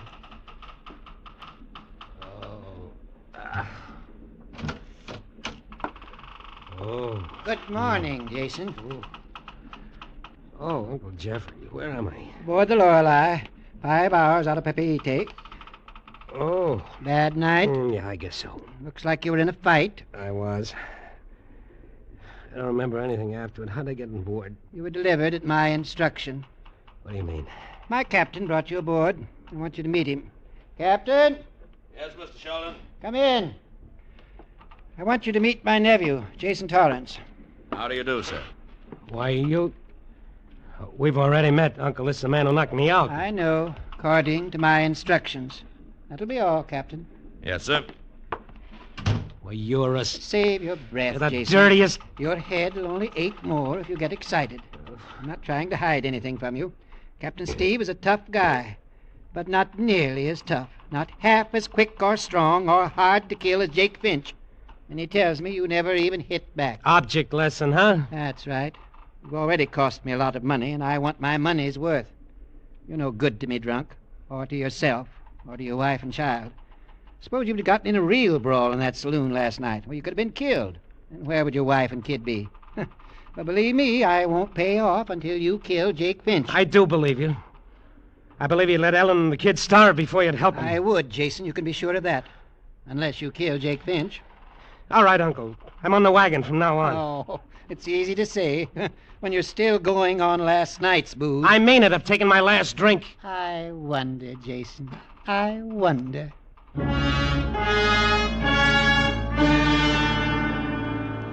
After he had left the cabin with that sneer on his face, Jason writes, I lay there hopeless and nearly helpless. For I knew now if I was to be helped at all, I would have to help myself. So I pulled my aching frame out of the bunk, and head throbbing and tongue thick, I climbed up onto the deck and faced the captain. Well, Mr. Torrance, you had a nice long nap, huh? Yeah, thanks to you. You got any work for me? Work? Yeah. You know, something to do. I want to get busy. Well, now, there's always work aboard a sailing vessel. Know how to holy stone a deck? Does it take a college degree? No. But you'll need something else. Muscles and guts.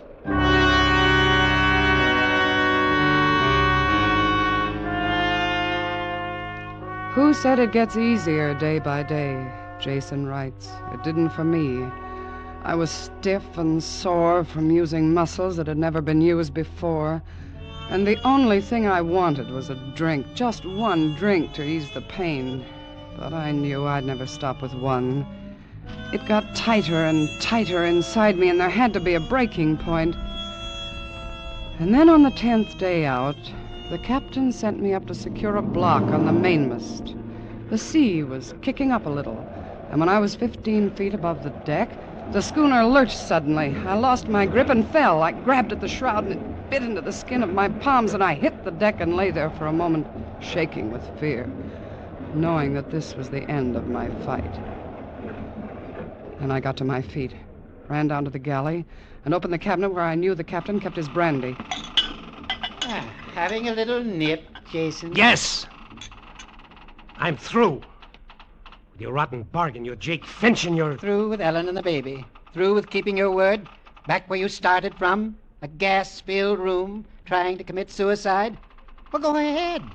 What are you waiting for? You've got the bottle in your hand. Go ahead. Take your drink. Shut up. What are you waiting for, Jason? Shut up. Shut up. Just remember, Jason, one drink will finish you. Jake Finch will kill you, and Ellen won't get the money. I'm a businessman, Jason. I made a bargain. Don't think I'm going to renege. I didn't want you to marry Ellen in the first place, remember? She won't get a penny from me when you die. Remember that. A penny from me when you die. Remember that. Be careful, Jason. You're trembling so, you might drop the bottle. Maybe you do need a drink, Jason. Think it over. It's an easy way out. And I won't embarrass you by staying and watching. Murderer! You dirty murderer! I won't touch a drink! I won't touch it! I'll show you! I'll show you!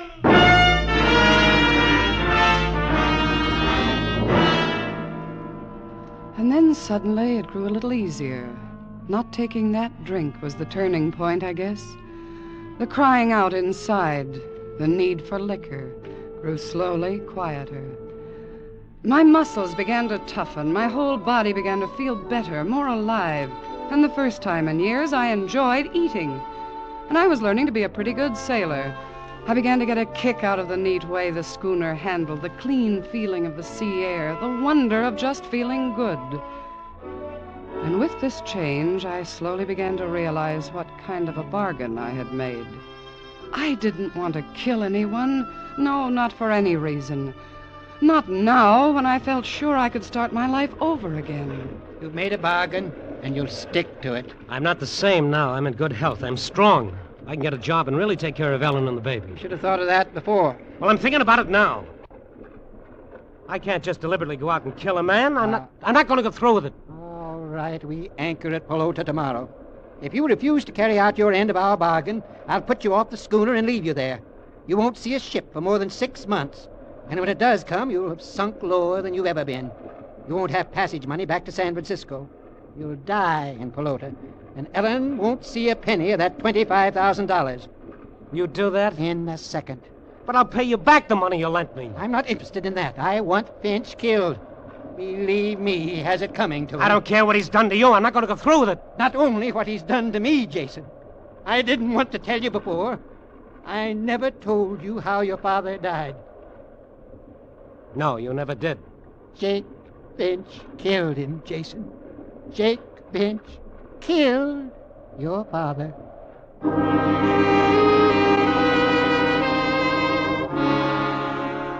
Jason's letter continues. So you see, Ellen, what a diabolically clever scoundrel Uncle Jeffrey is. The last straw was that stuff about my father. I don't know whether he's lying or not, but it just might be true.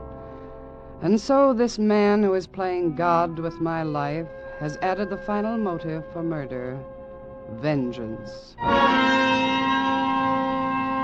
We're approaching the island of Pelota now, Ellen, and I have no other course but to find Jake Finch and kill him, or be killed by him. What a crying shame that I couldn't have found myself before this, for I know now what a wonderful life we might have had together. I hope you will find it with someone else, for you deserve better than I ever gave you. We're dropping anchor now, and I must go. Well, there she is, Jason. Pelota, one of the loveliest islands in the Pacific. A perfect setting for a murder. Yes, isn't it? Feel up to it? Don't worry about me. Where do I find Finch? Everybody on the island knows him. Anyone can tell you where to find him. Try the traders or the bar. Good luck. Aren't you coming? Oh, no. Remember, I don't want to be connected with Jake Finch's death in any way. It's your affair now, not mine. Yellow all the way through, aren't you, Uncle? Yellow and rich enough to hire thugs and murderers to do your dirty work. I ought to kill you instead of Finch. Dinghy's ready, Mr. Torrance. I'm coming, Captain. Kill Finch first, Jason. Then you have my permission to kill me.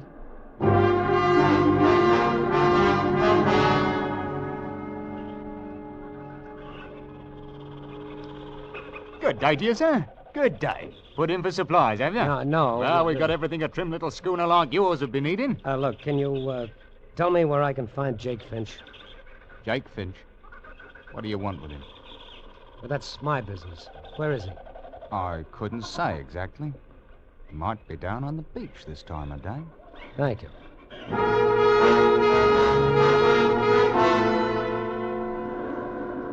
Our friend.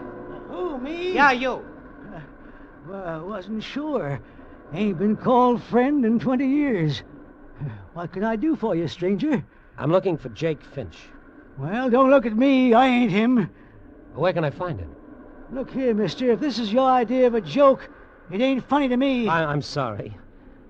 I'm simply looking for Jake Finch. Well, look somewhere else. Look for him in a bar. That's the likeliest place to find Jake Finch.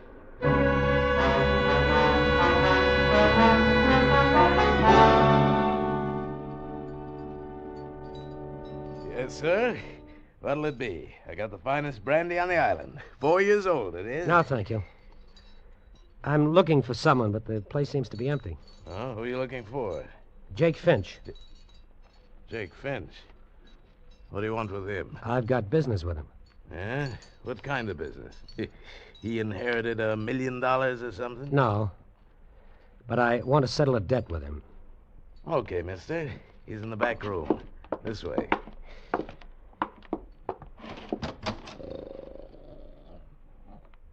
There he is. That old bum? Yeah. Sleeping it off. Been there since I closed up last night. Jake Finch? This can't be Jake Finch. Yes, one of them. There's more down on the beach, kicking around town. What are you talking about? Well, there's at least a dozen Jake Finches here on Pelota. A dozen? Hey, look, somebody's been kidding you, mister. Don't you know? Jake Finch is the name we give any rum bum here on Pelota. They spend their last penny here in the bar and sleep it off on the beach. Drink, mister.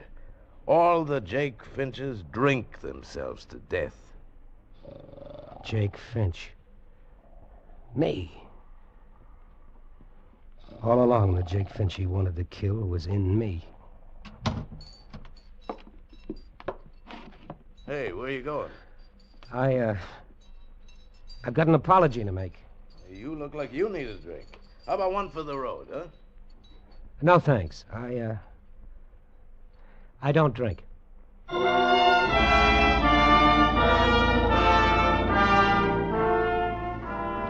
There it is, John. That's my letter from Jason.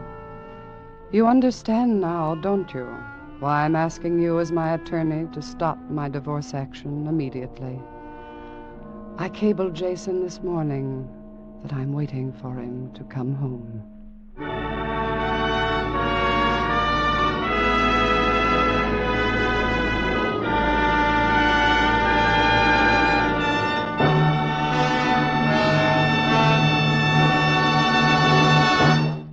Escape is produced and directed by William N. Robeson. Tonight we have presented Letter from Jason, adapted by Seeley Glester, Merwin Gerard, and Mr. Robeson, from Sunk by George F. Wirtz. Featured in the cast were Frank Lovejoy as Jason, Will Gear as Jeff, and Kay Brinker as Ellen. Special music was arranged and conducted by Del Castillo. Next week. You are lying on a small knoll in the prairie west of the Platte River. In a few moments, dawn will herald the attack of the encircling Apaches. An attack of such fury that for you there can be no escape.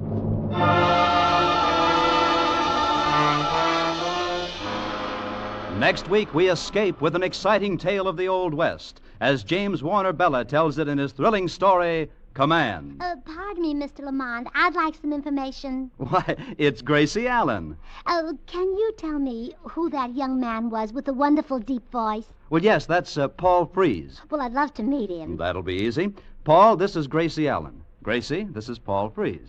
Hello, Gracie. Or should I call you Mrs. George Burns? Well, yes, you should. You see, I've been Mrs. Burns ever since that day when a certain tall, handsome man came along and pronounced George and me man and wife. I see. But it's George I've come to talk to you about. You have such a beautiful voice yourself, so I thought if you let him sing on this program, our sponsor will hear him and realize how great he is. Then he'll let him sing on our program Wednesday nights. Well, Gracie, this is not a musical program. This is Escape. Well, George can make your program more popular. When he sings, everybody will be looking for Escape. I'm sorry, Gracie. I'll have to turn you down. Oh? Well, goodbye, Mr. Freese. You are a cold man. Goodbye, Gracie. Be sure to listen next week, same time, when once again we offer you Escape. This is CBS, the Columbia Broadcasting System.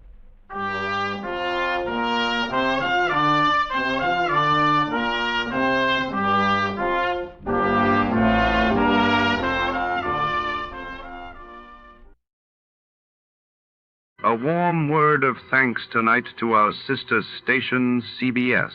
And before the next thrilling episode begins, let's see how much you know about your favorite radio heroes.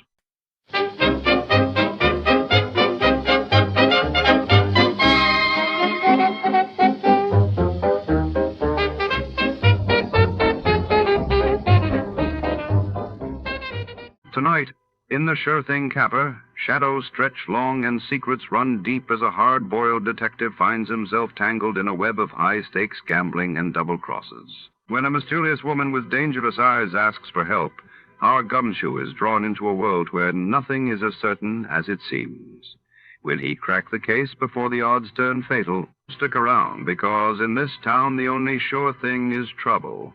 Before we begin, let's see what happened on the day it aired. It was March 17, 1949. That day, the world watched as the USSR tested its first large passenger jet, signaling a new era in aviation while in Jerusalem. Tensions rose as the United Nations convened to discuss the city's future amidst continued conflict. The National Broadcasting Company presents The Adventures of Sam Spade, Detective.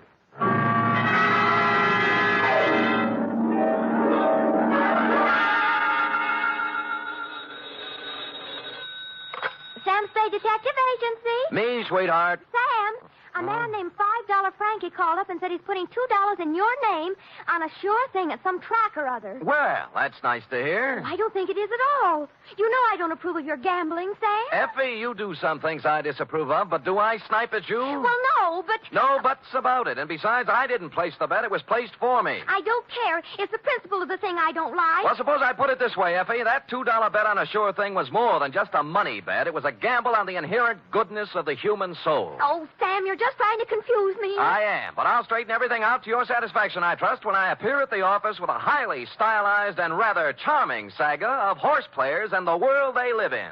What else but the Sure Thing Caper? For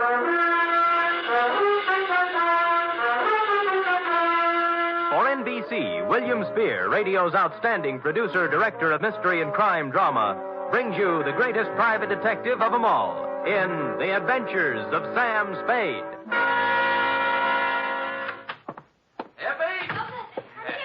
Yes, and I hope you always are at the wages I pay you. Oh, I'm glad you brought that up, Sam. When I pay them. I don't want to start an argument, but I do need some new clothes. Oh? You want me to put up a good front, don't you? I will rephrase my answer. Yes. Well? Effie, if you can hold Warp and Wolf together for a few weeks, I have a feeling we'll be rolling in dough, driving big cars and wearing mink. Oh, you mean that best. All conjecture. Enough of your sneering. Now, you hear me out. Weigh the evidence, and maybe you'll feel differently. I doubt it. No good comes of playing the horses. Dates, fill it in. 2 $5 Frankie, care of... Sam, wait a minute now. $5 Frankie what? What's his last name? I don't think he has one, F. As I get it, he was born just before a Gold Cup handicap at Pimlico, and they didn't have time to give him a last name and place a bet, too. So they chose the bet. Oh, Sam, that's awful. What do you mean, awful? That horse paid 18 to 1. Well, to get on, 2 $5 Frankie, care of Patterson Smoke Shop, Myrtle Street City, from Samuel Sucker Spade, San Francisco, license number 1375596. Subject, the Sure Thing Caper. Dear $5 Frankie, for you to be seen at the hour of 1 p.m. post time anywhere but at the track is truly a veritable, unbelievable occurrence. So when my door pivoted open Monday at said hour and a short gent with 36 shoulders and a 44 long plaid coat came in, my eyes told me it was you, but my mind screamed no. I checked your wide-brimmed pork pie, your zoot gabardine slacks, suede and alligator wingtip shoes, and it still repeated you. Sammy, do not look as if you have just lamped the ghost. It is I, $5 Frankie. But at this hour, Frankie, what is it? Your watch broken? Did you lose your way? You sleepwalking? What? No, Sam. I am in complete possession of my faculties. Good. And I came here with the full knowledge of my intellect. Uh-huh. I even see through the crystal of my timepiece that it is 1 o'clock, the hour from which they break from the barrier. That's right. But I have not been drinking, and as for sleepwalking, that is strictly for gents with unhappy marital relationships. All right, Frankie, I'm forced to agree with you that you're standing in front of me instead of the $5 window. Now, what's the dope? Well, ordinarily, I do not resort to hiring a strong arm to consummate my business dealings. Naturally. There being a full supply of such muscles lying around the back room of Patterson's Smoke Shop. Loose? But when the job calls for both tact and muscle, I am forced to roam far abroad in search of the same. You mean you have a job for me? A real honest-to-Seabiscuit job that'll pay money? With the ordinary Seamus, I might try to offer a little paddock chatter, you know? Yes. But with you, Sammy, I will tender coin of the realm. Good. I will pay you, of course, in $5 bills, as is my wont. In advance? 10, 20, 30, 40, 50. 10 times 5. Figures. Now, do you veritably consider yourself in my employ? I am veritably in the race, Frankie. Good. Now, Sammy, leave it to be understood by both parties that I am not touting you off on any sour deals. Uh-huh. A rather curious situation has arisen, and I will explain it to you candidly, as they say in certain novels which I have not read. Well, most novels lose so much in the translation. True. Yeah. My narrative begins yesterday, to be exact. Mm-hmm. Yesterday, their heels and toes into the back room of Patterson's Smoke Shop, a gent whose face was once as familiar to me as my own. By name, said gent? They call him Gentle Joe Higgins. Gentle Joe. Yeah, a horse trainer by profession, which in our civilized society stands second only to jockeys in importance. Granted, no argument. Well, I say to Gentle Joe, it has been some time, Gentle Joe, since I see you around and about. Uh-huh. And he says, I have gave up the old life for the new, as I no longer am welcome at the track since a certain embarrassing incident 5 years ago. What incident was that, Frankie? A horse doping job, the illegal type, which depresses me to relate. You know? Mm-hmm. So I will not. Ethics. Yeah. Yeah. Well, Gentle Joe looks a little worse for the wear, his clothing being literally shabby. Mm-hmm. Oh, I figure a touch, and I am preparing a story that will wring tears from a tax collector even. But Gentle Joe does not mention the word touch. Uh-huh. Oh. Instead, he announces he has a sure thing. Sammy, you know how those words do to a horse player. It's like throwing a bale of catnip to a lion. Oh, my arteries open to let the blood through faster. My nerves give off loud, ringing noises, and my mind is already computing. Of course. Well, before I can stop myself, I have pressed 500 rocks in Gentle Joe's hand, begging him to place them on the same sure thing. I'd have done the same thing under the circumstances. Of course. But Gentle Joe says it will take at least 1,500 rocks to pull off the deal. Oh. He further advises me that the horse in question is due to return 20 rocks to 1. So you gave him the other 1,000? Well, not having it in my genes at the time, I cut 2 other business and professional friends in on the gravy. Dinosaur Torelli and Bones Moulton, 5 bills apiece. And then? Gentle Joe rushes out of Patterson's and... Has never been heard from again. A sad tale. You think he just stole the money? Sam, Gentle Joe Higgins is a horse player, not a common sneak thief. I'm sorry. But did he leave town? He did not. On the advice of certain informers, I tracked this Gentle Joe to a ramble shackle rooming house on Clark Street. 241 to be exact. And? And there the trail gets very cold indeed. He's made his move, huh? No. But he has a landlady who would not let me in. Complicated. Oh, she is a frightening person to behold. She is indeed half wildcat and half witch. I'll deal with her. Good. And tell Gentle Joe that I am not an overly suspicious person, but also relate to him my position. Dinosaur Torelli and Bones Moulton are 2 such gents as it is wise not to cross. Rough. Back fence gossip has it they are the Undertaker's best friends. Well. Indeed, it is also rumored they are behind their quota for the month. Well, and Sam. Yeah? At Bay Meadows. Yeah? A bad card. Nothing going today. Oh. In preparation for my meeting with this redoubtable landlady, I ran through my repertoire of low, mean faces in front of the mirror, leaving smoking holes in the glass. And then I stamped out, heading for the rooming house on Clark Street, 241 to be exact. My knock was answered by, well, it was even worse than you told me. She was gumming a sen. What are you standing there for? You're shading my geraniums. Oh, no. Well, sir? Speak up, Curly. I ain't got all day. Madam, perchance do you house in this quaint colonial inn a fine old gentleman called Gentle Joe Higgins? You the Lord? No, I'm in business for myself. You see this? Oh, one thing I hate worse than the law is private detectives. Can't trust them. No, cheap, never have any money. Look. Never want to pay anything. Look. Always want something for nothing. A surly, no good lot of pocket pickers who should all be boiled in oil and thrown in a pit full of snarling One beasts moment, of prey. madam. Madam, look at this. Oh, Yeah. well. That's the kind of crinkling I'd like to hear. I thought you would. Wouldn't mind having a mattress stuffed full of that green paper. It is a pleasure, distinctly, to be able to present it to such a charming, witty, and gay woman, I guess, as yourself. Now, Come in, Bright Eyes. Yes. Now, where did you say Gentle Joe could be located? Second door to the left. Thank you, kindly. Only he ain't in. Gone out somewhere, he has. Your timing, madam, and I should add Defarge, was a little sadistic. Now, give me my 5 back. You ain't heard my proposition yet. I've heard enough. Madam, you have acted in a very hateful manner. Another 5, I'll let you wait in his room. Madam, you are a Dresden doll, no matter what anybody says. Can the tatter wave your locks and let's go. Let's have a ball. Once in Gentle Joe's room, I closed the door, thus separating myself from that Skid Row bankhead. While I was waiting, I cased the room. Spartan. A bed, a chair, a dresser, a racing form, some worn clothes, various mementos, and pictures of his better days at the track. I was studying an old print of Equipoise when Gentle Joe turned up. Yes, she was a great stretch runner, wasn't she?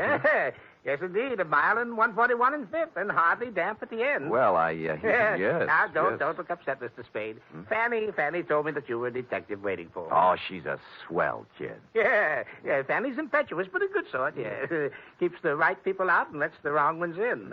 Fine judge of character. No, you're generous, sir. I'm about to have a cup of tea. Will you join me? Be delighted. I'll just take the water out of the tap. It's hot enough. Well, Gentle Joe, I'm here on a rather painful mission. How in goes the tea? $5 Frankie thinks you caged him out of $1,500. And now for the water. And 2 tough friends of his are looking for your scalp. Yeah, there we are.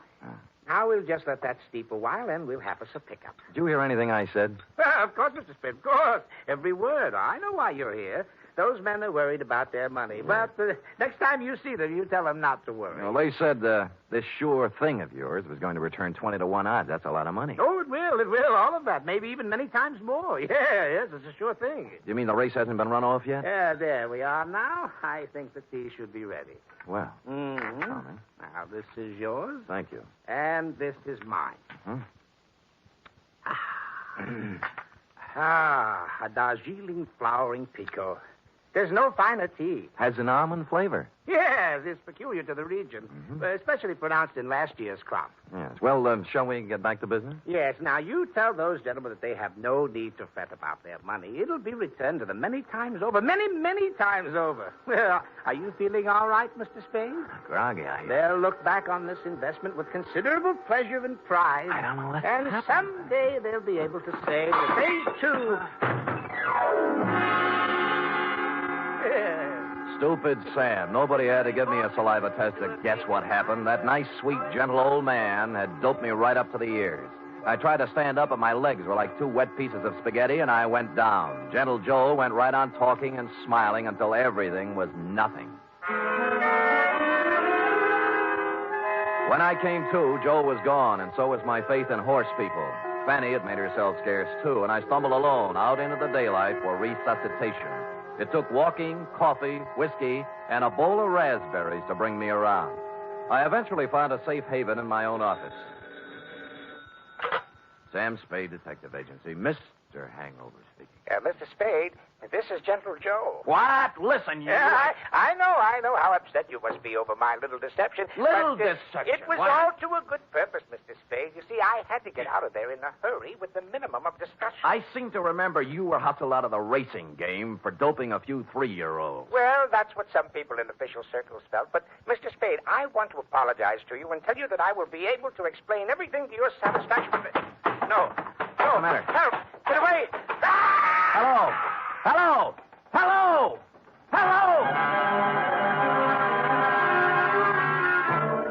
Somebody put the phone back on the hook, so I hung up and dialed a friend at the telephone exchange. She quickly traced the number. The call came from the Sunset Stables out near Bay Meadows. I dialed back, but nobody answered, so I beat it out there. It was dark, and the only person I could rouse was a young stable boy. Yeah, what do you want? My name's Spade. A guy named Gentle Joe was calling me from here, and something happened to him. Gentle Joe Higgins? That's what I said. Oh, I haven't seen him in 2 or 3 years. Now, look, don't give me that. He called from here. Now, where is he? Oh, look, beat it, will you, before I scream for the cops? All right, I'll look myself. Oh, I say you can't. Now, no.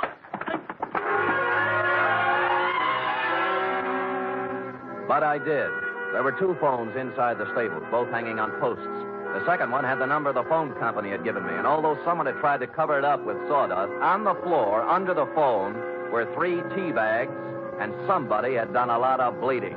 Looked like Gentle Joe's parlay had run out.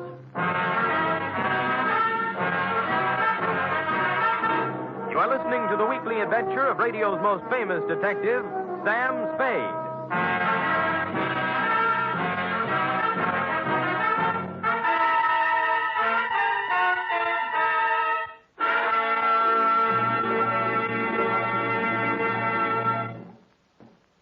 3 chimes mean good times on NBC. There's music and mystery on NBC every Saturday night. For music tomorrow, your hit parade brings you the top tunes in the land as selected by you and presented by Raymond Scott's orchestra, Snooky Lanston, and Eileen Wilson. For mystery tomorrow, Herbert Marshall stars as the man called X. In all the strange and far-off places of the world, wherever there is intrigue, danger, and romance, there you will find the man called X. Hear him tomorrow night.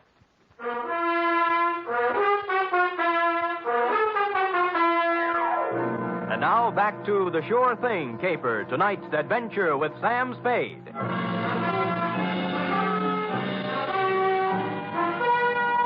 I collared the stable boy and questioned him about the blood under the phone and about what could have happened to Gentle Joe Higgins. Nothing. Just wouldn't talk, and he was too small to beat up. So I went looking for the stable manager. He lived in a small white house behind the exercise ring. He wasn't too happy at being awakened, but when I explained things, he came down to the stable with me. I can't understand it, Mr. Spade. Gentle Joe Higgins hasn't been around here for at least 2 years. That's what the boy told me. You see, for doping a horse once, he can't come near a track or a stable. We let him hang around here, the racing commission would fine us. Well, he called from here and something happened to him. The number the phone company gave me matches up with one of your phones. There was a lot of blood on the floor, too. Well, here we are. Now, which phone was it? That one. All right, let's look at it. This is the phone, and here's the...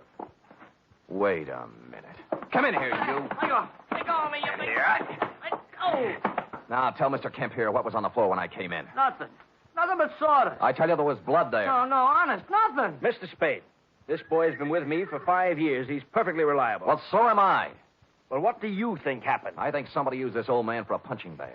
Maybe you'd better go home and sleep on it, Mr. Spade. We'll talk about it tomorrow. But don't humor me. Make this kid talk. Mr. Kemp, this guy's tappy. Danny, are you certain there was no blood or no Gentle Joe? Mr. Kemp, I'd swear on my father's grave if necessary. You see, Mr. Spade?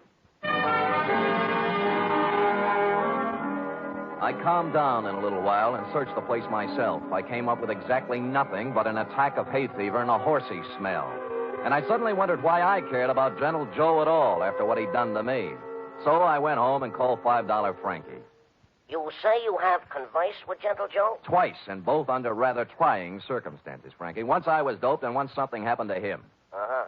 I take it he did not heed the message I employed you to convey. So far, he hasn't heeded anything. Then he is, without a doubt, in considerable trouble. I would say so. It seems that my business associates, Dinosaur Torelli and Bones Moulton, have blown their tops and gone looking for Gentle Joe with something special in mind. Something like assassination. I was afraid of that. Mayhaps they have already contacted Gentle Joe for an accounting. Certainly, mayhaps. I think they've already mowed him down. And there is nothing further for us to converse about, Sam. It is history, and it will be recorded thusly. Well, if you say so. And if I might tender a bit of advice, I would say, hop into the Simmons, Sammy, and knock yourself off a few hours of that ever-loving forgetfulness. And when you arise, you will have erased from your mind the names of Gentle Joe Higgins and yours truly, $5 Frankie, for some time to come.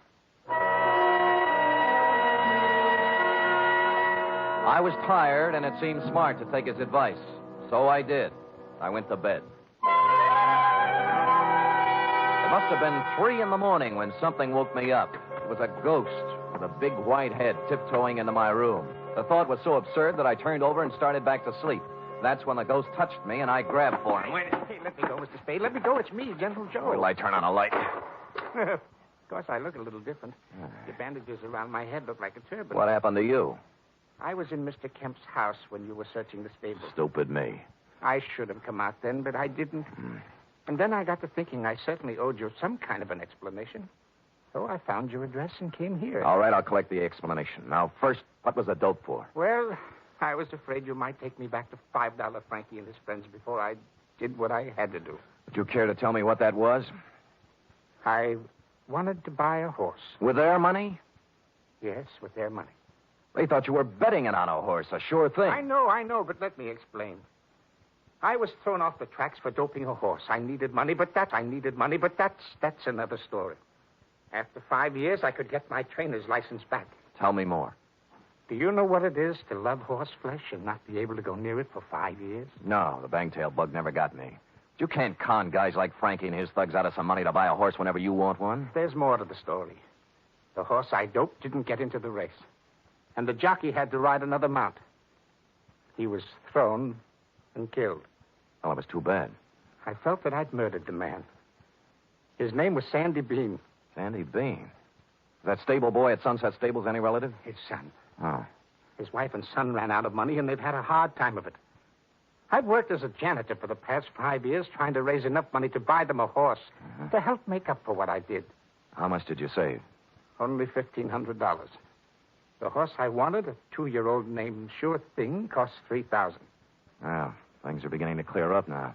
How did you figure you could take money from Frankie to buy it? Well, Frankie and his friends made a lot of money off Sandy Bean when he rode. I figured it wouldn't hurt them to pay a little of it back. Well, I don't think they'd see it that way. I wasn't stealing the money. I was going to give each of them a 10% of the horse. I didn't dare tell it until after I bought it. Well, Gentle Joe, maybe they'll see the light, but I doubt it. I was going to take 10% for training her, give the other 60 to Mrs. Bean and her son, Danny. He'll make a good jockey. And Sure Thing is a great horse. I know. They'll make a lot of money off of it. It's a noble plan. Tomorrow my 5 years is up, and I wanted to give them the horse then. I see. Who roughed you up when I was talking to you on the phone? Danny was backing a horse into the stable, and it got excited. Started kicking, and I was in the way. I thought maybe you'd been done in. I know. That's why I came to see you and explain things. Can you do anything to help me? Well, All right, everybody, just stay where we are. There's no need to wave a gun around here. Shut up, you. Gentle Joe, we've been looking for you around and about. Now, Dinosaur, now look. Here all we wish to hear from you, Joe. Come along. Look, you're not going to take him out of here without a fight. We wouldn't mind this at all, inasmuch as we come equipped with a little artillery. Bones, I didn't steal that money. Shut up. All right, knock it off. You want some of the Sam? Yeah, if you think you can do it. And it turned out they could. I knocked Torelli's gun aside, hit him with a hard left, and he didn't go down. I tried a right, then a knee, then a couple of elbows. And I was just getting ahead of the game when something hit me across the face and printed Colt 45 on my forehead. I know this sounds repetitious, but I went out again. Honest, I did. Really. I'm sorry. Appropriately, it was dawn when I woke up cold and headachy. Of course, I was alone. Gentle Joe Higgins was the victim of a successful snatch, and I had an idea what might have happened to him. I dressed and started looking all over town, but I didn't have any luck. Any. It wasn't until I was eating breakfast and met a police sergeant I know that I got a tip. Morning, Sam. Hello, Sergeant. What happened to you? I tried to kiss her. I didn't know they made those kind of dames anymore. Mind if I sit down? Pleasure. Yeah, we got a homicide this morning. Yeah, who? Who knows? Just an old man. Found him in the park. Somebody really worked him over. Well, what do you look like? Ooh, 5'10", white hair, old clothes. Probably a bum. Where is he, Morgan? Yeah. Kelsey's putting a rundown on him now. Well, I'll see you later, Carter. Thanks. Hey, Sam, haven't finished your breakfast. They let me in the morgue, and I took a look at the corpse. And once I saw it, I knew just where I had to go. I caught a cab out to the Sunset Stables. The horses were just having their rolled oats when I pulled in, and Danny Bean, the stable boy, was there, dressed in his cleanest Levi's. What do you want? Where's the show going to be? What show? When Gentle Joe gives you the horse. Isn't this the day? Okay, so you know. Gee, I'm sorry about last night, Mr. Spade. I had to keep it a secret. Forget it. You did the right thing. When's the ceremony? In about an hour, right here. You want to wait? Sure. I wouldn't miss it for the world. Of course, I cheated a little. I didn't tell you who it was I saw in the morgue. The truth was I didn't know. It wasn't Gentle Joe Higgins, though, and so I reasoned thusly if Torelli and Moulton didn't finish him off in the night, he must have gotten out of it somehow. He was a resourceful old man, and I was sure nothing short of death would keep him from presenting Denny with a horse on the day he planned. And I was right. An hour later, he came walking in leading the prettiest chestnut mare I'd ever seen. There was a smile 2 feet wide on his face, and behind him, carrying blankets, a saddle, and riding colors, were who else? $5 Frankie, Dinosaur Torelli, and Bones Moulton. Well, Mr. Spade, this is a surprise. That was a pleasant one. Yeah, this is sure thing. Oh, isn't she a beauty? She is indeed. How'd you do it, Gentle Joe? Well, Mr. Spade, I just invited them over to my place to have a cup of tea. You get it? Yeah. While we was half out, he explained the whole thing to us. Sound like a good deal to me. We can win both ways on the track and at the window. Oh, look at the life of that horse. Just waiting to cross the finish line. Sammy boy, this is indeed a signal occasion, huh? This is the first time I have ever been this close to a horse, and me being a horse player. Well, have you talked to her yet? Why, sure. I am already talking to Sure Thing and explained to her our financial position. Oh. She has assured me she will romp home first more times than not. Well, gentlemen, shall we do what we came here to do? Sure, leave us make the presentation. Come on, let's get into business. Give the animal to the kid already, I agree. Danny? Yes, Mr. Higgins? Danny, the four of us are giving you this horse, Sure Thing, in memory of your father, the late, great Sandy Bean. Thank you. Thank you, sir. She's a beauty, isn't she? I feel like I was just born. Ride her well, son. Ride her well.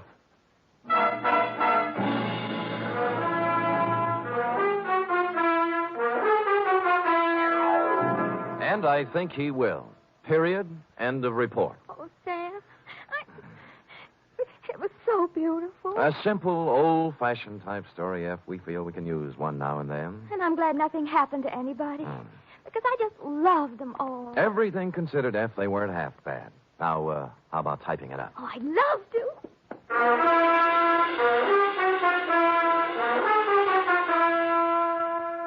3 chimes mean good times on NBC. There's music and fun in the air tomorrow evening, styled to suit your Saturday night of merriment. Dennis Day brings you songs and comedy in his charming, boyish manner, and then Judy Canova gets together with her frolicsome friends for Mountain Melody and Mayhem, followed by Grand Ole Opry with singing MC Red Foley and his gang. It's a Saturday night of fun designed for you.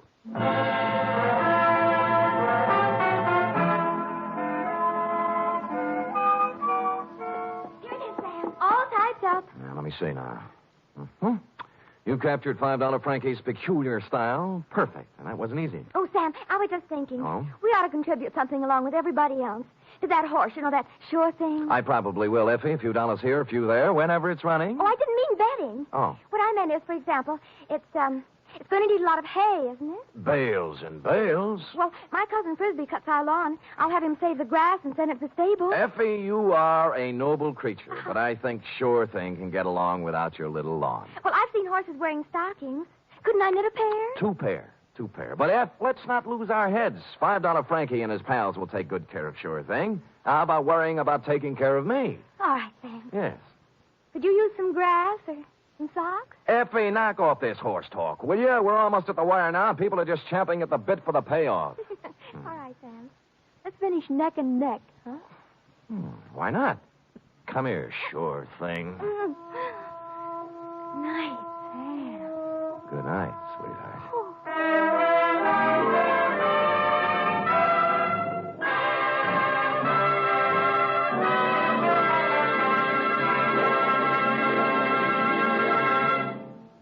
The Adventures of Sam Spade are produced, edited, and directed by William Spear. Sam Spade was played by Stephen Dunn.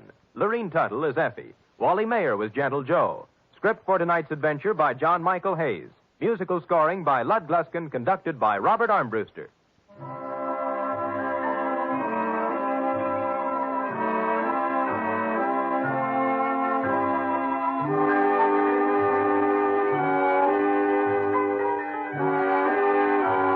Join us again next week, same time, for another adventure with Sam Spade.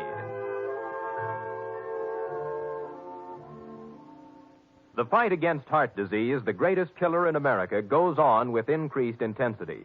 But doctors cannot wage this battle alone. They need your help for the eventual control of heart disease through research, education, and community heart programs. Give now to fight heart disease. Send your contribution to HEART, H-E-A-R. Here at Escape Radio, we proudly thank our partners at CBS. And now, folks, a quick challenge before the next thrilling chapter.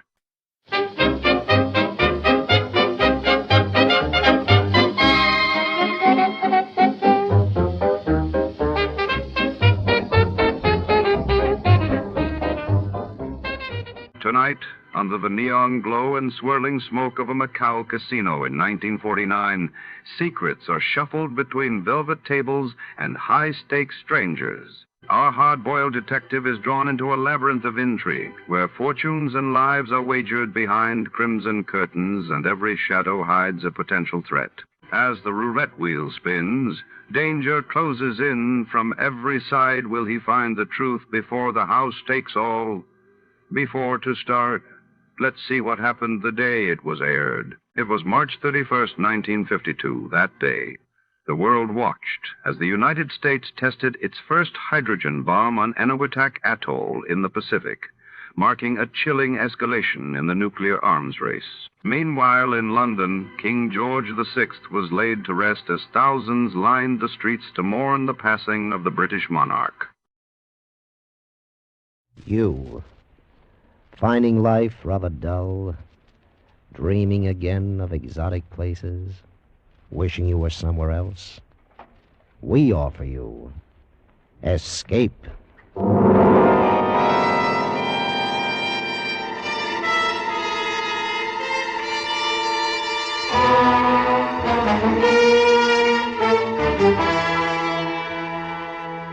Escape with us now to the most evil city in the Orient, and the story of a beautiful but unscrupulous woman who ruled it, as Herb Purdom tells it in his exciting story, Macao.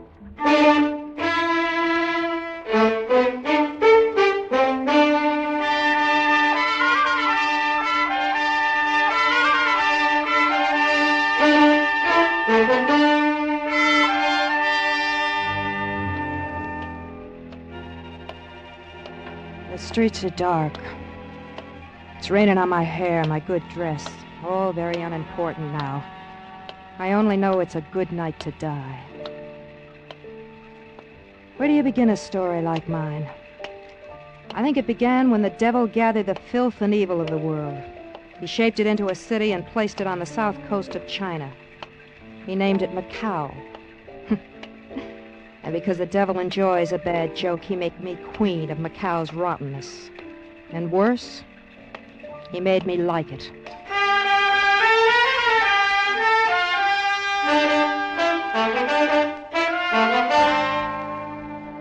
Maybe you've wanted something. Wanted something so bad you'd kill to get it. I did. I wanted a city. This city. I wanted to own every grimy cafe and waterfront dive in it. I did get some of it. A lot of it. But the more I got, the more I wanted.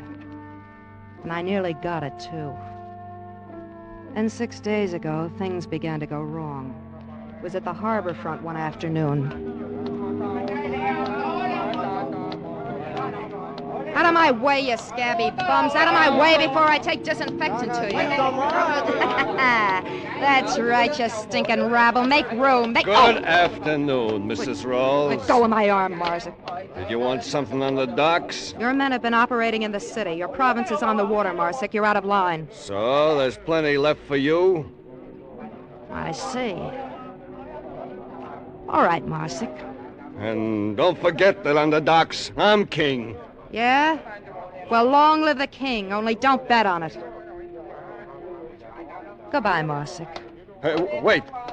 There's no reason for us to fight. I'll do anything. Goodbye, Marzik. Yeah, of course, only if I offended you, Mrs. Rawls. I'm sorry. We could be friends. I'm on your side. You just be sure you're on my side. Well, lady, that man bothering you? What? If you're unhappy with the way that big character's heart acts, maybe I can help. His heart? Sure. It just keeps beating and beating. It needs a rest. Oh? Who are you? Johnny Hook. Oh, don't bother to introduce yourself. Everyone in Macao knows Mrs. Connie Rawls. Then you should know I need no help. I have pretty good references. A fellow named Vic Rawls once wrote me I had a job here if I wanted to claim it. You knew my husband? Yeah, we were bunkmates in the AVG. Did a little smuggling together once. I heard he was killed. 2 years ago. Where have you been? I just finished a hitch with Lou Chan. The guerrilla leader? Yeah. The one they call the White Tiger? Well, the commies call him worse than that. Mao would hock his hammer and sickle to see old Lou Chan hanging by his heel. I know. Lou Chan's guerrilla army is still holding nearly half of southern China. That's right. Look, my headquarters, the Red Angel, is near here. We can talk there. Swell. Perhaps. If you're what you say, you may have a job. If not, well, at least you'll have a chance to taste Willie's punch of the devil. It's good.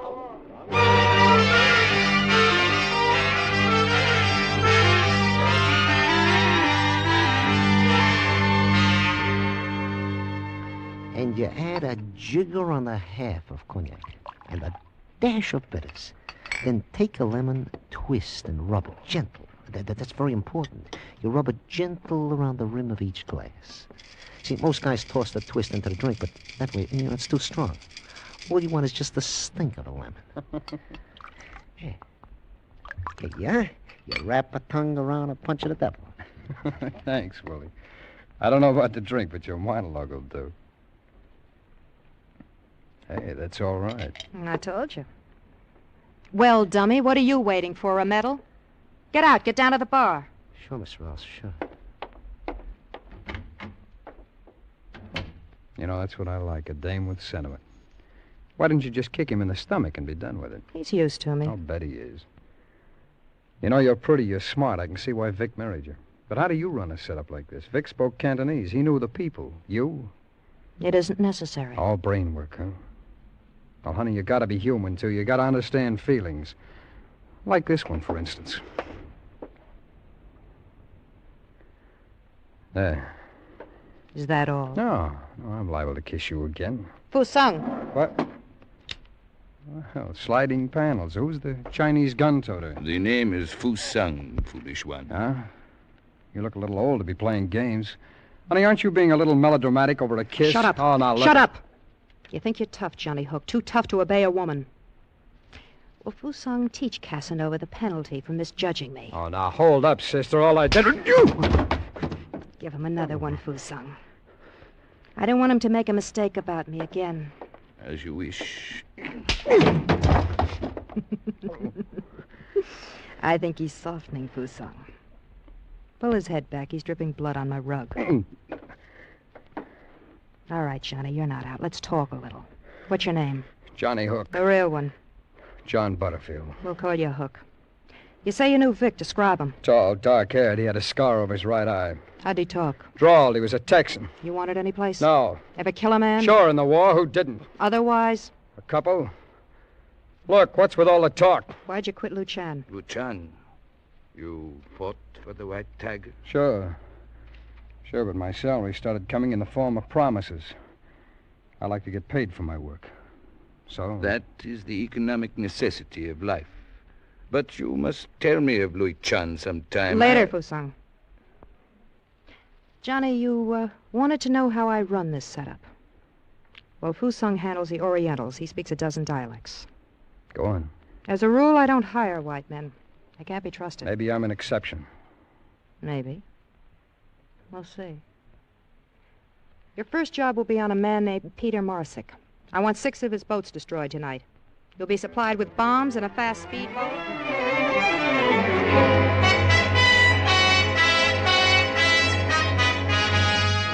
While I talked, I watched. I knew from watching him take Fusang's blows that Johnny was tough. I hoped he was tough enough, for I was lining him up for the world's most dangerous murder.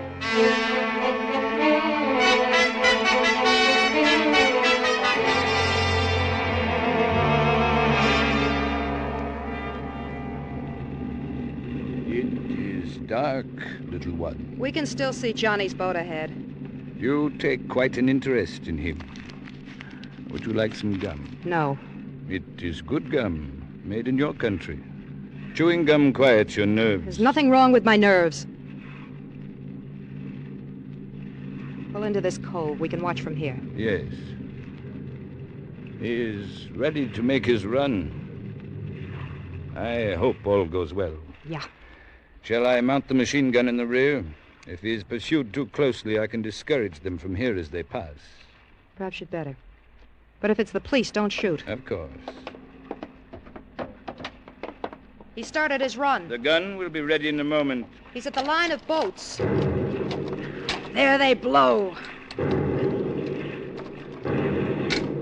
An unfortunate waste of good boats, little one. I want to be sure Marsick never challenges me again. This'll stop him. Indeed it will. Those boats cost Marsick a fortune. There. The gun only needs loading. Here comes Johnny. He's got his boat wide open. Behind him it is clear. No. Little one, look. A police cruiser. Police? Stop them. But little one, you know we must not fire on the police. Stop that cruiser. The men are forward. Try for the engines aft. No, little one, this is insane. Stop that cruiser or I'll ram it. Very well.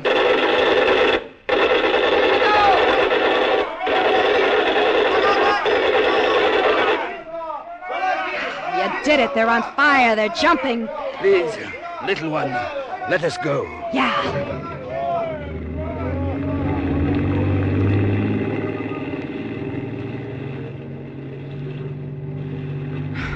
All for that stranger. You are a fool. Shut up, Fusang. I run this thing. You are angry, little one. We will discuss it later. Now more disaster. I'm out of gum. You just started a new stick. It is unfortunate, but I swallowed it.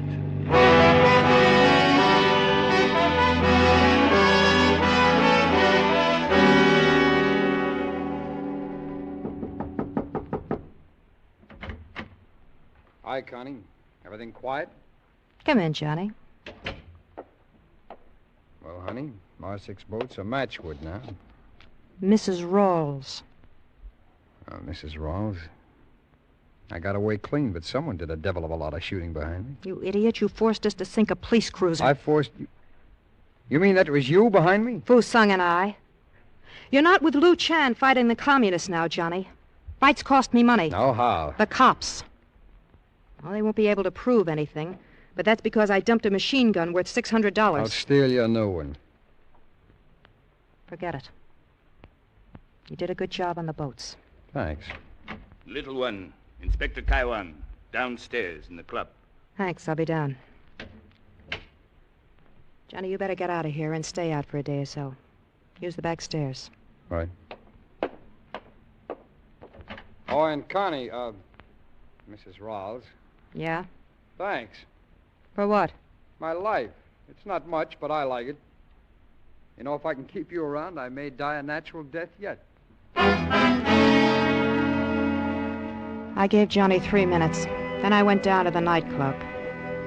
The Red Angel wasn't only a good front, it was something else. Something special. Just for me. It was smoky enough for a 5-alarm fire.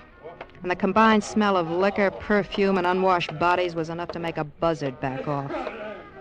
But to me, the Red Angel had never lost its fascination. I wouldn't have traded it for heaven. Mrs. Rawls, Inspector Kaiwan. We've met. On many occasions. Yes, indeed. The number of our meetings has not dulled my enjoyment of your beauty, madam. Yeah. A drink? Thank you. No. It is my sad duty to try and discover proof of your activities last night. Yes. If you were I, would you use trickery or threats? Fusang has given me your alibi.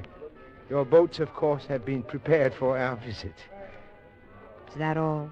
I would like to chat for a while. Perhaps I can trick you. You've had your visit. Unless you bring a charge against me, get out. Cops give the place a bad smell. Is it possible? Nevertheless, a year ago, you were more cautious with me, madam. You have given me hope at last. Hope? What hope? The most powerful drug in the world is power. The addict destroys himself. And you, madam, have become an addict. Good night.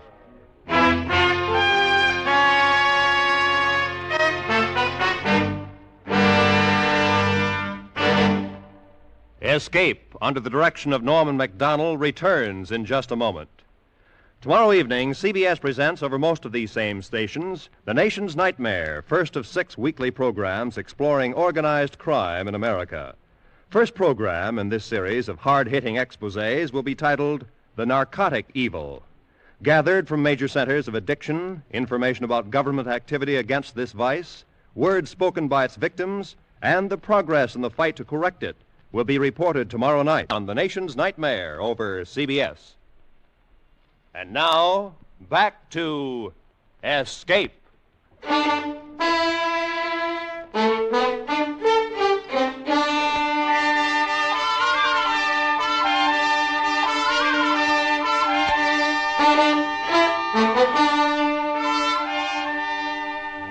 I was always fascinated by this smell of evil. Even when I was a little girl, I used to pretend my dolls were... Well, no matter. Let's say I was bad to begin with. The only wages I wanted to earn were the wages of sin. Above all, I wanted to be bad in a big way. And in Macao, 6,000 miles from my hometown, I made it. That's only me, Mrs. Rawls. Willie. Well, come on in, dummy. Don't stand there. Yes, Mom. 2 drinks, Willie. And make 'em good. You oughtn't to talk like that to me, Mrs. Rawls. Call me a dummy. That isn't very nice. Oh, shut up. Just mix the drinks and turn on that blasted fan before I suffocate. Yes, ma'am. I'm going to leave you, Mrs. Rawls. I'm going home. Sure. The drinks, Willie. Dream about home tomorrow. I will. That's when I'm gone. I saved my money. Yes. See? It's all in this wallet. I'm going home after 10 years. Well, you really do have the money. Yes, ma'am. I'll make the drinks. Do that. Evening, Connie. Oh, hi, Willie. How's the drinking business? Oh, people still doing it. They always do it. I'm going home, Johnny. Tomorrow. Really? I'm Willie! going home after... Willie, Johnny's not interested. Get out.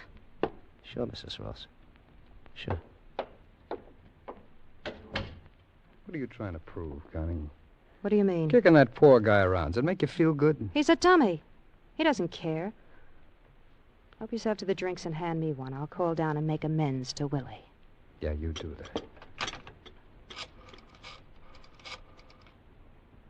Here you are. Thanks. Fusung? Willie's on his way down. Give him the night off and tell him the drinks are on me. Yeah, champagne. And listen, he's carrying a bankroll. See that he doesn't have it in the morning. Mm-hmm. That's right. Oh, and that champagne. Make it the cheap kind. So Willie doesn't get home after all. He's a good bartender when he's sober. And I like these.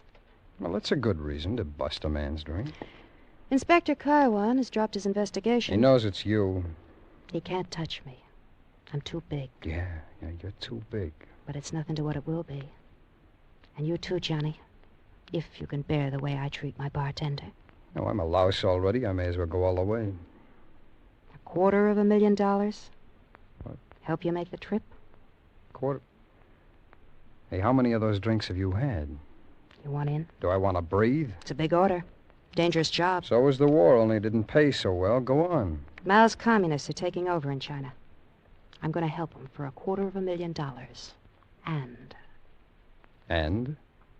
Macao. Macao? You mean the whole city? The whole city. Well, I give you credit, baby. You go nuts in a big way. Well, I've made the deal. All right, break it down for me. It's very simple. You'll assassinate the guerrilla leader, Lu Chan. Johnny's face was the color of blue cheese as he stared at me. But I knew the power of money over men like him. That $250,000 would buy better scruples than his. And in case he needed extra encouragement, I gave him an additional promise and a kiss. We both liked it. Oh, baby, baby. Johnny. Again. You love me? Yes. Yes, I do. Johnny. Hmm? You'll do the job? Sure. I'll start making plans right away. Good. Keep in mind what you're working for. $250,000. And me. Now drink your drink, honey. The ice is melting.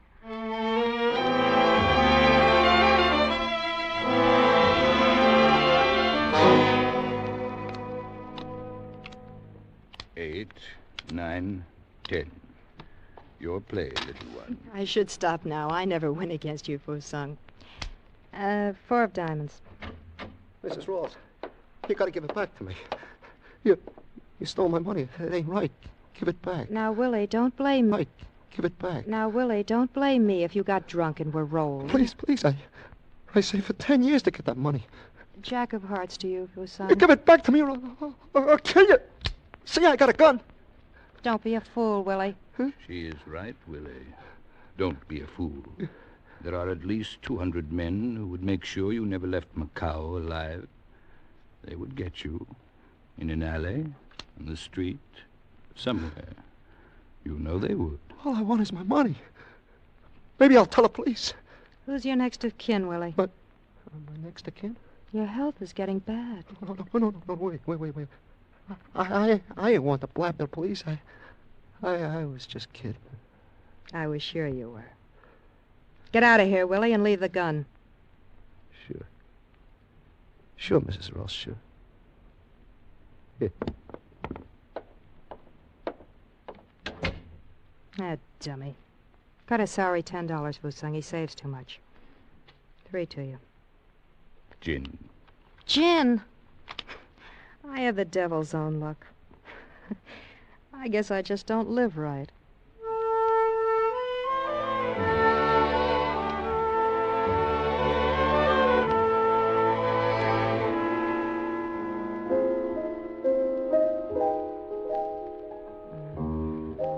That's nice, Frankie.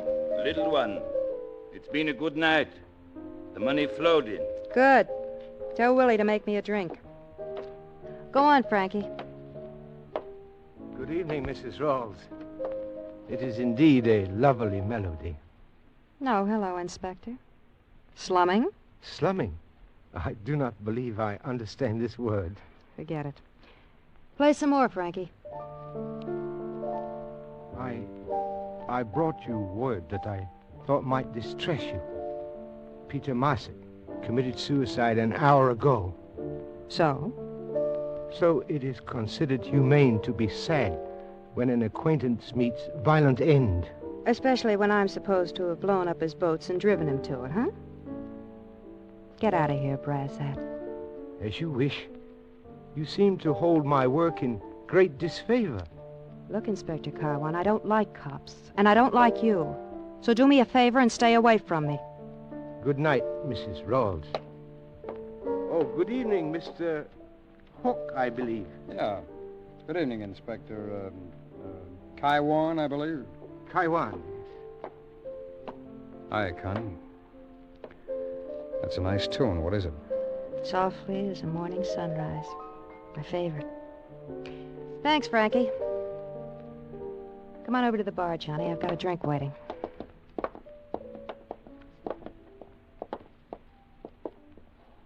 Here's your drink, Mrs. Rawls. Wally, fix me one, will you? I need it. Sure. Well, Johnny, figured out your plan? Yeah. Well? Oh, don't mind Willie there. Tell me. I figured out a way to kill Luchan, but I'm not going to do it. Say that again. You heard right, Connie. I'm out of the deal. Yeah, Johnny. Thanks, Willie. Oh, boy, you're still as good as ever. Thank you. Glad you like it. Johnny Hook, you're not backing out of this deal. I'm already out. Oh, look, Connie, you had me tabbed right, I guess. For that kind of money, I'd kill a man. But not if it means the end of what a lot of guys I knew died for. Died for? This'll mean more power for us than we ever dreamed of. I don't dream. I have nightmares. How about you and I, Johnny? Doesn't that count at all? I told you once, Connie. Sometimes it isn't just brain work. You have to understand the way people feel. Oh, I'm sorry. You don't know what I'm talking about. Johnny! Johnny! You stupid, sentimental fool. You're forcing me to... Another drink, Mrs. Rawls? No, I'm going upstairs. Clean up and lock up. And if you drink any of the liquor, pay for it.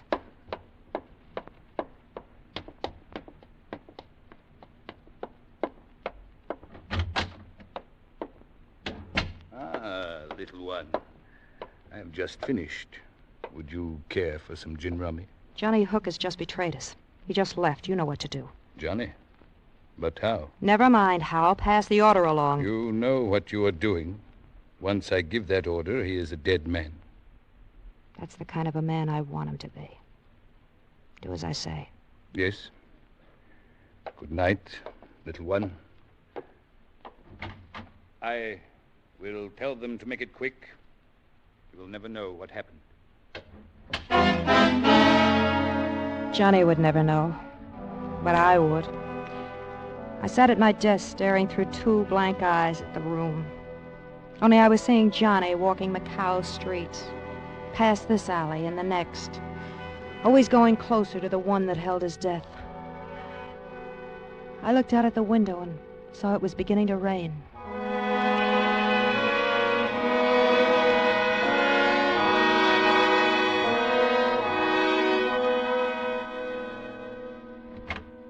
Mrs. Rawls. Go away. I give the order, Mrs. Rawls. Then go away. What did you call me? Mrs. Rawls. But I'm your little one. You always... There is no little one. You killed her when you plotted to betray my people. What? So Willie shot off his mouth. As you say, Willie shot off his mouth. All right, so I didn't tell you about it. I would have cut you in on it later. Even now you do not understand. You betrayed my people, the men who make up your organization, me. Louis Chan is all that stands between us and communist slavery. Get a soapbox, patriot. Everybody's waving a flag tonight. I wished only to tell you that you are through in Macao. You forgetting I own this place? This and all the other places, the cars, the boats, the guns, everything? But I control the men. So I'll get new men. Now get out. Get out. Get out! I'm sick of the sight of you! Certainly. Only, it is just fair to tell you, Mrs. Rawls, the penalty for betrayal in our organization is death, as you know. I passed the order for yours. Tonight.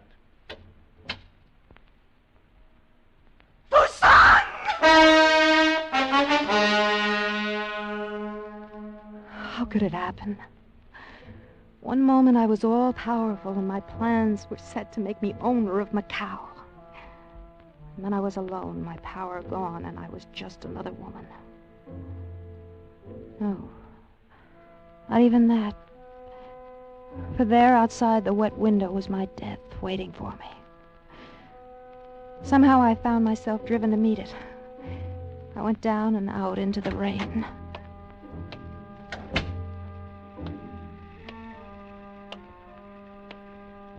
Well, hello there, cutie. How's about a nice warm drinky, huh? Hey, what's the matter? Too big to drink with a sailor? Snooty dame. Which one? Which doorway will it be? Rain is so clean. The cow glistens like a polished black diamond now.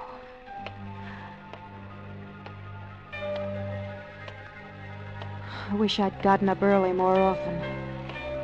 I never realized how wonderful it is to see a sunrise.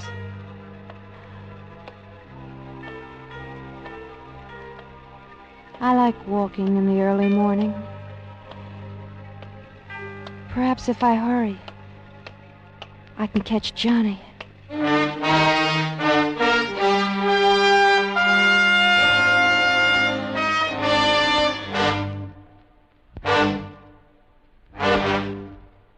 Under the direction of Norman MacDonald, Escape has brought you Macao by Herb Purdom, starring Michael Ann Barrett and Stacey Harris with Raymond Burr.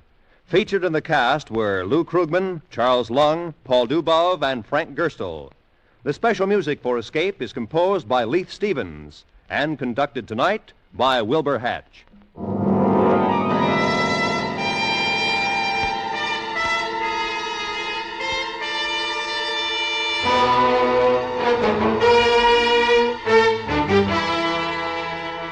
Next week, escape with us to the outer limits of space and the terrifying experiences of 5 men who penetrated it, as Ray Bradbury, famous science fiction writer, tells it in his gripping story, The Earthmen.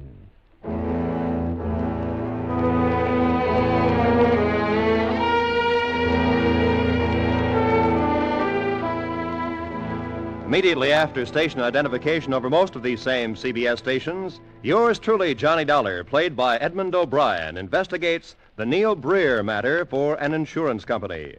Finding his victim buried a week, Johnny Dollar goes to work uncovering one shocking fact after another. As his expense account mounts, so does the action and excitement. Stay tuned for Edmund O'Brien as yours truly, Johnny Dollar, next on most of these same CBS stations. Roy Rowan speaking.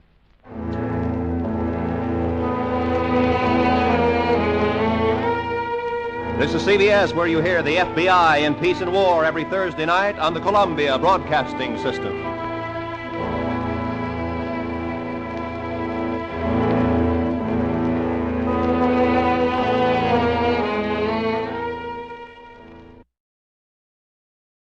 Before we continue tonight's excitement here on Escape Radio, we'd like to thank our friends over at CBS. And now, a quick quiz for our loyal listeners.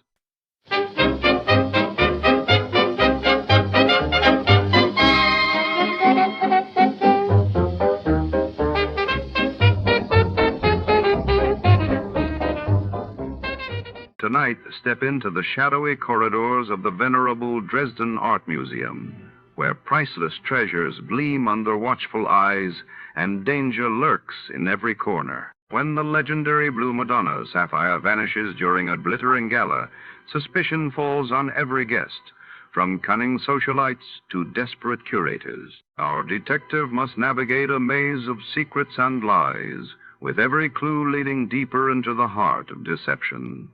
The stakes are high, and every shadow could hide a traitor. Before to start, let's see what happened the day it was aired.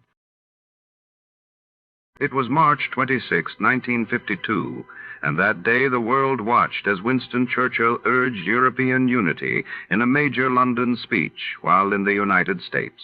The Senate Armed Services Committee opened hearings into the growing tensions on the Korean front. From Hollywood, it's time now for Johnny Dollar. George Reed here, Johnny. Well, George, I'm really glad to talk to you. Oh? Why do you say it that way? Because every insurance case I handle for that company of yours pays me a nice fat fee.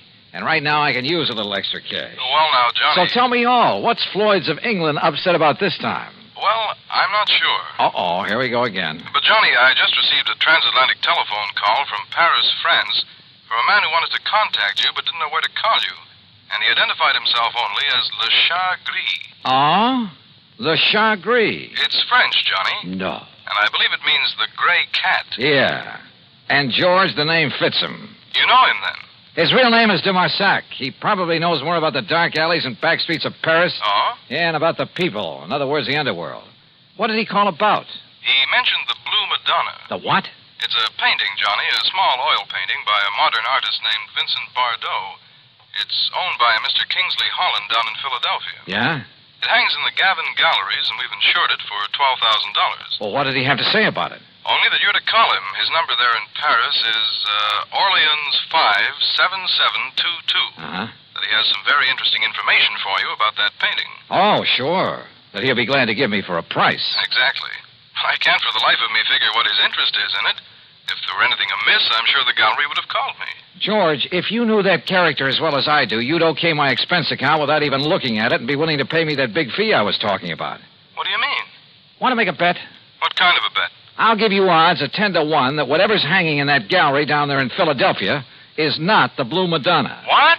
Now, look, Johnny, good heavens. George, I'll be talking to you.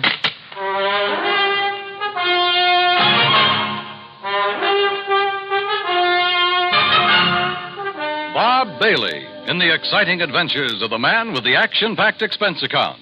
America's fabulous freelance insurance investigator. Yours truly, Johnny Dollar.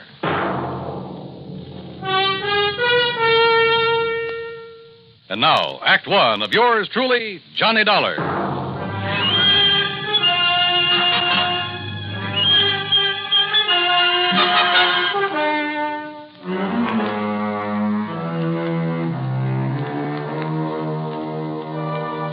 Expense account submitted by Special Investigator Johnny Dollar to Floyd's of England, North American Office, Hartford, Connecticut. Following is an account of expenses incurred during my investigation of the Blue Madonna matter. Expense account item 1, $12 even for a phone call to my underworld contact in Paris, France, a man by the name of de Marsac, who calls himself the Gray Cat. Oh, oui, Monsieur Dollar. This is your very dear friend, Le Chat Gris? Very dear friend, huh?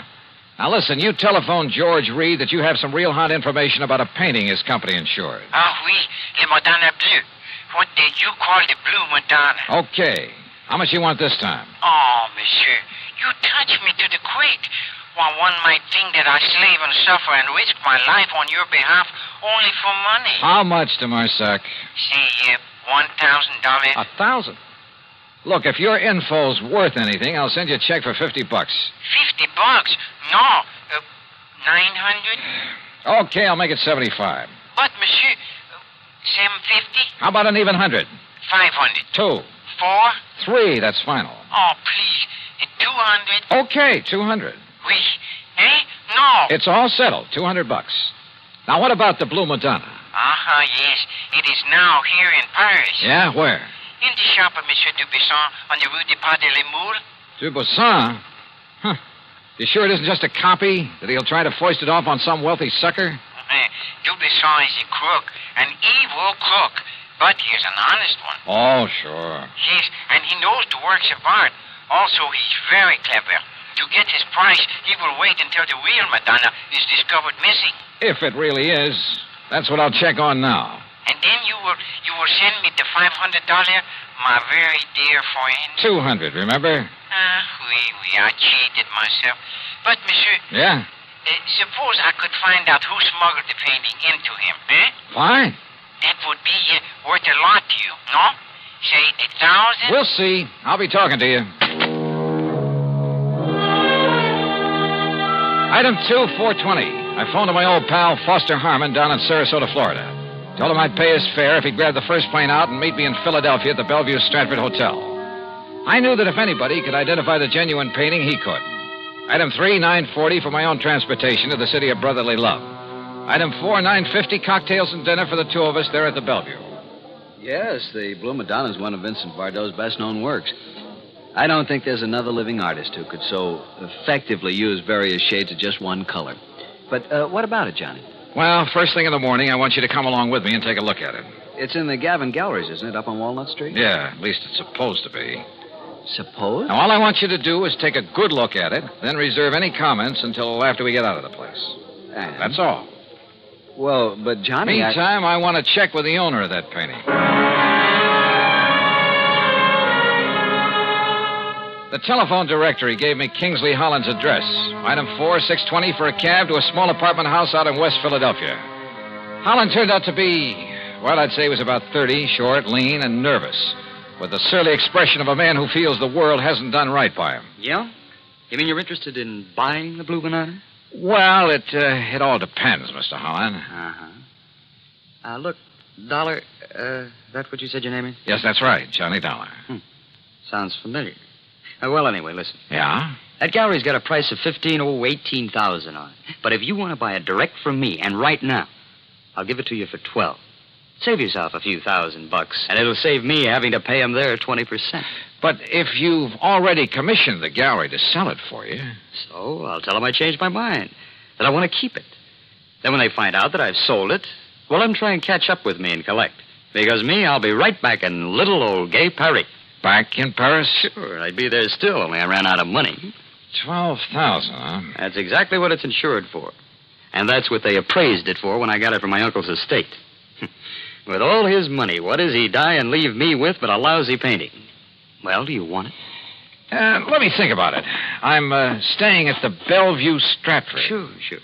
Just don't tell them at the Gavin Gallery about our little deal, huh? What those crooks don't know won't hurt them.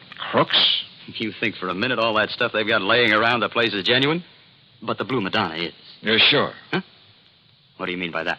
Just stick around, Mr. Holland. Any reason why I shouldn't? I don't know. Is there? Now, wait a minute, Dollar. I'll be in touch with you. Act 2 of yours truly, Johnny Dollar, in a moment. Now, Act 2 of yours truly, Johnny Dollar, and the Blue Madonna Matter. Had Kingsley Holland, the owner of the painting, recognized my name? I thought so. And if a switch in that painting had been made and he knew about it, well, I'd do well to look out for him. Yeah, the more I thought about it, the more certain I became that whatever hung in the Gavin Galleries was not the Blue Madonna. Item 5, another $6 for a taxi back to my hotel. Item 6, $5.80, breakfast the next morning for Foster Harmon and myself. By 10 o'clock, we were at the Gavin Galleries, looking at a pretty modern, but I must say beautiful painting. Amazing, Johnny. Amazing. The most extraordinary... Well, I just can't believe it. Can't believe what, Foster? That it's the real thing or just a good copy? Oh, good morning, sir. That's just it. You see... I've helped these gentlemen. Johnny... Hold it, Foss. That painting, you know, is a genuine Bardot. Yeah? My name is Johnny Dollar. This is Mr. Foster Harmon. Gentlemen, I'm Arnold Gavin. You're interested in buying the Blue Madonna? If this is really it. Johnny, listen. Wait, Foster. What is the price of it, Mr. Gavin? $20,000. Mr. Dollar, did you say? Yeah, but, wow. Haven't you got a Bardot that's a bit cheaper? His Laconic Lagoon is priced at $10,000. Holy. Well, how about a copy of this? Bardot has never allowed his works to be copied. Johnny, listen. Yeah, Foster. It looks like this stuff is too rich for our blood. No. Come on, let's go back to the Bellevue Stratford. No, listen. Perhaps there's something else that might interest you. No, I'm afraid not, but thank you. That's quite all right. Now, look, suppose I come back later. Johnny, listen. Come on, will you? Yeah, I'll see you tomorrow, Gavin. Now, Johnny... Just take it easy. Well, Foss? It's a fraud, Johnny. It's a copy. I'm sure of it. Hey. Did you say that Blue Madonna's a copy, mister? Yes. Wait, well, I thought you were looking at it kind of funny there in the gallery. Yes, sir. It's a fraud. Foster. You don't mind my asking, who are you? My name is Foster Harmon. Harmon? From the John Ringling Museum down in Florida? That's right. Well, then you ought to know. Now, just a minute, mister. Say, aren't you Johnny Dollar, the insurance investigator? So what? Who are you? Me? Well, I'm Rube Alloway of Transworld News Service. News Service? Oh, fine. Yeah, I'll see you, boys, and thanks a lot. Well, Foss, it looks like you opened your mouth and stuck my foot in it. Well, I'm sorry, Johnny, but what I said is true. That Blue Madonna is an imitation, a phony. That much I already knew. At least I was pretty sure of it. But don't you see the amazing thing? Well, Johnny, that copy is so perfect, so exactly in the style of Vincent Bardot, even to little things, little idiosyncrasies that even the finest copyist couldn't match.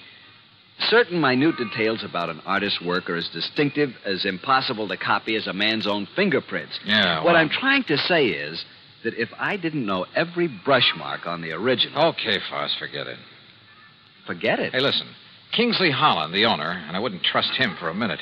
I think he knows who I am. If so, and if he knows that painting is just a copy, well, he's pretty sure to figure out what I'm doing here. Johnny, he must know it's a copy. If he gave it to the galleries to sell. Perhaps. Or maybe the switch was made after it was hung there. Then what you're saying is that either one of them could be responsible for the fraud. That's right. How well do you know the Gavin galleries? Well, they're not very big. You could see that for yourself. And, of course, they're rather new in the business. I think I'd better get a rundown on this Arnold Gavin while we're waiting at the hotel. Waiting? What for? Well, you plant a couple of seeds. You hope that one of them will sprout. I'm afraid I don't understand. Foss, I told both of them who I am in the hope they'd guess at why I'm here. I also gave them reason to suspect I think that Blue Madonna's a phony. Well, I'm afraid that I may have led Arnold Gavin to feel that way. Same thing. I also made it very plain to them that I'm staying at the Bellevue Stratford. In other words... Good heavens, Johnny, if you mean what I think you do. Yeah? Like what, Foss? You think that one of them, the crook, will come to the hotel and try... Well, don't you see, Johnny, knowing that you're on to him, he might try to kill you. Can you think of a better way to bring him out in the open? Johnny... Come on, let's get back to the hotel. And wait.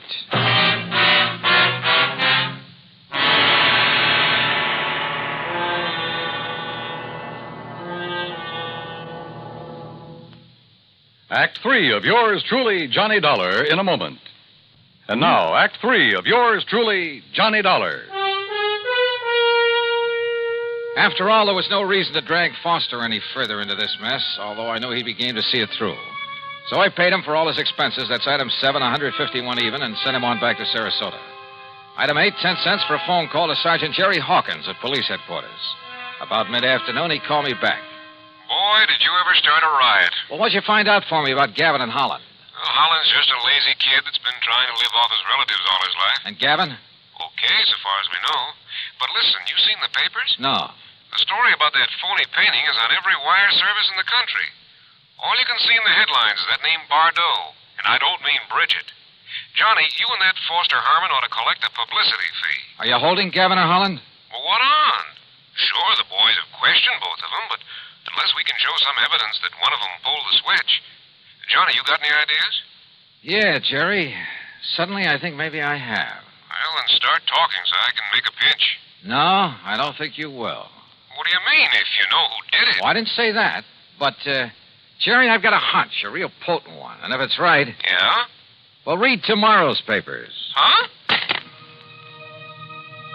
Item 9, half a buck for an evening paper and a tip for the bellboy who brought it up to me. Yeah, the sergeant was right. This was the most free advertising any artist has had in years. Prices on genuine Bardots were skyrocketing. As for the fake Blue Madonna, I put in a fast call for Paris. But before the operator could get it through... Yeah? Arnold Gavin, Mr. Dollar.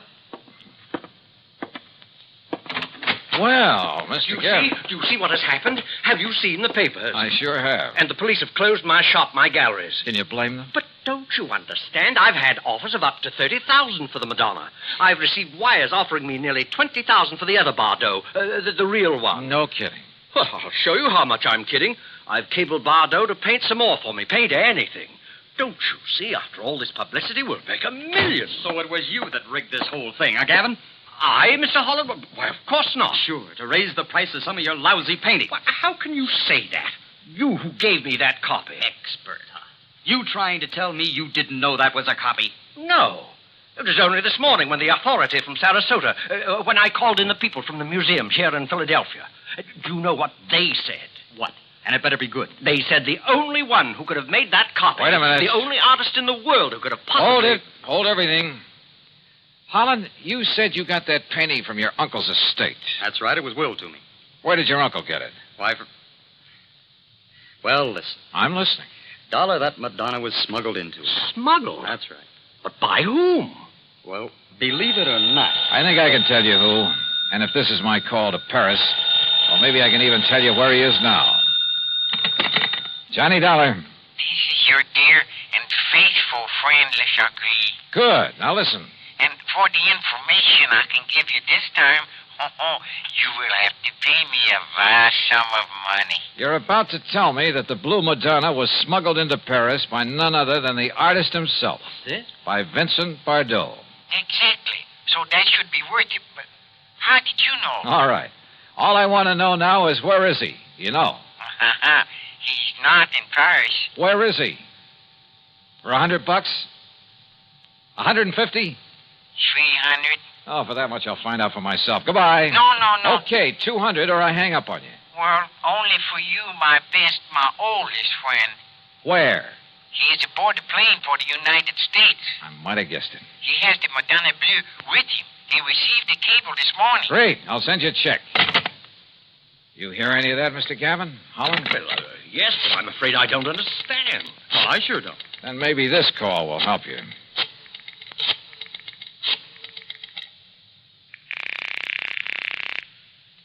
Headquarters? Sergeant Jerry Hawkins. Yes, sir. Sergeant Hawkins. You can have the boys in New York pick him up or wait for his plane to arrive here in Philadelphia. Johnny. If you're sure you really have any charges against him. What? Yeah, he's on his way in from Paris. The guy who painted the copy of the Blue Madonna. Or maybe this is really the original over here. Huh? Well, at any rate, he'll have the other copy with him. So do you want to tell the papers or shall I?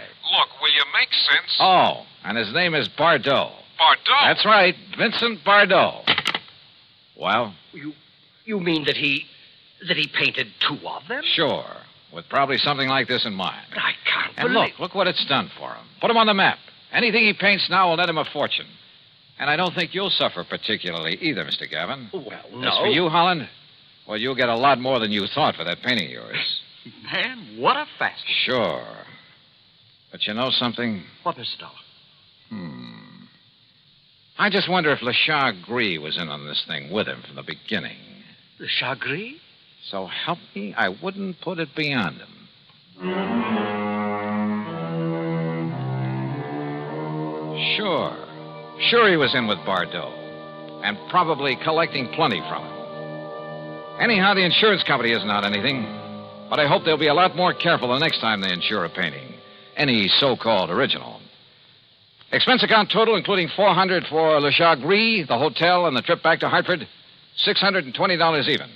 Yours truly, Johnny Dollar.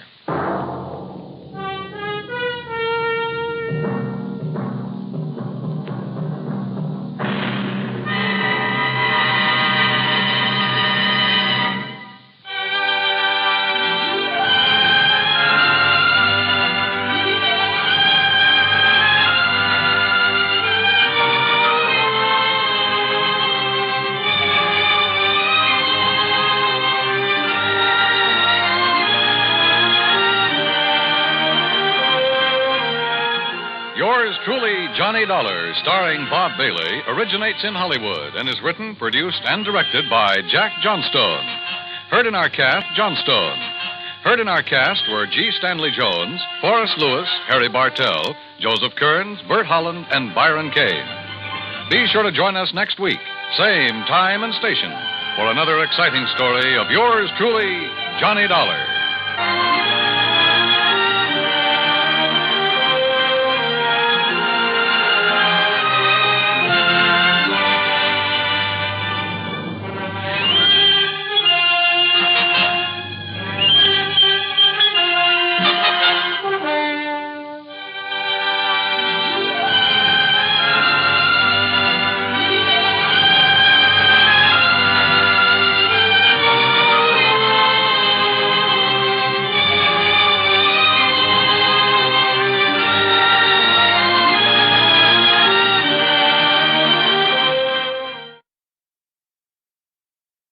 warm word of thanks tonight to our sister station, CBS. And before the next thrilling episode begins, let's see how much you know about your favorite radio heroes.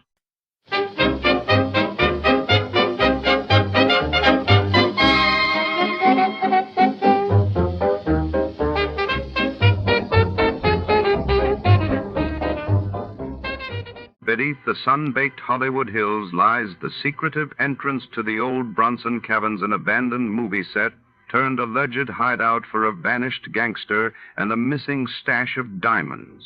Tonight, our hard-boiled detective is lured into the maze of shadows and echoing stone, where every footstep could spell danger and the past refuses to stay buried. As secrets echo off cold cave walls, only one truth will make it back to daylight. Before to start, let's see what happened the day it was aired. It was March 17th, 1952, that day. The world was gripped by news of the U.S. Senate's explosive hearings on organized crime, while in London, King George VI sparked concern across Europe after official reports hinted at a sudden decline. You, finding life rather dull, dreaming again of exotic places, wishing you were somewhere else? We offer you Escape.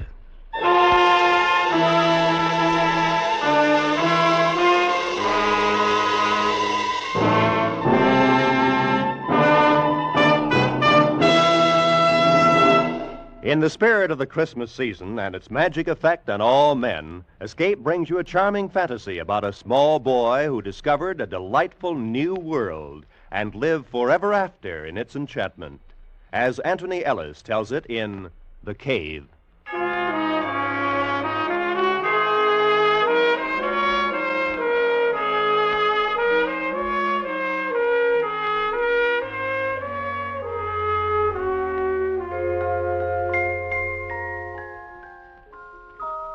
It's on days like this that I remember how it used to be before I found the cave. This day in particular. Of course, it's hard to see everything as it really was.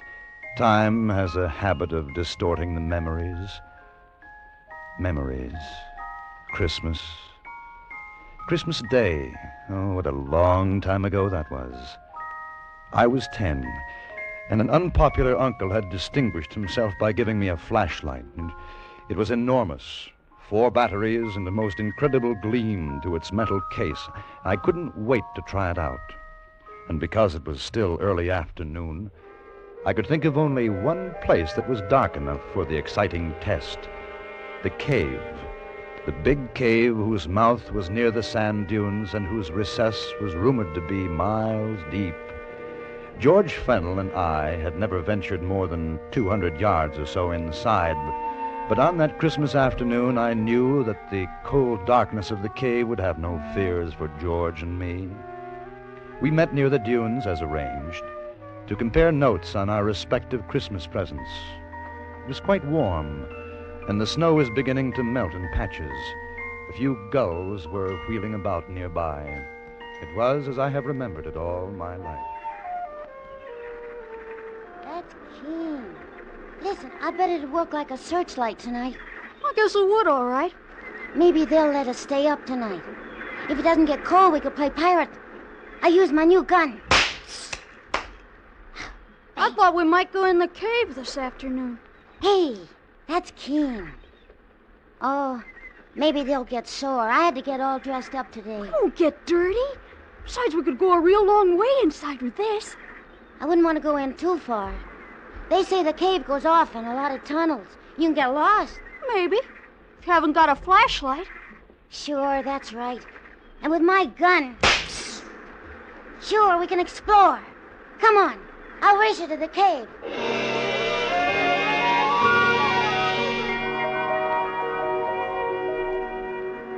I won the race, and we stood at the entrance of the big cave.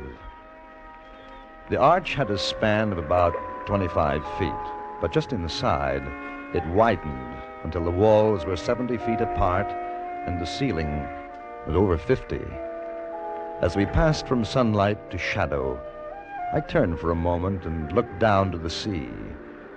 At the water's edge, a gull stood, motionless, looking up at us, and then, solemnly, as though with disapproval, it too turned about and gazed out over the water. The opening of the cave receded and became small, and we went deeper and deeper. Shine it up there, Dan. Way up. Okay. Gee, I bet that's high. A mile, I guess. You're dilly, a mile. Maybe 100 feet. Psst. Bang, bang. Boy, that's keen. Just like a real gun. Come on, let's look the cave down here. It looks like a turn, see? Well, okay, but we better not go too far. What's the matter, you scared? Heck no, but... Well, I gotta get back for dinner. They'll get awful sore if I'm late. Oh, you won't be late, come on. I want to see what's around here. Okay, hold the light on my gun. I gotta reload.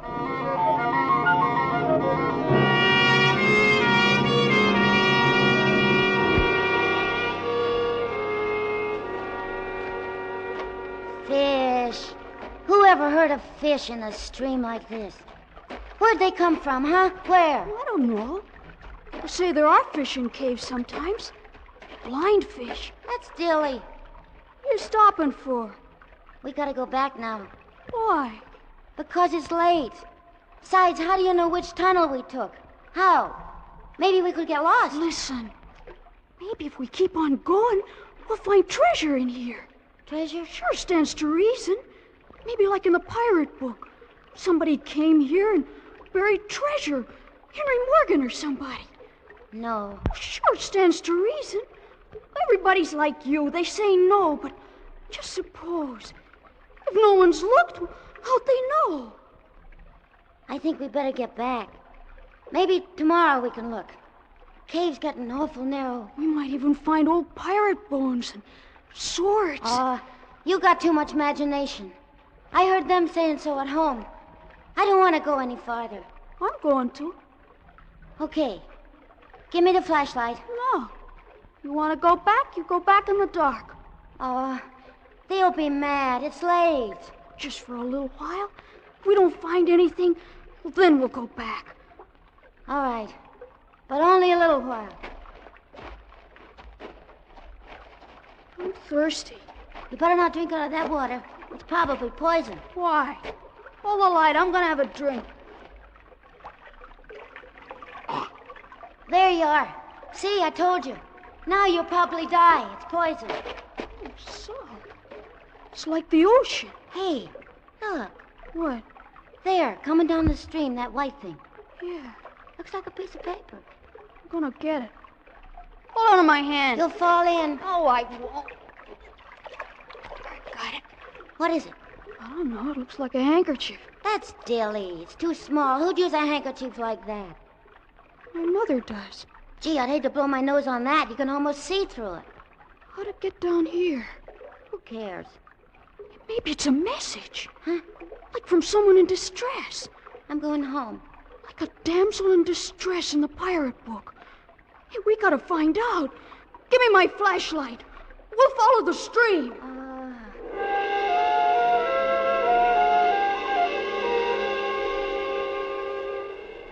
We followed the stream. We walked by it as the cave twisted and curved. We didn't notice the passageway, which had been getting smaller all the time, suddenly widen out, and the stream, which was becoming a river, and the river... The river! Hey! What? Where's the other side of the water? There isn't any. It keeps going. It's like a lake. Or maybe a sea. There's little waves. Dan. Huh? Turn the light around. The walls are gone. There's no walls. There's gotta be. It's a cave. There's no top to it either. It's just too high to see, that's all. Let's go home. Let's go home right now. What are you afraid of? I'm not, but I'm hungry and it's Christmas and... Well, I got things to play with. Come on, Dan. Come on, I want to get outside. What'd you do that for? Turn on the light. Turn it on. Don't you notice something? You turn that on. Give it to me. Oh, wait a minute. I want you to see something. I'll turn it on. You give it to me. I'm not going to play with you anymore. You give it. See what you've done? It's all your fault. I didn't want to come in here anyway. How are we going to get back? It's dark. No, it isn't. That's what I wanted you to see. Look up there. I don't see anything. You will. Oh. There's like stars. Way, way up. That's what it is. It's stars.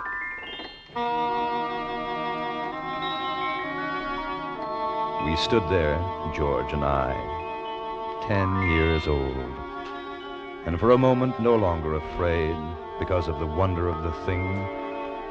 There was light from a sky that I knew I had never seen before. Yet I knew I was still in the big cave because when I spoke, the echo of my voice returned. It's beautiful. I can't find it. The water's too deep. Dan. Dan. That's funny. You're always saying that. It's not going to be funny when we can't get home. Listen. Dan! Dan! Now you do it. What for? It's just an old echo. Go on. George. George. Ho, ho, ho, ho. There. How can there be an echo when there's no cave anymore? You're trying to scare me. Well, I'm going. You can come too if you want. Dan, please. I'll bet nobody's ever been in here ever. I'll bet we're the first. Except for pirates, maybe. I wish we could see more. If my mother hadn't taken away my matches, we could find our way out okay. Gollies, it's night. Come on. Please. I'm hungry. Somebody's here. Somebody else. Sounds like it's over there. No, don't go, Dan. Dan, I'm scared. I don't like this place. Go home if you want to. I can see someone. Look. Gee. He's digging in the sand. Don't let's go any closer, Dan. Let go of me. I want to see what he's doing. No. Some other people. They got swords. Got you, Namby, you scurvy wretch! Look on him, bullies! No! Don't hit me, Captain! I just wanted to see if the treasure was still there. It's the truth, I did. I'll show you what's there, you pot-bellied toad! No! No, Captain! No! You're killing me! No, please, no! I wasn't touching the treasure! Don't hit me again! Don't kill me! Kill you? I haven't started to kill you yet, Namby. Come on, bullies. Lie on. We'll exercise our appetites for the feast.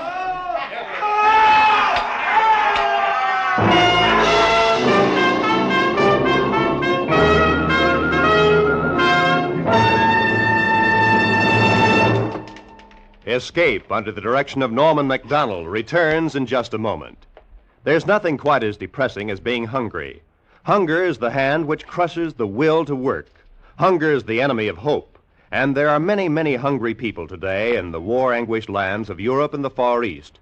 You can restore that will to work. You can restore hope by combating hunger. And your weapon of combat is a care package. For $10, you can send a care package today. Keep sending them until those people can take care of themselves. And now, back to Escape.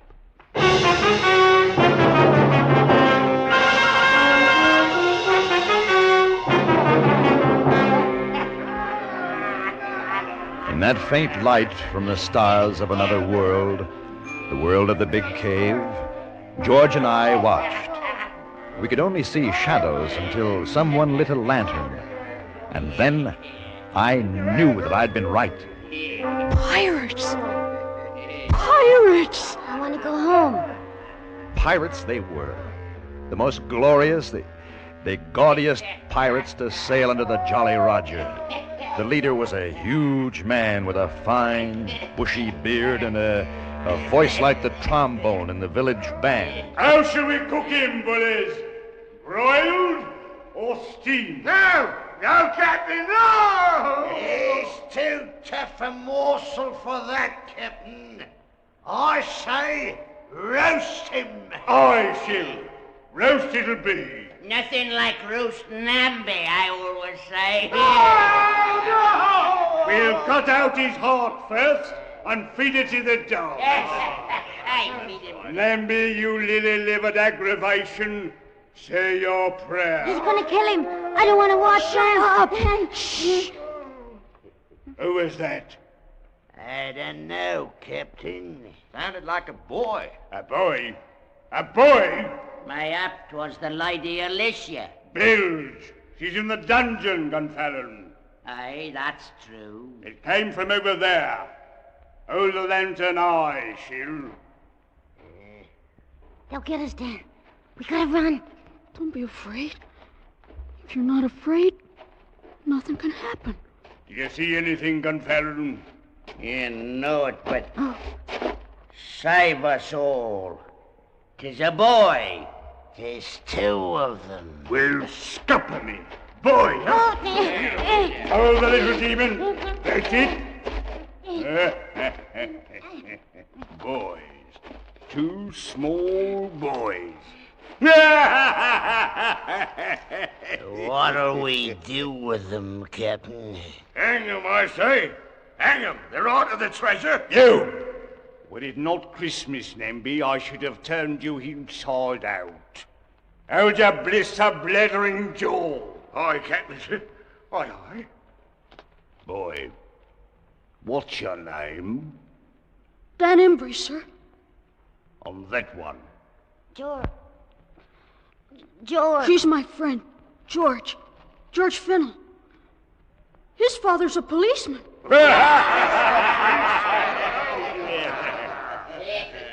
Where'd you come from, boy? Greenfield? That's outside the cave. Cave? What cave? What do you do here? Whose spies are you? Answer up! Just exploring. We got here, that's all. Exploring? Where's your ship? We didn't come in a ship. What, no ship? They're boys, Captain. What harm can they do? Come, it's Christmas. I say feed them and send them on their way. What's Christmas got to do with it? If they're spies, it's the blank for them. We're not spies. Honest. We'll look into this further. Meantime, the goose and suckling pig should be ready. I say it's time for the feast. How say you, bullies? Are you hungry, boy? Yes, sir. And him? He's hungry, too. Then join us, and Merry Christmas. For no man can say Captain Blackton lacks the Christian spirit. Am I right, Namby? You're right, Captain. Right as rain. I'd have slit your gullet had you said me nay. Merry Christmas. And break out the rum barrel.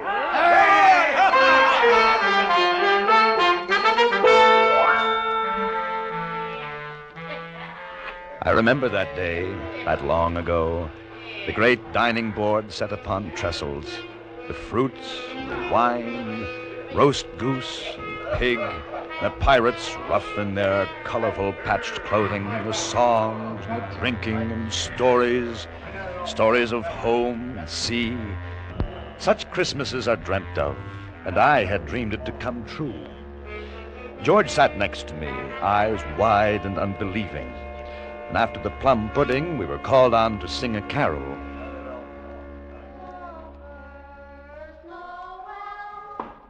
And as we sang, they became quiet, and each sat lost with his own thoughts of sweetness and sadness. The little man Namby, bird-like and asleep. Gunfallon, thin as a twig, a patch over one eye, and the other kindly and wise. Shill and the captain, with tears coursing down their cheeks. These were my pirates, My own. Born is the King of Israel. Well done.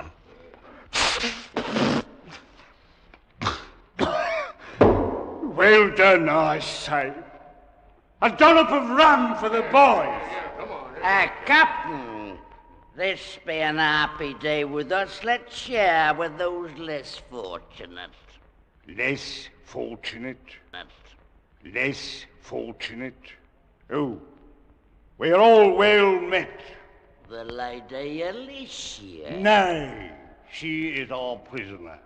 Until ransom is paid, so she will remain. What matter if she grace our table for the evening? It has been long since a woman's been with us. Aye, right. Very well. Send the prisoner here. Bring her from the dungeon.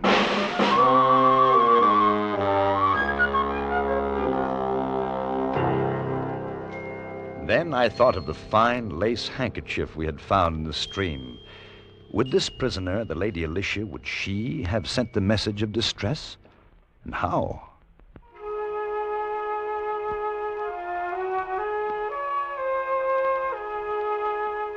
They brought her in, and to me she looked as she should have looked, the most beautiful lady in the world, gowned in silks, with a pale but proud face. I fell in love with her, and I was 10. As the night wore on, the pirates grew drowsy, and one after another their heads drooped, and soon all were asleep.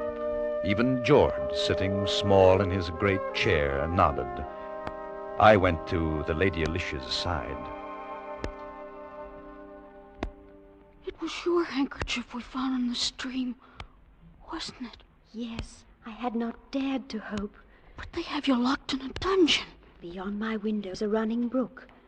I prayed that when I dropped the kerchief, it would by some happy chance be discovered. I found it all right. You are very brave to have come here. How long have they kept you in prison? 6 months now. We were sailing to the Indies. Our ship was taken, and I alone survived. Now they hold me for ransom. That's terrible. Gosh, I wish I could do something to save you. There is nothing. I know I'm not very big, but maybe I could fight them. There are too many for you. Dan, they're all asleep. Come on, we can get away now. Let's go home. Home? Sure, our folks are going to be mad. George, we gotta save her. If you could but escape and deliver a message to my father. Sure, okay. Where does he live? London, Lord Basingstoke. He will reward you well. Sure, but we gotta go now. I don't want to leave you. They'll be angry when they wake up. My hope will rest in you. I shall pray for your safety and return. Gee whiz, Dan. Come on. You go ahead. I'll be right along. Okay, but hurry up. I'll wait by the water. Will you be all right? Yes. Suppose I come back and you're not here. I shall try to leave a message. I'm Dan. I know. When I get older, I'll marry you. You're beautiful. I'll wait for you. You must go before they awake. I don't want to go. You will come back to me. Here. I love you. Hurry up, Dan. Gee whiz, I want to get home. They'll be mad. Mother said not to be late for dinner. We gotta save Lady Alicia. Don't forget. Okay, but hurry up. It's dark. Do you know which way to go? I know. I don't want to fall in the stream and get all wet. I got my good clothes on. You won't. I'm sorry I dropped your flashlight in. I'll save up and get you another. I don't mind. I bet it's awful late. I'm glad it's Christmas. Maybe they won't mind. We followed the tunnels one to the other. The stream flowed with us, urging us on. It was dark, but I knew the way. We felt along the damp walls of the cave, and at every step we moved further away from my world. And suddenly, from a great distance, we saw a tiny circle of light, a dot which grew and grew until it was the size of a gold sovereign. There it is, Dan. It's the entrance. And it's still light out. I won't be late for dinner. And I was afraid. I was afraid because I knew that if I stepped out into that sunlight, I should never be able to find my way back again. Never. Hey, what are you stopping for? Why? George? If we run, we can be home before the sun goes down. For Pete's sake, Dan, what's the matter with you? I'm not coming with you. Oh, gee, what's the... I gotta go back. Go back? What do you want to do that for? I got to. I don't want to leave her. The pirates. I want to go back. Pirates? Who? The Lady Alicia. Gee whiz, Dan. Come on, it was only a game. Come on. You've forgotten. I knew you would. I'm not going with you. You better. I'm going to tell your mother. You'll get it. Goodbye, George. Dan? Dan! Come back. Dan, what's the matter with you? Dan? You'll get lost. Dan? Dan! Don't go in there again. We played long enough. Come back. Come back. Dan? Dan? Dan?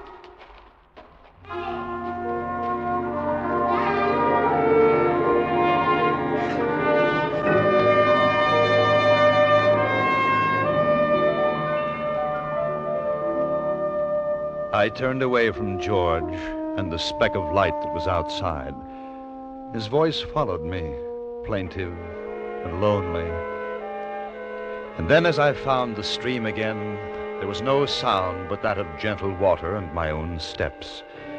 And the stream became a river, and the river broadened, and the walls of the cave fell away, and I'd found my pirates again.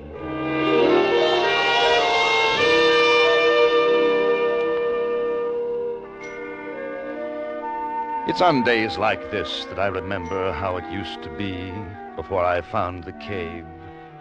This day in particular. Sometimes I wonder what happened to George and what it's like outside the cave, but I don't really mind. After all, the Lady Alicia kept her promise and waited for me until I grew up. Now, everything is as I'd always dreamed it in the books. Oh, Captain Blackton, well, he's still here. A little less ferocious, perhaps, than 20 years ago. Captain? Yes, Blackton. If you and my lady are ready, sir, the turkeys are cooked, and the men are waiting your pleasure. Very well, Blackton. Thank you. And a Merry Christmas. Thank you, Captain. Thank you, sir. And a Merry Christmas to you, sir.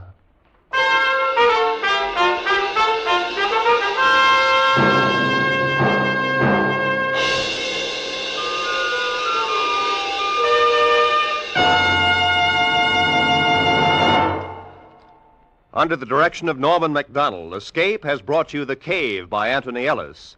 Featured in the cast were John Daner, Georgia Ellis, Peggy Weber, Jay Novello, Charlie Lung, Lou Krugman, Wilms Herbert, and Eileen Erskine. The special music for Escape was composed and conducted by Ivan Ditmars. Next week, escape with us to a placid English village and the company of an equally placid little old man who one day shook the world, as H.G. Wells told it in his delightful story, The Man Who Could Work Miracles.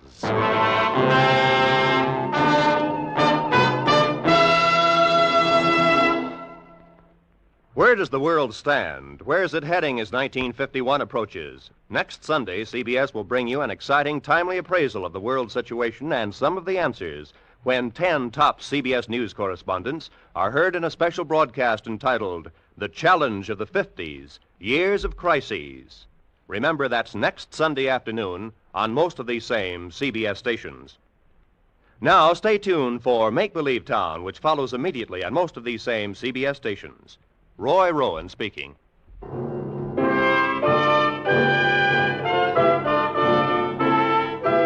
This is CBS, where you spend an hour with Frank Sinatra every Sunday afternoon on the Columbia Broadcasting System.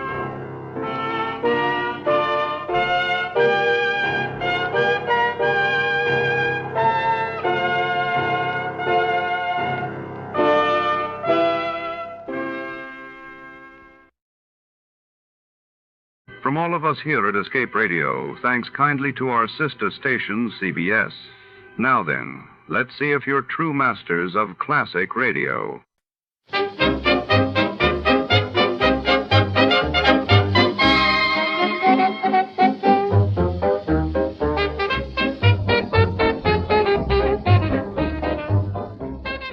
Tonight, in the shadow-drenched city, a mysterious love letter stirs up more than just passion.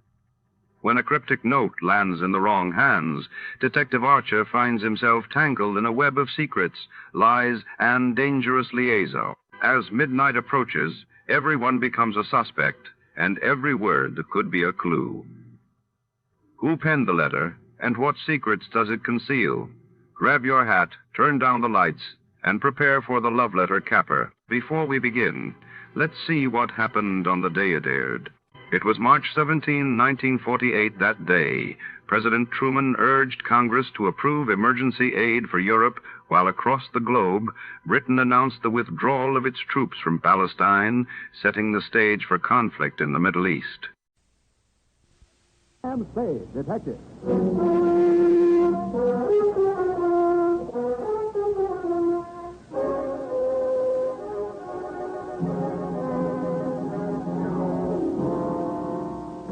Since the world began, woman was meant for man.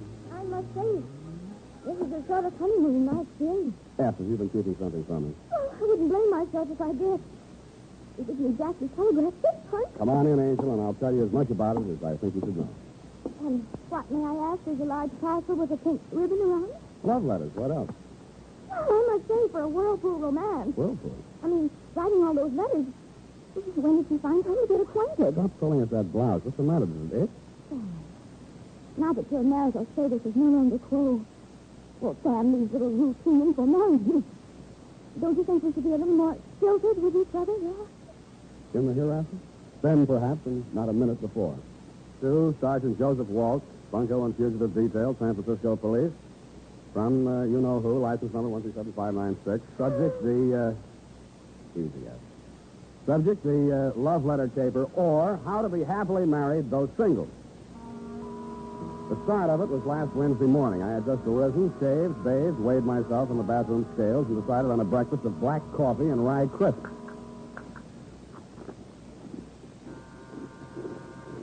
Noisy stuff. Oh. Special delivery. Sign here. Oh, hold this, will you, Sonny? Yeah, what do you call this? Some kind of Italian soda cracker? Rye crisp, low in calories. Take a bite. Oh, You could okay. lose a pound or two yourself. There you are. Eat the change. Thanks. I'll smoke it after dinner.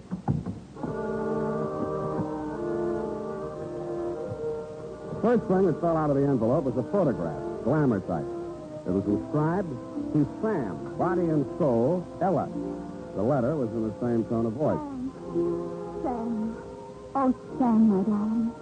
Last night was so beautiful, but now my arms are empty and I'm filled with strange fears for the future.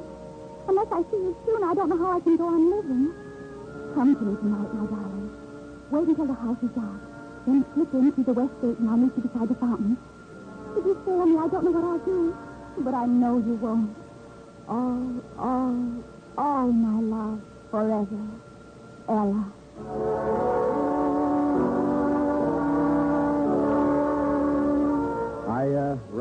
again, looked longingly at her picture, and shook my memory down. I couldn't even remember ever meeting a girl named Ella, but I did remember that last night was definitely not beautiful. In fact, I had dropped $35 in a blackjack game, not deductible. After I had tested the letter for invisible ink, codes, and ciphers, etc., with negative results, I decided it was either A, a crank letter, or B, bait, or C, a camouflage call for help from a damsel in distress.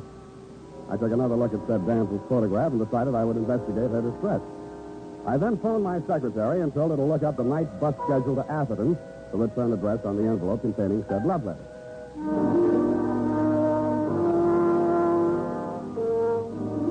It was around 11 in the p.m., and the moon was just clearing the treetops behind the Comstock mansion when I slipped in at the west gate for the instructions in Ella's love letter and took a plant beside the aforementioned fountain. The house was in darkness, and I didn't see the ladder until the moon cleared the chimney pot. There was a girl climbing down the ladder from the second story, and she had a suitcase in her hand. As she reached the ground, she looked around anxiously, spotted me, and flew into my arms. Sam! Oh, Sam, my darling, you didn't fail me. Oh, my precious, hold me. Never let me go. I love you. I love you, too, but now I'll look. explain it all later. We'll have to hurry. I think you suspected something. Who suspected Please, what? there isn't time. Come on. Oh, the watchman. We'll have to go out the back way. Come on. Come back here. Hey, you! Hey, hold it. Get down. No, let me go. We gotta get out of I here. said get down. Oh. Shut up. What's going on down there? Oh, a couple of fellas with the Comstock. They had a ladder up to the second story of the hall window. But I scared them off. Oh, not all. Well, let's have no more shooting. I'm trying to sleep. Come on. It's our last chance. If you look in that room, I love you. I love you. What room? Wait, in my room, of course. Where are you planning on going? Anyway, just so I get away from him, I love you. I love you. Who's him? My uncle, he's been holding me prisoner in that house. Oh, come now. I tell you, he's insane. He'll kill us both if we're caught, so please, come on. I went because, A, I don't like being shot at, and B, there was a wild possibility that she was indeed a fairy princess on the lamb from the dragon. I discounted half a B when we reached her getaway car. It was parked in the alley with a motor running. When she insisted that I drive, I hesitated whether to head directly to police headquarters or nail her the stupid way. I was weak from being on a diet, so it was Hobson's choice, more familiarly known as Spade's folly.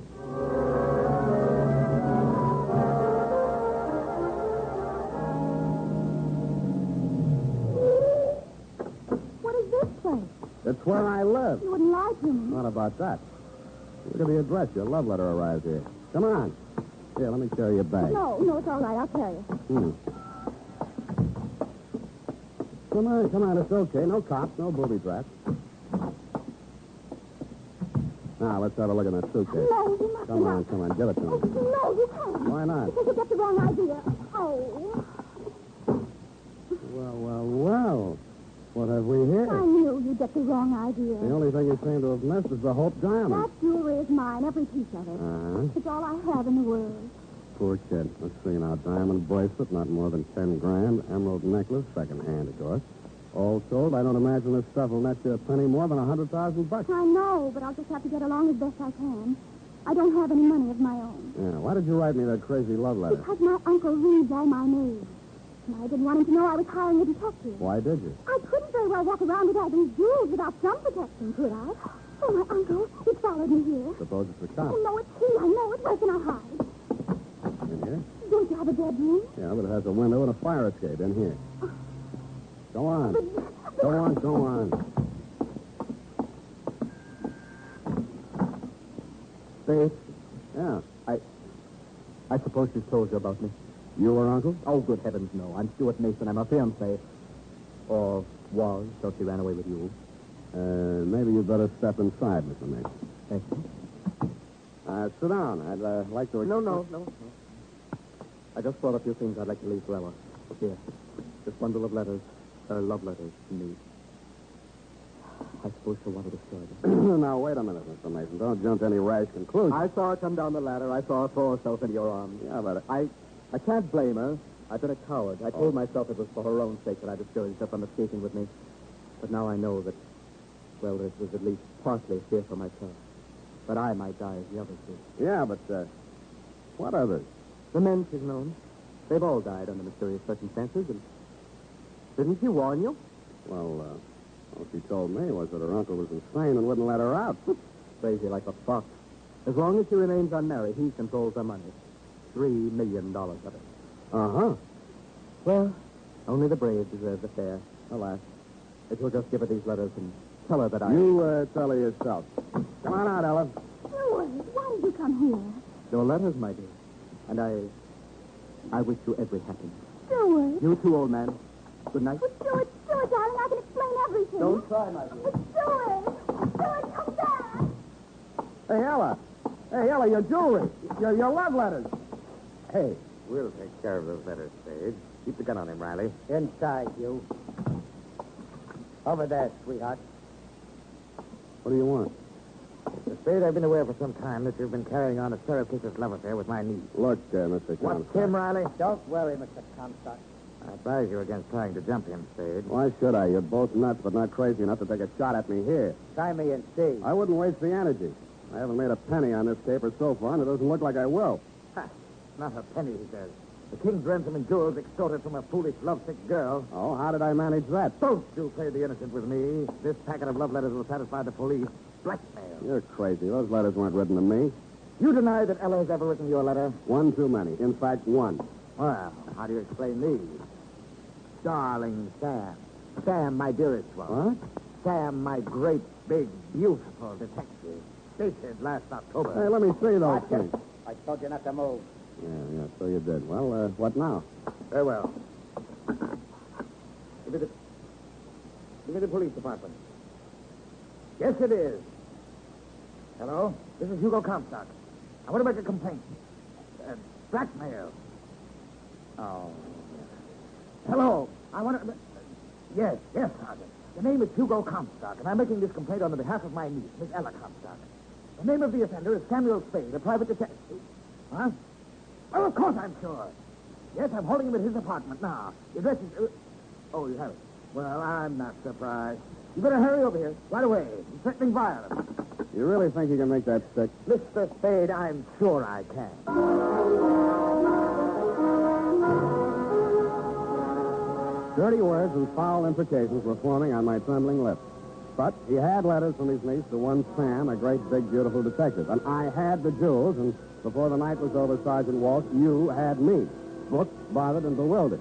What bewildered me was how to raise the $2,500 bail. Sam Spade, innocent dope.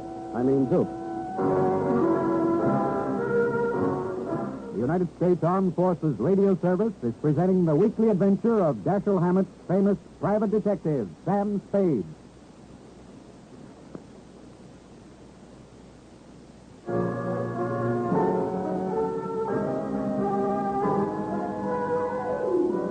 Up the Times for my breakfast of rude prison fare. They didn't serve any rye crisp, but what they did serve was even less fattening. I thrust my emaciated arms through the bars of my cell and clawed at the lapels of a passing bondsman and begged him for succor. He says I didn't need any because I was it. I hurled him aside and sat down to think. About then, you, Sergeant Walsh, hove to in front of my cell. Okay, Sam, get moving. You're free. Gee, thanks. Who stood my bail? Great kidder, aren't you? Sergeant, am I to understand that the charges have been dropped? Get out of here. All right, I know when I'm not wanted. Mine not the reason why. And don't come back. Your inhospitable words cut me to the quick, Sergeant, but I bit my lip, swallowed my pride, very low calorie, and strode bravely out into the sunlight a free man, I thought, until I bought a newspaper. Right there on page 1, it said, Heiress reveals secret marriage to private detective. Blackmail charges against Sam Spade dropped. All a mistake, says Uncle. Next to the item was a picture of Ella leaning over a hot stove in my kitchen. It was captioned, Surprise Bride Prepares Breakfast for Incarcerated Mate. We'll keep things hot for him, says Mrs. Spade.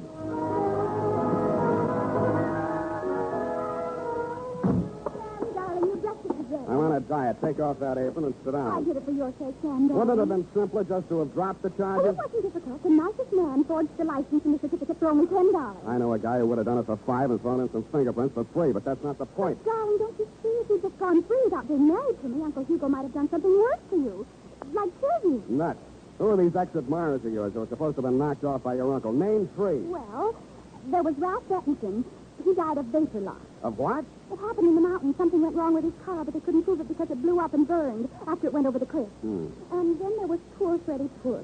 They called him the piggy bank suicide. Why? He found $5 worth of pennies in his stomach. Oh. And then there was poor Nicky Nye. Otto. He was a ballet dancer. That's enough. Now about those letters. Why was your friend Mason returning love letters you'd written to some detective named Sam? Well, that was just coincidence.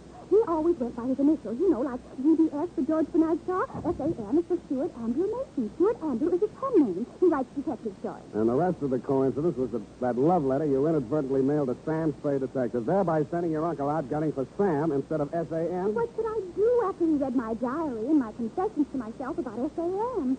And the references to his brilliant mind on criminal subjects. You were a natural stand-in for SAM. Pronounced SAP. But I wasn't going through with it, Sam. Not after I met you. Why not?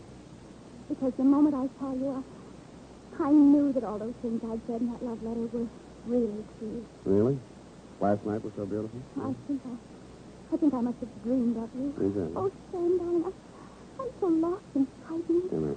You don't know what my life has been. Oh, I can imagine. Boyfriend's dropping dead right and left. You're the only one who can stop it. If Uncle Hugo thinks we're really married and he can't use my money anymore, then he'll stop having accidents happen to people. Won't you please be my husband, Sam? Is that so much to ask after what I did to you? Yeah. Go on. You spring me out of that blackmail frame so I can help you compound a felony. But, Sam, what am I going to do? You forge the marriage, go forge the divorce. Where are you going? Back to jail. I'll see you there. Oh, dear me. It's your foot, is it? Cast iron. Don't make them like that nowadays. My foot. Yes, your foot. I meant the strong box. Oh. Coming in or going out? I think I'll sit down for a minute. Oh, Sam, you poor dear boy. Here, let me take off your shoes so it can swell if it wants. Get away from me. I only wanted to help. I love you. Well, I don't love you anymore. Oh, first little fat, is it? Who is this guy? Hi, Sam. I'm sorry. This is Curtin. You can say that again. Curtin. Harwood L. Curtin. L for Lacey. Attorney at law. I represent the estate of the late Gertrude Comstock, Ella's mother.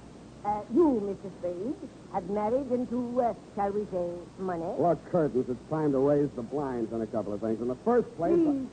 As you know, Ella, your grandfather, the late Commodore Ezra Comstock, left his fortune to be divided equally between his legitimate heirs, that is, your mother and your Uncle Hugo. Upon your mother's death, the residue of her part of the estate was left to be administered by your Uncle Hugo as he saw fit until your marriage, at which time it would go to you. Well, where is it? Yeah. All in good legal time. First, here is this old strong box. Strong box. Containing family mementos handed down to you from your grandmother. It was your mother's wish that this be delivered into your hands upon this auspicious occasion. Here is the key, in addition to which I leave with you both my best wishes for your future happiness. Good day. Mr. Spade, I shall forward along to you the statement of my fees for services in this city. Wait a minute. Who's paying my fee? No more questions, please. Good day. Well, I guess we might as well open it. Oh, I'm sleepy. Oh, no. Let's see what's in here. All right. It didn't take long to go through Grandma Comstock's mementos, and I got more and more wide awake as we went along. The strong box contains 4 items: a teapot, a bundle of letters, a photograph album, and a family skeleton. The letters were love letters from one Elmo Pinckney. There was a tin type that said Pinckney in the album. He was a dead ringer for Uncle Hugo, which might have been a coincidence, but wasn't. I started scanning through the love letters. Find any money yet? Huh? Well, there's a Confederate 10 spot. I'll let you know if I hit any pay dirt. Well, at least he left me a pot to make tea in. What? But if there wasn't any money, why wouldn't Uncle Hugo let me get married? Now, look, why don't you go and wash out that pot and make some tea, huh? Probably leak. Oh, something in it. Hmm? No money. His grandmother's marriage certificate and Mother's and Uncle Hugo's birth certificate. Let's see those. Oh, it's cracked. I might have known. I wonder who that is. That will be your Uncle Hugo. Well, that doesn't need to worry us anymore, does it? Yeah, put these things back in the teapot and put the teapot on the mantelpiece. But it's cracked. So am I, so do it anyway. Come right in, Uncle Hugo. You too, Cousin Riley, you fool. Very funny. Now, don't be silly, Riley. Accept your poor old uncle's blessing on this happy occasion. I don't want your blessing, Uncle Hugo. You're a mean old man, and you killed all my fiancés. Well, it appears that Mr. Curtins has already brought you a legacy. I believe I recognize your grandmother's strongbox. Mementos of a strange romantic chapter in the history of a great family, Mr. Spade. You, who have joined that family so unexpectedly, will have a privilege that even I was never granted. Oh, how come? My mother was a strange woman in some ways. I'm sure she was. I suppose we shall never know what prompted us to leave these personal oddments to Ella's mother, nor why my late sister chose to keep their contents a secret from me. I don't suppose I might be allowed to just a peek into that Pandora's box. Go ahead, help yourself. Really?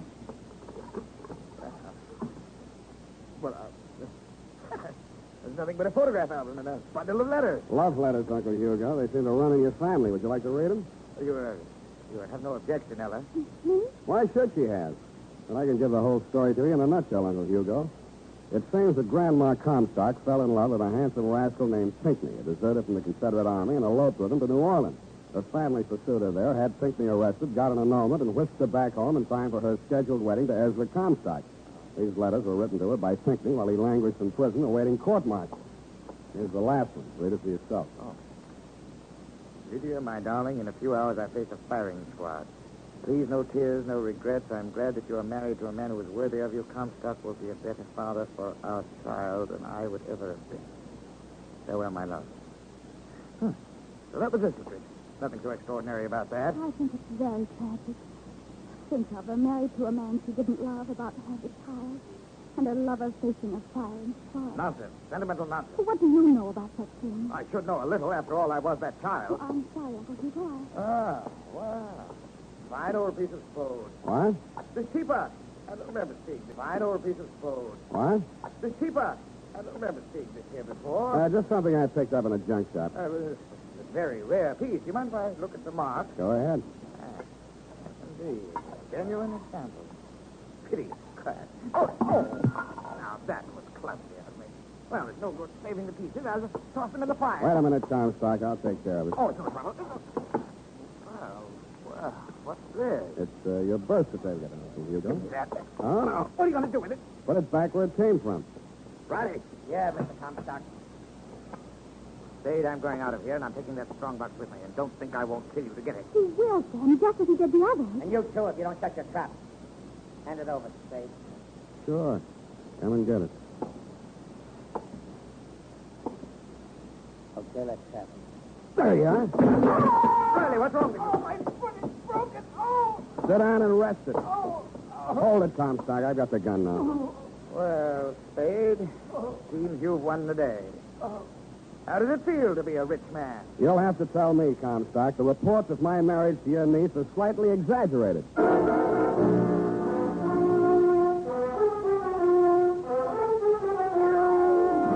That's about it, Sergeant. I'm sorry I can't furnish you with the forged papers Ella used to back up that phony story of her marriage to me. A fire broke out in a wastebasket, and I accidentally dropped him into it.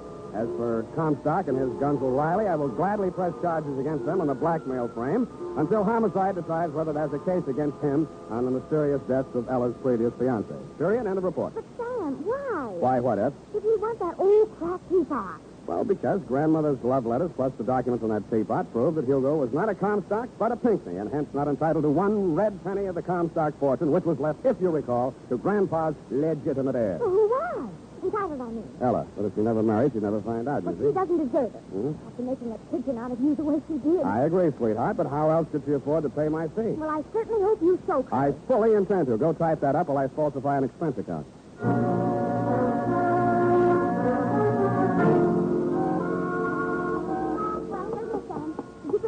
No, still a couple of fingers in there. Break out another glass. No, I meant the expense account. Oh, that. Well, it was nothing much, just bus fare.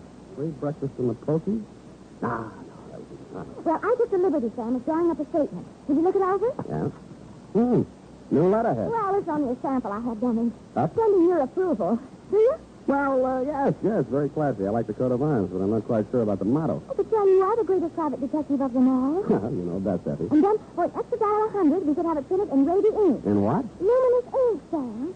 Signs in the dot. Even as you and I. Oh, Sam.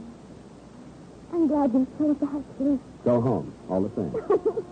Good night, Sam. Good night, sweetheart.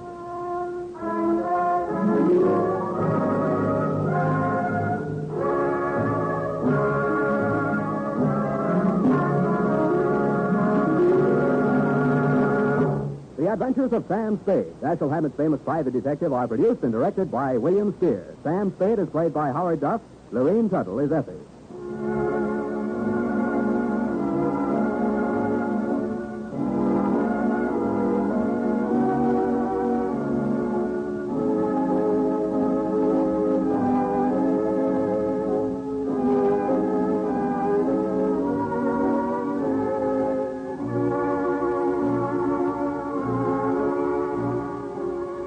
The Adventures of Sam Spade, Private Detective, is a presentation of the United States Armed Forces Radio Service, the voice of information and education.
Before we continue tonight's excitement here on Escape Radio, we'd like to thank our friends over at CBS.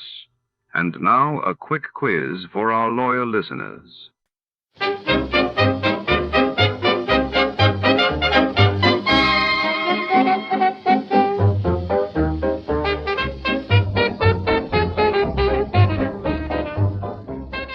Tonight, shadows creep between the endless rows of safety deposit boxes inside the grandiose Marble Trust Bank. When a priceless artifact vanishes during a routine audit, suspicion falls on everyone from the bank's nervous manager to the mysterious woman in red seen entering after hours.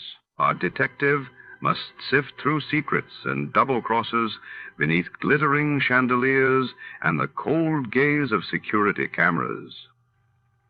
What really happened behind the vault's iron doors? Before to start, let's see what happened the day it was aired. Macao, Jay. It was March 8, 1954. That day, the world watched in shock as the United States detonated its most powerful hydrogen bomb at Bikini Atoll, while in France, legendary artist Henri Matisse unveiled a striking new collection, stirring the Parisian arts scene. Johnny Dollar. My name is Bartley, Mr. Dollar. Tom Bartley. Mid-States Industrial Insurance Company here in Des Moines. What can I do for you, Mr. Bartley? Case Paper Products Company. One of our pretty important clients. It looks like somebody's trying to blow them off the map. Blow them off the map? Explosions and fires in a couple of their chain of warehouses. Oh? Yes. That have so far cost us over $120,000. And if they have any more of them, or if their main plant here in Des Moines gets hit... I see what you mean. Okay, Mr. Bartley. If I get any kind of break on plane schedules, I'll see you sometime late this afternoon.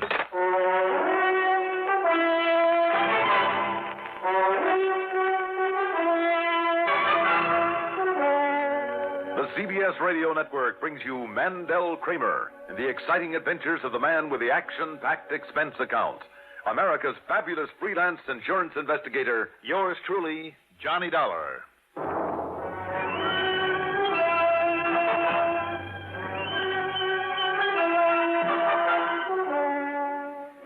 Expense account submitted by Special Investigator Johnny Dollar to Mid-States Industrial Insurance Company, Des Moines office. Following is an account of expenses incurred during my investigation of the Case of Trouble Matter.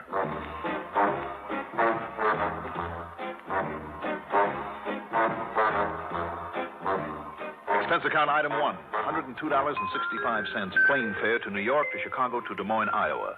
And thanks to good connections, we circled the transmission tower of KRNT, passed over the Raccoon River, and set down at Municipal Airport shortly after 4 p.m. Item 2, out of force of habit, $50 deposit on a rental car. I headed north on Fleur Drive, that's Route 123, and a few minutes later walked into Tom Bartley's office on Mulberry Street in town.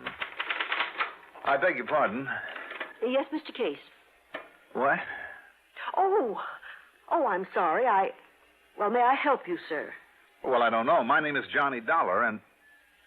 Is something wrong, miss? No, I'm sorry. And Mr. Bartley is expecting you, Mr. Dollar, but he isn't here now. Oh? He's gone to Indianola. Where's that? 18 miles south of here, and he wants you to meet him there, Mr. Dollar, just as quickly as possible. Okay, but where down there? He says you'll know when you get there, and that you'll have no trouble finding him. Well, I've never met him, you know. Just the same, he says you'll know when you get there. Funny. And to, please see him right away, immediately. Okay, whatever you say.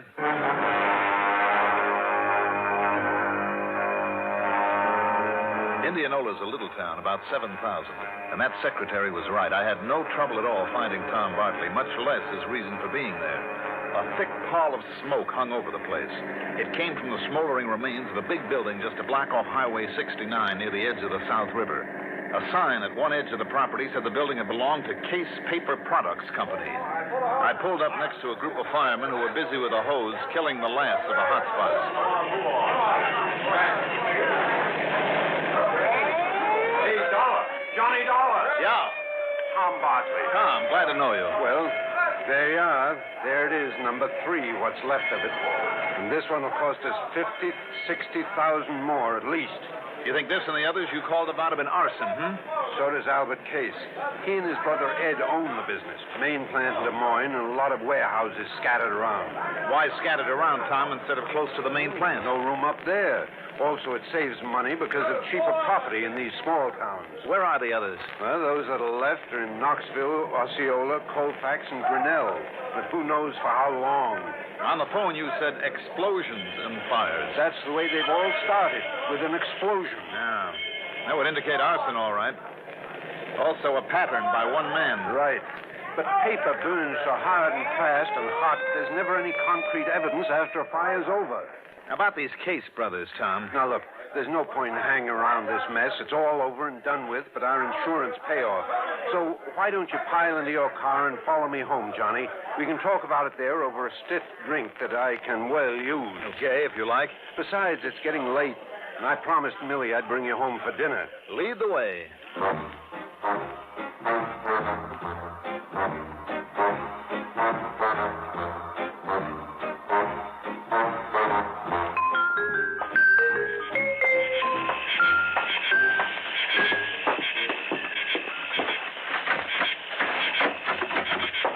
Hi, Millie, we're home. Attractive place you have here, Tom. Thanks. We like it. Oh, hi, darling. Have a busy day at the... What, Ed? Huh? Well, yes, I guess Johnny does look like Ed Case at that. Johnny? Mildred, this is Johnny Dollar. Oh. Well, hi, Johnny. Welcome. Hi, Millie. Now, you two can go in there and relax, and I'll bring you a drink. Scotch and soda, all right, Johnny? It's what Tom always drinks. Oh, that'll suit me fine. Sit down, Johnny. Make yourself comfortable. Thanks, Tom. Mighty attractive little wife you have there. Millie used to be a singer and dancer in a sister act. Oh? Now, about the Case brothers, Tom. Well, Albert actually runs the business. Ed just shares the profits. Kind of a black sheep of the family, I've heard. I see. Here we are, boys. One for you, Johnny. One for you, darling. And one for me. Well, thank you, ma'am. Well, to the gods and goddesses and us. A drink to that. Oh, Tom, darling, Yeah? before I forget, Albert Case promised to drop in. Oh, good. I want Johnny to meet him. As a matter of fact, he ought to be here right now. He only lives a few blocks away. He's been up in the town of Madrid, Johnny, cleaning up after a previous fire so he can sell the property. You mean he's planning to just pocket the insurance money? I guess so. Incidentally, he himself discovered that fire. He did, hmm? Tom, tell me, how has business been with the Case brothers lately? Well, not so good, I guess, but then that's true of a lot. Now, wait a minute, Johnny. Possibility, isn't it? But Albert Case burned down his own... Oh, now, listen, you don't know him. I know, but maybe you don't either, Tom. At least as well as you think you do. Oh, no, Johnny, you're wrong in what you're thinking. Well, I've known Al Case for years. I've known him well. Mm-hmm. What about his brother Ed, the black sheep? Well, now, Ed, of course, is a different... Oh, excuse me a minute. Hello? Tom, this is Albert Case. It's Al, Johnny. Come listen. Right. Tom. Yes, Al? I told you those fires were set. All of them. I know you did. Well, I have proof. You have, huh? Then we'll be right over. No. What? No, No, you mustn't come here. And I mustn't stay here. What? What do you mean? Because I... Hello? Hello? Al! I don't get it. You know where he lives, Tom? Well, sure, but why did he hang up? Come on, let's go.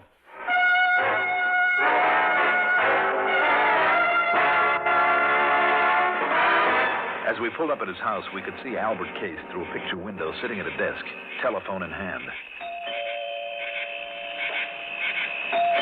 Hey, Al, we're here. Darling, can't you see he's on the phone I in know, there? but he acts as though he doesn't even hear us. Wait, Tom.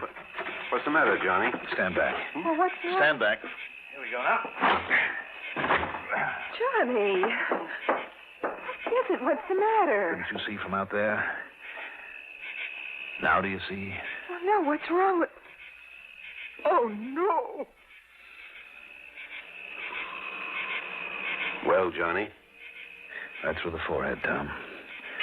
Looks like it was done by a .38.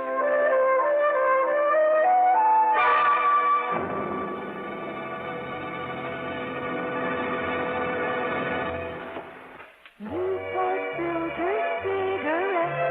Newport menthol cigarette. You know, sometimes late at night when business gets slack here in the diner and I'm listening to the radio, I think to myself, Miney, suppose that Newport dame should walk in right now, sit down at the counter and say, Miney, from now on I want you to smoke Newport filter cigarettes. You know they have the soothing coolness of menthol, a hint of mint and wonderful rich tobacco. It's that exclusive, pleasant smoking combination that makes Newport more refreshing to begin with, more refreshing all the way. Will you do this for me, Einie? Lady, I'd say, take the place. The whole joint, the steam table, the coffee maker, it's all yours. I'm a Newport smoker forever.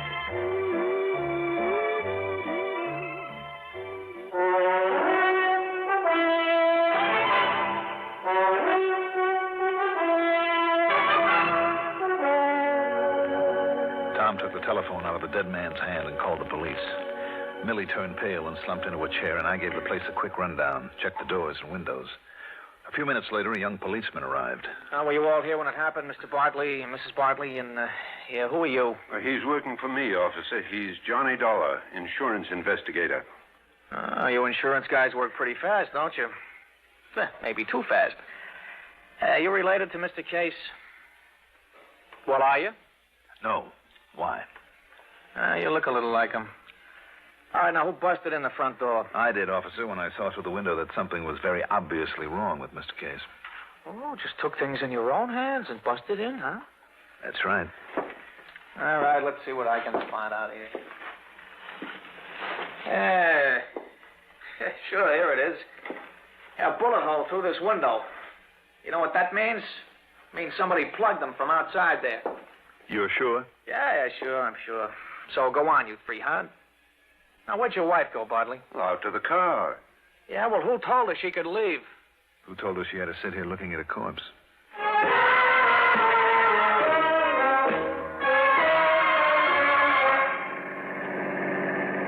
He wasn't shot by somebody standing outside, Johnny? Well, how do you know? I saw that bullet hole in the window, too. Yeah? But there were no particles of glass on the inside of the sill. But there were on the outside? That's right. So the shot was fired inside by somebody that Albert Case let in or who had normal access to the house.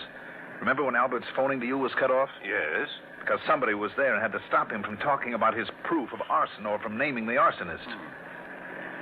Was Albert married? No. Oh. So his death means that his brother Ed would own the business now, Yes, I guess so. Where does he live? It's in the town of Grinnell, the other side of Colfax. Both those towns have warehouses in them, right? Yes, that's right. Now, wait a minute. I'll pick up my rental car at your house and take off. For where? Grinnell, by way of Colfax.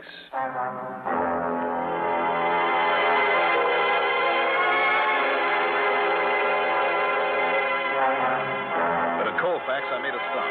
To questioned some of the people standing around another big warehouse fire. Yes, the Case Paper Products warehouse. But in walking toward it in the semi-darkness, I stumbled over a little old man quietly sobbing to himself. I'm sorry, I didn't mean to walk all over you like that. Oh, what difference does it make? I knew it would happen. I knew this was going to happen. You mean this fire? Yes, and I told Mr. Albert it was going to happen, too. Wait a minute. You mean Mr. Albert Case?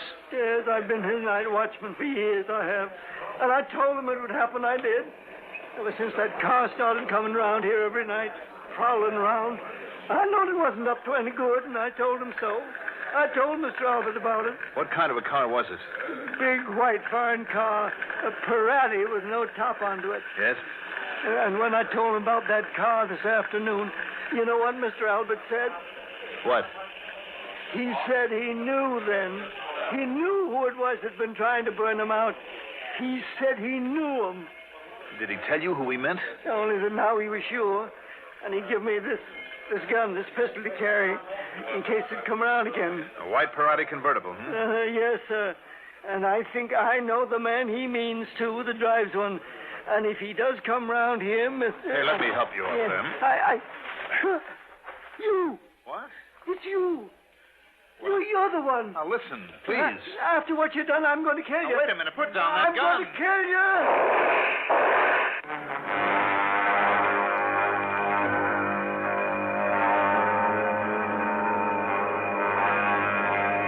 Thank goodness it was a bad shot. There was no point hanging around to explain things to the fireman. I grabbed his gun and took off. Pete thought that I was someone else. Millie Bartley had, too. Matter of fact, even I had noticed a sort of family-type resemblance between myself and the dead man, Albert Case. All right. I'd hoped to make the rest of the trip in something under legal time, but after having the fuel pump of my car conk out on me, then spending literally hours at an all-night service station getting a new one, incidentally, that's item 3, 1580, the sun was up by the time I got to Grinnell. At police headquarters there, I barged into the office of Lieutenant Cal Golden without waiting to be announced. Well, you're an early bird. Sit down for a minute while I finish up this report, Mr. Case. What? Oh, sure. Tried all night to phone you, Mr. Case, but got no answer. You did, hmm? That's very interesting. I'm afraid I have bad news for you about your brother, Albert. Here we are. Yeah. Seems that last night somebody... Wait a minute. Yeah? Well, I'll be... You look like Ed Case. Don't worry, Lieutenant. You're not the first one to make that mistake. But who are you, then? My name is Johnny Dollar. I'm an insurance investigator. By golly, you look enough like Ed Case to be his twin brother, and you sound like it. Tell me, you haven't been able to contact him yet? No, sir. Then let me throw one at you, Lieutenant. Yeah? I have good reason to believe Ed Case is not only the firebug we're after... What? But the man who killed his brother.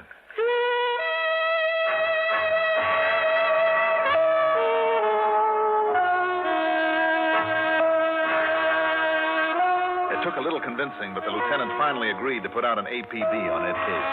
And he gave me Ed's address, 1217 LaCroix Place. There was no answer to the doorbell there, so I went to the house next door. Yes? Oh, excuse me, ma'am. Oh, it's you, Ed Case. I beg your pardon. No, wait.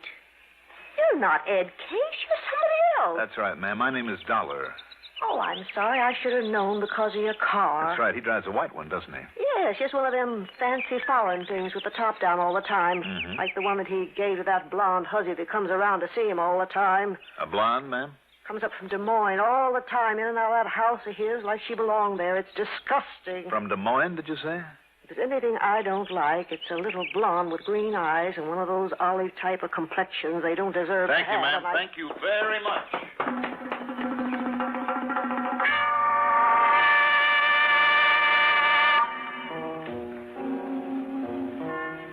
That description of Ed's girlfriend.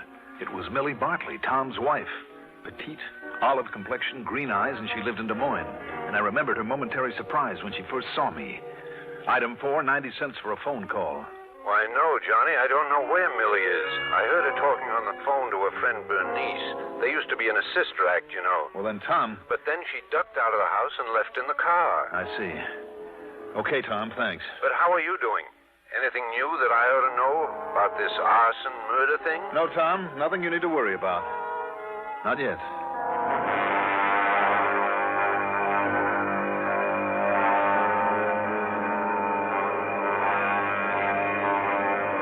I drove back to LaCroix Place, parked a block away, and walked to 1217. There was no answer again, so I went around to the back door, slipped the lock with a business card, and walked in, leaving it open for a possible quick exit. That was a mistake, because a couple of minutes later, as I rounded a corner to the living room, I felt the barrel of a gun in my back. So you're out of town, huh? Well, now I know different. Now, wait a minute. Don't move, Eddie boy. Trying to stall on that $5,000 you owe me won't work. You think I'm mid-case? What do you mean, think? Now, listen, You know what happens when you try and stall me, Eddie?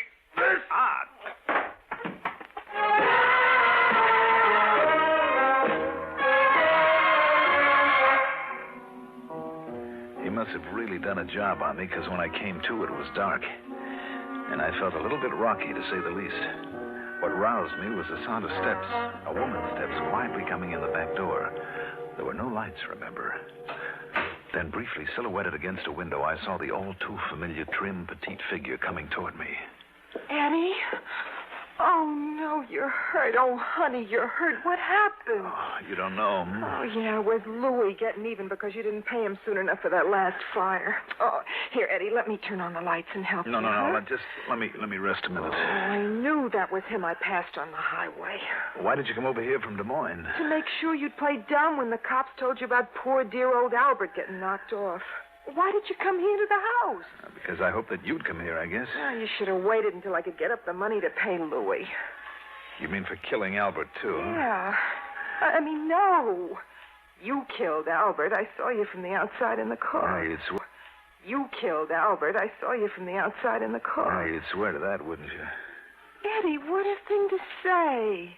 You sound like you don't trust me. Look, we're in this thing together. And whose idea was it to knock off Albert?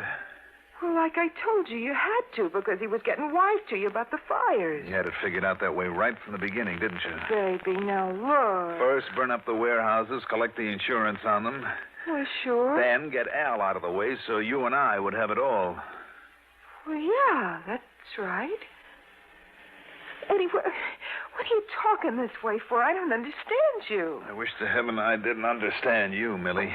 Millie? Come on, let's turn on the lights in here. Eddie, you're not Eddie. Who are you? Don't try to kid me, Millie. Wait a minute. Who are you? Oh, you're the dick. That insurance investigator Millie told me about, Johnny Dollar. Let me out of here. Sorry, baby. I'm going, Millie. You're going to stay right here. Millie Barkley's sister Bernice. Oh, well. Sister? Yes. On account of we looked alike, we did a sister act once before she married that Bartley guy. Will you let me go? Not a chance, Bernice. Let me go. I think maybe you better, Dollar. What? Eddie. Yeah, me, Eddie. Don't move, Dollar. Get his gun, Bernice. Take his gun away. Yeah, sure, Eddie. Here it is. Ed Case, That's right. I guess maybe we do look like each other, don't we? It fooled Bernice, Eddie. Before I put the lights on, she told me everything. Eddie, don't believe him. It's a lie. No, it isn't, baby. I heard. But listen, I thought he was you. Don't you understand? I thought he was you. Why'd you drive on over here anyway? Because Millie told me Dollar was coming You been here. shooting up your mouth to Millie, too? I could tell she was getting wise about the fire. You told her? No, Eddie, honest. But she was my friend. She thought maybe she could help me out of this mess. Yeah, you're too late, Bernice. Eddie, what are you going to do? I'm going to get rid of the both of you. No. And figure out some way to shut up Louis. But you two are first. Eddie. You'll never get away with this, Eddie. No? Even when I use this gun of yours to knock you off? Eddie, please. You're drunk or you're crazy or something. What, crazy? To save my own life? To keep you and Louis and Dollar here from putting a noose around my neck? It's there already, Eddie, and you know it. Shut up. It won't be after I kill you. Eddie, please, That's going to be right now. Wait a minute. Who's that? The cops. It must be the cops. Oh, yeah? Well, if it is, you wait here. You wait. Ah, no, you don't. You should have turned toward that door. Out of my way. Oh, Eddie, you hit me. Now, you, Dollar. Wrong, Eddie. You may have killed her, but you're not going to...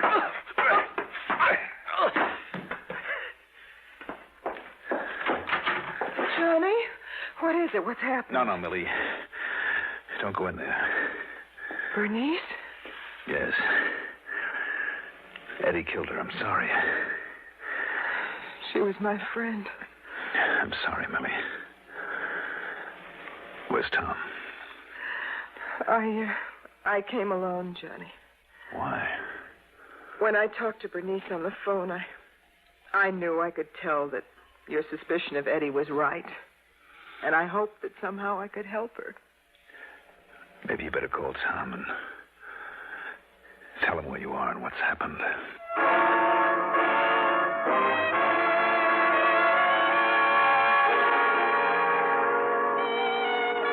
I guess it's pretty obvious what'll happen to Ed Case. Now it's 2 murders against him. As for the insurance and the estate, Iowa law will have to take care of that. Expense account total, including the trip home, $256.10. Yours truly, Johnny Dollar.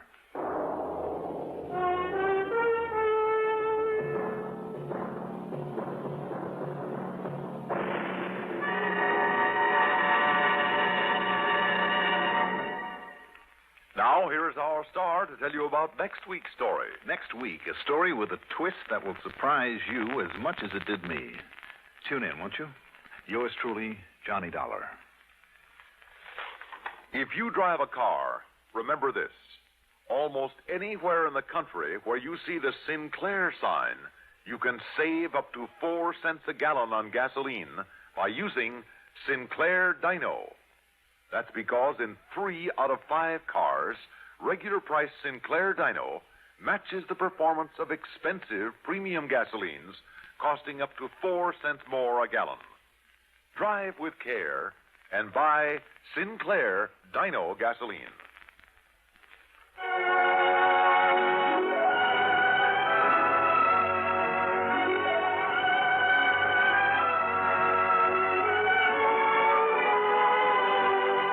Yours truly, Johnny Dollar, is written by Jack Johnstone, produced and directed by Fred Hendrickson. Johnny Dollar is played by Mandel Kramer.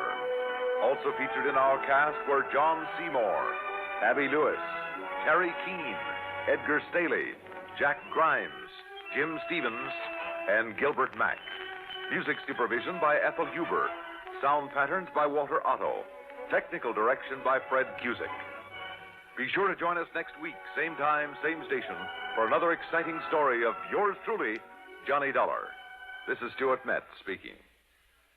Hear the Dean of Newscasters, Lowell Thomas, weeknights on the CBS Radio Network.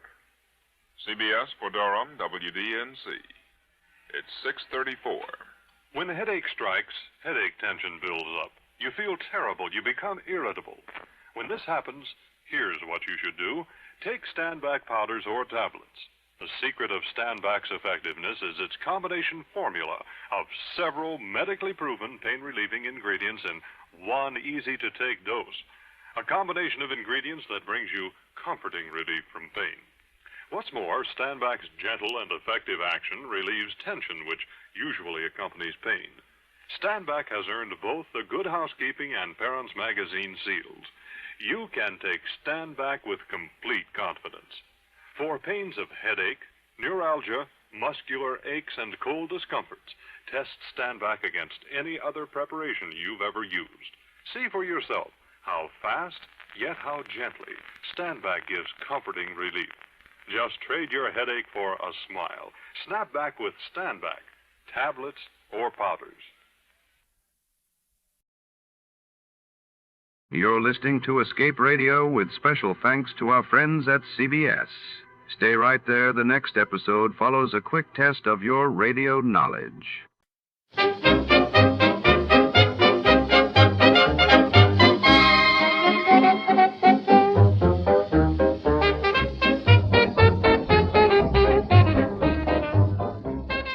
In tonight's tale, shadows creep through the alleys of Bumpus Hell, where trust is a luxury no one can afford. When a secret is sold and loyalties are shattered, Detective Ryder is drawn into a web of deception, danger, and desperate whispers. Who betrayed whom and why? The answers linger in the fog, waiting for the bold to uncover them. Before we begin, let's see what happened on the day it aired. It was November 23rd, 1948. That day, the world awoke to headlines of the United Nations General Assembly approving the Universal Declaration of Human Rights while in Paris. The city buzzed as the French government survived a crucial vote of confidence in the National Assembly. The Adventures of Sam Spade, Detective.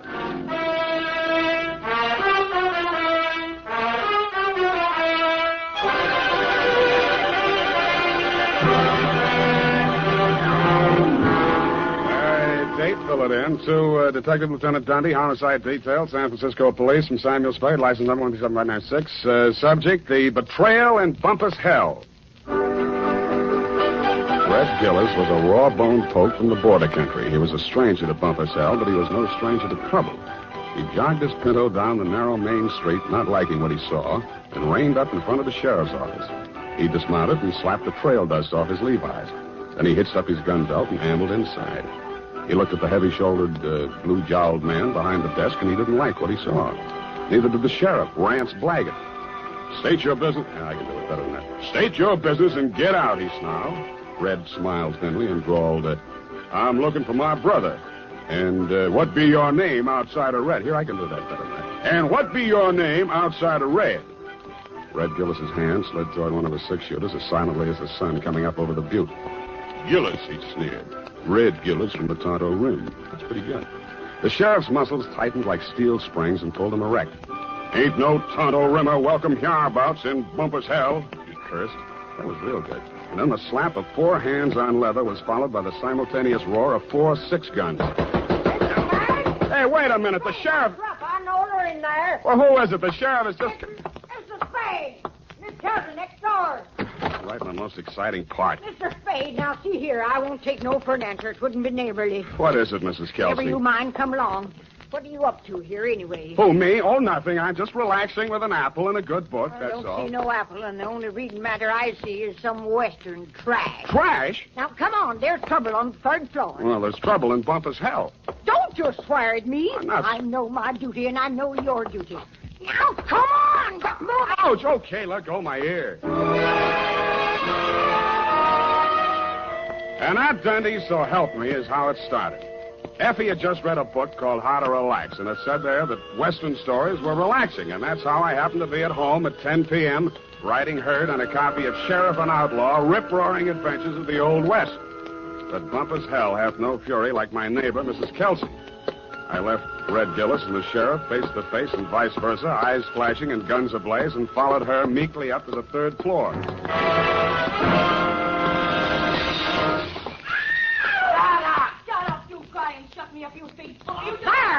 Fire, you hear that? Been at it for 3 hours they have. Won't be a stick of furniture left in the room, less than their top. You speak to them? Did I speak to them? You see this lump? No, here, under my transformation. Oh, well, why didn't you call a cop? Well, it wouldn't be neighborly. Hit me that did. You see this lump? Yeah, you showed it to me. Put your wig back on. I'll see what I can do. And tell them about my lump. It's evidence. Yeah, put it back. Hey, open up. I would not go back with you if you was the last man on the Hey, open up. Have it your own way. If I catch you with that swear again, I'll tear your head off. Oh, you had you boy, you rotter, you cheap grifter, you. Well, you slam out of here before I'm forced to seek the assistance of a couple of flashies. Do not try anything fancy behind my back, you big slob. From now on, you and me is strictly on the cool beaty. Well, you unprincipled rat. Hey, let go of me. Don't throw it. Hey, wait a minute. Don't I remember you from someplace? No, I'm only being neighborly.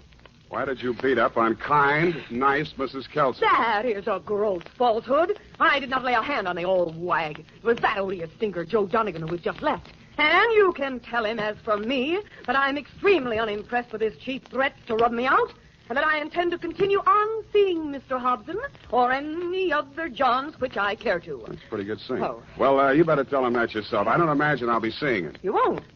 Hey, wait a minute. Who are you, anyway? Just another tenant. I live downstairs. Oh, well, now I recall whom you are. You are that Seamus, which lives on the 2nd floor. Shamus, we call it in the radio. Shamus. Would you care to come in and discuss a certain matter? Well, thanks. Another time. I got to get back to Bumpus Hell. Whoever she is, let her cool her heels for a few moments. No, you don't understand. Bumpus This is Hell. an urgent matter which I would like to hash over right now and without further delay. Well, May I invite you in for a straight slug? Well, okay, but just one. In a glass. All right, make yourself comfy. Oh, now, say when. Just up to the lipstick mark. Here you are. Well, now to make a long story short, Mr. Spade, my name is Rosemary Fell, which remains my stage name, notwithstanding the circumstance that I am legally married to that barnacle which has just dusted this joint. Now, being as you are in the detective business... Now, wait a minute.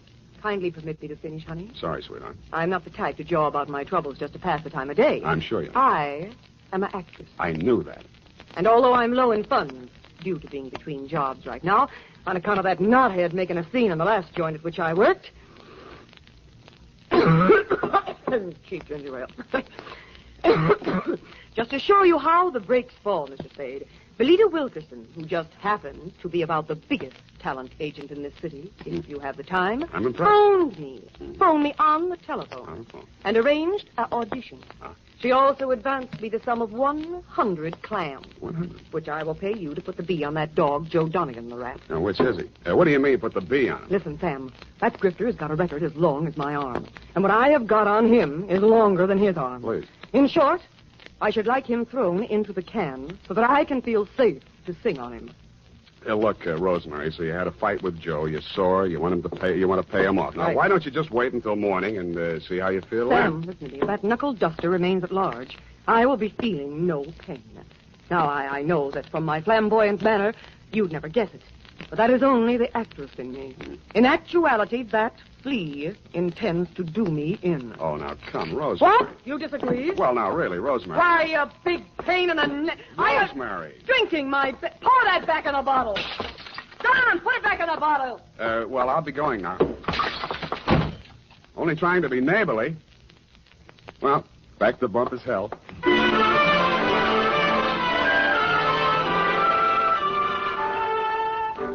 Rance Blaggett, the smoking Colt still gripped in his hairy fists, suddenly pitched forward like a fallen Joshua tree at Red Gillis's feet.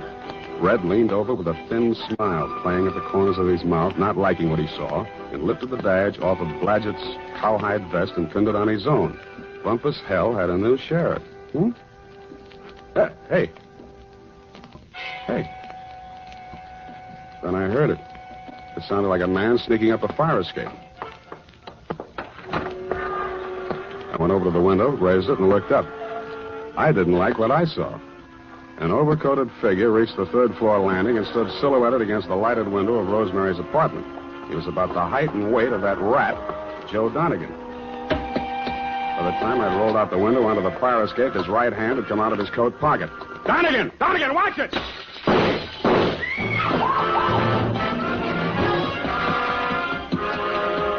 He was a floor ahead of me, and I didn't want to get too close to him until I passed that lighted window. He made the roof just as I crossed in front of it. The flashes from his revolver told me that. They also told me he had 2 slugs left to throw at me. The only light up there was a feeble glow from the skylight, dead center. I headed for the cover of a brick chimney just to the left of it. I had 2 things in mind. The skylight was his most logical avenue of escape, and I hoped I could tease him into emptying his gun at me. It didn't work. I stuck my head out. No shots. But he did use his gun. I should have stood in Bumpus hell. The United States Armed Forces Radio Service is presenting the weekly adventure of Dashiell Hammett's famous private detective, Sam Spade.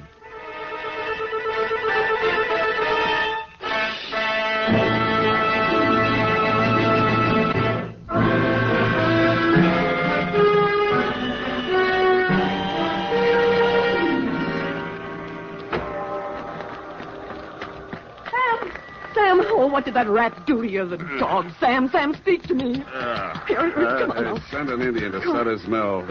Tell the governor the sheriff of Bumpus Hell is turning in his bag. Listen, honey, you've got to pull yourself together. Now, come on.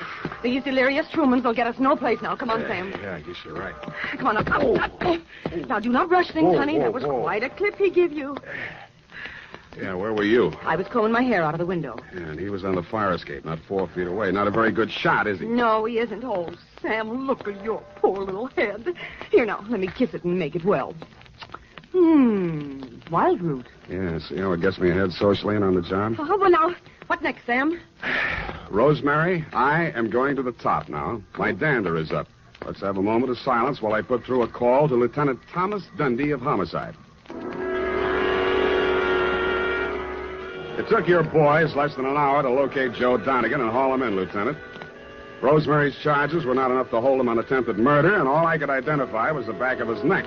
But you were good enough to bag him anyway, so Rosemary and I could relax. I went downstairs to bed and started Chapter 4. Aha. Red Gillis didn't trust Curly Mallard, the foreman of the Crooked S. Aha.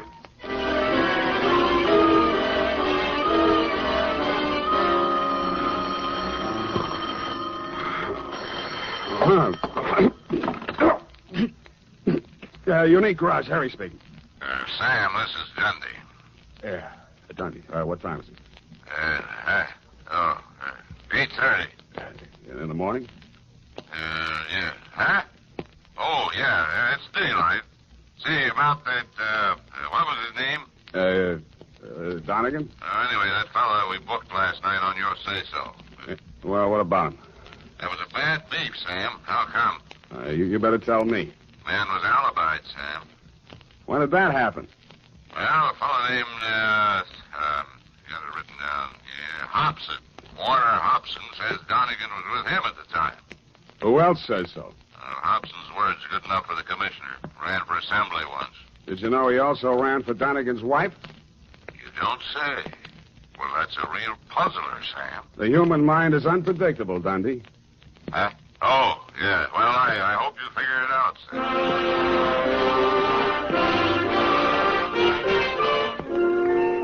While I was shaving, I thought and thought.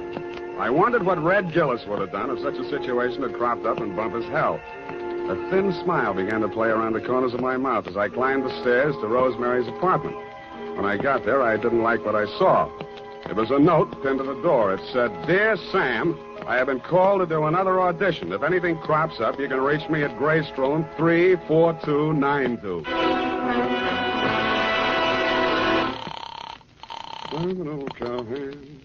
The Belita Wilkerson Talent Agency. I want to speak to Rosemary Fell. Hello? Yes, I'm still on the line. Who's calling, please? Sam Spade. I'm sorry, Mr. Spade. Miss Fell can't come to the phone. Who's in charge there? This is Miss Wilkerson speaking. Yeah, well, why can't she come to the phone? She's in the middle of her audition. Well. Is there any message? Yeah. Tell her Donegan's out and it's Hobson's choice.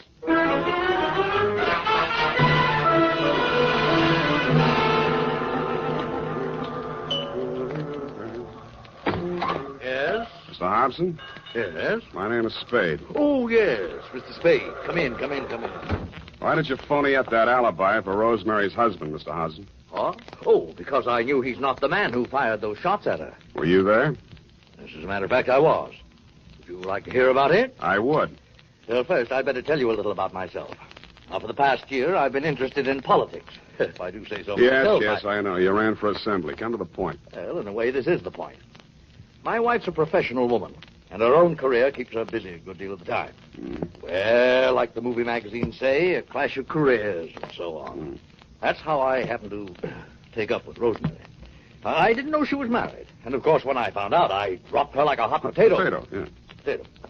And then she started blackmailing me. Did you know about that? I still don't. Well, I think I can convince you. Go ahead. Well, I received a series of threatening phone calls from Rosemary. And I finally decided to go to Donegan and tell him the whole story. Oh, he was as mad as a wet hen. Wet hen? Well, he said he'd stop her. And I believed he was the right man to do it. Well, last night he phoned me. He said he'd had a little caucus meeting with her and assured me I'd had no more trouble. But no sooner had I hung up that phone when she called again, making another outrageous demand. I decided then and there to take things into my own hands. So happens I'm a crack shot. And I knew that I could come close enough to frighten her without actually hurting her. You were laboring under a false impression. Huh? Oh, yes. Well, you believe me now? Up to a point. Well, I'm afraid that's all I have for you, Mr. Spade. Well, I have something for you. What's that? Look up here. You see this bruise in my head? Oh. Well, all in the game, you know. Touché. Now, hold it. I only... Lie still. I'll get it. Yeah? This is Rosemary again. Listen, I want to talk... Me, you cheap ward healer. Yeah. If you don't have that dough for me tonight, I will have no other recourse but to smear your fat puss all over the front pages. Yeah, look, Rosemary... And I am just the individual to do that. You may think you are a wolf in sheep's clothing, but in my opinion, you are nothing but a worm. Yeah, well, look... Goodbye, you rat. And rat. Hey! Hey, Rosemary! Hello! Nuts. Oh, wait a minute, Spade. Well, what did she say? You can read it in my report, along with a bill for my services.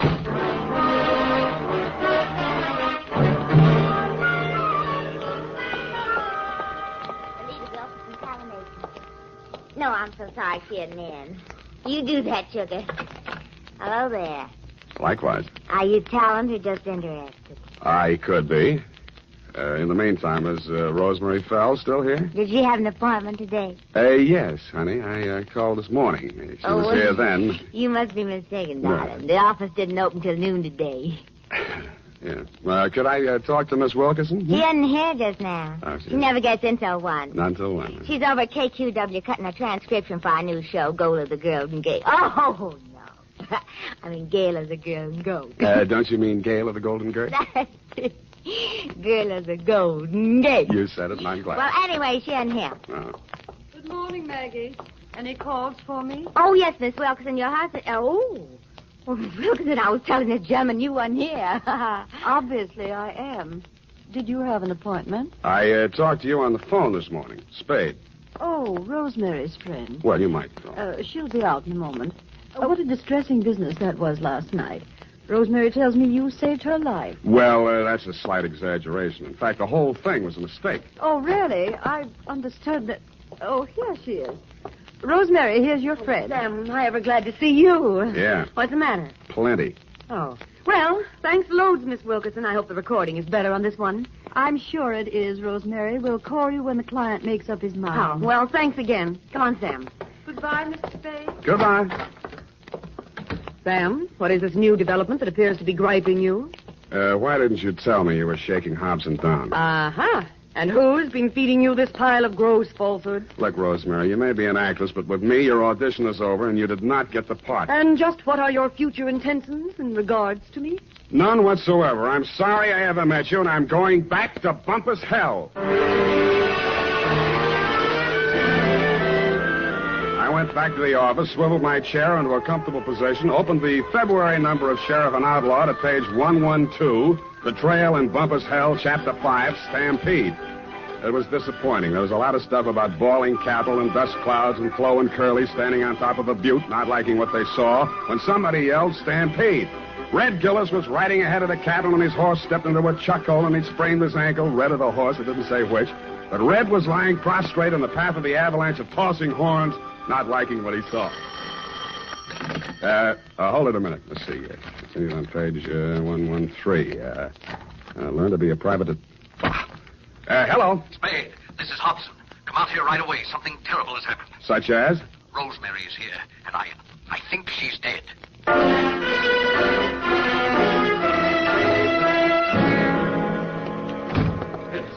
In here, Spade. Oh, I don't know how she got in. Oh, yes, I do remember I must have left the door unlocked. Where were you? Why, I just stepped out to get some cigarettes. Can you prove it? Why, no, I'm afraid not. I got halfway and found I didn't have any money and came back. You came back, walked through this room, went in the bedroom, and didn't see the body until you started back? Well, yes, the lights were off. I stumbled over it. This is the gun? Yes. She did it with my own gun. Oh, I never dreamed her love for me would drive her to self-destruction. Of course, now it's clear what really lay behind her poor, clumsy effort to blackmail me. It was a desperate move to get me back. Oh, I'll never forgive myself for driving that poor girl to this. Don't worry about that, Hobson. This isn't suicide. Murder? Oh, great heavens. What will Belita say? Belita? Yes, my wife. Belita Wilkerson? Yeah, professional name, you know. I was explaining to you before that... Oh, that's my wife now. What in the world will I tell her? Never mind, I'll get it. Hello? This is Rosemary for the last time. Who? This is Rosemary for the last time. Who? And I'm just calling to tell you that you have stalled around too long. I have talked to your wife and told her the whole sordid pitch. Why she wants you back, I will never know. But I sold you cheap, and you weren't worth a cent more. I am a girl who does not like to do things halfway, but you were just too late. Goodbye, you fathead. Yeah, Rosemary, I guess we were all too late.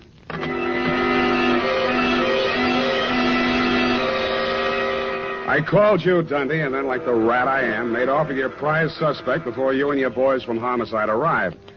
We arrived at the Belita Wilkerson Talent Agency just as the boss was shutting up shop for the day. She had the recordings under her arm. All right, Belita, I'll take those. Well, what are you...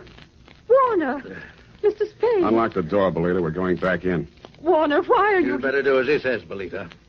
Well, all right, but... Give me those keys. I don't... Inside, both of you. Where do you play these records? The recording studio is just through there, but you can spare yourself the trouble. I admit I tricked Rosemary into recording those blackmail speeches and then played them back over the phone to Warner. If trying to hold on to my husband is a crime, then I'm a criminal. Oh, now, Belita, my dear. Come on, stop that. We gotta get busy. I phoned the Hobson house, and you were still there, Dundee. You said it was an open and shut case against Hobson and to deliver him at once or kiss my license goodbye. But when I told you my diabolically ingenious scheme, you said yes, you'd be glad to, because it was a sure way of getting rid of me once and for all. It took us nearly 2 hours to get things ready in Belita's recording studio. We took the parts of Rosemary's so-called audition records that we thought would fit the occasion and dubbed them onto a single side. We played it back once. Then I phoned you at headquarters. Homicide. Lieutenant Dundee. Spade, Dundee. Everything's ready here. Did you pick up Donegan? Oh, yeah. He's here. Donegan? Hold on. Okay, Belita. Start the record when I give you the nod. Yes, Mr. Spade. I didn't say it, Donegan. That's for you. Thanks. Yeah, who's this? This is Rosemary. Huh? I forgive you for everything, but there are some things I cannot forget. You Rosemary, lied. it sounds like We have you. meant a lot to each other, but after what you have done to me, it is time you take through the nose. Rosemary, I didn't mean it. When I followed you to his house and you went right in like you lived there, I What just you went have done nuts. to me, it is time you paid through the nose, you rat. I am a girl who does not like to do things halfway. Listen, honey, but you're you not were going to just throw the too book late. at me, are you? I am just I'm glad to hear your individual, voice. I too. thought you were We dead. have meant a lot to Okay, each other. kill it. Rosemary, are you listening? Rosemary. Hey, no, she's still on the line. I want to talk to her. Take him, House. Wait a minute. Take him. Sam. Yeah, Dundee. Congratulations. That was a brilliant piece of work. Hey. Sam, you still on the line? Yeah, I'll be all right, Dundee. I just fainted temporarily. Say it again, will you, pal? Yeah, as I was saying, congratulations on a brilliant piece of work. Wow. But I have never in all my years on the force heard of such a wild, insane, illegal, unethical, and downright cruel method of extorting your confession. Thank you, Dundee. I feel better already.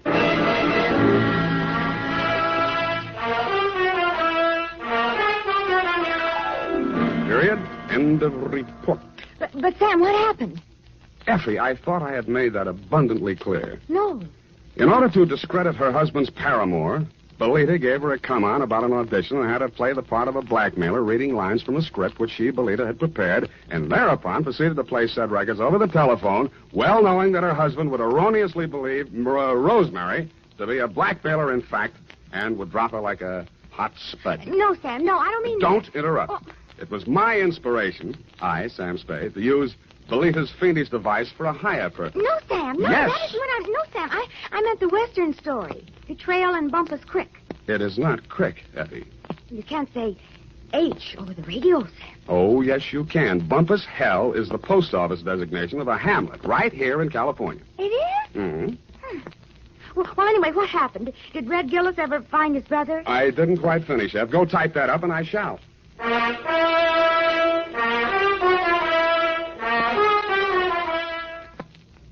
Well, here it is, Sam. Oh, Sam, what's the matter? You don't look at all well. Can't be. It didn't happen. It's a misprint. That's what it is. What, Sam? What? Maybe the writer was tired. Oh, Sam, it's only a story. That's what you think. Well, did Red Gillis find his brother? I won't tell. Oh, no, Sam, now don't be childish. Oh, well, all right. Remember the sheriff he shot on page 1? What? Yeah, it turned out to be the new schoolmarm. Oh, how ornery. A woman, huh? Nice, Sam. Get off. Good night, sweetheart. This is the United States Armed Forces Radio Service, the voice of information and education.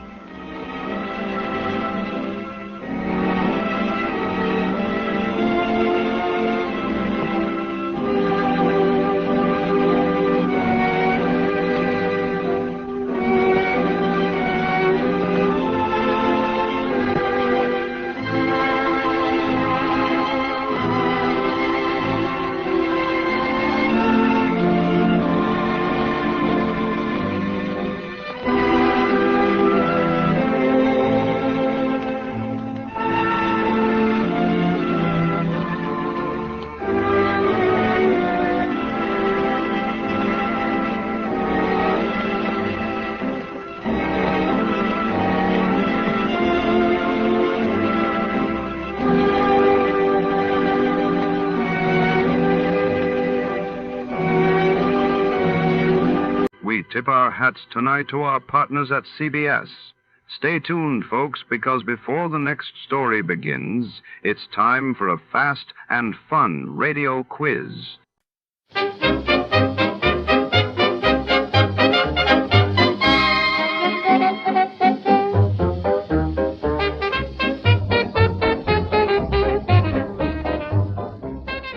Tonight's tale spirals into danger within the labyrinthine corridors of a Turkish shipping magnate's private office, set against the shadowy harbors of wartime Istanbul, 1942. An American arms engineer becomes the hunted, stalked by foreign spies and desperate men, as secrets and survival intertwine beneath the flicker of desk lamps and the tick of a hidden clock. Trust is scarce, bullets are plentiful, and every whisper could be a last. Before to start, let's see what happened the day it was aired. It was April 19, 1956. That day, the world watched as Grace Kelly sailed from New York to Monaco for her royal wedding, captivating the globe while in the Middle East. Tensions escalated as Egypt and Britain clashed over control of the Suez Canal, signaling uncertainty ahead. You, finding life rather dull? Dreaming again of exotic places? Wishing you were somewhere else? We offer you Escape.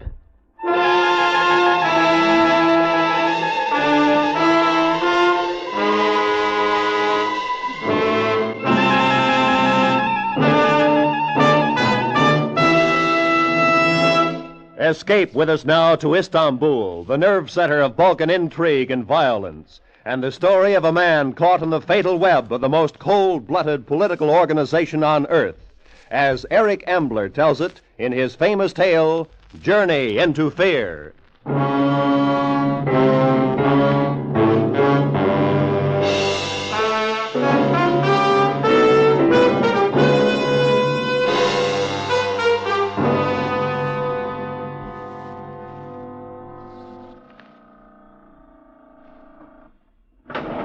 Bonsoir, monsieur. Bonsoir. It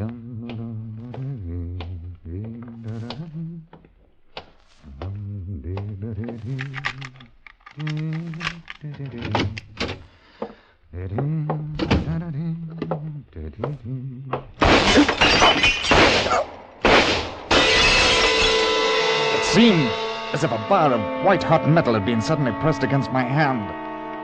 And then it was numb, but I could feel the blood beginning to trickle through my fingers. There wasn't a sound. And as I crouched against the wall, I became dimly aware that the window was open and that someone was moving by it. And then my eyes, becoming used to the darkness, saw that whoever had been at the window had left by it. I reached for the light switch and found it. The hand hurt like the very devil.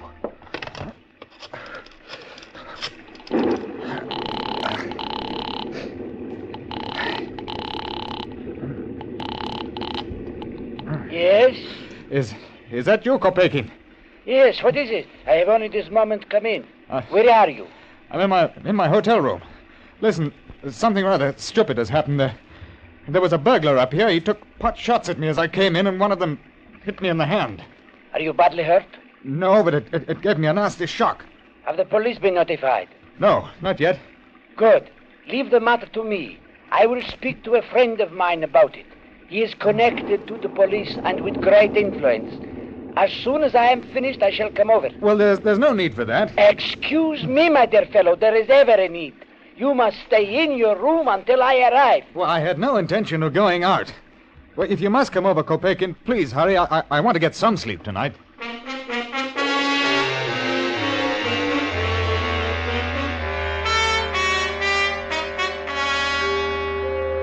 Does it occur to you that this man was shooting to kill you and that he came here for no other purpose? Oh, that's nonsense. The man was a thief. Why should anyone wish to kill me? I'm the most harmless man alive. Are you? Remember I told you that I was going to telephone a friend of mine? Yes? We are going to see him at once. Oh, well, I'm jolly well not. I'm tired. I want to go to bed. Unfortunately, I have official instructions. A man tried to murder you tonight. Something must be done about it at once. Murder? Are you out of your mind? I am sorry, my dear fellow. I can understand your feelings. But This friend of mine is Colonel Haki. He's the head of the Turkish secret police. Oh, now look here, Kopekin. What's this all about? I thought you were my company's Turkish representative. And now you talk about secret service and all that rubbish. Please, I cannot tell you anything more. It is to our mutual interest that we go at once to Colonel Haki. You must believe me. All this hysteria of absolutely nothing. My dear fellow, it is most certainly not nothing. Get your overcoat. It's cold out.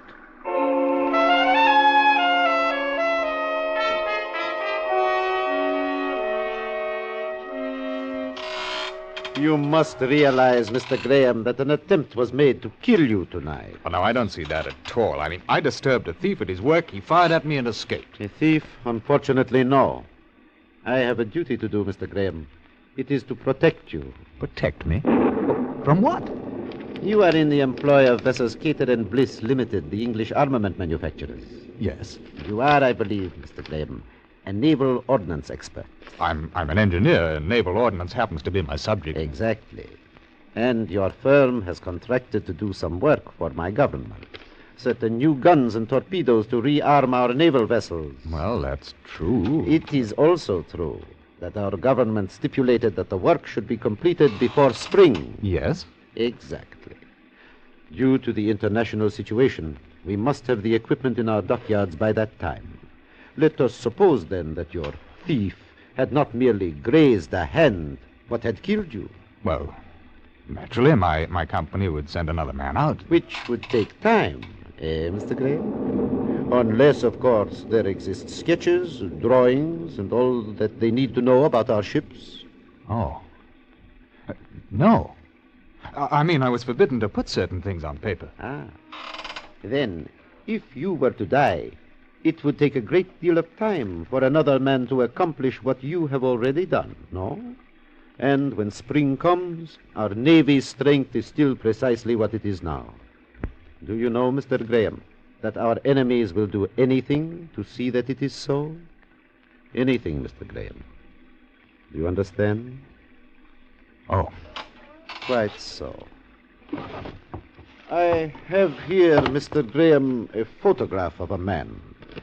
I am aware you did not catch a glimpse of the assassin's face, but I want you to cast your mind back over the time you have been in Turkey and tell me if you have ever seen him before. All right. Hello. Yes.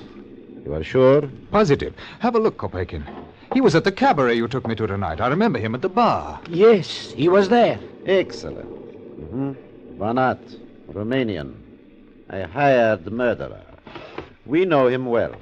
His price ranges from 50,000 francs upward. His employer is a man named Voroshin, who in turn is hired by his country to eliminate you. Unfortunately, we possess no photograph of him. I begin to understand. Of course you do. Now, we face the problem. You must return to England safely. But how? The train is out of the question. You wouldn't live for an hour. The aeroplane. Unfortunately, the weather here has disrupted service. There is the Sestri Levante sailing for Athens tomorrow afternoon. It is a small boat. And we can see that your enemies do not board her. From Athens, you can take the plane to England. Well, I don't know, Colonel. In view of what you've told me, perhaps I should get in touch with the British embassy here. And what do you expect them to do? Send you home in a cruiser? No, my dear Mr. Graham. This is a question of time. Leaving tomorrow afternoon will land you in Athens the day after. That is how it is to be. Well, I seem to have no choice in the matter. I am happy to see that you are cooperative. Return to your hotel, Mr. Graham. We shall see you safely aboard tomorrow.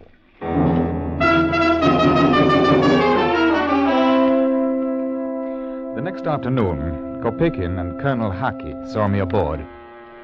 As a bon voyage gift, they presented me with a bottle of Johnny Walker and a small pistol, both of which I put in my suitcase. Besides myself, there were 4 other passengers, all of whom Colonel Haki assured me were harmless.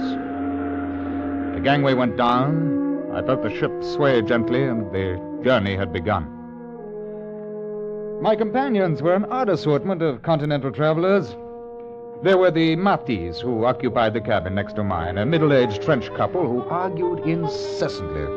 Their voices penetrated the thin wooden bulkhead with dismaying ease. The sheets are damp? No, it is simply that they are cold. It does not matter. You think not. You may sleep as you wish, but do not complain to me about your kidneys. Cold sheets do not harm the kidneys, Sherry. We have paid for our tickets. We are entitled. Then there was a Mr. Covetli, whom I learned at the dinner table was a dealer in tobacco. A short, heavy man with a smile fixed like that of a ventriloquist doll. I go to England. Trade in tobacco is very good. England buys much tobacco from Turkey, you know. With American dollar so expensive and possibility of war, it is good business, Mr. Mati. So, I arrange a good deal of transportation for tobacco companies. What company do you represent? Passar of Istanbul. Passar? I must say these ravioli are exquisite. The last passenger was a thick, round-shouldered man with a pale face and prominent blue eyes. He introduced himself over a brandy on the lounge. My name is Haller, Dr. Fritz Haller.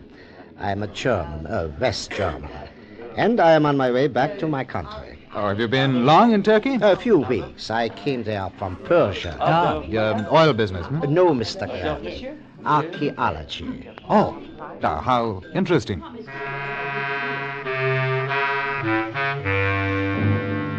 Those were my fellow passengers. At 9 o'clock that night, the cutter came out from Kanakkale to take off the pilot, and with it came a telegram. It was from Kopekin in Istanbul, and it read, H requests me to inform you that Banat left for Sofia on train. All well. Safe journey to England. Best wishes. I thought of the pistol in my cabin, and I laughed to myself.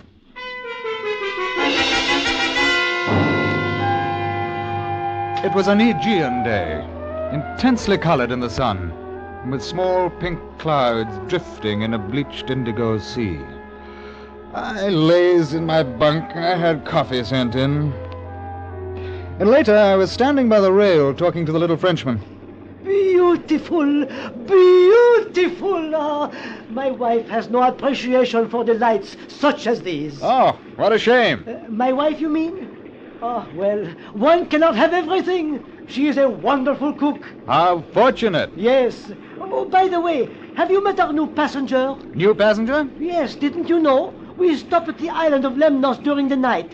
He came aboard then. A Greek, I think. I hardly heard what he said. Not very sociable. Because at that moment from the lounge stepped a man. Beneath the high-crowned, soft-felt hat with the pale, doughy features of a face I had seen before. A face in a photograph. A photograph that Colonel Haki had shown me. It was the man who had tried to kill me. The Romanian. Banat.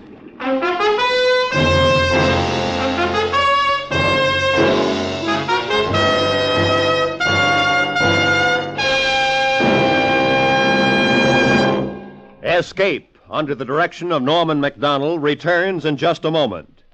Even the children cheer when they know school's open in our Miss Brooks' classroom. Yes, she's here, charming, romantic, utterly madcap, and played to the hilt by Hollywood's Eve Arden.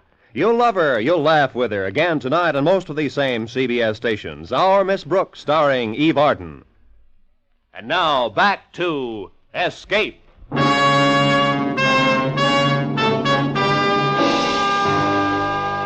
I heard Matisse' voice as though from a long way off. Monsieur, do you not feel well? Then I turned, and without looking at the man who had just come on deck, I went below. Somehow Banat must have learned that I was on the Sestre Levanti. He had taken the train for Sofia, and then as soon as it had crossed the Greek border, left it. It was a simple thing to fly from there to Lemnos. I thought of the telegram. Oh, well, those idiots. And now I was caught. Banat wouldn't miss twice. He was a professional murderer. I had to get help, and so I went to the purser's office. He was a precise little man who smiled when I talked to him. Look, I found out there is a man on this ship who is here for the express purpose of murdering me. Indeed? And what is his name? Banat. B-A-N-A-T. He's a Romanian. Banat. One moment, sir. And now look here, you don't suppose he'd give his real name, do you? Banat, no. There is no one of that name or nationality aboard. He got on during the night at Lemnos. Oh, There is Mr. Mavrodopoulos. He's a Greek businessman. That may be what his passport says. His real name is Banat, and he's a Romanian. Have you proof of that? Have I? Now, look. If you'll just radio Colonel Haki of the Turkish police at Istanbul, he'll confirm what I say. As I say, sir, we do not have radio for that purpose. I suggest that you leave the matter until we reach Athens. But can't you understand that man intends to kill me? No, sir, I do not understand.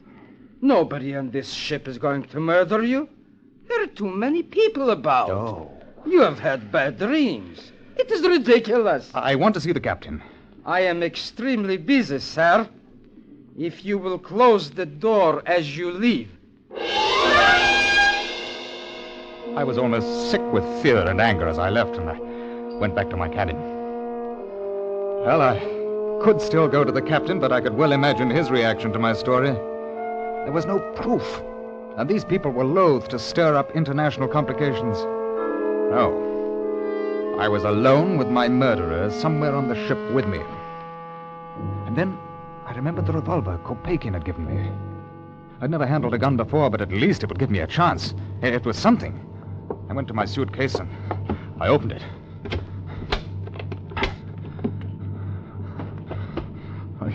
It must be. I put it in myself just before I got on board. It had to be there.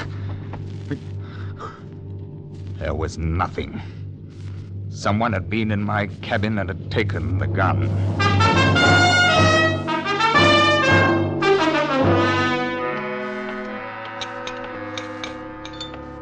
Mr. Graham, we were all worried about you. I told them that you had the sickness. Too much sea. Oh, dites-toi. Oui, ma chère. Well, I'm sorry. I had rather a bad headache. I hope that it is nothing serious. No, thank you, Mr. Haller. Have you met Mr. Mavrodopoulos? No. I haven't had the pleasure. This is our English friend, Mr. Graham. How do you do? Nice. The soup is nauseating, Monsieur Graham. I suggest that you do not partake of it. When this Must you keep on? Sorry, my dear. Tell me, Monsieur Mavrodopoulos, are you bound for Athens, or do we enjoy your company as far as Genoa? I go to Athens. Then perhaps I continue on. Or perhaps not. A difficult decision, eh, Mr. Mavrodopoulos? Yes. And notice your hand, monsieur. It is bandaged. Oh, so dear. An accident? Nothing serious. A bullet wound, to be exact. Some dirty little thief took a shot at me in Istanbul. Dirty little thief, huh? You must look after yourself carefully. You must be ready to shoot back. Next time. Oh, I shall. There's not the slightest doubt of that. To carry a pistol, huh? Naturally. That is good. One must be so careful. You should be very careful. I don't think it's necessary. That sort of scum doesn't risk his skin with an armed man. The grin that had been on the Romanian's face faded. He hadn't liked that. And then I thought of something. Banat had taken my gun. It must be somewhere in his cabin. If I could slip away for 5 minutes, there was still a chance. As soon as the luncheon ended, I excused myself and I wandered off. I could see Banat engaged in conversation with Mati, and I prayed that it would be a long one. Banat's cabin was strangely bare. A gray raincoat hung with a soft hat behind the door, and a battered suitcase was under the lower berth. But the gun was nowhere to be found. Nor was it anywhere in the cabin. I went to my quarters feeling helpless and needing a drink to steady my nerves. I have been waiting for you, Mr. Graham. Oh, Mr. Haller. I rather think that you have been looking for something. A gun, possibly? Would this be it? Well, I don't understand how you... No, Mr. Graham. Please, don't come any closer. Sit down. I came to have a little talk with you. Sit down. You know, Mr. Graham, poor Mavrodopoulos, or should I say Banat, is quite upset as I am. You have caused us a great deal of trouble and money. Yes, I begin to see now. I wonder if your name happens to be Voroshin and not Haller. dear me, I had no idea that you are so well informed. Colonel Haki must have been in a very talkative mood. And did he know I was in Istanbul? I don't think so. I thought not. You see, in order to take care of you, I had to take a hand myself. Banat was extremely careless at your hotel.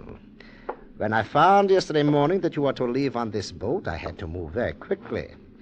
Luckily, there was a man named Hala who had booked passage with his assistant 3 days ago. Therefore, I took over his ticket and passport. Poor unfortunate.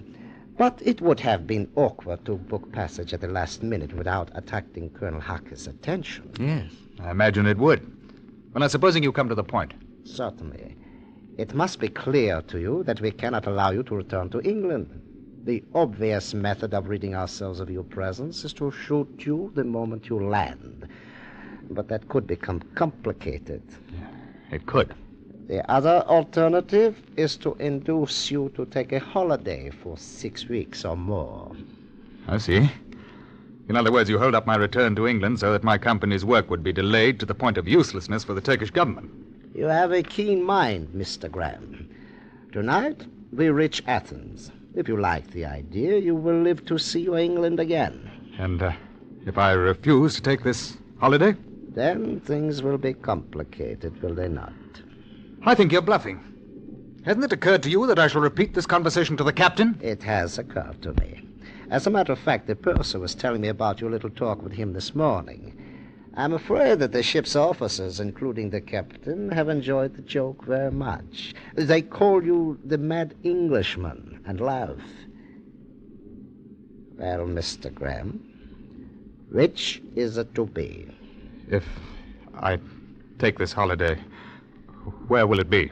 In a charming villa near Athens. You will enjoy all the comforts of home, I assure you. I shall give you an hour to think about it. Remember, we are not at war, Mr. Graham. You are not a soldier. In reality, you are doing your country no disservice. No one will ever know. He left me alone. It was not a pleasant choice he had given me. I knew that Banat and he could keep their promise to kill me when I landed. And I was equally sure that the holiday Voroshin spoke of would be a very long one. That either way, I should never return to my wife or to England. And I sat for half an hour smoking and trying to think. And then I remembered. Matti!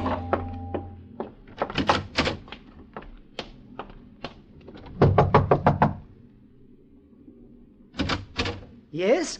Oh, Monsieur Graham. May I speak to you for a moment? But of course. What is it? Monsieur Graham, ma chère. Would you come into my cabin? Certainly. I shall be back in a moment, my dear. I need your help. I thought that you looked serious. Is it money? No. I want you to take a message for me when we dock at Athens. A message? Monsieur Matti, you are the only man aboard I feel that I can trust. Oh, I am honored. Listen. I'm employed by a British armor manufacturer. Uh-huh. I'm working in joint service with the British and Turkish governments. No.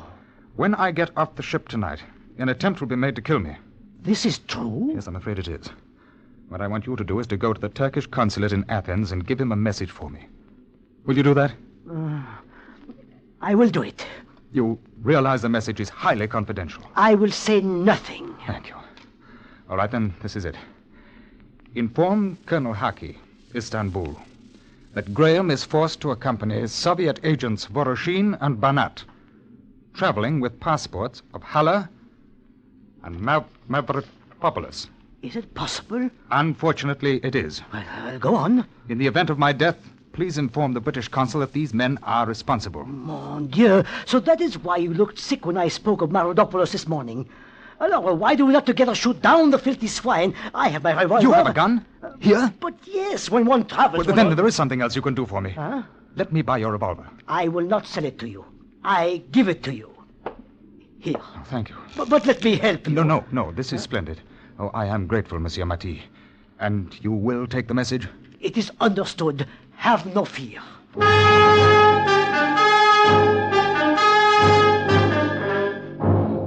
Half an hour later, I told Voroshin that I would agree to his plan. I'm sure that he didn't believe me, but nor did he know that I was armed. It was a forlorn hope. But if I was going to die, I would have the satisfaction of knowing that others would die with me. At 8 o'clock, the Sestre Levante was approaching her berth. I had agreed to pass through customs and to meet Voroshin on the street. As I stood at the rail watching the quay drawing closer, I saw Banat standing to one side, hand in pocket and a fat smile on his face. He knew that he was going to earn his fee tonight. Voroshin stepped off the ship first, turned, waved cheerily to me. Banat followed him, and they both disappeared into the customs shed. I walked slowly down the gangway. Mr. Cuvetli came pushing after me. Mr. Graham, please. Yes, what is it? Colonel Hucky would be very angry with me if I allowed you out of my sight. Hucky, I wanted to tell you before on deck, but Banat was watching. I did not dare to say anything earlier. Your face gives away too much, Mr. Graham. You, Cuvetli, you're a Turkish agent? One of Hucky's men? Yes. I nearly gave the game away when I spoke of my non-existent tobacco firm. I thought you would know when the Frenchman questioned me. Colonel Hucky wanted to be sure that you caught your plane safely. That is why I was aboard. But what can we do? Together we go through customs, and then we shall see. Customs inspection, as ever on the continent, was slow. Although I found myself wishing that it would never end. But it did. And if Cuvetli had a plan, he evidently didn't feel it worth mentioning. He smiled at everyone. The plump little businessman who, to all appearances, would deal in ladies' finery rather than international intrigue. And we found ourselves, suitcases in hand, walking toward the street. So that is over. I find this inspection so tedious. Now look here, Cuvetli. I'm extremely grateful for your presence, but what are we going to do? Voroshin and Banat are waiting out there with a car. They're waiting for me. I know. It has all been arranged. What, you mean that we walk through those doors and do nothing? Absolutely nothing. You'll see. Well, I hope you have a gun. I have. Good. So have I. Oh? Yes, thanks to the Frenchman. There they are. Do we run for it? Go on walking, Mr. Graham. Keep your hand away from your pocket. That's it. Are you mad? They'll kill us. You, Mr. Graham, not me. Go on. Under my overcoat is a gun. Please do not make trouble. Go on. Oh, what a blithering idiot. You're one of them, too. We're ready, Voroshin. You've taken long enough. Hurry up. He's got a gun, Voroshin. Left-hand pocket. Get in, Mr. Graham. Look out!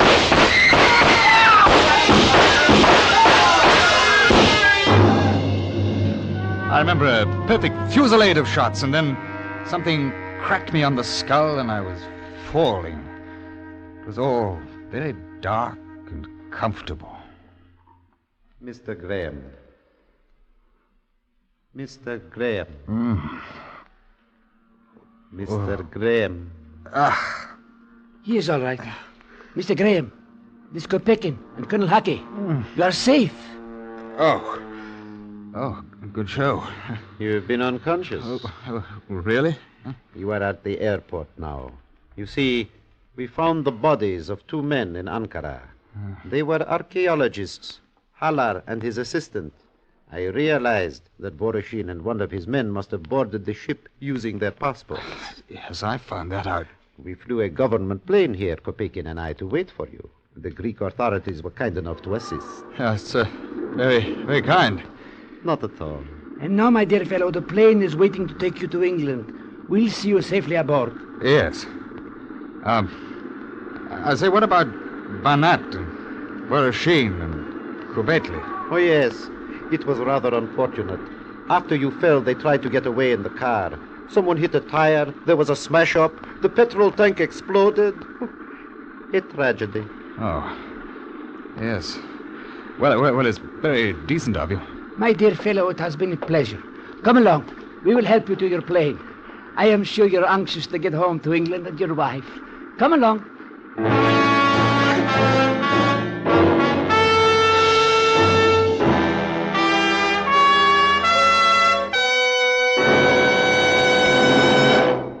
Under the direction of Norman MacDonald, Escape has brought you Journey into Fear by Eric Embler, especially adapted for Escape by Anthony Ellis. Ben Wright was starred as Graham. Featured in the cast were Wilms Herbert, Edgar Barrier, Rolf Sedan, Ann Morrison, Jack Crucian, Lou Krugman, and Shimon Ruskin. The special music for Escape was composed and conducted by Ivan Ditmars. Next week, escape with us to Malaya and the reeking-stricken city of Lahore, where a young doctor and a beautiful girl are faced with the horrors of plague and the bloody holocaust of a native revolt, as Charles Israel tells it in Funeral Fires.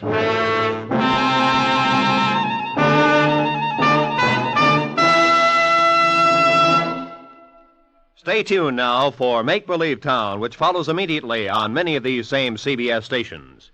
Roy Rowan speaking for CBS, where you spend an hour with Frank Sinatra every Sunday afternoon on the Columbia Broadcasting System.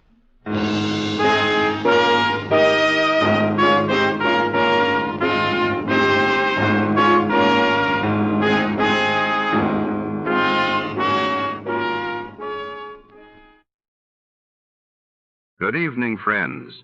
With a special word of thanks to our sister network, CBS, we invite you now to test your memory of the great radio adventures.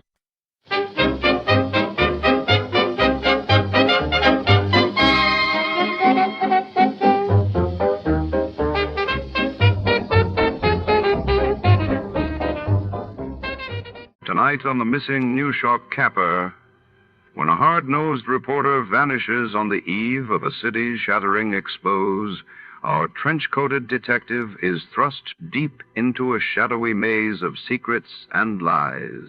Every clue unreels a darker motive, and every alley whispers danger. Who's silencing the truth and why? Follow the shadows if you dare. Before we begin, let's see what happened on the day it aired. It was April 3, 1949. That day, the world awoke to the news of the North Atlantic Treaty being signed in Washington, creating a powerful new alliance, while in Italy, the first parliamentary election since the war drew record crowds and tense anticipation. The Adventures of Sam Spade, Detective, brought to you by Wild Root Cream Oil Hair Tonic, the non-alcoholic hair tonic that contains lanolin. Wild Root Cream Oil. Again and again, the choice of men who put good grooming first. Sam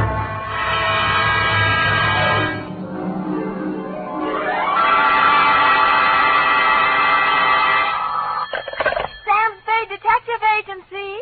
Bernadine, anything wrong? You sound almost human. It's not Bernadine, Sam. It's me, Effie. F. But I'll tell Bernadine about your compliment. How are things? Well, I've made out as best I could. I don't want you to think that I begrudged you a vacation. After all, you have worked hard. You did deserve it. Sam Spade, is that all you have to say to me? I'm not putting the blame on you. After all, it is a state law, so I can hardly accuse you of letting me down at a time when I needed you most. Well, you might at least ask me if I had a good time. I'm sorry if your conscience bothered you. Oh, well, it didn't. I had a divine time, and I met all sorts of interesting people. Mostly men. You don't say. What else? Well, it was this desert ranch, you know, with a lot of buttes around. You mentioned those. No, Sam, no. They're the result of erosion. Those outdoor types, they go to pieces. Sam, are you pulling my leg? Not over the phone, Abby, but stay where you are. I'll be right down to look at your snapshots. And when you have the time, I'll dictate my report on the missing Newshawk Caper.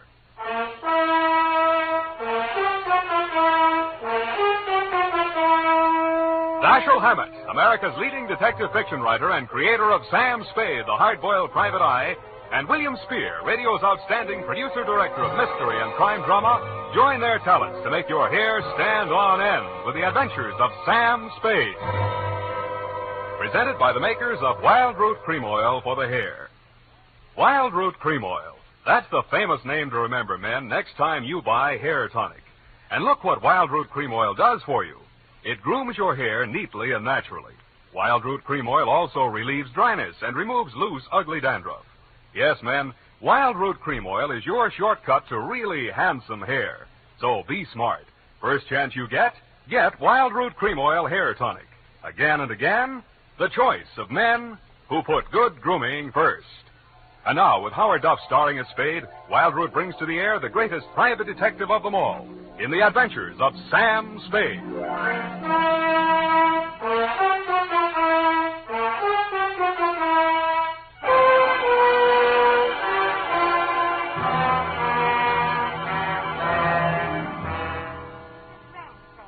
Just outside of Canal Tanab on Virgin River? Tanab, the Pearl of the West. Uh-huh. And did I mention the buttes? Oh, well, they're very interesting. The result of erosion. Yes. And it's authentic, too. Say Hamlin's ranch. You, mean a working ranch? Yes, you see, that way you get into the spirit.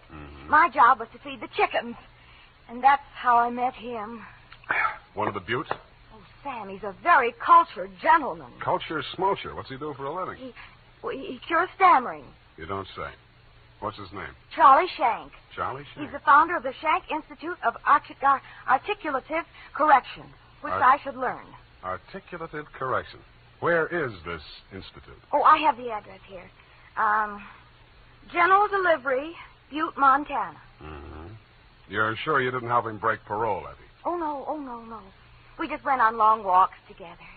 Where to? Oh, different points of interest.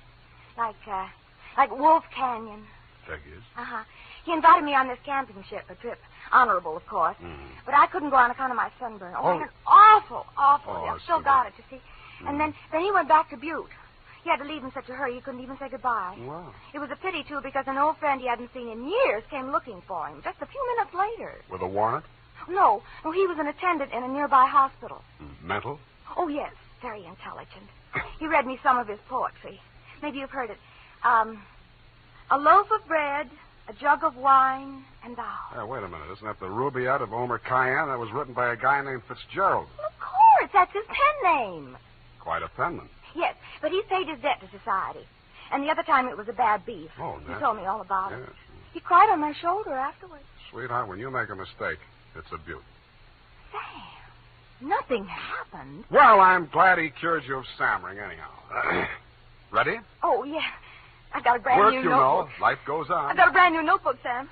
I'll just turn over a new leaf. Not a bad idea, dear. Date July 18 to Mr. Alex M. Youngblood.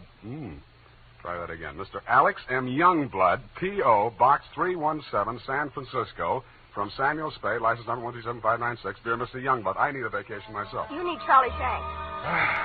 Sounds hard, Sam. Fortunately, until I met you, my only experience with any of the men and women who make your newspaper run had been with one of your corner newsboys who shortchanged me 2 times within as many days. I have not read your rag since.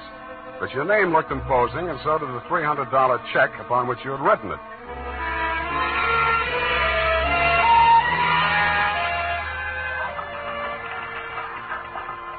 Per your instructions, promptly at 4 p.m. on the 15th inst., I munched through the litter of your city room toward a door marked A.M. Youngblood, publisher, managing editor, and city editor. I wondered if you were ambitious, frugal, or 3 men. I did not know that you had good taste until I saw the trim, 20-ish, and toothsome secretary in your outer office. Hello. You're new here, aren't you? Well, I'm not exactly here. I'm just here to see Mr. Youngblood. Oh. The name is Spade. Samuel Spade? Sam, except for my most intimate friend. Well, my advice to you, Sam, is to beat a hasty retreat. He's in a foul mood. Oh? Why? Is he blind or older than he feels? I refer, of course, to your spectacular charm, Miss, if I may call you Miss. Please, this is neither the time nor the place. My name is Phyllis Watson, and my phone number is in the directory, if you're really interested. I could be. Thank you. And if a man answers, tell him you're my French teacher. Oui. You better go in now. If you're late to an appointment with him, you're through. Do you have any more words of wisdom? No, but I hope you can do something to improve his state of mind. He's been awful lately. Good luck, Sam. Thank you, Phyllis Watson. Come in. 1 minute past 4. You must be Mr. Spade. That's right. You're almost late. Sit down, Spade. Cigar? No, thanks. Well, don't expect me to offer a drink. You aren't a drinker, I hope. You don't listen to the radio, do you? Well, you'll not drink in this office. Nothing here but a cooler filled with water from a clean, gurgling, laughing mountain stream. You sound like a reformed drunk, Mr. Youngblood. What's that? Well, it was a good many years ago. If you don't mind, I'll just paste up the weather report for my morning edition before we talk. Oh, you do that too, huh? Yes, obviously. And with good reasons. I remind myself that I was once a copy boy, and I find it a splendid way to, at least once each day, to lower myself to the level of the working man. There we are. Very hot in Phoenix, I see. Mm-hmm. Just what do you want a detective for, Mr. Youngblood? I was coming to that, Mr. Spade. Sorry. Now, well, first let me warn you that your assignment is a highly confidential one. They all are. In this case, a man's life may be at stake. The situation, my newspaper, at my order and under my guidance, has launched a campaign against crime. Not aimed at the petty criminal, but at the easy-living leeches at the controls of the rackets, the hoods in bankers' clothing, the mansion-housed parasites who direct the pickpockets, the second-story men, the housebreakers, who gamble away $500,000 a year and pay income tax. Don't go to pieces. Of that amount. Yes, I understand. You're after the boys on the safer side of the fences. Nicely put, Spade. Yes. Thank you. Well, the long and short of it is this. The author of the expose series, Ray McCulley, my top crime reporter, has been missing for 2 days. I want you to find him. What makes you think he's still alive? Good heavens, Spade. Why must you suggest that he isn't? Because if I were a mansion-housed parasite in danger of being unhoused by a Newshawk, I'd see said Newshawk standing in a cement block on the bottom of the bay. I will accept that only when no stone has been left unturned. Every straw and every haystack has been searched. Every... nook and cranny? Yes. Sounds as though you need at least one police force, Mr. Youngblood. Now, why don't No, you no. Impossible. We've already had a brush with the police over the expose. I'll not be dictated to at this stage of the game. I started this investigation, and I'll finish it alone. Well, it's a pretty big order, Mr. Youngblood, but times are tough. I'll see what I can do. Good. I hereby turn over to you all the resources and power of this, my newspaper. When one of my reporters is in trouble or danger, sir, I will spend every penny of my fortune, if necessary, to deliver aid and succor to his side.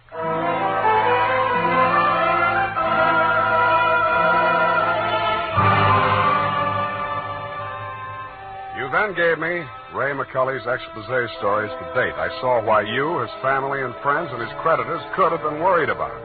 They were hot. One followed a stolen car from the time of the heist through the alteration of the body color, tire brands, license number, motor serial number by the time it was shoved onto a used car lot. They named names all the way through. And another did the same to the firm of Otter, Badger, and Mole, furriers, and alleged manufacturers of coats from clouted pelts. Ray McCulley had dropped out of sight right after that story had been published. So I left your office hoping that I'd reach the address of Otter, Badger, and Mole before closing time. I did.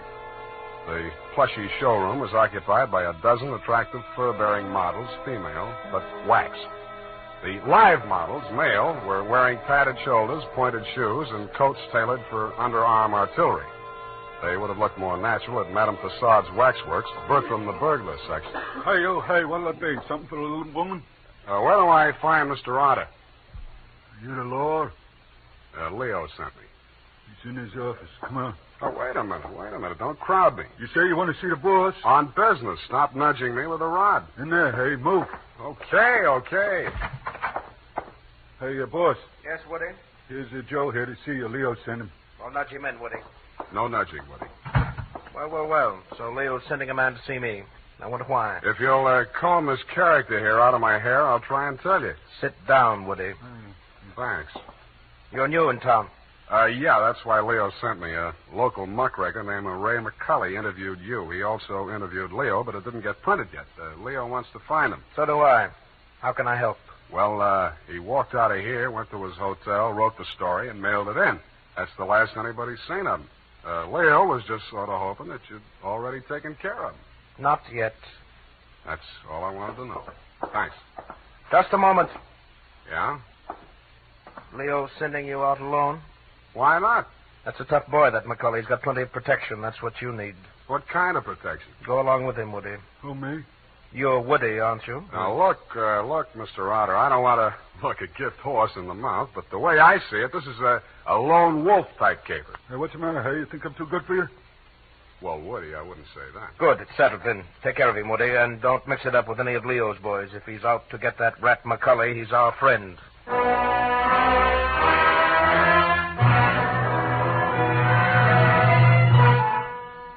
I was beginning to wonder who Leo was. I'd grabbed the name off a calendar on the wall, Leo's Van and Storage. I didn't know whether he was the Leo Mr. Otter didn't like, and I hoped I wouldn't find out. The best way I could think to keep from finding out was to shake Woody. On the way uptown, I walked them past 4 police stations. Crossing Market Street, I pushed them straight into the arms of a traffic cop who begged his pardon and let me off with a warning. At the Blue Bottle Bar and Grill, I gave Joe, the bartender, the Mickey Finn sign, but Woody liked it. He ordered another. Then he said he knew a place on Columbus where the drinks were even better. It was called Leo's Place. I wondered if that meant anything. Hey, you, hey. Who, me, huh? I want your drink. Would you like this joint? Yeah, sure, it's fine. We're not getting anywhere, though. You really take your work serious. Me, when I go gun for somebody, I go where I'm least likely to succeed. You live longer. Yeah. Woody, what do you know about this guy, McCulley? You hear the boss. He said he's a rat. Yeah, but he said he's got plenty of protection. Who's furnishing it? Well, you see, there's a... Boy, oh, boy. Look at what just walked in. I looked. What I saw was not disappointing. She was wearing a skin-tight black satin with a plunging neckline and a new look only in places where it didn't matter. But she still looked enough like your secretary, Phyllis Watson, to be out of place in Leo's place. She didn't stay there long. She made a beeline through the kitchen to the rear exit. I made a beeline right after her. Woody was breathing down my neck as I started up the rickety outside stairway at the back of the building. I stopped the landing and turned around to face him. See you later, Woody. I didn't wait to see if he made it all the way to the bottom of the stairs. I was more interested in what was going on at the top. A door had opened, and Phyllis stepped inside. The man who let her in looked like Ray McCulley. Who are you? The name is Spade. I don't know that name. Your boss hired me to find you. Private Dick? Yeah. Can I talk to you for a minute? Sure. Put your hands behind your neck and walk up slow. Okay. All right. Go inside. What's the matter? You're not acting glad to see me. This is the guy, fellas. Yes. Alex hired him this afternoon. There, you see. Now, what do you want me to tell Youngblood? You're not going to tell anybody anything. Oh. It caught me right behind the ear. The last thing I saw was that plunging neckline as Phyllis rushed forward. I didn't know whether she was rushing to my rescue or to get in a few licks of her own. 5 seconds later, I didn't care. As the design of the linoleum slammed up at me, I had just time to wonder why, of all the people who were looking for Ray McCulley, I had to find him. Then I was out. Boing. Maced for my pains.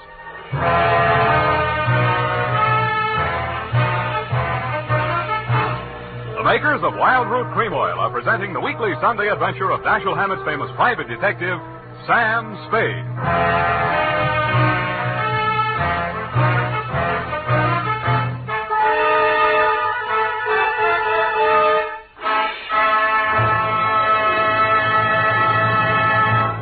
If you want the well-groomed look that helps you get ahead, socially and on the job, listen. Recently, thousands of people from coast to coast who bought Wild Root Cream Oil for the first time were asked dryness and removes loose dandruff.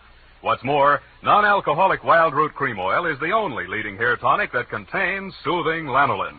So ask for Wild Root Cream Oil Hair Tonic. Again and again, the choice of men who put good grooming first. By the way, smart girls use Wild Root Cream Oil, too. And mothers say it's grand for training children's hair.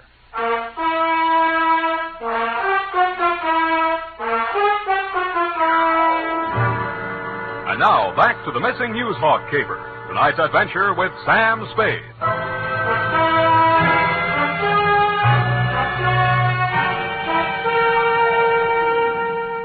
I was lying on the floor in a room with nothing in it but a sink, an army cot, a square of dirty linoleum, and a body. I staggered to my feet, ran some cold water over my head, and took a closer look. It was Ray McCulley. He was a very dead crusading reporter. He'd been stabbed clean through with a long-bladed kitchen knife. It set on the handle, property of Leo's place. I went through his pockets. In his wallet, a press card, a police card, union card, and 10 genuine, crisp, new $1,000 bills. That gave me a line on the killer. He was crazy. So was I. I left it on him, too. Folded up in his vest pocket, I found 2 newspaper clippings, one from the Chronicle and one from your paper, both weather reports for the same date. It was very hot in Phoenix, according to both papers. But according to your weather report, the temperature in Needles, California was 135 degrees. That needled me. So did the slip of paper I found on his shoe. The number 9 and a date had been stamped on it with a rubber stamp. The date was the same as that of the weather reports. I turned it over. It said Ruthie's Booth, Manson Bowling Alley.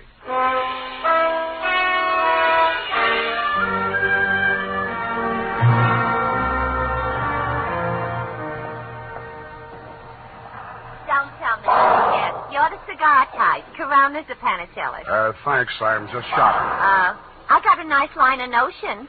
So have I. No, I mean the dolls, the Hollywood dolls. You know, for the bed, only $1 plus tax. Very reasonable. Say, what's on your mind? Leo sent me. Oh. Are you going to collect the slips hereafter? Well, not tonight. You see, I'm sort of the troubleshooter. Leo's checking up on some of the numbers that didn't come out right. Listen, I'll tell him to his face, I don't want any part of those wrong numbers. They're scary. Nuts. Who bought this one? Let me see. Oh, last Thursday. Oh, number 9. How can I forget? He put $500.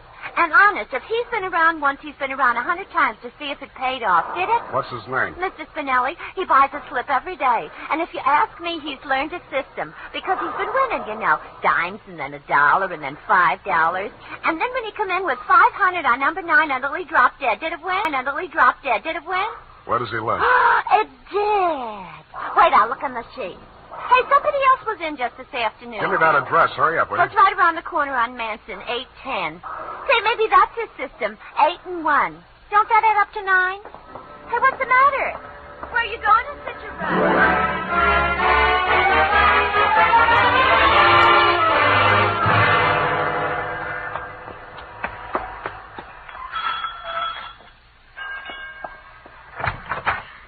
Please, come back later. Tomorrow. Next week. Are you Mrs. Spinelli? Yes, please. I had so much trouble. Is your husband home? Oh, my poor man. They take him away. He's dead. Oh, I'm sorry. How did it happen? Who are you? I'm a detective. Maybe I can help you. May I come in? All right. Come on.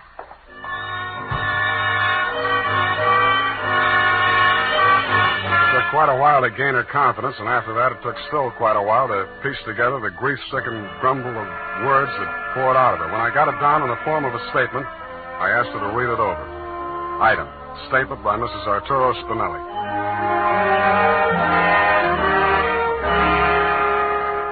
All the time he played those numbers, I told him they're just a bunch of gangsters. They don't let you win.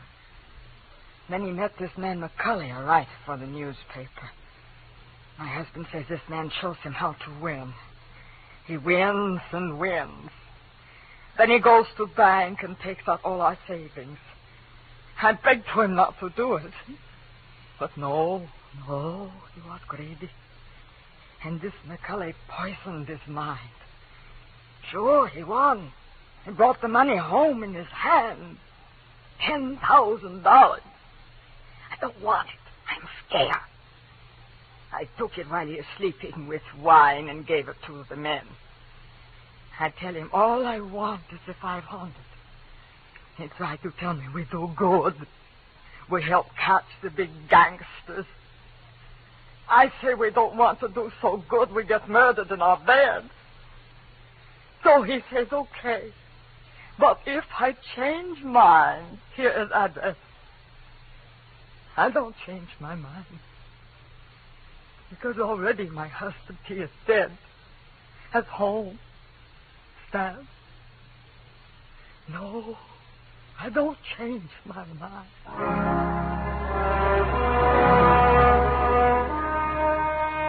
She signed it, and I left her alone with her grief. I wasn't working for you anymore, Mr. Youngblood. You hired me to find your reporter, and I had. And I wished I hadn't. The rest of it I did for myself. You weren't in your office when I got there, but Phyllis was. I found her behind the city desk in the act of dropping tomorrow morning's weather report into the slot. I grabbed her out of her hand. What? Oh, it's you. Where's your boss? At home, I guess. We'll talk in his office. Come on. Sam, I can explain how I have You're going to be... explain plenty before I'm finished with you. Sit down. Oh, you... I have to be so rough. What's the matter with you? Plenty. I'm stupid. I was stupid to take this job, and I was stupid to play it cagey with you. I should have beaten the story out of you before the trouble started. It's a little late in the day now, but not too late to send you up for McCulley's murder. Oh, you're insane. Ray McCulley was... I'm the only one who ever tried to help you. And I'm the only one who can place you in that room, not 10 minutes before the murder. I told you I can explain Stop trying to save your own skin. Spinelli was only one of a 500,000 poor dumb yucks that lose their nickels and dimes and dollars every day in the policy racket. Only he had the bad luck to win. There won't be any more lucky dead people like him if I have to make a patsy out of you to stop it. It won't stop it. Nothing will. Ray talked big and brave like you. Now he's dead. Yeah, with $10,000 dirty money in his wallet. I won't let you say things like that. Ray was an honest reporter, too honest. He thought Youngblood meant what he said about that cleanup campaign. Yeah, he did. He wanted to run this town by himself, clean up his competition. When Ray started collecting material on the numbers racket, he still thought Youngblood was on the level. But that was before he stumbled onto the thing about the weather report. Yeah, that was a new one. The old Dutch Schultz mob used to add up the stock market quotations. If they cheated, they knew their customers weren't good enough at arithmetic to prove it. But who knows how hot it is in Phoenix unless they live there. I don't know what you're talking about. Listen, that's how the number game works, sweetheart. The suckers pick a number from 1 to 10, see? The operators tally up the slips, and the least popular for that day has to win. The weather report doesn't have to pass through the copy desk, and with Youngblood pasting it up with a few strategic corrections, it was easy to make their winners look as if they were on the level. Oh. But, of course, you had no way of knowing that. You only watched them do it day after day. You know, I couldn't understand why he did those things. It seemed silly falsifying a weather report, but it didn't seem as if it could do any harm. What did you meet McCulley for? To get your cut of the 10 grand Spinelli was killed for? How dare you? I went there to warn him about you. Who killed him? I don't know. You're lying. All right, I'm lying.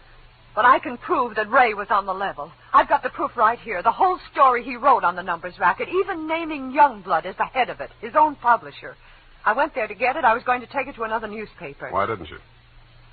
I can't tell you that. You don't have to. Mrs. Spinelli was confused, grief-crazed. She had to put the blame on somebody, and when she did, she got her revenge the only way she thought she could.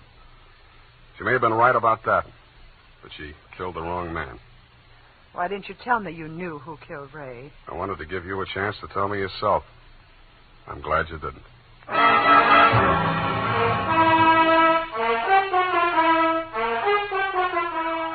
And that, Mr. Youngblood, is the crop. I'm sure you appreciate the fact that I gave the double scoop to your paper. Like Mrs. Spinelli, I have my own ideas of vengeance. Besides, it may up your circulation a little, and you can certainly use a little extra money for your defense. By the way, who's Leo? Period, end of report. But, Sam. Yes, Evie. I thought Mrs. Spinelli killed Ray McCulley. The vacation helped. You were absolutely correct. Mrs. Spinelli killed Mr. McCulley, if you'll pardon the expression. But why did she kill her husband? I was wrong. The vacation didn't help. You mean she didn't? She killed McCulley to avenge the murder of her husband. You mean Mr. McCulley killed Mr. Spinelli? Effie, stop. I'll go mad. Oh, you need a vacation, Sam. Look, type that up. The clatter of the keys may stimulate you to further cerebral activity. I beg your pardon, Sam? Brain work. Now, shoot. Oh, brain work. Oh, well, you know best. Tonight, men, or first thing tomorrow, get Wild Root Cream Oil and see what wonders it does for your hair. Notice how easy it is to apply. Notice what a neat, natural job it does of grooming your hair. Notice, too, how effectively Wild Root Cream Oil relieves annoying dryness and removes loose, ugly dandruff. No getting around it. Once you try it, you'll never be without it. So tonight, or first thing tomorrow, call at your drug or toilet goods counter for Wild Root Cream Oil. Get the big economy bottle and the handy new tube that's easy to pack when you travel. Also, ask your barber for a professional application of Wild Root Cream Oil Hair Tonic. Again and again, the choice of men who put good grooming first. Well, here it is, Sam. And you were absolutely right. The typing cleared my mind. It's all clear now except for one thing. Well, let's clear that up right away. Why did Mrs. Spinelli kill her husband? She did not kill her husband. Oh, I'm sorry. I meant, why did Mr. McCulley kill Mr. Spinelli? Kelly did not kill Spinelli. Who's Kelly? McCulley. McCulley's real name was Kelly? Now, let's start all over again. Disregard everything we said up until now. Make your mind a complete blank. All right, Sam. In the first place, McCulley did not kill Spinelli. That's what I said. It was his wife, wasn't it? Now, wasn't it, Sam? Oh, stop teasing me. Hey, why do you look at me like that? Effie, Mr. Spinelli was killed by one of the policy racket hoods to get back the 10 grand he won on the numbers game. Then how did the money get into Kelly's pocket? McCulley's. Why do you insist on using his alias, Sam. Effie, that was a tip of the tongue. I mean, look, Mrs. Spinelli took it to him because she was afraid her husband might be killed for Then it. why didn't they take the money when they killed him? Because Mrs. Spinelli had already taken it. Then she did kill him. Go home, Effie! All right, Sam. I'm sorry I'm so irritable to you, but I thought it's... Well, it's been so long since I've been here, you know, Sam, Angel, you're just tired. Vacations have a habit of doing that to you. After a week or two in the office, you'll be all rested up again. I'll take it easy. You act as though you thought my mind were affected. Come here. Sam, now don't my sunburn. Yeah. Oh, it hurts. It's nice to have you back. You look good, too. All tanned and healthy. Your roof. It's great. I think my nose is peeling. Well, don't pick at it. I won't. Good night, Sam. Good night, sweetheart.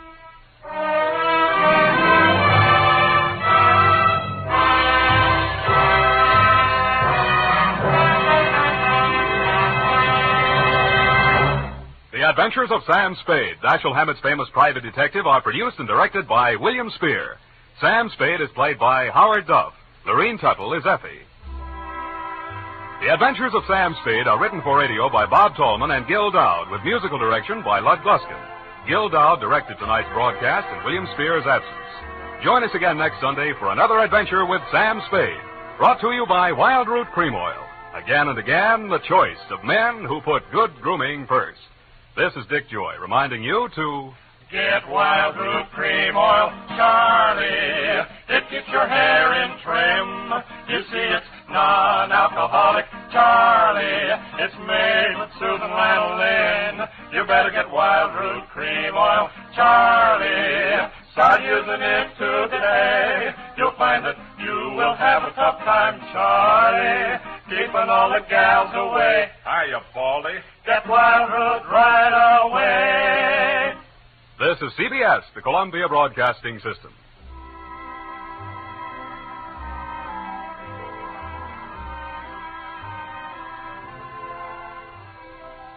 Here at Escape Radio, we proudly thank our partners at CBS. And now, folks, a quick challenge before the next thrilling chapter.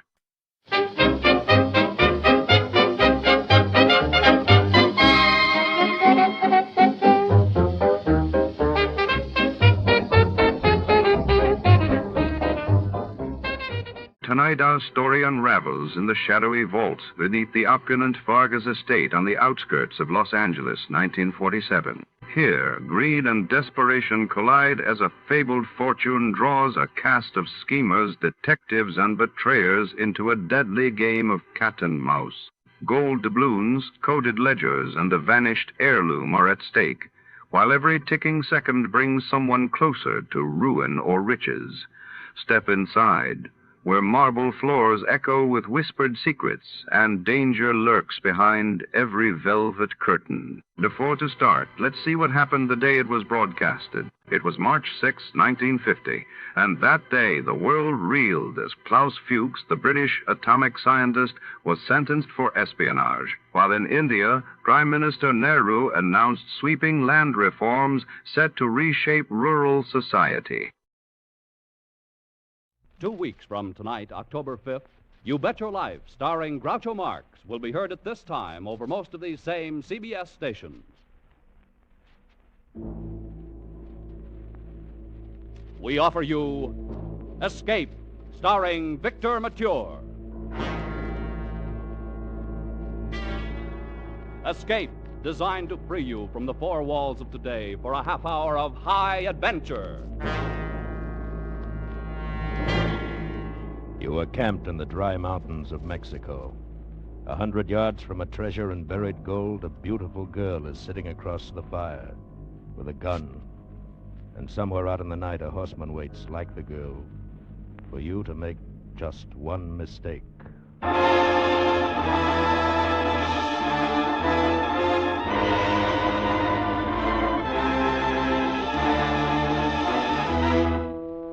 Tonight, with Victor Mature as Toby Manning, we escape to Mexico with a story of conflict between love and the lust for gold, as Jeffrey Household told it in The Fortune of Vargas from his exciting novel, The Third Hour.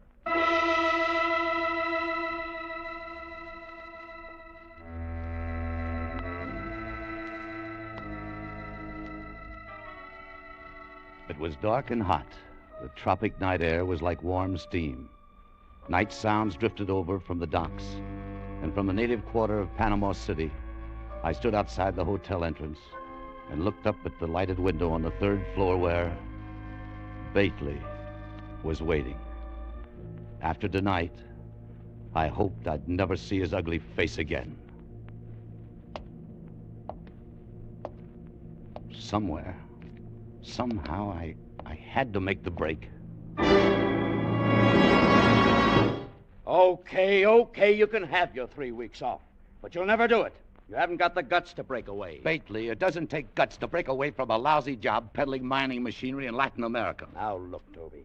You could be South American manager in 10 years if you'd settle down and work at it and stop beating your head against the wall. Yeah. Maybe in 25 years I could retire and drop dead.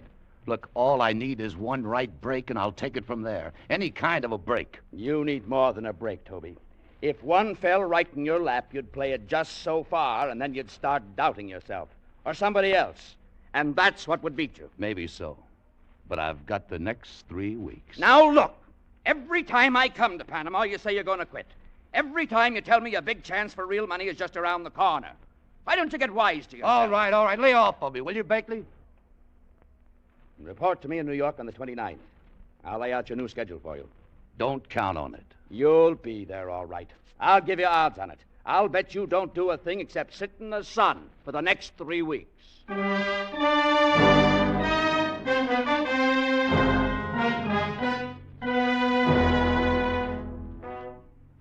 in the sun for 3 weeks. That would suit Bately fine.